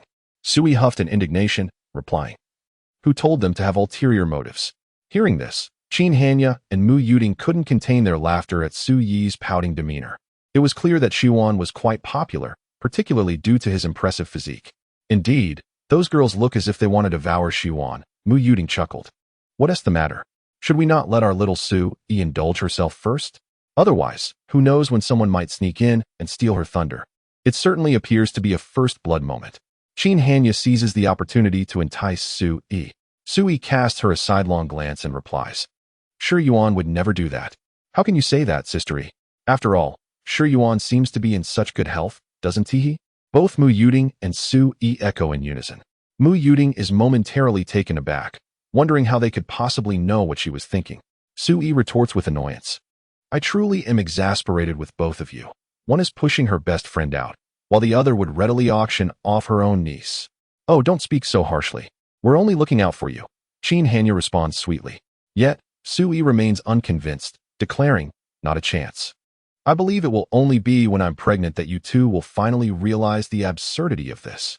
As soon as Su Yi utters these words, both Mu Yuding and Qin Hanya become even more animated. "Oh my, Su Yi, darling, so you have a plan after all. Tell us, do you prefer boys or girls?" "Sister Yi, it's best to get married before having children." Su Yi, rubbing her forehead in exasperation, cannot help but feel overwhelmed by these 2 gossip enthusiasts. Chapter 50. Today is acceptable. As Su Yi had an early final exam the following day, Mu Yuding and Qin Hanya refrained from further teasing and departed early. After a refreshing shower, Shi Yuan settled onto the sofa in the living room, comfortably nestling into Su Yi's embrace. Shouldn't you be resting before the exam tomorrow? Su Yi remarked with a light hum, remaining silent otherwise. Shi Yuan responded, You're still sulking, aren't you? All right. No need to be upset. Just moments ago, our captain was on stage as well. One must show some respect to the audience, and even more so to our captain. Under ordinary circumstances, I wouldn't even acknowledge her. I refuse to personally hand her a gift. Dream on. As he spoke, Shi Yuan gently brushed his palm against Su Yi's cheek, eliciting a more relaxed expression from her. Clearly, she was somewhat swayed by his charm. If she were to ask for your WeChat, would you comply? Su Yi inquired. Shi Yuan immediately rejected the notion. Absolutely not. This is a matter of principle. Even the captain must adhere to this. It was a question he could not afford to answer incorrectly. That's more like it. Su Yi acknowledged, slightly satisfied. Shi Yuan swiftly shifted the topic. By the way, your parents are coming over the day after tomorrow. Should we go buy some supplies? The pantry is running low. Su Yi nodded. Let us go tomorrow afternoon. My exam finishes at 4. We can stroll through the mall. All right, I'll follow your lead. Shi Yuan replied. Shouldn't we rest now? He suggested. Su Yi admitted. Yes, I am feeling a bit tired. Then how about a good night kiss? Shi Yuan looked at her expectantly. Su Yi countered. You wish. You were just making me angry. Before she could finish her thought, Shi Yuan eagerly interjected. Today is acceptable. He then swiftly leaned in for a kiss. Su Yi was taken by surprise, flailing her arms before giving Shi Yuan a light push. However, he would not release her, skillfully capturing her hands above her head with one hand, while the other firmly encircled her waist, drawing her close. Su Yi's ample bosom, akin to a water-filled balloon, was pressed against him, taking on a distorted shape. Initially resistant, she gradually succumbed to the sensations, transforming her hesitation into eagerness as they exchanged fervent kisses. Eventually, after what felt like an eternity, Shi Yuan withdrew his lips. Su Yi's face was flushed with warmth. You're doing this again. I hadn't even finished my sentence. Shi Yuan feigned innocence. Are you still upset? I just offered myself to you. At his words, Su Yi momentarily lost her composure. You offered yourself. She was at a loss, grappling with the audacity of the shameless Shi Yuan. He coaxed playfully. I was just teasing you. Are you no longer angry? Angry. Su Yi crossed her arms defiantly. That means you aren't angry anymore. Now go rest. You have an exam tomorrow, he urged, but Su Yi remained unmoved. If you misbehave, I shall carry you away. Shi Yuan promptly scooped up Su Yi in his arms. Su Yi was taken aback, her cheeks flushing a deeper shade. You. Put me down. I want to sleep. Shi Yuan chuckled. It's too late now, let us go. He carried Su Yi to her room. After gently placing her on the bed, Shi Yuan stood up and said, Good night. Su Yi gazed at him and nodded obediently. Just as Shi Yuan was about to leave, Su Yi tugged at his sleeve. He turned around with a smile. What's the matter? Do you not want me to go? Do you want me to stay with you? Su Yi's face turned crimson, and she playfully retorted, How shameless. So, do you have any thoughts about the day after tomorrow? She was not worried about the exam the following day, but rather how to cope with the one after. Thus, she wished to inquire if Shi Yuan had any confidence. He reassured her, Don't worry, I have my ways. There won't be any issues. Su Yi remained concerned. Tell me about it. Shi Yuan leaned down gently, brushing his fingers through her hair. Even if I tell you, you'll still worry. There are no perfect plans. Plans cannot keep up with changes. We both value this matter. Hence we can always find loopholes in our plans. Just trust me. Oh, okay. Su Yi replied obediently. It's fine. You're here with me. My wife will definitely support me.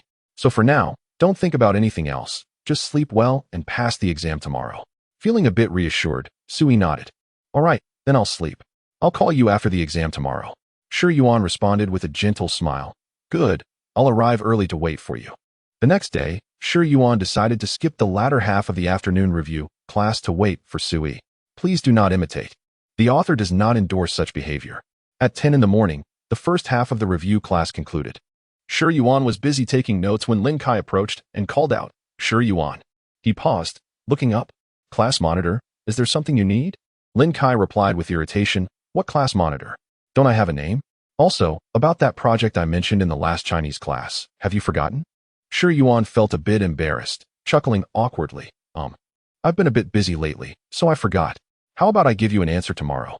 He was indeed telling the truth. He had completely forgotten. Lin Kai pondered for a moment. Oh right, you were in the performance competition yesterday. You were preparing for that. All right then, I'll wait for you. After saying this, Lin Kai left the room. At that moment, Zhang Sun leaned over and said, she likes you. Get out. She definitely has feelings for you. Look, she is still waiting for you. Shi Yuan shot him a glare and retorted, have you been single for too long and gone a bit daft? She is waiting for my response. Zhang Sun rolled his eyes at Shi Yuan. So, are you going to reject Lin Kai? Shi Yuandao remarked, you truly are a slacker, idly worrying over trifles. Perhaps you should reflect upon your own situation. Have you not heard that if a freshman cannot find a girlfriend, he is likely to remain single for 4 years? In that case, you, Zhang, may very well find yourself with poor academic performance and without a girlfriend to introduce to your family. It would be surprising if your aunt did not express concern. Upon hearing the name Zhang Sun, he immediately perked up and retorted, you are not without fault yourself. Suddenly, a thought struck Zhang Sun regarding yesterday's events, prompting him to inquire, by the way, grandson, what is the nature of your relationship with Su Yi? Shi Yuan merely smiled softly in response. Zhang Sun, noticing this, let out a sharp gasp. Why did it seem as though this grandson was mocking him? Could it be that he had truly captured her heart? Yet, Zhang Sun preferred to believe that Shi Yuan was merely putting on a facade, fearing that his friend might indeed upgrade to a luxurious Range Rover. Nonetheless, Shi Yuan was not one to fret. He had recently turned down someone, and Lin Kai appeared to harbor some affection as well. Just then, the sound of a bell rang, signaling the start of class, when Shi Yuan unexpectedly received a message from Lin Kai. Shi Yuan, the Chinese teacher just messaged me, saying she has something to discuss with us. I mentioned I would be free after lunch. What about you? Shi Yuan, initially puzzled, typed back, discuss with us? Did she mention what it was about? Lin Kai replied, she didn't say. You know how the Chinese teacher prefers to speak face to face. She always assigns homework that way. After contemplating, Shi Yuan responded, all right then, we shall go after lunch. By the way, where did she say to find her? Lin Kai replied, in building 13. The Chinese office. Remember to go there after lunch. Shi Yuan sent back an OK emoji and turned to Zhang Sun, saying, hey, grandson, we're dining at Santang for lunch. Santang, why venture so far? Zhang Sun inquired. I have a matter to attend to at building 13, replied Shi Yuan. What for? Zhang Sun asked. The Chinese teacher summoned me. Who knows what for? Shi Yuan replied. Zhang Sun shrugged, indifferent to where they ate. After class, Shi Yuan and Zhang Sun headed to Santang together. Shi Yuan casually purchased a meal of Orlin's grilled chicken leg rice, while Zhang Sun opted for a bowl of noodles. As they collected their meals, a familiar face appeared at the nearby rice ball stall, Jiang Jingyue, the leader of jazz. Zhang Sun recognized her as well. He had been captivated by her long, slender legs adorned in black stockings during the performance last night. Shi Yuan took the initiative to greet her. Sister Jiang, you are also at Santang? Upon hearing him, Jiang Jinwei turned her gaze towards him and replied with a smile, yes, I have an exam today, and the testing venue is nearby. I must be off now, goodbye. Goodbye, Shi Yuan responded. He pondered briefly, recalling that the accounting college had indeed commenced exams the day before. After Jiang Jinwei departed, Zhang Sun remained transfixed. Yuan, does she have a boyfriend? He asked. Shi Yuan casually replied, not that I know of. Why? Do you have an interest? Zhang Sun probed further. Shi Yuan took his tray, walking as he said, it seems rather difficult to pursue. I have not observed Sister Jiang interacting much with any boys. However, you might give it a try. You, Zhang, might just be adequate enough. Zhang Sun, perplexed, asked, what do you mean by that? Shi Yuan chuckled and remarked, Comrade Jiang Jie stands at an impressive height of 172 centimeters, and with a pair of high heels. You, Zhang, would be standing beside her. The difference would be negligible. I believe it's quite acceptable. Moreover, height is not everything. Zhang Sun, feeling indignant, retorted, hey, I am at least 173 centimeters. Shi Yuan, with a knowing glance, replied, put on some shoes then. Zhang Sun promptly deflated. Chapter 51. Are you and Sui engaged? After dinner, Zhang Sun returned to the dormitory to rest, while Shi Yuan made his way to building 13. Upon arriving at the 6th floor, he entered the Chinese language office, which was starkly empty. At this hour, the teachers should have retreated for a respite. However, Lin Kai had already arrived. You're here so soon, Lin Kai remarked as she stood upon Shi Yuan's entrance. No, I just got here. The teacher went to fetch something and will be back shortly. So, how do you feel about next week's exam? Are you confident? Shi Yuan replied. It's manageable, I suppose, though I have no assurance regarding logic. Lin Kai chuckled. That's indeed the case. I also lack confidence. As long as we pass, that's what matters. Just then, the Chinese teacher walked in, prompting both students to rise. The teacher, with a courteous demeanor, said, It's all right, please, sit down. This isn't a classroom setting. Let us keep it relaxed. The two exchanged smiles, accustomed as they were to the teacher's sternness. The teacher continued, The reason I've called you here at this time is that I have an important matter to discuss. I might not have time later, so I wanted to take advantage of this moment to seek your opinions. Both students nodded attentively. Regarding the thesis for our final assessment. While I was organizing it yesterday, Professor Lee from the College of Arts happened to see your work. He expressed a strong interest in publishing it. But since you are the primary authors, I wanted to consult you first. Lin Kai could not help but feel elated upon hearing this news. Publishing a paper. Shi Yuan shared her excitement. Is it really possible for our thesis to be published? He was somewhat skeptical, believing that publication usually demanded a high standard and practical significance. Yet their work seemed rather unconventional. The teacher waved his hand dismissively. Oh, do not confine your thoughts. Academia is a realm of freedom, and every field possesses its own research value. Professor Lee, although affiliated with the College of Arts, is also a guest professor at the Astronomical Museum and has a strong interest in astronomy as a minor. He wishes to refine the thesis further based on your work and will provide the necessary materials. I will guide you on his behalf, and he will handle the publication process. We can simply list both of us as co-authors. What do you think? Would you like to consider this? Lin Kai nudged Shi Yuan, seemingly seeking his input. After a moment of contemplation, Shi Yuan said, Teacher, may I propose a request? Certainly, state your request. I would like to add a supervising teacher, perhaps yourself, and include another co-author. The teacher adjusted his glasses and inquired, Who do you wish to add? Ning Ning. She was of immense assistance to me while I was gathering materials. I cannot solely consider my own interests. After a period of reflection, the teacher nodded in agreement. That is acceptable. I will do my utmost to guide you and ensure no issues arise during the publication process. Great, the three concurred. By the way, do you have any commitments this afternoon? If not, you may stay in the office and outline the general framework. I may not have much time next week due to my invigilation duties. Lin Kai replied, I have a review class for modern history this afternoon. The language teacher pondered for a moment and remarked, As for Teacher Zhang's class, I'll give him a nod to send you the review materials. There's no need to go to the classroom. The afternoon would be spent refining the framework, while the details could be discussed online. In reality, this meant that the project would not be a failure, and publishing a paper was a step above that. Having stated this, how could they possibly refuse? The two were also surprised by the language teacher's considerable influence, which even extended to the College of Arts. Thus, they remained in the office to work on the paper. After more than 2 hours of collaboration among the three, the framework was nearly complete. Upon seeing the framework, the language teacher said, Good. Now we just need to wait for Teacher Lee's materials. Please make slight adjustments to the format first. I have some matters to attend to. So send me the paper later for review. With that, the language teacher departed. Lin Kai stretched and remarked, Writing papers is exhausting. Shi Yuan chuckled. It's a fate of university students. One cannot escape it when it comes to the graduation thesis. Lin Kai smiled, then added, We should discuss the co-authorship of the paper with Teacher Ning Ning. Almost forgetting, she said, I'll call her. Shi Yuan dialed Ning Ning's number. As soon as it connected, a rather unfriendly voice came through. What do you want? What trouble have you caused now? Shi Yuan replied. No trouble at all, Teacher Ning Ning. This time it's good news. Good news? You calling me can't possibly be about something good. Are you and Sui getting engaged? Shi Yuan was taken aback, nearly dropping his phone. Lin Kai, who was typing, paused momentarily before resuming her task. Shi Yuan glanced at Lin Kai and said, Hey, Teacher Ning Ning, don't jump to conclusions. This really is good news. Remember that paper you wrote last time? We managed to create a final assessment paper out of it. A teacher from the College of Arts is interested and wants to publish it. I even secured a co-authorship for you. Isn't that good news? Ning Ning initially expressed confusion. A paper? Publication? She had long forgotten about that incident. Shi Yuan clarified. The paper about the cosmic view.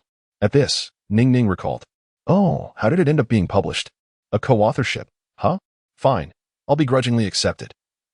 I suppose you do have a conscience, you little rascal. Ning Ning adopted an air of a wealthy landowner accepting tribute. Shi Yuan remarked, This feels rather strange. All right, I'll call you again if something comes up. Sure. Ning Ming hung up. Lin Kai laughed. You seem to have a good relationship with Director Ning. Shi Yuan shook his head. It's just that I often cause trouble for teacher Ning Ning. She probably dreads receiving my calls now. Lin Kai, both amused and exasperated, inquired. What trouble did you cause for Director Ning? Fighting. Lin Kai exclaimed, fighting. That incident last time wasn't TU, was it? Huh. Which one? Lin Kai explained. It was over a week ago. There were rumors in class about someone fighting, and Director Ning even received a reprimand. Shi Yuan, it seems that indeed it is I. There truly exists no wall that remains unbreached, and this has spread far and wide. Is it you? Lin Kai inquired with curiosity. Shi Yuan acknowledged. It was I and Jiao Junyi. Given that this matter has long since passed, there is little left to conceal. It really is the two of you. In our class, you two are the only ones at odds, Lin Kai remarked. Shi Yuan scoffed. He simply has a face that invites a beating. Lin Kai, still intrigued, asked, could you share the outcome? The outcome? Naturally, he received a sound thrashing and was subsequently enlightened towards righteousness, Shi Yuan replied, pride radiating from his expression. Occasionally relishing in the drama. Lin Kai chuckled, covering her mouth. Your explanation sounds akin to a feeble attempt to mask a defeat. Shi Yuan paid no mind. Glancing down at the time on his computer. It's past 3. I must take my leave. Upon hearing this, Lin Kai turned to him and asked, You're leaving? Do you have something to attend to? Yes, Shi Yuan responded. If you're tired, you might as well head back. It's a perfect excuse to skip a class and rest in the dormitory. Send me your paper format later, and I'll assist you with it. Lin Kai expressed a hint of disappointment, saying, All right, then you may go. I'll do my best with the format. Goodbye. Goodbye. After Shi Yuan departed, Lin Kai gazed towards the door and murmured, He must be off to find Sui. She then opened her phone to take a selfie, scrutinizing her reflection as if examining something. After a brief pause, Lin Kai sighed softly and returned her focus to her thesis. Chapter 52. An apparent glimpse into married life. The end-of-term examination for the Design Institute was scheduled in the teaching building of the institution, specifically in Building 11. Shi Yuan arrived at the base of the building, the clock striking 3:40. Sui still had 20 minutes remaining before the conclusion of her examination. Shi Yuan found an unoccupied classroom to await her. While he was waiting, a girl entered from outside. Upon hearing the commotion, Shi Yuan looked up and had a fleeting sense of familiarity. The girl also noticed him and spoke. Classmate, it's you. Shi Yuan, slightly bewildered, wondered if it truly was him. Hello, I am Ming Jing, Su Yi's roommate. After a moment's reflection, Shi Yuan realized he had indeed seen her previously, near the entrance of the playground. Greetings. Have you finished your exam? He questioned, surprised that she was not still in the examination room. Ming Jing replied, I am not taking the exam. Why not? I won a prize in a competition, so I am exempted. Shi Yuan was taken aback, impressed by her accomplishments. That's remarkable. Ming Jing smiled and asked, Are you waiting for Sui? Shi Yuan did not deny it, responding, Yes, and you? I am also waiting for my roommate, so I suppose it is the same. Curiosity piqued, she inquired, How long have you and Sui been together? Ming Jing showed no reluctance in her inquiry. Shi Yuan, unfazed, smiled and replied, Not long, just a week. I see, so the last time I saw you. You two were not yet together. You both seem quite compatible. It's wonderful, Ming Jing remarked. Shi Yuan politely replied, Thank you. Ming Jing took out her headphones and began to listen to music. Moments later, the bell rang. Shi Yuan stood and exited the room, with Ming Jing following suit. Before long, Shi Yuan's phone rang. Shi Yuan, where are you? I am in Area C, Classroom 103. All right, I will come find you. After hanging up, Ming Jing asked, Is that Sui? Yes. Ming Jing politely added, I will go find her then. Goodbye. Goodbye. Shi Yuan reciprocated courteously. Soon after, Shi Yuan spotted Sui. She approached him with a light jog, saying, Did you wait long? Not too long, but it felt a bit extended. Shouldn't there be some form of compensation? Sui shot him a playful glare and quickly pecked him on the cheek. Together, they walked toward the exit. Did you skip class again? Not really. It's a long story. Shi Yuan recounted the details regarding his paper. Upon hearing this, Sui expressed a hint of envy. You published a paper. Shi Yuan, however, did not share her sense of admiration. This will look good on a resume. It's incredibly useful for graduate school. But I don't plan on pursuing a Master's degree. Sui playfully poked Shi Yuan's side, remarking, The satiated do not understand the hunger of the starving. By the way, my roommate mentioned that we should have dinner together tonight. I told her I would accompany you, depending on the time. They asked me to bring you along. Would you like to join them? If not, I can decline. Shi Yuan felt indifferent and replied, that's fine. Since your roommate extended the invitation, it's only polite to accept. I just ran into one of your roommates. Really? Was it Ming Jing? Yes. Sui nodded and remarked, she is quite impressive, having secured the first prize in this year's provincial art and design competition, which means she is exempt from certain courses. I was so close to winning an award myself, and I could have enjoyed the same privilege. Shi Yuan was taken aback, realizing that Ming Jing had indeed achieved first place.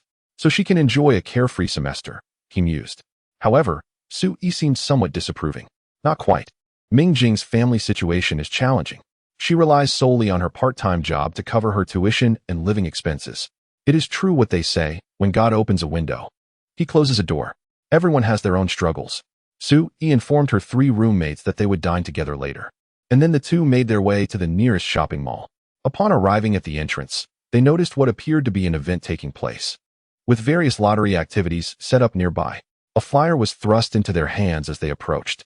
The mall is undergoing a comprehensive renovation and is hosting a $1 million lottery for returning customers. Oh, the Sui Group's enterprise? Shi Yuan silently observed Sui, who pouted, indicating her lack of knowledge. Isn't this your family's business? Sui shook her head. How would I know? Perhaps my mother mentioned it recently. I recall her discussing plans to expand into the retail sector. Expanding into retail? Isn't that industry on a decline? Sui countered, it's not the traditional retail front. It's about innovative retail reform. My family is also involved in modern logistics technology and the internet sector. Shi Yuan responded wryly, I see. You might as well declare that your family reigns supreme in Jiangqing. Playfully, he added, since it's your family's enterprise, shouldn't you, the esteemed heiress and rightful successor, simply take what you want? As he rubbed his hands together, Sui shot him a glare, retorting, let us go. Shi Yuan chuckled and followed her inside. Sui took charge of the shopping, while Shi Yuan pushed the cart. Should we buy some wine? Does your father drink? Sui replied, as for wine, I doubt he would drink any here, and it's rather expensive. It's manageable. You can afford it. Sui glared at Shi Yuan. Afford what? Even if we could, I wouldn't buy it for him. They're both wealthy. If they want a drink, they can purchase it themselves. Shi Yuan chuckled awkwardly, thinking to himself, this little cotton-padded jacket has some gaps. After a lengthy selection process, they finally proceeded to the checkout around 5:05. On their way back, Shi Yuan suddenly remarked, this feels akin to post-marital life for us. Sui, upon hearing this, realized that they had been spending time together after work, shopping for groceries, and dining together. It certainly resembled a married couple's routine. A playful thought crossed Sui's mind, and she teased, I've heard that men get bored after marriage. Are you bored? Feigning contemplation, Shi Yuan responded. Let me think about it. You need to think about it. Shi Yuan quickly backtracked. No, I was mistaken. How could I ever be bored? My wife is stunningly beautiful. A true gem, in the public eye and in private. Cough. How could I ever grow weary? I could never tire of you in my next life. Scoundrel, what do you mean by in private? Sui lunged playfully at Shi Yuan. In haste, Shi Yuan fled while exclaiming, we must respect the facts, right? Respect the facts.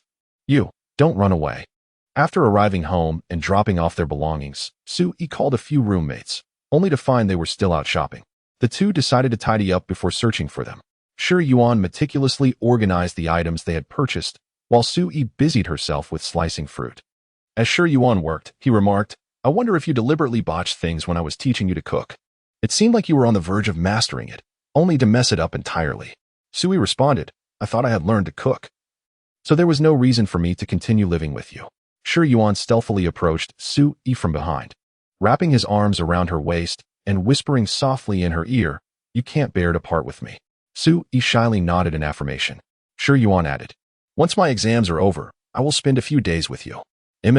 Sui replied contentedly. By the way, now that exams are over, haven't your parents asked you to come home?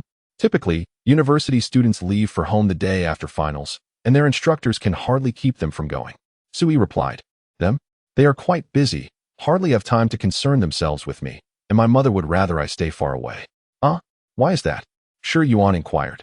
I recall mentioning to you before that the shopping mall is a battlefield. Living at home could pose dangers and restrict my freedom. Fortunately, my mother had the foresight to keep me hidden.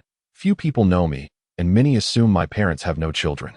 As for going home, they are rarely there, so I seldom return and mostly go out to find them. Su-yi spoke with an indifferent tone, as though it were of little consequence.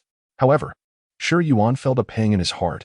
Had Su-yi truly been so lonely all these years? Wasn't that rather cruel? Noticing Shi Yuan's silence, Su-yi smiled and said, "Do you think my parents are unfit?" "Somewhat," Shi Yuan admitted. Su-yi patted him and reassured, "Not at all. They simply don't want me to get involved, and over the years, my parents have not neglected me. They have fulfilled their responsibilities. I still remember one time my father came to find me during a heavy snowstorm. After work, he squeezed onto a bus for 2 hours, and his tie was completely crushed. Ha ha." Shi Yuan's face broke into a smile, his earlier worries dissipating. As long as Su-yi could reconcile her feelings, that was what mattered. Shi Yuan then asked, "Didn't you expose your relationship with your mother last time? Is that why the Ping family is no more?" Shi Yuan, "Ah, that's quite a powerful statement. So the Peng family is no more." Su-yi pondered for a moment before saying, "Upon reflection, perhaps that's why my mother." Suddenly, Su-yi's phone rang. It was Ming Jing calling, stating she planned to go out for dinner and had sent the location, inquiring when they would arrive. Su-yi glanced at the time. It was nearly 6 o'clock. "They are already there. Let us go," she said. Shi Yuan softly agreed. The two decided to take a taxi, as it would be impolite to keep others waiting too long. Chapter 53. Who Dares to Pester My Wife? After a brief interlude of a few minutes, the two arrived at the restaurant chosen by Su-yi's roommate. Nestled within a bustling shopping mall, the establishment was teeming with patrons, its popularity evident. "Here they come." Su-yi. Upon hearing the call, they made their way over and took a seat. Shi Yuan introduced himself, saying, "Hello, seniors, my name is Shi Yuan, a freshman majoring in finance." "Greetings, I am Yang Lin," said another. "I am Zhou Xinyun," chimed in a third. "Min Jing," added Min Jing with a gentle smile. Zhou Xinyun remarked, "Wow, freshman, you are quite handsome. You and Su-yi make a lovely pair." Yang Lin concurred, "Indeed. Su-yi, how could you keep your boyfriend a secret from us until now? If it weren't for the campus wall incident yesterday, would you still be hiding him?" Min Jing blinked playfully in agreement. "Exactly." Su-yi, looking a bit pitiful, responded, "All right, I promise to treat, and yet you all want to let me off the hook." Having seen the news about the campus wall incident the previous night, Yang Lin and Zhou Xinyun, along with Min Jing's teasing, had begun to press Su-yi for answers early that morning. Eventually, Su-yi relented and agreed to pay the bill. Zhou Xinyun handed the menu to Shi Yuan and quipped, "Su-yi is treating today. Are you sure you want to take advantage of your girlfriend, freshman?" As Shi Yuan took the menu, he caught Su-yi's gaze and offered an awkward smile, hastily opting for 2 reasonably priced dishes. "Ha ha. Looks like the freshman will have to fear his wife from now on," Zhou Xinyun teased. Su-yi laughed, then linked her arm with Shi Yuan's, leaning slightly against him, and said, "Let us not tease him too much. Hurry and order. I'm a bit hungry." Understanding her hint, the others began to order, with Min Jing selecting 2 dishes first, followed by Zhou Xinyun and Yang Lin. While waiting for the food, Shi Yuan ordered 5 cups of fruit tea via his phone, a gesture to treat the ladies. After all, it was their first meeting, and he wanted to make a good impression for Su-yi. After about 10 minutes, the dishes arrived just as the fruit tea was served. "Well, thank you, freshman," Zhou Xinyun exclaimed cheerfully. Yang Lin and Min Jing also gratefully accepted. Su-yi's 3 roommates, Zhou Xinyun and Yang Lin, were both locals from Jiancheng, displaying more extroverted personalities, while Min Jing, hailing from Qizhou, was quieter yet could be quite talkative at times. It was clear that Su-yi had a good rapport with her roommates, as the table buzzed with lively conversation. Shi Yuan felt it best to refrain from intruding too much during their gathering, content to be a supportive presence for Su-yi. After the meal, the trio decided to go shopping, but Su-yi declined, citing insufficient living expenses. Shi Yuan was left speechless, yet he played along with Su-yi's jest about their boyfriends being her personal ATMs. "Come on, that excuse is rather flimsy, don't you think? If they knew your family's situation, they might just cut ties," Shi Yuan teased. Su-yi huffed lightly, saying, "I just don't want to go shopping. I want to try my hand at claw machines." "Claw machines?" She expressed little interest in the claw machines, so she dismissed the notion, pleading, "Come with me." Su-yi implored. Shi Yuan acquiesced, saying, "All right, I will accompany you. But I must confess, I have never played this before, so don't blame me if I incur losses." Su-yi replied confidently, "I shall teach you. It is quite simple. As for losses, even if you try multiple times, The cost of each doll is merely a couple of yuan, Shi Yuan remarked. Thus, the joy lies in the moment of successfully catching a doll. Su Yi nodded in agreement. Precisely. Let us head to the mall near the school. I have been there before. I only need 10 more to exchange for a large plush toy. Very well, I shall heed my wife's wishes. At 7:40 in the evening, the two arrived on the second floor of the mall near the school. Given its proximity to the university, the arcade attracted a considerable number of students each evening. Many came to try their luck at the claw machines, including students and couples. Su Yi joyfully exchanged 100 yuan for game tokens, thrilled with the promotion that offered 266 tokens for that amount. Holding 2 large boxes filled with tokens, she exclaimed, "Would you please help me with a cart to hold the dolls?" Shi Yuan, smiling indulgently, moved to fetch a cart. Noticing Su Yi standing still, her bright eyes scanning the area like searchlights, he inquired, "Why aren't you trying to catch any?" Su Yi leaned in and whispered, "Now is not the time to grab." The long row of machines was calibrated to increase the success rate with each attempt. The more one played, the greater the chance of winning. Shi Yuan, puzzled, asked, "So, what does that mean?" Su Yi felt as though Shi Yuan's mind had momentarily stalled. "Of course, it means we wait for the right moment. Some are unaware of this mechanism and, after several unsuccessful attempts, give up or run out of tokens. Hence, we must rush in." She lowered her voice to catch it for them. Shi Yuan understood, realizing there was indeed a strategy involved. "But isn't that just exploiting the situation?" he questioned. Su Yi playfully pinched his cheek and retorted, "While it may seem so, it is also a display of wisdom. After all, money is not everything. Isn't it better to collect a few more? Typically, with good fortune, one doll averages about 10 yuan, and the rewards can be greater with a successful exploit." Just then, a girl at a nearby machine turned to leave, and Su Yi seized the opportunity. Quickly jogging over with her box, Shi Yuan followed suit. Su Yi promptly inserted a token and began her operation. The first attempt resulted in failure, but she quickly inserted another token for a second try. Luck was on her side, as she successfully grabbed a doll on her second attempt. Squatting down, she gleefully retrieved the doll. "What luck! For tokens for this!" she exclaimed, placing the doll in the cart and asking, "Am I not impressive?" Shi Yuan's interest was piqued. Although it seemed somewhat opportunistic, there was undeniable thrill in it. "It seems that Lady Su possesses quite a talent," he mused. "Well, how about it? You should give it a try," Su Yi whispered, drawing closer. "I'll find one for you." The two retreated to the corridor, beginning their watch. After a brief wait, the boy on the far right finally conceded. Shi Yuan recognized the opportunity and, with an unspoken understanding with Su Yi, rushed forward together. "Quick, quick! This one has been attempted many times. It should be easy to catch." Without hesitation, Shi Yuan inserted 2 coins. The operation was rather straightforward. One merely had to aim to seize. Success!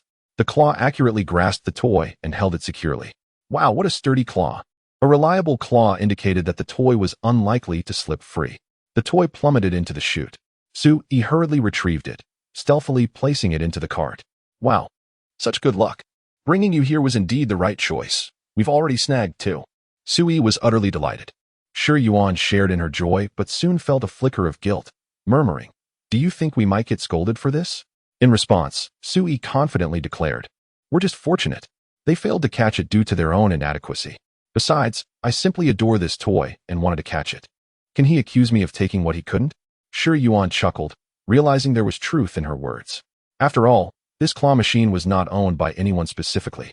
It was meant for all. Then, Su Yi leaned in, gently caressing Shi Yuan's chest, and reassuringly said, "Aren't you here with me?"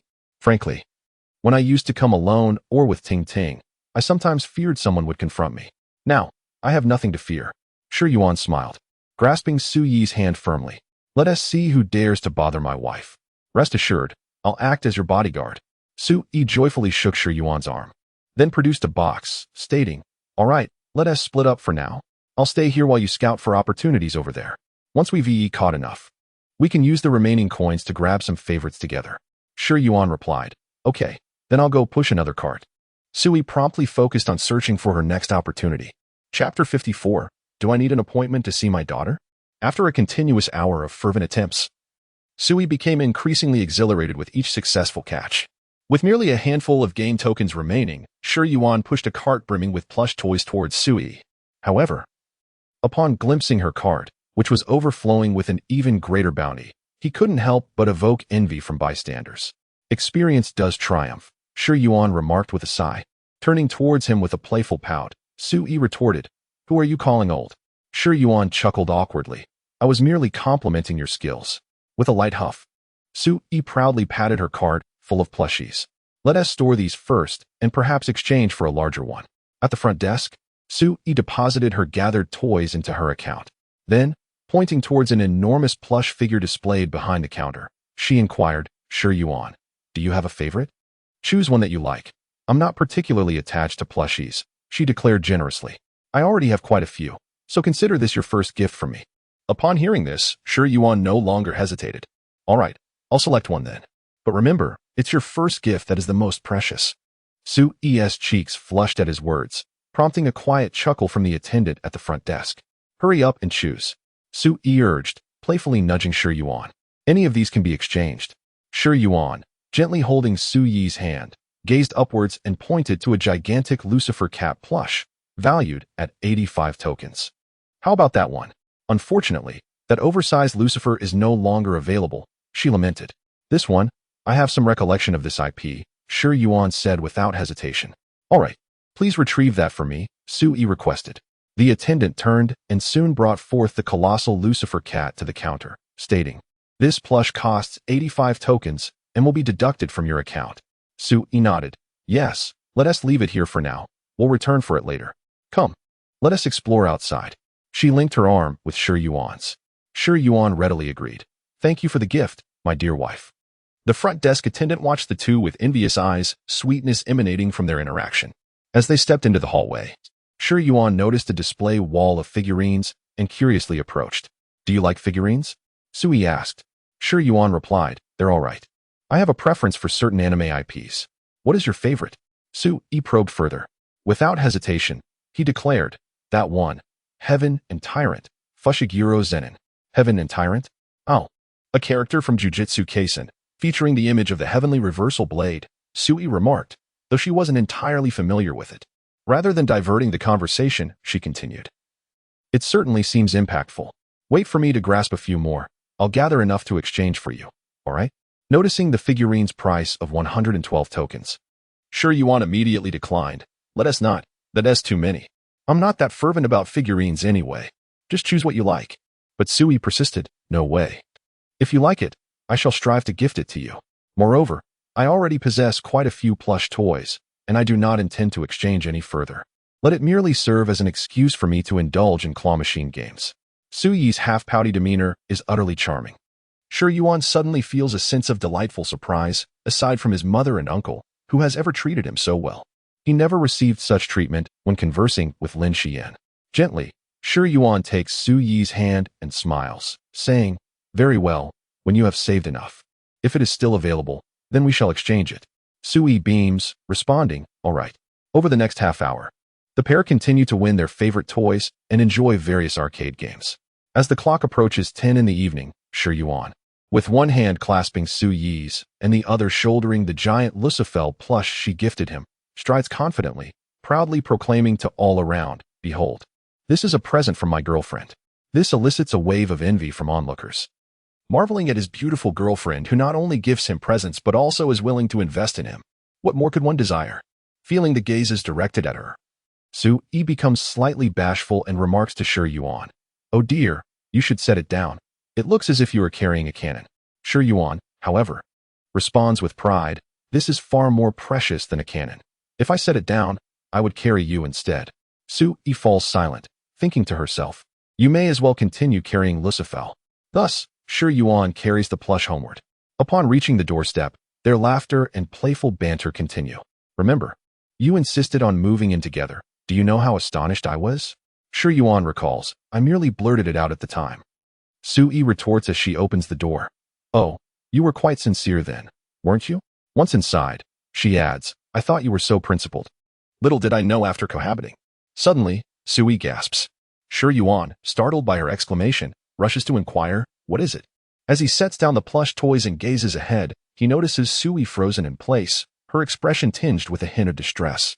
In a timid voice, she utters, "Dad, Mom, why are you here at this hour?" They had been so engrossed in conversation that they failed to notice the lights were already illuminated upon their entry. There, seated on the living room sofa, are Qin Yu and Su Ziqian, two prominent figures from Jiangcheng, both impeccably dressed and sitting with an air of formality. Qin Yu's face betrays no hint of emotion. Her stunning features, so reminiscent of Su Yi's, exuding an aura of solemnity that compels one to avert their gaze. Meanwhile, Su Ziqian possesses a more amiable demeanor. Yet his status commands respect, leaving anyone acquainted with him in disbelief at his apparent cordiality. Shi Yuan, standing behind Su Yi, is overcome by a sense of trepidation at the sight and atmosphere before him, as if an invisible pressure is rendering him breathless. His grip on the plush toys tightens involuntarily, a chill creeping up his spine. Didn't they say they would arrive tomorrow? What is happening? This is far too unexpected. Cold sweat begins to bead on his brow, his heart racing as he feels his anxiety rising, his toes fidgeting restlessly, anticipating the imminent confrontation. Although she had mentally prepared herself, the moment had arrived, and the tension was palpable. Su Ziqian wiped the gleaming watch strap on her wrist, seemingly reluctant to speak. Qin Yu lifted the cup from the table to her scarlet lips, sipped the tea, and slowly began. I mentioned we would arrive in the evening. Upon hearing this, Su Yi shut her eyes, recalling the phone call that nearly caused her to faint. When will you and Dad get here? She inquired. In the evening, Qin Yu replied. Su Yi could hardly imagine it would be that very night. Moreover, these two had never found a moment of respite during weekdays. How could it be? Su Yi inhaled deeply and timidly remarked, At least give me a call in advance. It's so sudden for you to just arrive home. Qin Yu responded nonchalantly. Do I need to schedule an appointment to see my own daughter? After all, I purchased this house. Su Yi, well, you make a valid point. Shi Yuan interjected. There is indeed no fault in that statement. A silence enveloped them. At that moment, Su Ziqian looked over with a friendly demeanor and said, Don't be so serious. My darling daughter still enjoys playing claw machines, doesn't she? Go on, tidy up your things first. This was directed at Shi Yuan, who certainly understood the implication. Uncle and Auntie, I'll go put my things away and be right back. Shi Yuan took the items from Su Yi's hands, feigning calmness as he walked toward the room. Chapter 55. The high-stakes encounter. Upon returning to the room, Shi Yuan exhaled deeply, as if liberated from a lengthy confinement, wiping away a bead of cold sweat. The aura of these powerful figures was undeniably formidable, one with a fierce demeanor and the other with a composed face. Their conversation was as intricate as a negotiation. What on earth was this? Such a high-stakes situation, yet there was no retreat. They had chosen this moment to strike when he was unprepared. Damn it. He had faced down 12 formidable adversaries in his past without flinching. 18 years later, he was still a valiant warrior. Shi Yuan took a couple of quick, deep breaths, steeling himself mentally before rising to open the door. Upon entering the living room, he found Su Yi sitting quietly across from the two adults, appearing as though she had committed a grave error. This was not in accordance with what Su Yi had described. Could her parents truly be the type to prioritize profit above all else, cold and unfeeling? If that were the case, Su Yi would surely be subject to harsh reprimands. How much distress must she be enduring?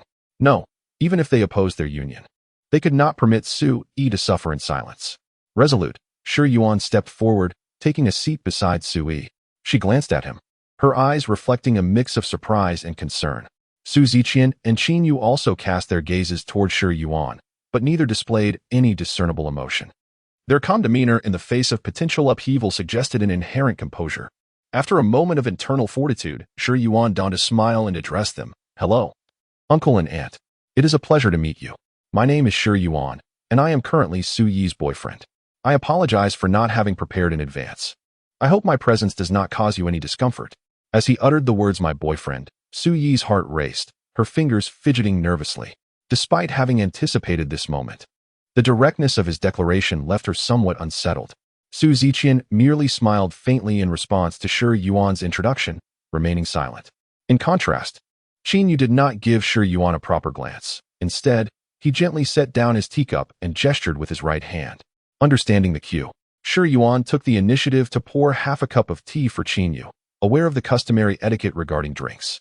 As Shi Yuan poured tea for Su Ziqian, Qin Yu spoke up. You seem to lack understanding of proper manners. At this, Shi Yuan's heart sank. What had he done wrong? Su Yi also felt a bead of sweat form on her brow, recalling how she had often mentioned Qin Yu, but scarcely mentioned Su Ziqian. This oversight led Shi Yuan to mistakenly assume that Qin Yu held the higher status, thus serving him first. However, This was incorrect. Serving Qin Yu first could undermine Su Ziqian's position as a man. Shi Yuan's mind raced. While half a cup was certainly acceptable, the sequence was all wrong. It was essential to prioritize others before oneself, maintaining a clear distinction of importance. He should have served Su Ziqian first. How unfortunate. He had blundered right from the start. But he had not realized it at the time. However, just moments ago, she gestured with her right hand to pour tea, clearly setting a trap for the young master. It seemed she was keen to observe his reaction. Shi Yuan served tea to Su Ziqian and, placing the teapot down, awkwardly smiled, saying, "Youth often lacks decorum. I appreciate your guidance," and Su Ziqian replied with a smile, "It is inevitable to be unaware." Shi Yuan nodded awkwardly, while Sui cast a hopeful glance towards Su Ziqian. Yet, Su Ziqian chose to disregard it. Qin Yu spoke again, "Young man, what is it about you that warrants my attention?" His words sliced through the air with a sharpness akin to a blade aimed at Shi Yuan. The atmosphere grew heavy and silent once more. Upon hearing Qin Yu's remark, Su Yi wanted to retort, "Mother." However, as soon as Su Yi opened her mouth, Qin Yu forcefully interrupted, "I was not inquiring of you." Su Yi swallowed her words in silence. Shi Yuan turned to Qin Yu, the amiable expression on his face having vanished. As Su Yi attempted to speak again, Shi Yuan grasped her arm. "Aunt, I believe you have misunderstood my intent." His tone bore no trace of subservience. At his words, the previously silent Su Ziqian slightly turned her gaze. "Regardless of any virtues or strengths I may possess, or even the service I rendered in pouring tea, it was never for the sake of garnering your attention. You, an uncle, may be revered by many. Yet I remain indifferent. What I can accomplish may not be within your capabilities. My presence before both of you is solely due to Su Yi. I do not wish to disappoint her or cause her sorrow." Shi Yuan. Su Yi tried to interject. Qin Yu directly addressed Su Yi, saying, "Silence. Let him speak." Su Yi felt the weight of Qin Yu's sternness today, laced with the authority of a CEO. This was far from her expectations. She did not anticipate Qin Yu to be so confrontational. It felt as though the sky was collapsing around her. Shi Yuan continued, "If it is a matter of attracting your gaze, my efforts would be devoted solely to ensuring that Su Yi looks my way more often. Nothing else would elicit my favor. Aunt, I speak candidly. Were it not for Su Yi, I might not spare you a glance. Even if you stand one rank below 1,000. Su Yi felt as if the world was crumbling around her, prepared to defend Shi Yuan at all costs. Su Ziqian's reaction was profoundly significant. She seemed taken aback at first, then wore an amused expression as though watching a spectacle unfold. Perhaps she had never witnessed anyone daring to speak to Qin Yu in such a manner. "Aunt, I believe I have made myself clear. Should there be any ambiguity, I am willing to clarify. By the way, I am not merely young man. I have a name, Shi Yuan." Shi Yuan thought to himself, "If this gamble goes awry, it will be disastrous." After a pause, Qin Yu shifted his gaze slightly towards Shi Yuan, contemplating for a moment, before slowly stating, "Indeed. A young tiger just beginning to show its fangs. This temperament is strikingly reminiscent of someone from years past." With that, Qin Yu looked at Su Ziqian, who burst into hearty laughter, entirely devoid of the demeanor expected of a high-ranking figure. "Shi Yuan, you are quite impressive. If it were someone else, they would likely be trembling with fear by now. Yet you remain remarkably composed." Su Ziqian nodded slightly. Shi Yuan was bewildered. What was happening? Had I crossed into a parallel universe? What is this? I was prepared for utter defeat. In truth, Shi Yuan had initially felt protective towards Su Yi after hearing Qin Yu reprimand her, and there was an element of gamble involved. He speculated that this might be a deliberate trap set by Qin Yu, and that he certainly should not adhere to her expectations. However, directly confronting this empress of the Jiangxing business world was an immense pressure. Upon hearing Su Ziqian's words, Su Yi felt a slight relaxation within her. With Su Ziqian's assurance, the outcome could not be too dire. Then, an astonishing scene unfolded before the three of them.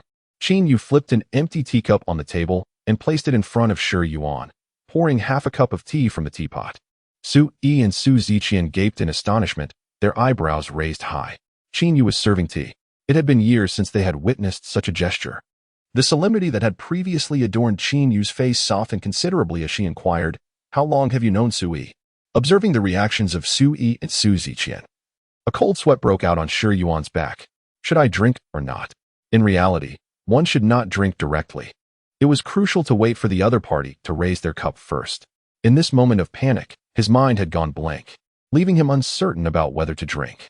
Shi Yuan, maintaining his composure, discreetly pinched his fingers and replied, "A little over half a month. We were together last Friday." Su Yi felt a tinge of embarrassment at the specificity of his words. Then, Qin Yu nodded slightly, gradually raising her teacup and gesturing towards Shi Yuan. Seeing this, he too lifted his cup, and the two shared a drink. At that moment, Su Yi's mouth slightly parted, as if a breath she had been holding was finally released. Not only did she feel entirely reassured, but there was also a hint of delight. This exceeded her expectations. Qin Yu's actions not only affirmed her approval of their relationship, but also indicated her admiration for Shi Yuan. It was rare for anyone to earn Qin Yu's esteem in all of Jiangqing.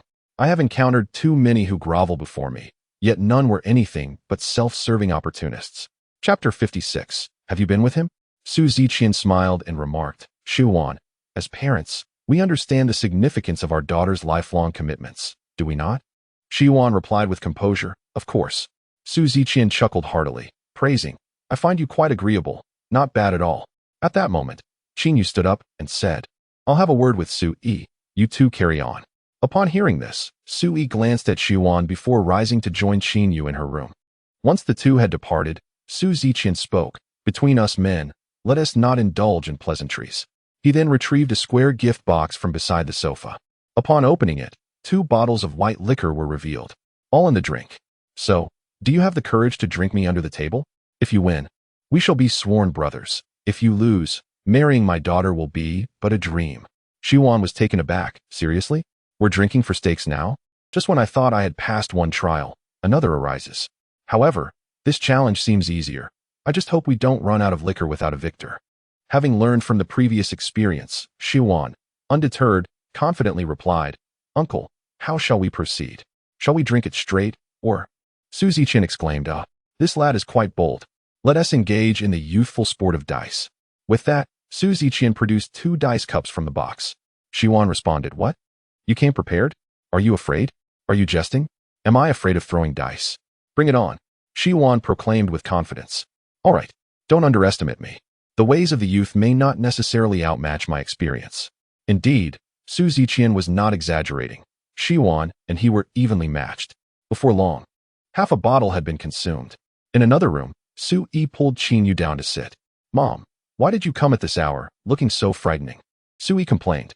Qin Yu replied coolly, "I mentioned I would arrive tonight. That is hard to believe. How many meetings did you push back?" 3. "I knew it." Qin Yu ruffled Su Yi's hair, stating, "If I were to come tomorrow night, I'd give you 2 a day to prepare. The house was tidied up so thoroughly, what would I come to see?" Su Yi pouted, "You and Dad are both so cunning." Qin Yu retorted, "No one is more astute than you. To surpass the master is remarkable.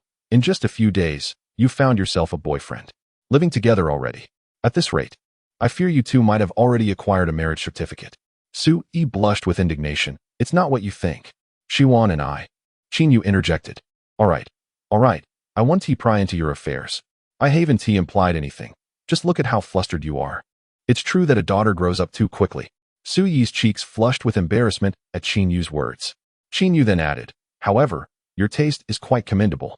This trait certainly comes from your mother." Su Yi huffed softly in response. "The household chores have ceased. You are incapable of managing them, yet the house is somewhat tidy. The meals prepared are quite decent." Su Yi exclaimed. "You are spying on me." Qin Yu furrowed her brows and replied, "What purpose would I have to spy on you?" It was evident at a glance. As for the food, I sampled a bit from the refrigerator. Su Yi remarked. Upon entering, those two appeared so composed, yet they must have examined everything thoroughly. Astute beings. Qin Yu replied nonchalantly, "The world is rife with inequity, and human hearts are inscrutable. At least this fellow has not disappointed me. He remains neither servile nor arrogant, devoted to you. He is a person of potential." Su Yi retorted, "Are you satisfied now?" Qin Yu shrugged, stating matter-of-factly, "This is of great importance. If he were terrified of me and kept his distance, I would simply expel him." At these words, Su Yi felt relieved that Shi Yuan was resolute. "By the way, what is his family situation like? How is his health and everything else?" Su Yi shot her a glance, huffing playfully. "Is there anything you do not know?" With such a tone, one would think you were omniscient. Mother is not a deity. After all, she hasn't investigated him. Su Yi continued, "I do not know much about his family either. I only know that his mother is a high school teacher, single-handedly supporting the household, which must be quite taxing. And what else? Qin Yu inquired with keen interest. Su Yi turned her head and replied, that is all. Are you hiding things from mother? Isn't she concerned for you? Besides, when I seek a son-in-law, he must at least be presentable in every aspect. Su Yi sighed. What do you expect mother to know? His character is quite good. Moreover, we have only been together for a little over a week. How can I delve into every detail? Qin Yu remained non-committal, then remarked, this boyfriend of yours is not to be underestimated. What do you mean? Qin Yu pulled out a video from her phone. Upon viewing it, Su Yi gasped, Lu Jun. And Shi Yuan. What is this? Su Yi suddenly recalled that there had indeed been an incident where Shi Yuan and Lu Jun had fought. She then expressed her displeasure. Yet you claim you haven't investigated. Qin Yu feigned innocence. I happen to know this by chance. What a coincidence. Lu Jun leveraged the Lu family's connections at school to delete a segment of the original footage. It seems he plans to accuse this fellow of bullying. The video circulated at your school and ended up in Zhao Xian's hands. And now it has found its way to me. Zhao Xian is the dean of the School of Management, and Lu Jun is part of that school as well. However, unbeknownst to the Lu family, Zhao Xian is a senior advisor to the Su group, which is why the footage reached Qin Yu. After hearing this, Su Yi angrily remarked, how despicable. Qin Yu, taken aback by Su Yi's anger, exclaimed, oh dear, it has been a long time since I have seen you this furious. How pitiful that your father and I have raised you for 20 years, only to have you deceived in mere days. Tsk. Oh mother. Su Yi whined playfully. Qin Yu could not resist, saying, all right, mother understands. I will assist with this matter, but it will not be handled like last time with the Peng family. The Lu family still holds some utility. Let us test this young man. Su Yi. Last time, do you wish to extinguish another lineage? Su Yi pressed against Qin Yu's towering chest, delicately proclaiming, my mother is truly wonderful. Qin Yu rolled his eyes. What an ungrateful soul. A mere fence-sitter. Allow me to share something significant with you. Qin Yu reopened that segment of footage. Take a look. Su Yi watched it once more, perplexed. What? Qin Yu remarked, your boyfriend is quite remarkable. Faced with 3 adult males of similar stature, if not slightly stronger, he dispatched them in less than half a minute, exhibiting no signs of strain. Su Yi pondered for a moment, beginning to feel a tad incredulous. I showed it to Wu Zhe. He is trained in military combat techniques and Maya skills. These fighting styles are typically reserved for elite special forces, and they are solely meant for lethal purposes. How could Shi Yuan? Su Yi gasped. Qin Yu clarified, do not rush. My point is that someone has taught him these skills. However, he is merely utilizing the fundamentals, far from the capacity to take a life. Do not overthink it. Sometimes, should he encounter conflict, it is best to prevent him from engaging. Wu Zhe mentioned that these 2 combat styles are interconnected and ultimately lead to lethal outcomes. If he masters them entirely, any failure to control himself could result in grave consequences. Upon hearing this, Su Yi's expression grew solemn. She had previously dismissed the potential for injury in fights, thus advising Shi Yuan to avoid conflict. It seems now more than ever. It is imperative to keep Shi Yuan from engaging in fights. Yes, I will remember. But that is not the primary concern. Su Yi. A glimmer flashed in Qin Yu's eyes as he spoke seriously. The main concern is the fear of him attracting the attention of underground forces in Jiangqing, becoming entangled with those desperate individuals. Thus, do your utmost to prevent him from fighting. Do you understand? Su Yi nodded earnestly. Of course. There are times when he must act, and one cannot always restrain him. As a woman, one must learn to manage a man. Su Yi's face flushed crimson, shyly retorting, Mother, what are you saying? Qin Yu replied, What do you mean? What am I saying? You are no longer a child. You are of an age to marry. As a woman, how can you not learn to manage your husband? And have you been intimate with him? Su Yi, momentarily overwhelmed by the influx of information, faltered, perplexed. Intimate in what way? Qin Yu furrowed her brows and stated plainly, Of course, I mean in the realm of AI. Not cooking. Su Yi gasped softly, then shrank back, timidly replying, No. Qin Yu, with utmost seriousness, said, Then remember to take proper precautions when the time comes. I do not wish for you to marry him so soon. This young man has yet to fully meet my expectations. Su Yi's face grew increasingly hot, unable to suppress her embarrassment and annoyance. Oh, Mother, you sound just like Annie. Qin Yu, earnestly, said, I speak these words for your benefit. Should you truly become pregnant, you would find yourself at a loss. Do you wish to become a mother? As for me, I regret that I conceived you after only a few encounters. Upon hearing this, Sui replied with reluctance, Mom, it sounds as if you're suggesting I shouldn't exist at all. Yu gently patted Suyi's head and remarked, Your mother is simply weary from the pains of childbirth. Besides, you are already grown. Regretting it now is of no consequence. Sui pouted and retorted, Then you should blame my father. Yu playfully pinched Suyi's cheek, stating, Just remember to take proper precautions. Should you youngsters find yourselves unable to resist, and something happens, no, we must go buy them tomorrow. Tomorrow we're buying that. Sui was taken aback. It's so embarrassing to purchase that. Perhaps it would be better to ask him to buy it or to order it for delivery. Sui suggested. Let's opt for delivery then. Yu, perplexed, continued, having lived together for so long, even if you sleep apart, there should be some feelings or actions from him. Is there truly no issue?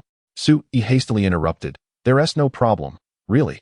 You needn't worry about this, Mom. You are just like Auntie. After a while of conversation between the mother and daughter, Yu glanced at the time. It was already past 11. It's getting late. Your father and I should take our leave now. All right, Sui obediently replied. Chapter 57. A goodnight kiss from my niece today marks yet another triple update. Friends, do bestow upon us a review. Perhaps add us to your bookshelf. Sui and Yu stepped out and entered the living room. 3 sixes. 6 sixes. Splendid. However, Shi Yuan was left with a solitary 6. Damn it. You tricked me. Drink. Double it in half a cup. Goodness. If we are to drink, let us drink. Su Ziqian poured the wine. Yet the last bottle scarcely yielded half a cup. Only a quarter remained. Not enough. No shirking allowed. Shirking? Brother. I have never backed down from a single drop of wine. Brother, your drinking etiquette is commendable.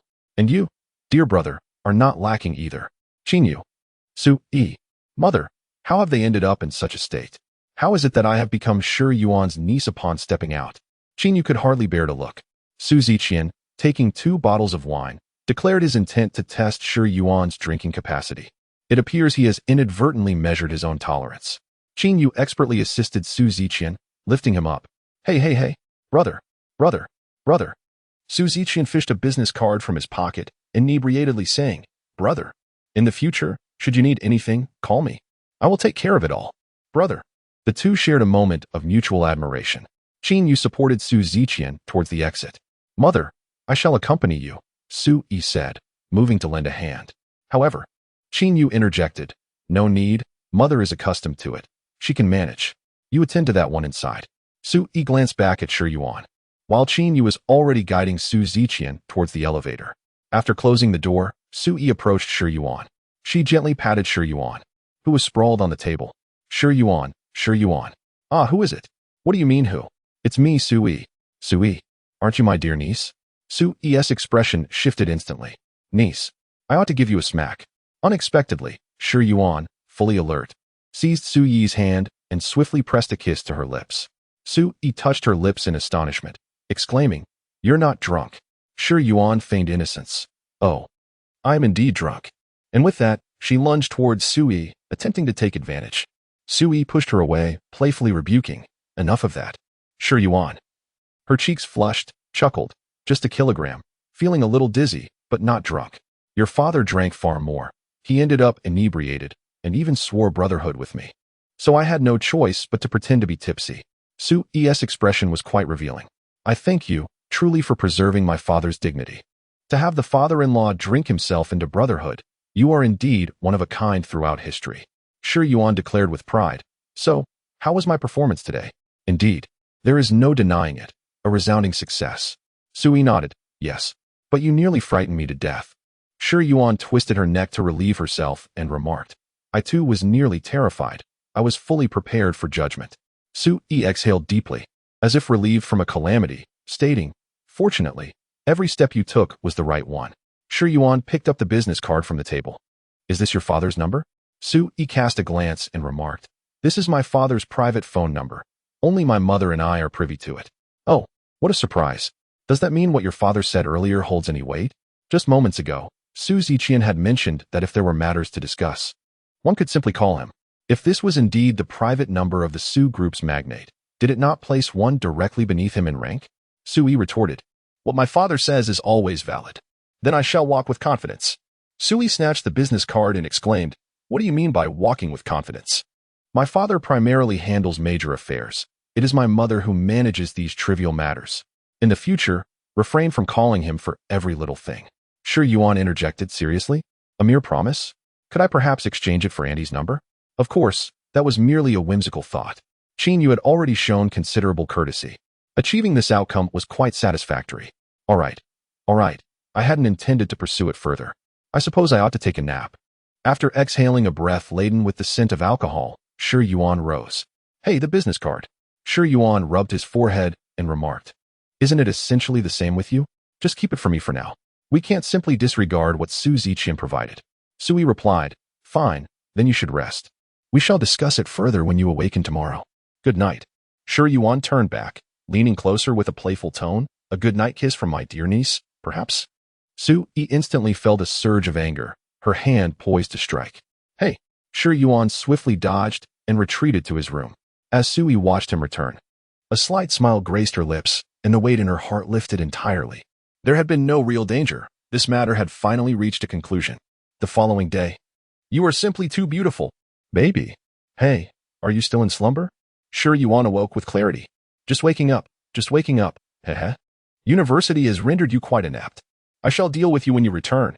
Your mother has been busy lately. She asked me to inquire when your break begins so that I can tidy up your room." Shi Yuan contemplated for a moment before responding. "The schedule has yet to be released. I will return after my exams. I'll call you then." "All right. I shall drive to pick you up." After hanging up, Shi Yuan realized the time. It was already 9 o'clock. Not too early. Rise and shine. Shi Yuan got up and made his way to the living room. Noticing that Sui was absent, just as he contemplated her whereabouts, Sui entered, and upon seeing him awake, she gently inquired, "You are awake. How do you feel?" Shi Yuan shook his head, replying, "I'm fine now. Where have you been?" Sui explained, "My parents returned to the company this morning, and I went to see them off." Why didn't you wake me?" "You were still asleep, so I didn't want to disturb you." "Rest assured, I informed my parents, and there are no issues." Shi Yuan conceded. "All right, but what are those bags you are carrying?" Noticing the several bags in Suyi's hands, he stepped forward to assist her. Sui replied, "I picked up some breakfast on my way back. It's a bit late, but it's still warm." Shi Yuan glanced into the bag, discovering soy milk, hot milk, and some buns and vegetable pancakes. "What is in that bag?"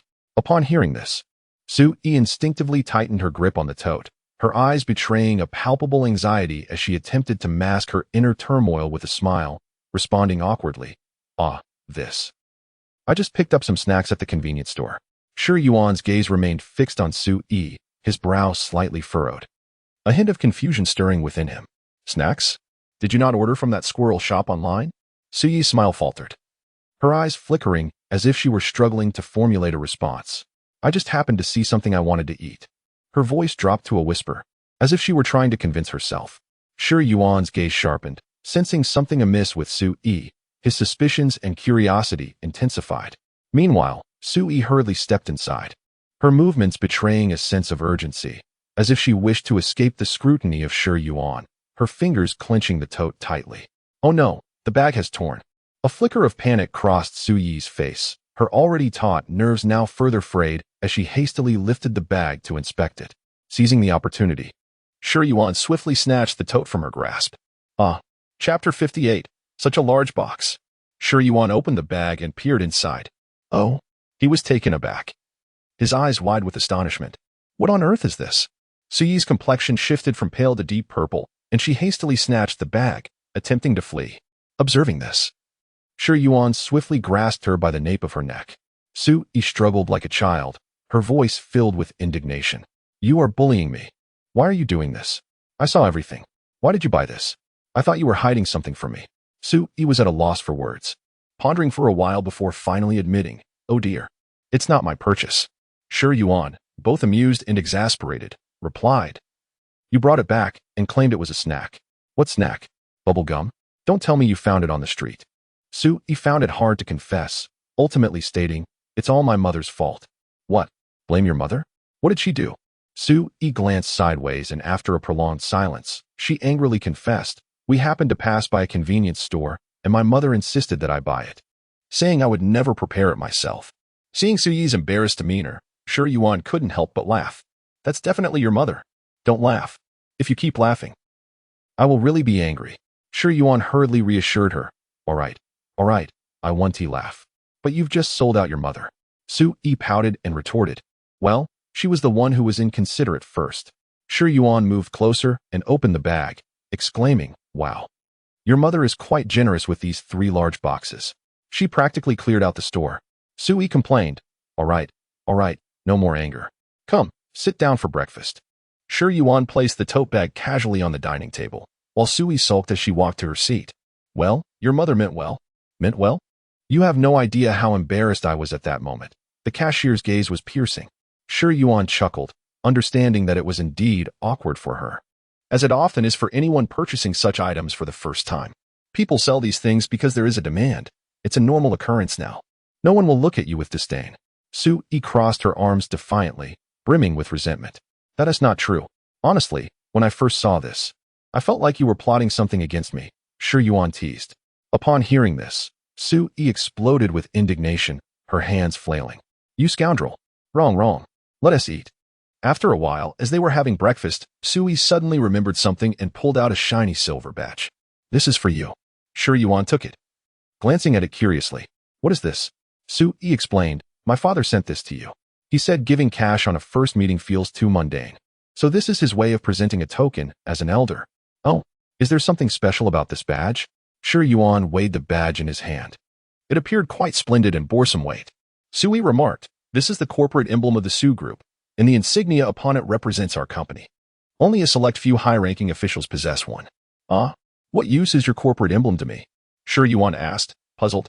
Su Yi seemed equally uncertain about its utility and pondered for a moment before responding with tentative confidence. Well, anyone who possesses this is considered a confidant of my parents. To my knowledge, only 2 individuals have it. Carrying this signifies one is affiliated with my family, that's all. I don't quite grasp its purpose. Shi Yuan mused as he touched the emblem before stowing it away. Su Yi added, this is the first time I've seen my father display it. Who knows what it truly signifies? Just keep it. Indeed, not everything must serve a purpose. Well then, thank you for your uncle's gift. Just as the words left his lips, a resounding crash echoed from the entrance, akin to a thunderclap. Bang! Both were startled, jumping in surprise. Looking towards the sound, they realized it was Qin Hanya's arrival. Auntie, what are you doing? At this rate, you'll break the door. Su Yi admonished. Qin Hanya settled herself at the dining table. Hey, did your elder sister come by last night? Yes, Su Yi replied. However, she soon grew curious. How did you know? She called me, Qin Hanya said with a raised eyebrow, a playful smile gracing her lips.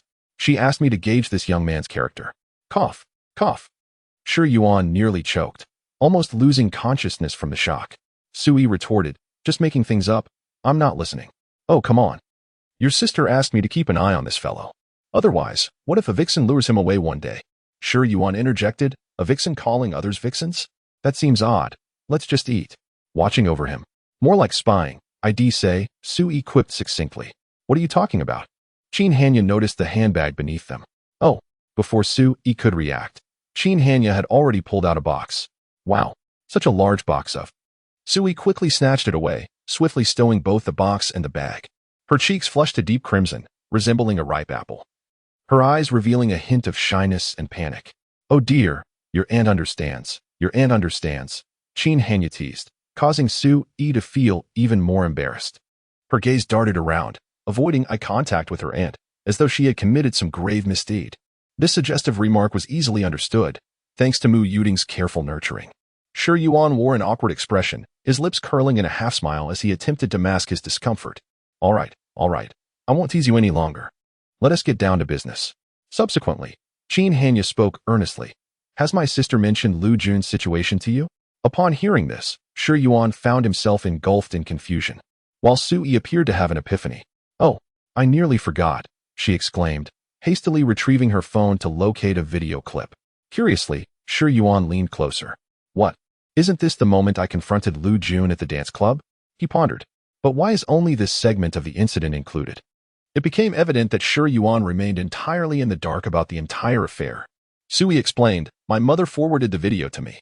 After viewing it, Qin Hanya remarked, this incident was orchestrated by Lu Jun. He intended to set you up, Shi Yuan. Wait a moment. How did this school's footage come into your possession? Shi Yuan was far more intrigued by this than by Lu Jun's antics. Su-yi clarified, my mother has acquaintances at the school, and it happened to reach her. Shi Yuan responded, which corner of this city is not under your aunt's influence? He was incredulous, momentarily rendered speechless. After all, as a student who had traversed through the educational system since childhood, he had always regarded school as a second home. The notion that corporate interests could extend into educational institutions was, quite frankly, ironic.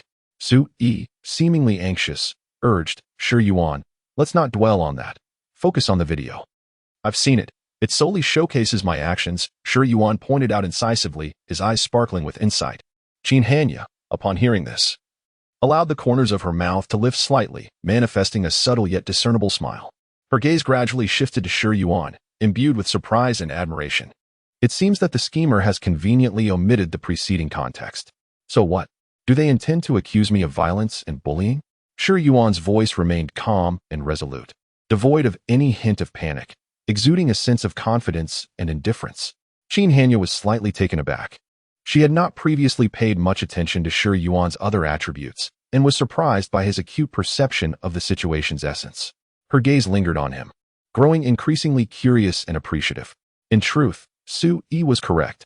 Qin Yu had entrusted Qin Hanya with the task of surveillance, but it was primarily to assist Qin Yu in understanding Shi Yuan and providing appropriate protection. However, Su-yi was oblivious to this, her urgency palpable, as she stated. Shi Yuan, this matter is of great importance. Lu Jun, leveraging his family connections, altered the footage. It is not merely an attempt to tarnish your reputation. Shi Yuan took a sip of soy milk and scoffed. After exerting such effort, they only aim to tarnish my record? He must be easily satisfied. I suspect that once this matter is classified, it will undoubtedly gain traction both within the school community and online, ultimately leading to my expulsion, he continued. Qin Hanya raised her brows, listening intently. His words echoed those spoken by Qin Yu. Chapter 59. All this is learning material. Qin Hanya smiled faintly, took a sip of Su-yi's milk, and curiously inquired, how do you plan to respond? First, finish your meal, Shi Yuan replied nonchalantly. However, Su-yi appeared quite worried and said, Shi Yuan. Yet, Qin Hanya brought the milk to Su-yi's lips, effectively silencing her. You too, finish your meal first. Su-yi glanced at Qin Hanya, who furrowed her brows and commanded, be obedient. The buns are good, but the soy milk is mediocre. Perhaps I should make it myself. Shi Yuan seemed entirely unperturbed by Lu Jun's presence. After a while, he finished eating and stated in a flat tone, since Annie already has the recording. Lu Jun won't be able to stir up much trouble. Qin Hanya asked, is this your solution? Shi Yuan shrugged and replied, I was referring to the eventual outcome of this matter. As for my method, it's quite simple, obtaining the original version of the recording. Qin Hanya smiled. The original has already been altered. Well, if it's been edited, a professional can analyze it and reveal the discrepancies in the frame rates. However, the school has been influenced by this fool through connections. Qin Hanya chuckled with interest. So, I will directly sue the three of them for assaulting me. During the evidence collection, the whole situation will unravel. With significant power, one might as well buy the court too. But I doubt Lu's family would consider his words as final. Moreover, the head of the family likely remains unaware of this matter. Shi Yuan's confidence stemmed from his understanding of Lu Jun's motives, which still revolved around Su-yi. Thus, there was little justification for bringing this issue to light. If the head of the family remains oblivious, once it escalates to the point of appeal, Lu Jun will find himself at a disadvantage. Should he advance, the repercussions would be severe, and success would be elusive. If he retreats, the initiative will shift to Shi Yuan. Splendid, splendid, Qin Hanya clapped slowly twice. Having navigated many challenges herself, she acknowledged that she might not have conceived of such a resolution had she been in this predicament. Perhaps she would not possess Shi Yuan's composure, given the formidable capital at stake, while she was merely a student. Then, Qin Hanya threw a flirtatious glance at Su-yi and said, did you hear that, my dear Su-yi? Su-yi was momentarily stunned, but felt somewhat reassured. Shi Yuan chuckled and took Su-yi's hand, saying, however, this matter will not be so complicated now. I believe I have found another path, and I will cooperate accordingly. Please thank Annie for me. Of course, the one most deserving of thanks is my wife. Su-yi blushed and cast her gaze toward Qin Hanya. Qin Hanya frowned and teased. Oh, showing off, are we? How very sweet. With that, Qin Hanya stood up and walked toward the door. Hey, Auntie, where are you going? Sui inquired. Irritated, Qin Hanya replied, I'm off to find Zhao Xian for your mother, to spare your man some effort. With a decisive slam, Qin Hanya closed the door behind her. Regarding this matter, Shi Yuan discerned upon viewing the footage that there had been some tampering. The video exhibited instances of frame loss. Thus the course of action became evident. However, he was reluctant to squander time with that impertinent fellow, and considering his current status as someone of considerable background and influence, he opted to conserve his energy. Shi Yuan, nothing untoward will happen, right? He murmured softly. Not at all. Regardless of that imbecile, Shi Yuan replied. By the way, your uncle and aunt presented meeting gifts. What about yours? Won't you offer some token of appreciation? Sui initially appeared puzzled. When did my mother give you a meeting gift? She assumed that the corporate badge was sufficient. Shi Yuan chuckled. Just now was your aunt's gift. What kind of gift is that? Sui mused, considering the matters concerning Lu Jun and the previous issues with the Peng family as rather trivial. Oh, never mind that. I simply desire your reward. Ha ha ha. Sui cautioned. What do you intend to do? Both turned their gazes towards the 3 boxes of equipment on the table. Shameless. You lecher. Sui exclaimed, blushing instantly. It would be quite inappropriate not to be a little flirtatious with my girlfriend. Shi Yuan retorted confidently. If there were no feelings between a couple, something must be amiss. Nonsense. Do all boys think about such things daily? Sui's face turned crimson. Don't generalize. I'm nothing like that scoundrel. Sui inquired. Which scoundrel? Never mind, haha. Sun Yi, my apologies. I almost let something slip. Sui wore a wary expression, then seemed to ponder something.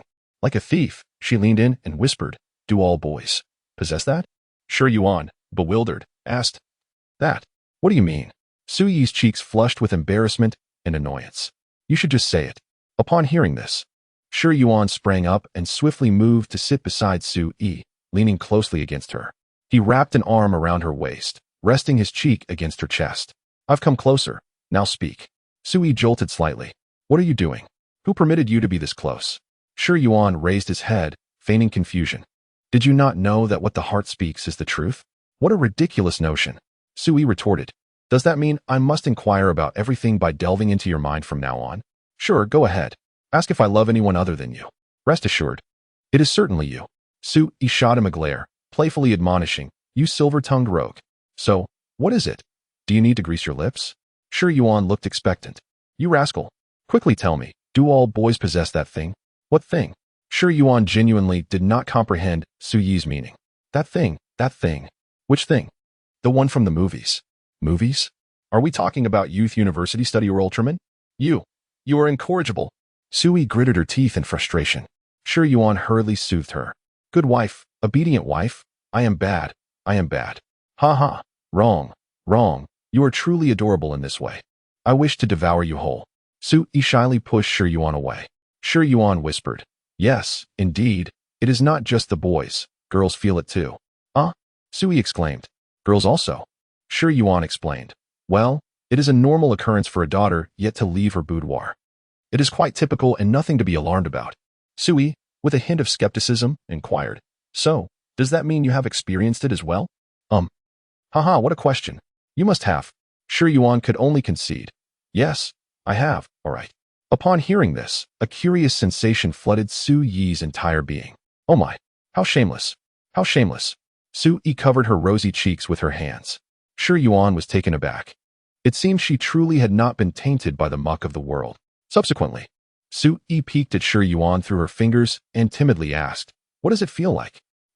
Which one? Shi Yuan feigned ignorance. Oh dear, you are doing it again.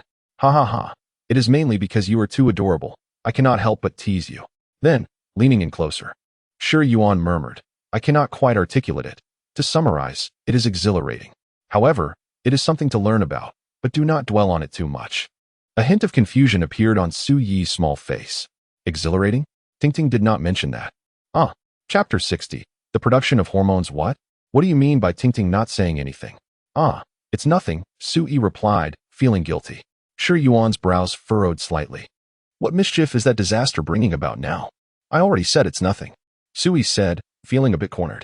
Shi Yuan tightened his embrace around Sui, his face displaying displeasure. I've opened my heart to you, yet you still keep secrets. Feeling somewhat ashamed, Sui fell silent for a moment before weakly stating. Ting Ting sent me something. What kind of something? Su-yi shrugged.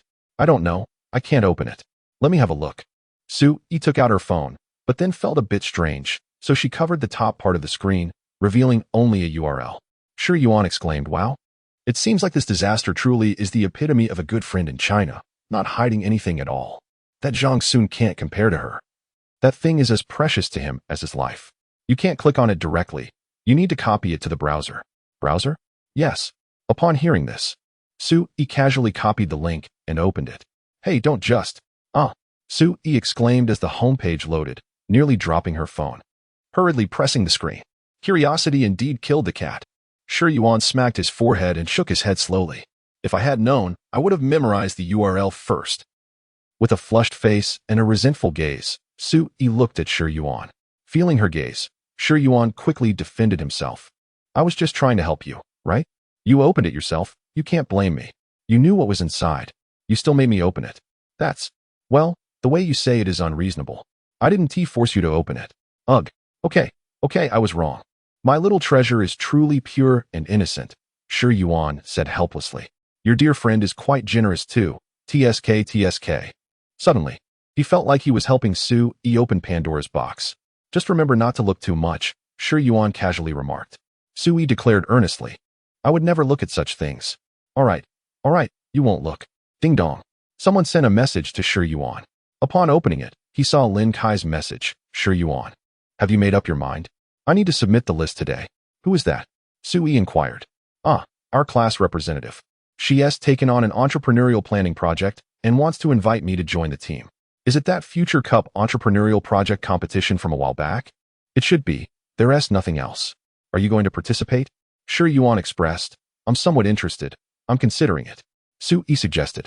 I think you should join. Winning this competition can exempt you from the career planning course. I managed to secure a second prize with the help of my department members, and I was exempted in my sophomore year. Hearing this, Shi Yuan became intrigued. Does it really have that effect? Yes, Su-yi nodded obediently. Then I must participate.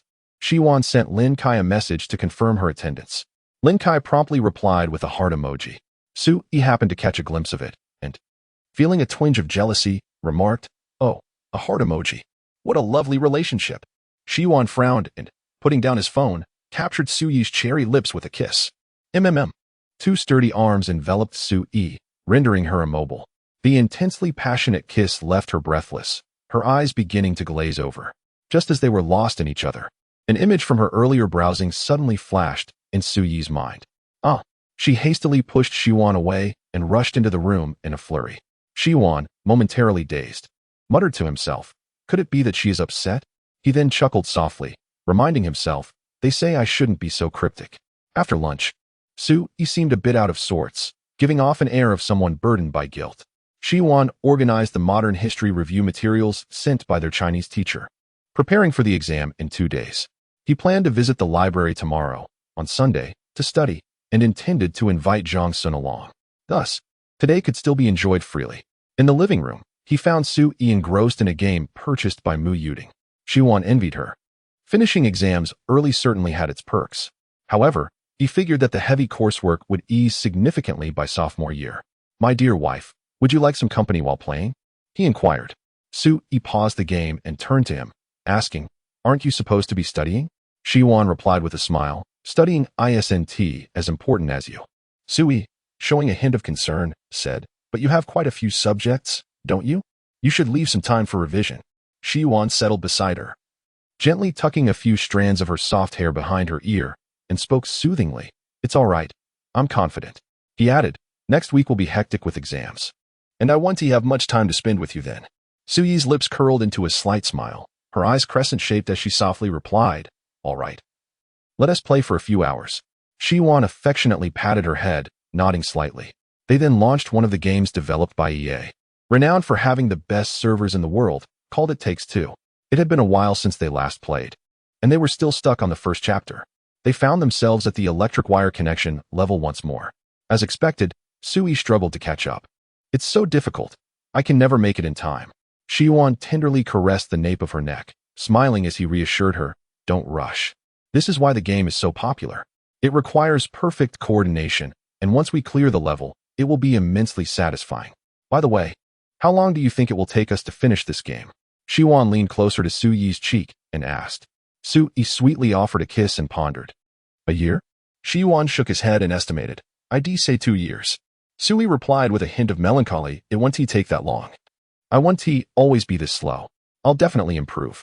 Shiwan placed a hand on her shoulder and teased. Well, maybe it's best if you remain a bit slow. Thus, you could play with me forever. Su Yi was evidently flattered, pouting her lips in a manner reminiscent of a young girl at a loss. Leaning against Shi Yuan, she playfully chided, Your words are so sweet. Surely you've charmed other girls outside as well. Not at all. My words are like a computer graphics card. They can only function when you provide the right drive. He replied. As he spoke, Shi Yuan lifted Su Yi entirely into his embrace, cradling her like a small child. Are we still playing games? She asked. Oh, perhaps we should try a different game? Su Yi met his gaze and meekly inquired. What kind? Producing dopamine, he suggested.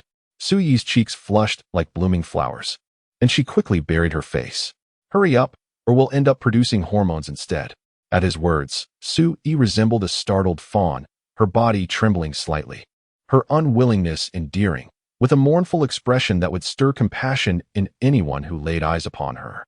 She bit her lip, seemingly struggling with her restraint. Shi Yuan leaned down slowly towards Su Yi, his eyes brimming with tenderness and longing. His fingers gently caressed her cheek and trailed through her hair. Just as his lips were about to meet her soft, pink ones, Su Yi instinctively leaned back slightly. Yet, she did not entirely reject him. This coy demeanor only intensified Shi Yuan's desire and possessiveness. As Su Yi responded, his kiss grew more fervent and profound. Shi Yuan's hands began to roam restlessly over her body, his fingers gliding over her skin through her clothing, inciting a delightful tingling sensation. Su Yi's delicate hands instinctively pressed against Shi Yuan's restless ones. However, the more she resisted, the more exhilarated he became, unable to contain his sensations. Their kiss lingered for a considerable time before they finally parted. Su Yi's nightgown was in disarray, her hair somewhat tousled. She licked her tingling lips and playfully tapped Shi Yuan's chest, teasingly scolding. If you're going to kiss, at least keep your hands in check. Shi Yuan couldn't help but feel a bit embarrassed, responding, When driving, you must hold the steering wheel. Su Yi's face flushed with embarrassment as she huffed. What a ridiculous excuse. She adjusted her nightgown, her eyes still reflecting a hint of bashfulness and annoyance. Shi Yuan smiled and pulled her into his embrace. Their bodies pressed closely together, savoring the sweetness and warmth of the moment. After a brief silence, Su Yi suddenly murmured, Isn't this a bit uncomfortable? It seemed she had noticed Shi Yuan's earlier embarrassment.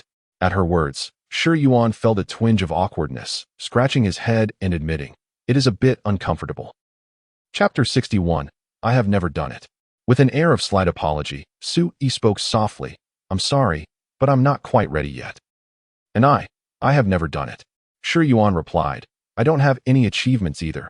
It sounds as though I have experience. Su Yi quickly interjected. What I meant to say is, I cannot. Ting Ting mentioned it would be quite embarrassing, so.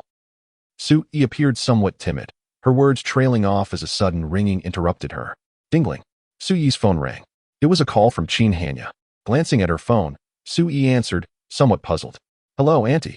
The reply came swiftly. My sister just called to inform me that that lad from the Liu family has already established a rapport with his advisor, and arrangements have been made at the school. Unless something unexpected occurs, he will take action next Monday. Su Yi turned her gaze to Shi Yuan, who replied gravely, I trust Auntie has managed everything for me. What do you mean, Auntie? You should call her sister. Shi Yuan retorted, this isn't exactly outside. Qin Hanya continued, I've spoken with Zhao Xian. He's already aware of the situation. Additionally, I've had the original footage restored, and it has been handed over to Zhao Xian. When the time comes for him to file a lawsuit against you, Zhao Xian will intervene. Qin Hanya was quite earnest, having devoted considerable effort, primarily at the behest of Qin Yu. Given Qin Yu's position, he found it beneath him to directly confront the Liu family, making Qin Hanya the most suitable intermediary. Meanwhile, Shi Yuan inquired, is the footage still available? He had initially intended to address her as Auntie, but upon recalling her earlier instruction to call her sister, and with Su Yi present, he opted for silence instead. Qin Hanya responded, I still have a backup. Then, could you send it to me, Auntie? Shi Yuan asked politely. Qin Hanya bluntly replied, No. Shi Yuan persisted. Then, could you send it to me, sister? Sure. Oh. Shi Yuan's expression began to contort. Su Yi had already pinched the flesh at Shi Yuan's waist, twisting it playfully. Qin Hanya forwarded the footage to Su Yi and casually asked, "What do you need this for?" Shi Yuan rubbed his waist. "I have my own purposes. Please mention to Zhao Xian that. Let him come a bit later." "Very well." With that, Qin Hanya ended the call. Su Yi followed up with a question. "Shi Yuan, what are you planning to do?" Shi Yuan wore a congenial expression. "We mustn't resort to coercive measures. Young Master Lu seems to be a reasonable individual. Let us first engage in dialogue to avoid any conflict." Su Yi could discern the deeper implications in Shi Yuan's words and queried, "How do you intend to reason with someone as reckless as Lu Jun?" "Every mountain man has his clever strategies." Shi Yuan winked. "Virtue." The two continued their gaming until dinner time, setting down their controllers.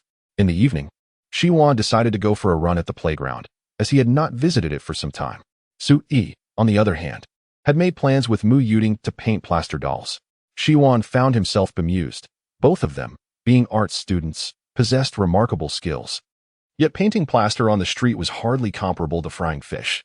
Nevertheless, everyone understood the allure of frying fish, instant gratification in the moment, yet a continuous source of joy. Today, the playground was relatively empty, likely due to the impending final exams. Those who had completed their exams were out enjoying themselves, while those still studying were anxiously striving for passing grades. After a brief stretch, Shi Yuan commenced his run. Having not run in several days, he felt the exertion more keenly. However, being robust as an ox, he persevered and completed a full 7 kilometers. On his way back, Shi Yuan suddenly recalled that Su Yi had mentioned a couple of days ago that they had run out of yogurt. He slapped his forehead and muttered, "I forgot to buy it yesterday." Yet, as he was already nearing the entrance, he resolved to head to the on-campus Tmall supermarket instead. After a brief walk of 2 or 3 minutes, Shi Yuan arrived at the Tmall supermarket. Upon entering, he quickly located the yogurt Su Yi loved and grabbed 5 bottles. He approached the checkout counter. "Hello, I'd like to pay," he said. At that moment, he heard a familiar voice. "Shi Yuan?" He turned to find Ming Jing, the cashier. "You're working here part-time?" Shi Yuan smiled. Ming Jing replied with a grin, "Yes, the work is light, and the pay is decent." Indeed, there were not many customers at the store. Shi Yuan initially intended to inquire why Ming Jing hadn't gone home, but thought better of it. With a playful glint in her eyes and a mischievous smile, Ming Jing teased, "Oh, you must be buying this for Su Yi." "You've guessed it," Shi Yuan chuckled. As Ming Jing deftly scanned the items and packed them, she added, "Su Yi once stayed in the dormitory for a while. She adores this brand of yogurt." Shi Yuan responded with a smile, then pulled out his phone to pay. After completing the transaction, he waved goodbye, saying, "See you later." "Goodbye." Shi Yuan left the supermarket, carrying the yogurt. Upon arriving home, he found that Su Yi had not yet returned. After placing the yogurt in the refrigerator, he decided to take a shower. 10 minutes later, having finished his shower, Shi Yuan sat on the sofa and opened his phone, preparing to assist the Han dynasty. "Let us open a box," he thought casually, tapping on a set of boxes. "Wow, 66, he exclaimed, jumping up in excitement. Just then, Su Yi entered the room and witnessed this scene. "Ah, what are you doing?" "Shi Yuan? You startled me," she exclaimed, momentarily thinking there was a rat in the house. Seeing Su Yi, Shi Yuan could hardly contain his elation. "It's nothing. Just won a grand prize." "A grand prize? What is it?" Su Yi asked, puzzled. "Just this," Shi Yuan replied, showing her the screen. Su Yi, unable to comprehend the significance of the win, could nonetheless tell from Shi Yuan's expression that he was overjoyed. With a smile, Su Yi said, "Look at how excited you are. To continue your good fortune today, I have something for you." She pulled a plaster doll from her bag and handed it to Shi Yuan. "Oh, Zenin Maki." Su Yi smiled with delight, saying, "Boss, what do you think of this character? Does it resemble the original?" "Indeed, it does. The depiction is exquisite," came the reply. Su Yi's artistic prowess shone through, rendering the plaster model appeared effortless for her. The coloring of the Zen Temple's plaster model of Zenin Maki was flawless, perfectly mirroring the anime's image. "Let me reward you," Shi Yuan exclaimed, pulling Su Yi close and planting a hearty kiss on her cheek. All right. I'll set my things down first," he added, releasing her. As Su Yi placed her belongings aside, she casually remarked, "I see you really enjoy that game." Observing the Zen Temple model, Shi Yuan responded, "Yes, after playing for so long, I finally got a significant character. I'll make an exception and leave a good review." Su Yi, puzzled, asked, "Why make an exception? Is the game not well made?" Shi Yuan scoffed. How good can a game be if it includes the recharge process in the tutorial for beginners? Really? Is that true? Su Yi was taken aback. They must be desperate for money. Shi Yuan shrugged. General Zilong Wooden Tea let me down. By the way, I bought you some yogurt, your favorite. I placed it in the fridge. Su Yi sat down, stretching her delicate waist, and softly said, Thank you. Shi Yuan, however, was not pleased. What are you saying? Who are you thanking? Su Yi turned, confused. Thanking you, of course. And who am I? You are my husband. Say it again. With a gentle smile and a playful tone, Su Yi replied, Thank you, husband. Hearing this filled Shi Yuan with immense satisfaction. Su Yi then rose to fetch a bottle of yogurt, opened it, took a sip, and inquired, Where did you buy the yogurt? From the school's Tmall supermarket. How did you get there? Shi Yuan took her hand, guiding her back to her seat. I remembered you were out of yogurt when I got to the school gate. So I went to the Tmall supermarket to buy a few bottles. I even ran into your roommate. Which one? Is it Xinyan? Yang Lin went home Friday night. And Mingjing always leaves the day after exams. Then there's only Xinyan left, who has to stay for something. Shi Yuan, recognizing Xinyan, shook his head. No, it was Mingjing. As Su Yi picked up her phone, she abruptly set it down, astonished. Mingjing? She didn't go home? Shi Yuan shrugged. It seems not. Oh? What will she do then? Noticing the hint of concern on Su Yi's face, he probed further. What's wrong? Is there an issue? Su Yi appeared conflicted, seemingly deep in thought. After a moment of contemplation, she said, Mingjing always goes home right after exams every holiday. Perhaps she has something to attend to at school. Shi Yuan suggested. That's unlikely. She has no energy for anything else. You don't know how hard she pushes herself during competitions, often at the expense of her health. Su Yi then inquired, Did Mingjing buy anything at the supermarket? Shi Yuan shrugged again. No, she was working part-time as a cashier. Part-time? The school will be vacated by the 25th, and this semester, she cannot apply to remain on campus. What position could she possibly hold? Something must have happened. Upon noticing Su Yi's concern, Shi Yuan adopted a more serious demeanor and remarked, There are indeed part-time jobs that offer daily pay. Perhaps she simply wishes to earn a little money before returning home. Did you not mention that her family's circumstances are rather challenging? Furthermore, Mingjing appears quite cheerful. Not at all as if she is burdened by any troubles. Speaking of family conditions, Su Yi unexpectedly chuckled, as if amused by the absurdity of it all. Mingjing's family cannot merely be described as not very good. It is, in truth, devoid of the essence of home. Chapter 62. Grandson. I have a girlfriend originally intending to rest due to illness. Unable to fall asleep, I plunged directly into work. The anger surged within Su Yi. Her father was a drunken wretch. He had a history of violence, having spent time in prison, and after his release, he drank excessively every day. He had never contributed a single penny towards Mingjing's education and would often solicit money from her for alcohol. Mingjing's mother had passed away from overwork during her high school years. Since then, Mingjing had been striving on her own to make ends meet. What kind of father behaves like this? Not only was he neglectful of family responsibilities, but he also drained his daughter's resources. Su Yi's indignation grew with each word. Shi Yuan's expression turned grave. Indeed, having such a father was worse than having none at all. Yet, why did Mingjing rush home during the holidays? A father like that should be avoided at all costs. Why did she still feel the need to care for that drunkard? Shi Yuan believed Mingjing could manage by working part-time, and as for that alcoholic, he could fend for himself. But reality was rarely so simple. Su Yi shook her head slightly, saying, If only it were that easy. The disparity between wages and living costs is vast, particularly in Jiang City, which is outrageous. The money Mingjing earns from her part-time job, combined with her scholarship and grants, barely covers her tuition and expenses. Even if she chose to ignore that drunkard, she wouldn't have the means to rent a place outside. If she doesn't return home, where would she stay these 2 months? Shi Yuan fell into contemplation, the gravity of the situation deepening in his brow and eyes. Indeed, Jiang City's housing prices were exorbitantly high. He had felt this acutely during his own rental experience. Even if Mingjing managed to scrape by with her part-time earnings, rent was simply unaffordable. Thus, returning home was her only option. But why was she still working part-time? Shi Yuan pondered aloud. Su Yi replied anxiously, That's precisely why I'm worried about her. What if something has happened? Noticing Su Yi's genuine concern, Shi Yuan remarked, You seem to have a close relationship with Mingjing. Su Yi did not deny it, stating, Compared to Yang Lin and Xian Yun, my bond with Mingjing is indeed much stronger. and she has always treated us well. Initially, I wanted Ming Jing to stay in your room during the break instead of going home, but she flatly refused, insisting she didn't want to burden me and was determined to return. I hesitated to press the matter further, fearing it might hurt her pride. A look of melancholy crossed Su Yi's face, her expression radiating helplessness. After a moment of silence, she suddenly declared, "No, I must call Ming Jing." Shi Yuan quickly interjected, "Wait, don't rush into it. What will you say when you call her?" Su Yi fell into contemplation again. Indeed, what could she say? This matter required careful handling. It would be best to seek out Ming Jing tomorrow to clarify the situation.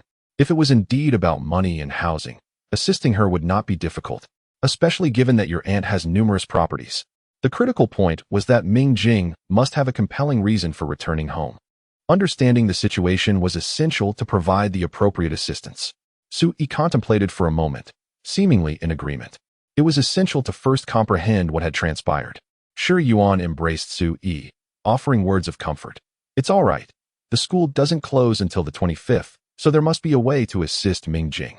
In truth, upon learning of Ming Jing's family circumstances, Shi Yuan felt a surge of compassion. Moreover, Ming Jing's demeanor was genuinely admirable. She was generous, cheerful, and retained a pure heart despite being mired in adversity. Such a soul should not be shattered by the muck of life. Su Yi nodded slightly, then stood up and said, "I feel a bit tired." Shi Yuan gently replied, "Then you should rest well." Su Yi walked toward her room. Halfway there, she suddenly turned back and said, "Please don't tell anyone about what I just shared." Shi Yuan nodded earnestly, "Of course." He then added, "By the way, about Lu Jun's matter the day after tomorrow." "All right, I understand. Don't worry about it," Su Yi interjected. Shi Yuan stood and affectionately ruffled Su Yi's hair, planting a kiss on her cheek. "Focus on Ming Jing's situation. That foolish clown is of no consequence." With that, Su Yi felt a slight sense of relief, nodded, and returned to her room. The following day, Shi Yuan awoke early to prepare breakfast. After sharing the meal with Su Yi, he grabbed his backpack and headed out. Zhang Sun, as usual, arrived early, securing a prime spot in the library's second-floor corridor. "Hey, buddy, tomorrow's 2 subjects are quite challenging. Are you prepared?" he asked. "Probability theory and microeconomics are indeed tough," Shi Yuan replied. "No, just winging it," Zhang Sun exclaimed. "Damn, I was hoping to glance at a couple of your questions. Aren't you worried about getting caught? By the way, where's Go Lei? He finished his revision ages ago. Everyone's studying like mad," Zhang Sun remarked. "Well, it seems only you, Zhang, and I are being so open-hearted," Shi Yuan teased. "Of course, when I say no studying, I mean it. And you seem a bit out of breath." In the morning, Shi Yuan reviewed all subjects except for the 2 challenging ones scheduled for the following day, planning to tackle those in the afternoon. Time swiftly passed, and it was soon 11:30. Zhang Sun could no longer endure sitting still and urged Shi Yuan to go for lunch. Shi Yuan, bemused, thought about Zhang Sun's lack of patience. How had he managed to enroll in Jiangkai? They both made their way to the cafeteria, which was still relatively uncrowded. "Which place shall we eat at?" Shi Yuan asked. "Anything is fine. I'll follow your lead," Zhang Sun replied, choosing a random stall that served lamb noodles. The 2 settled at a table. Just as they sat down, someone tapped Shi Yuan from behind. Turning around, he was surprised to see Lin Kai, accompanied by an unfamiliar girl. Zhang Sun's eyes widened in astonishment. Today, Lin Kai resembled a graceful black swan, a stark contrast to her usual attire.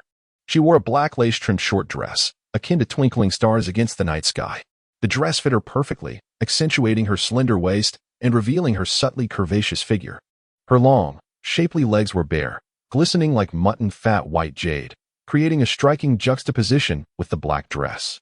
The pairing of white ankle socks adds a playful and charming touch to her ensemble, enhancing its overall depth. Her typically tied-back ponytail now cascades down her shoulders like a waterfall, gently brushing against her fair skin, imparting a sense of grace and gentleness. With her hands clasped behind her back, she seems to conceal a secret. The faint smile gracing her lips blooms like spring flowers, exuding an air of mysterious allure that captivates Sun Yi, leaving him momentarily entranced. "Hello, what a coincidence," Shi Yuan remarked with a smile. "What a coincidence. Are you here to eat as well?" "Yes, what are you having?"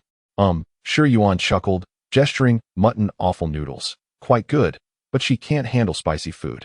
"We'll take our leave then. Bye." Lin Kai waved cheerfully. Shi Yuan reciprocated bye. After their departure, Zhang Sun murmured, "I didn't realize Lin Kai had this style." Shi Yuan shrugged, It's quite refreshing. Having never seen Lin Kai in such attire, Shi Yuan recalled her usual, rather ordinary outfits, perhaps indicative of her indifference towards fashion. This look suits her surprisingly well, Zhang Sun reflected. Shi Yuan scoffed. You must be smitten, encountering one beauty after another. Apologies. No offense intended. Last time, I didn't see you make a move with Jiang Jie, Zhang Sun retorted, somewhat exasperated. Son, you, a full man, cannot fathom the hunger of the starving, he added. However, Lin Kai is evidently interested in you. I won't interfere. Shi Yuan teased. Hey, you Zhang are quite the man of integrity. That's right. But rest assured, feel free to meddle. Son, I already have a girlfriend. What? What did you say?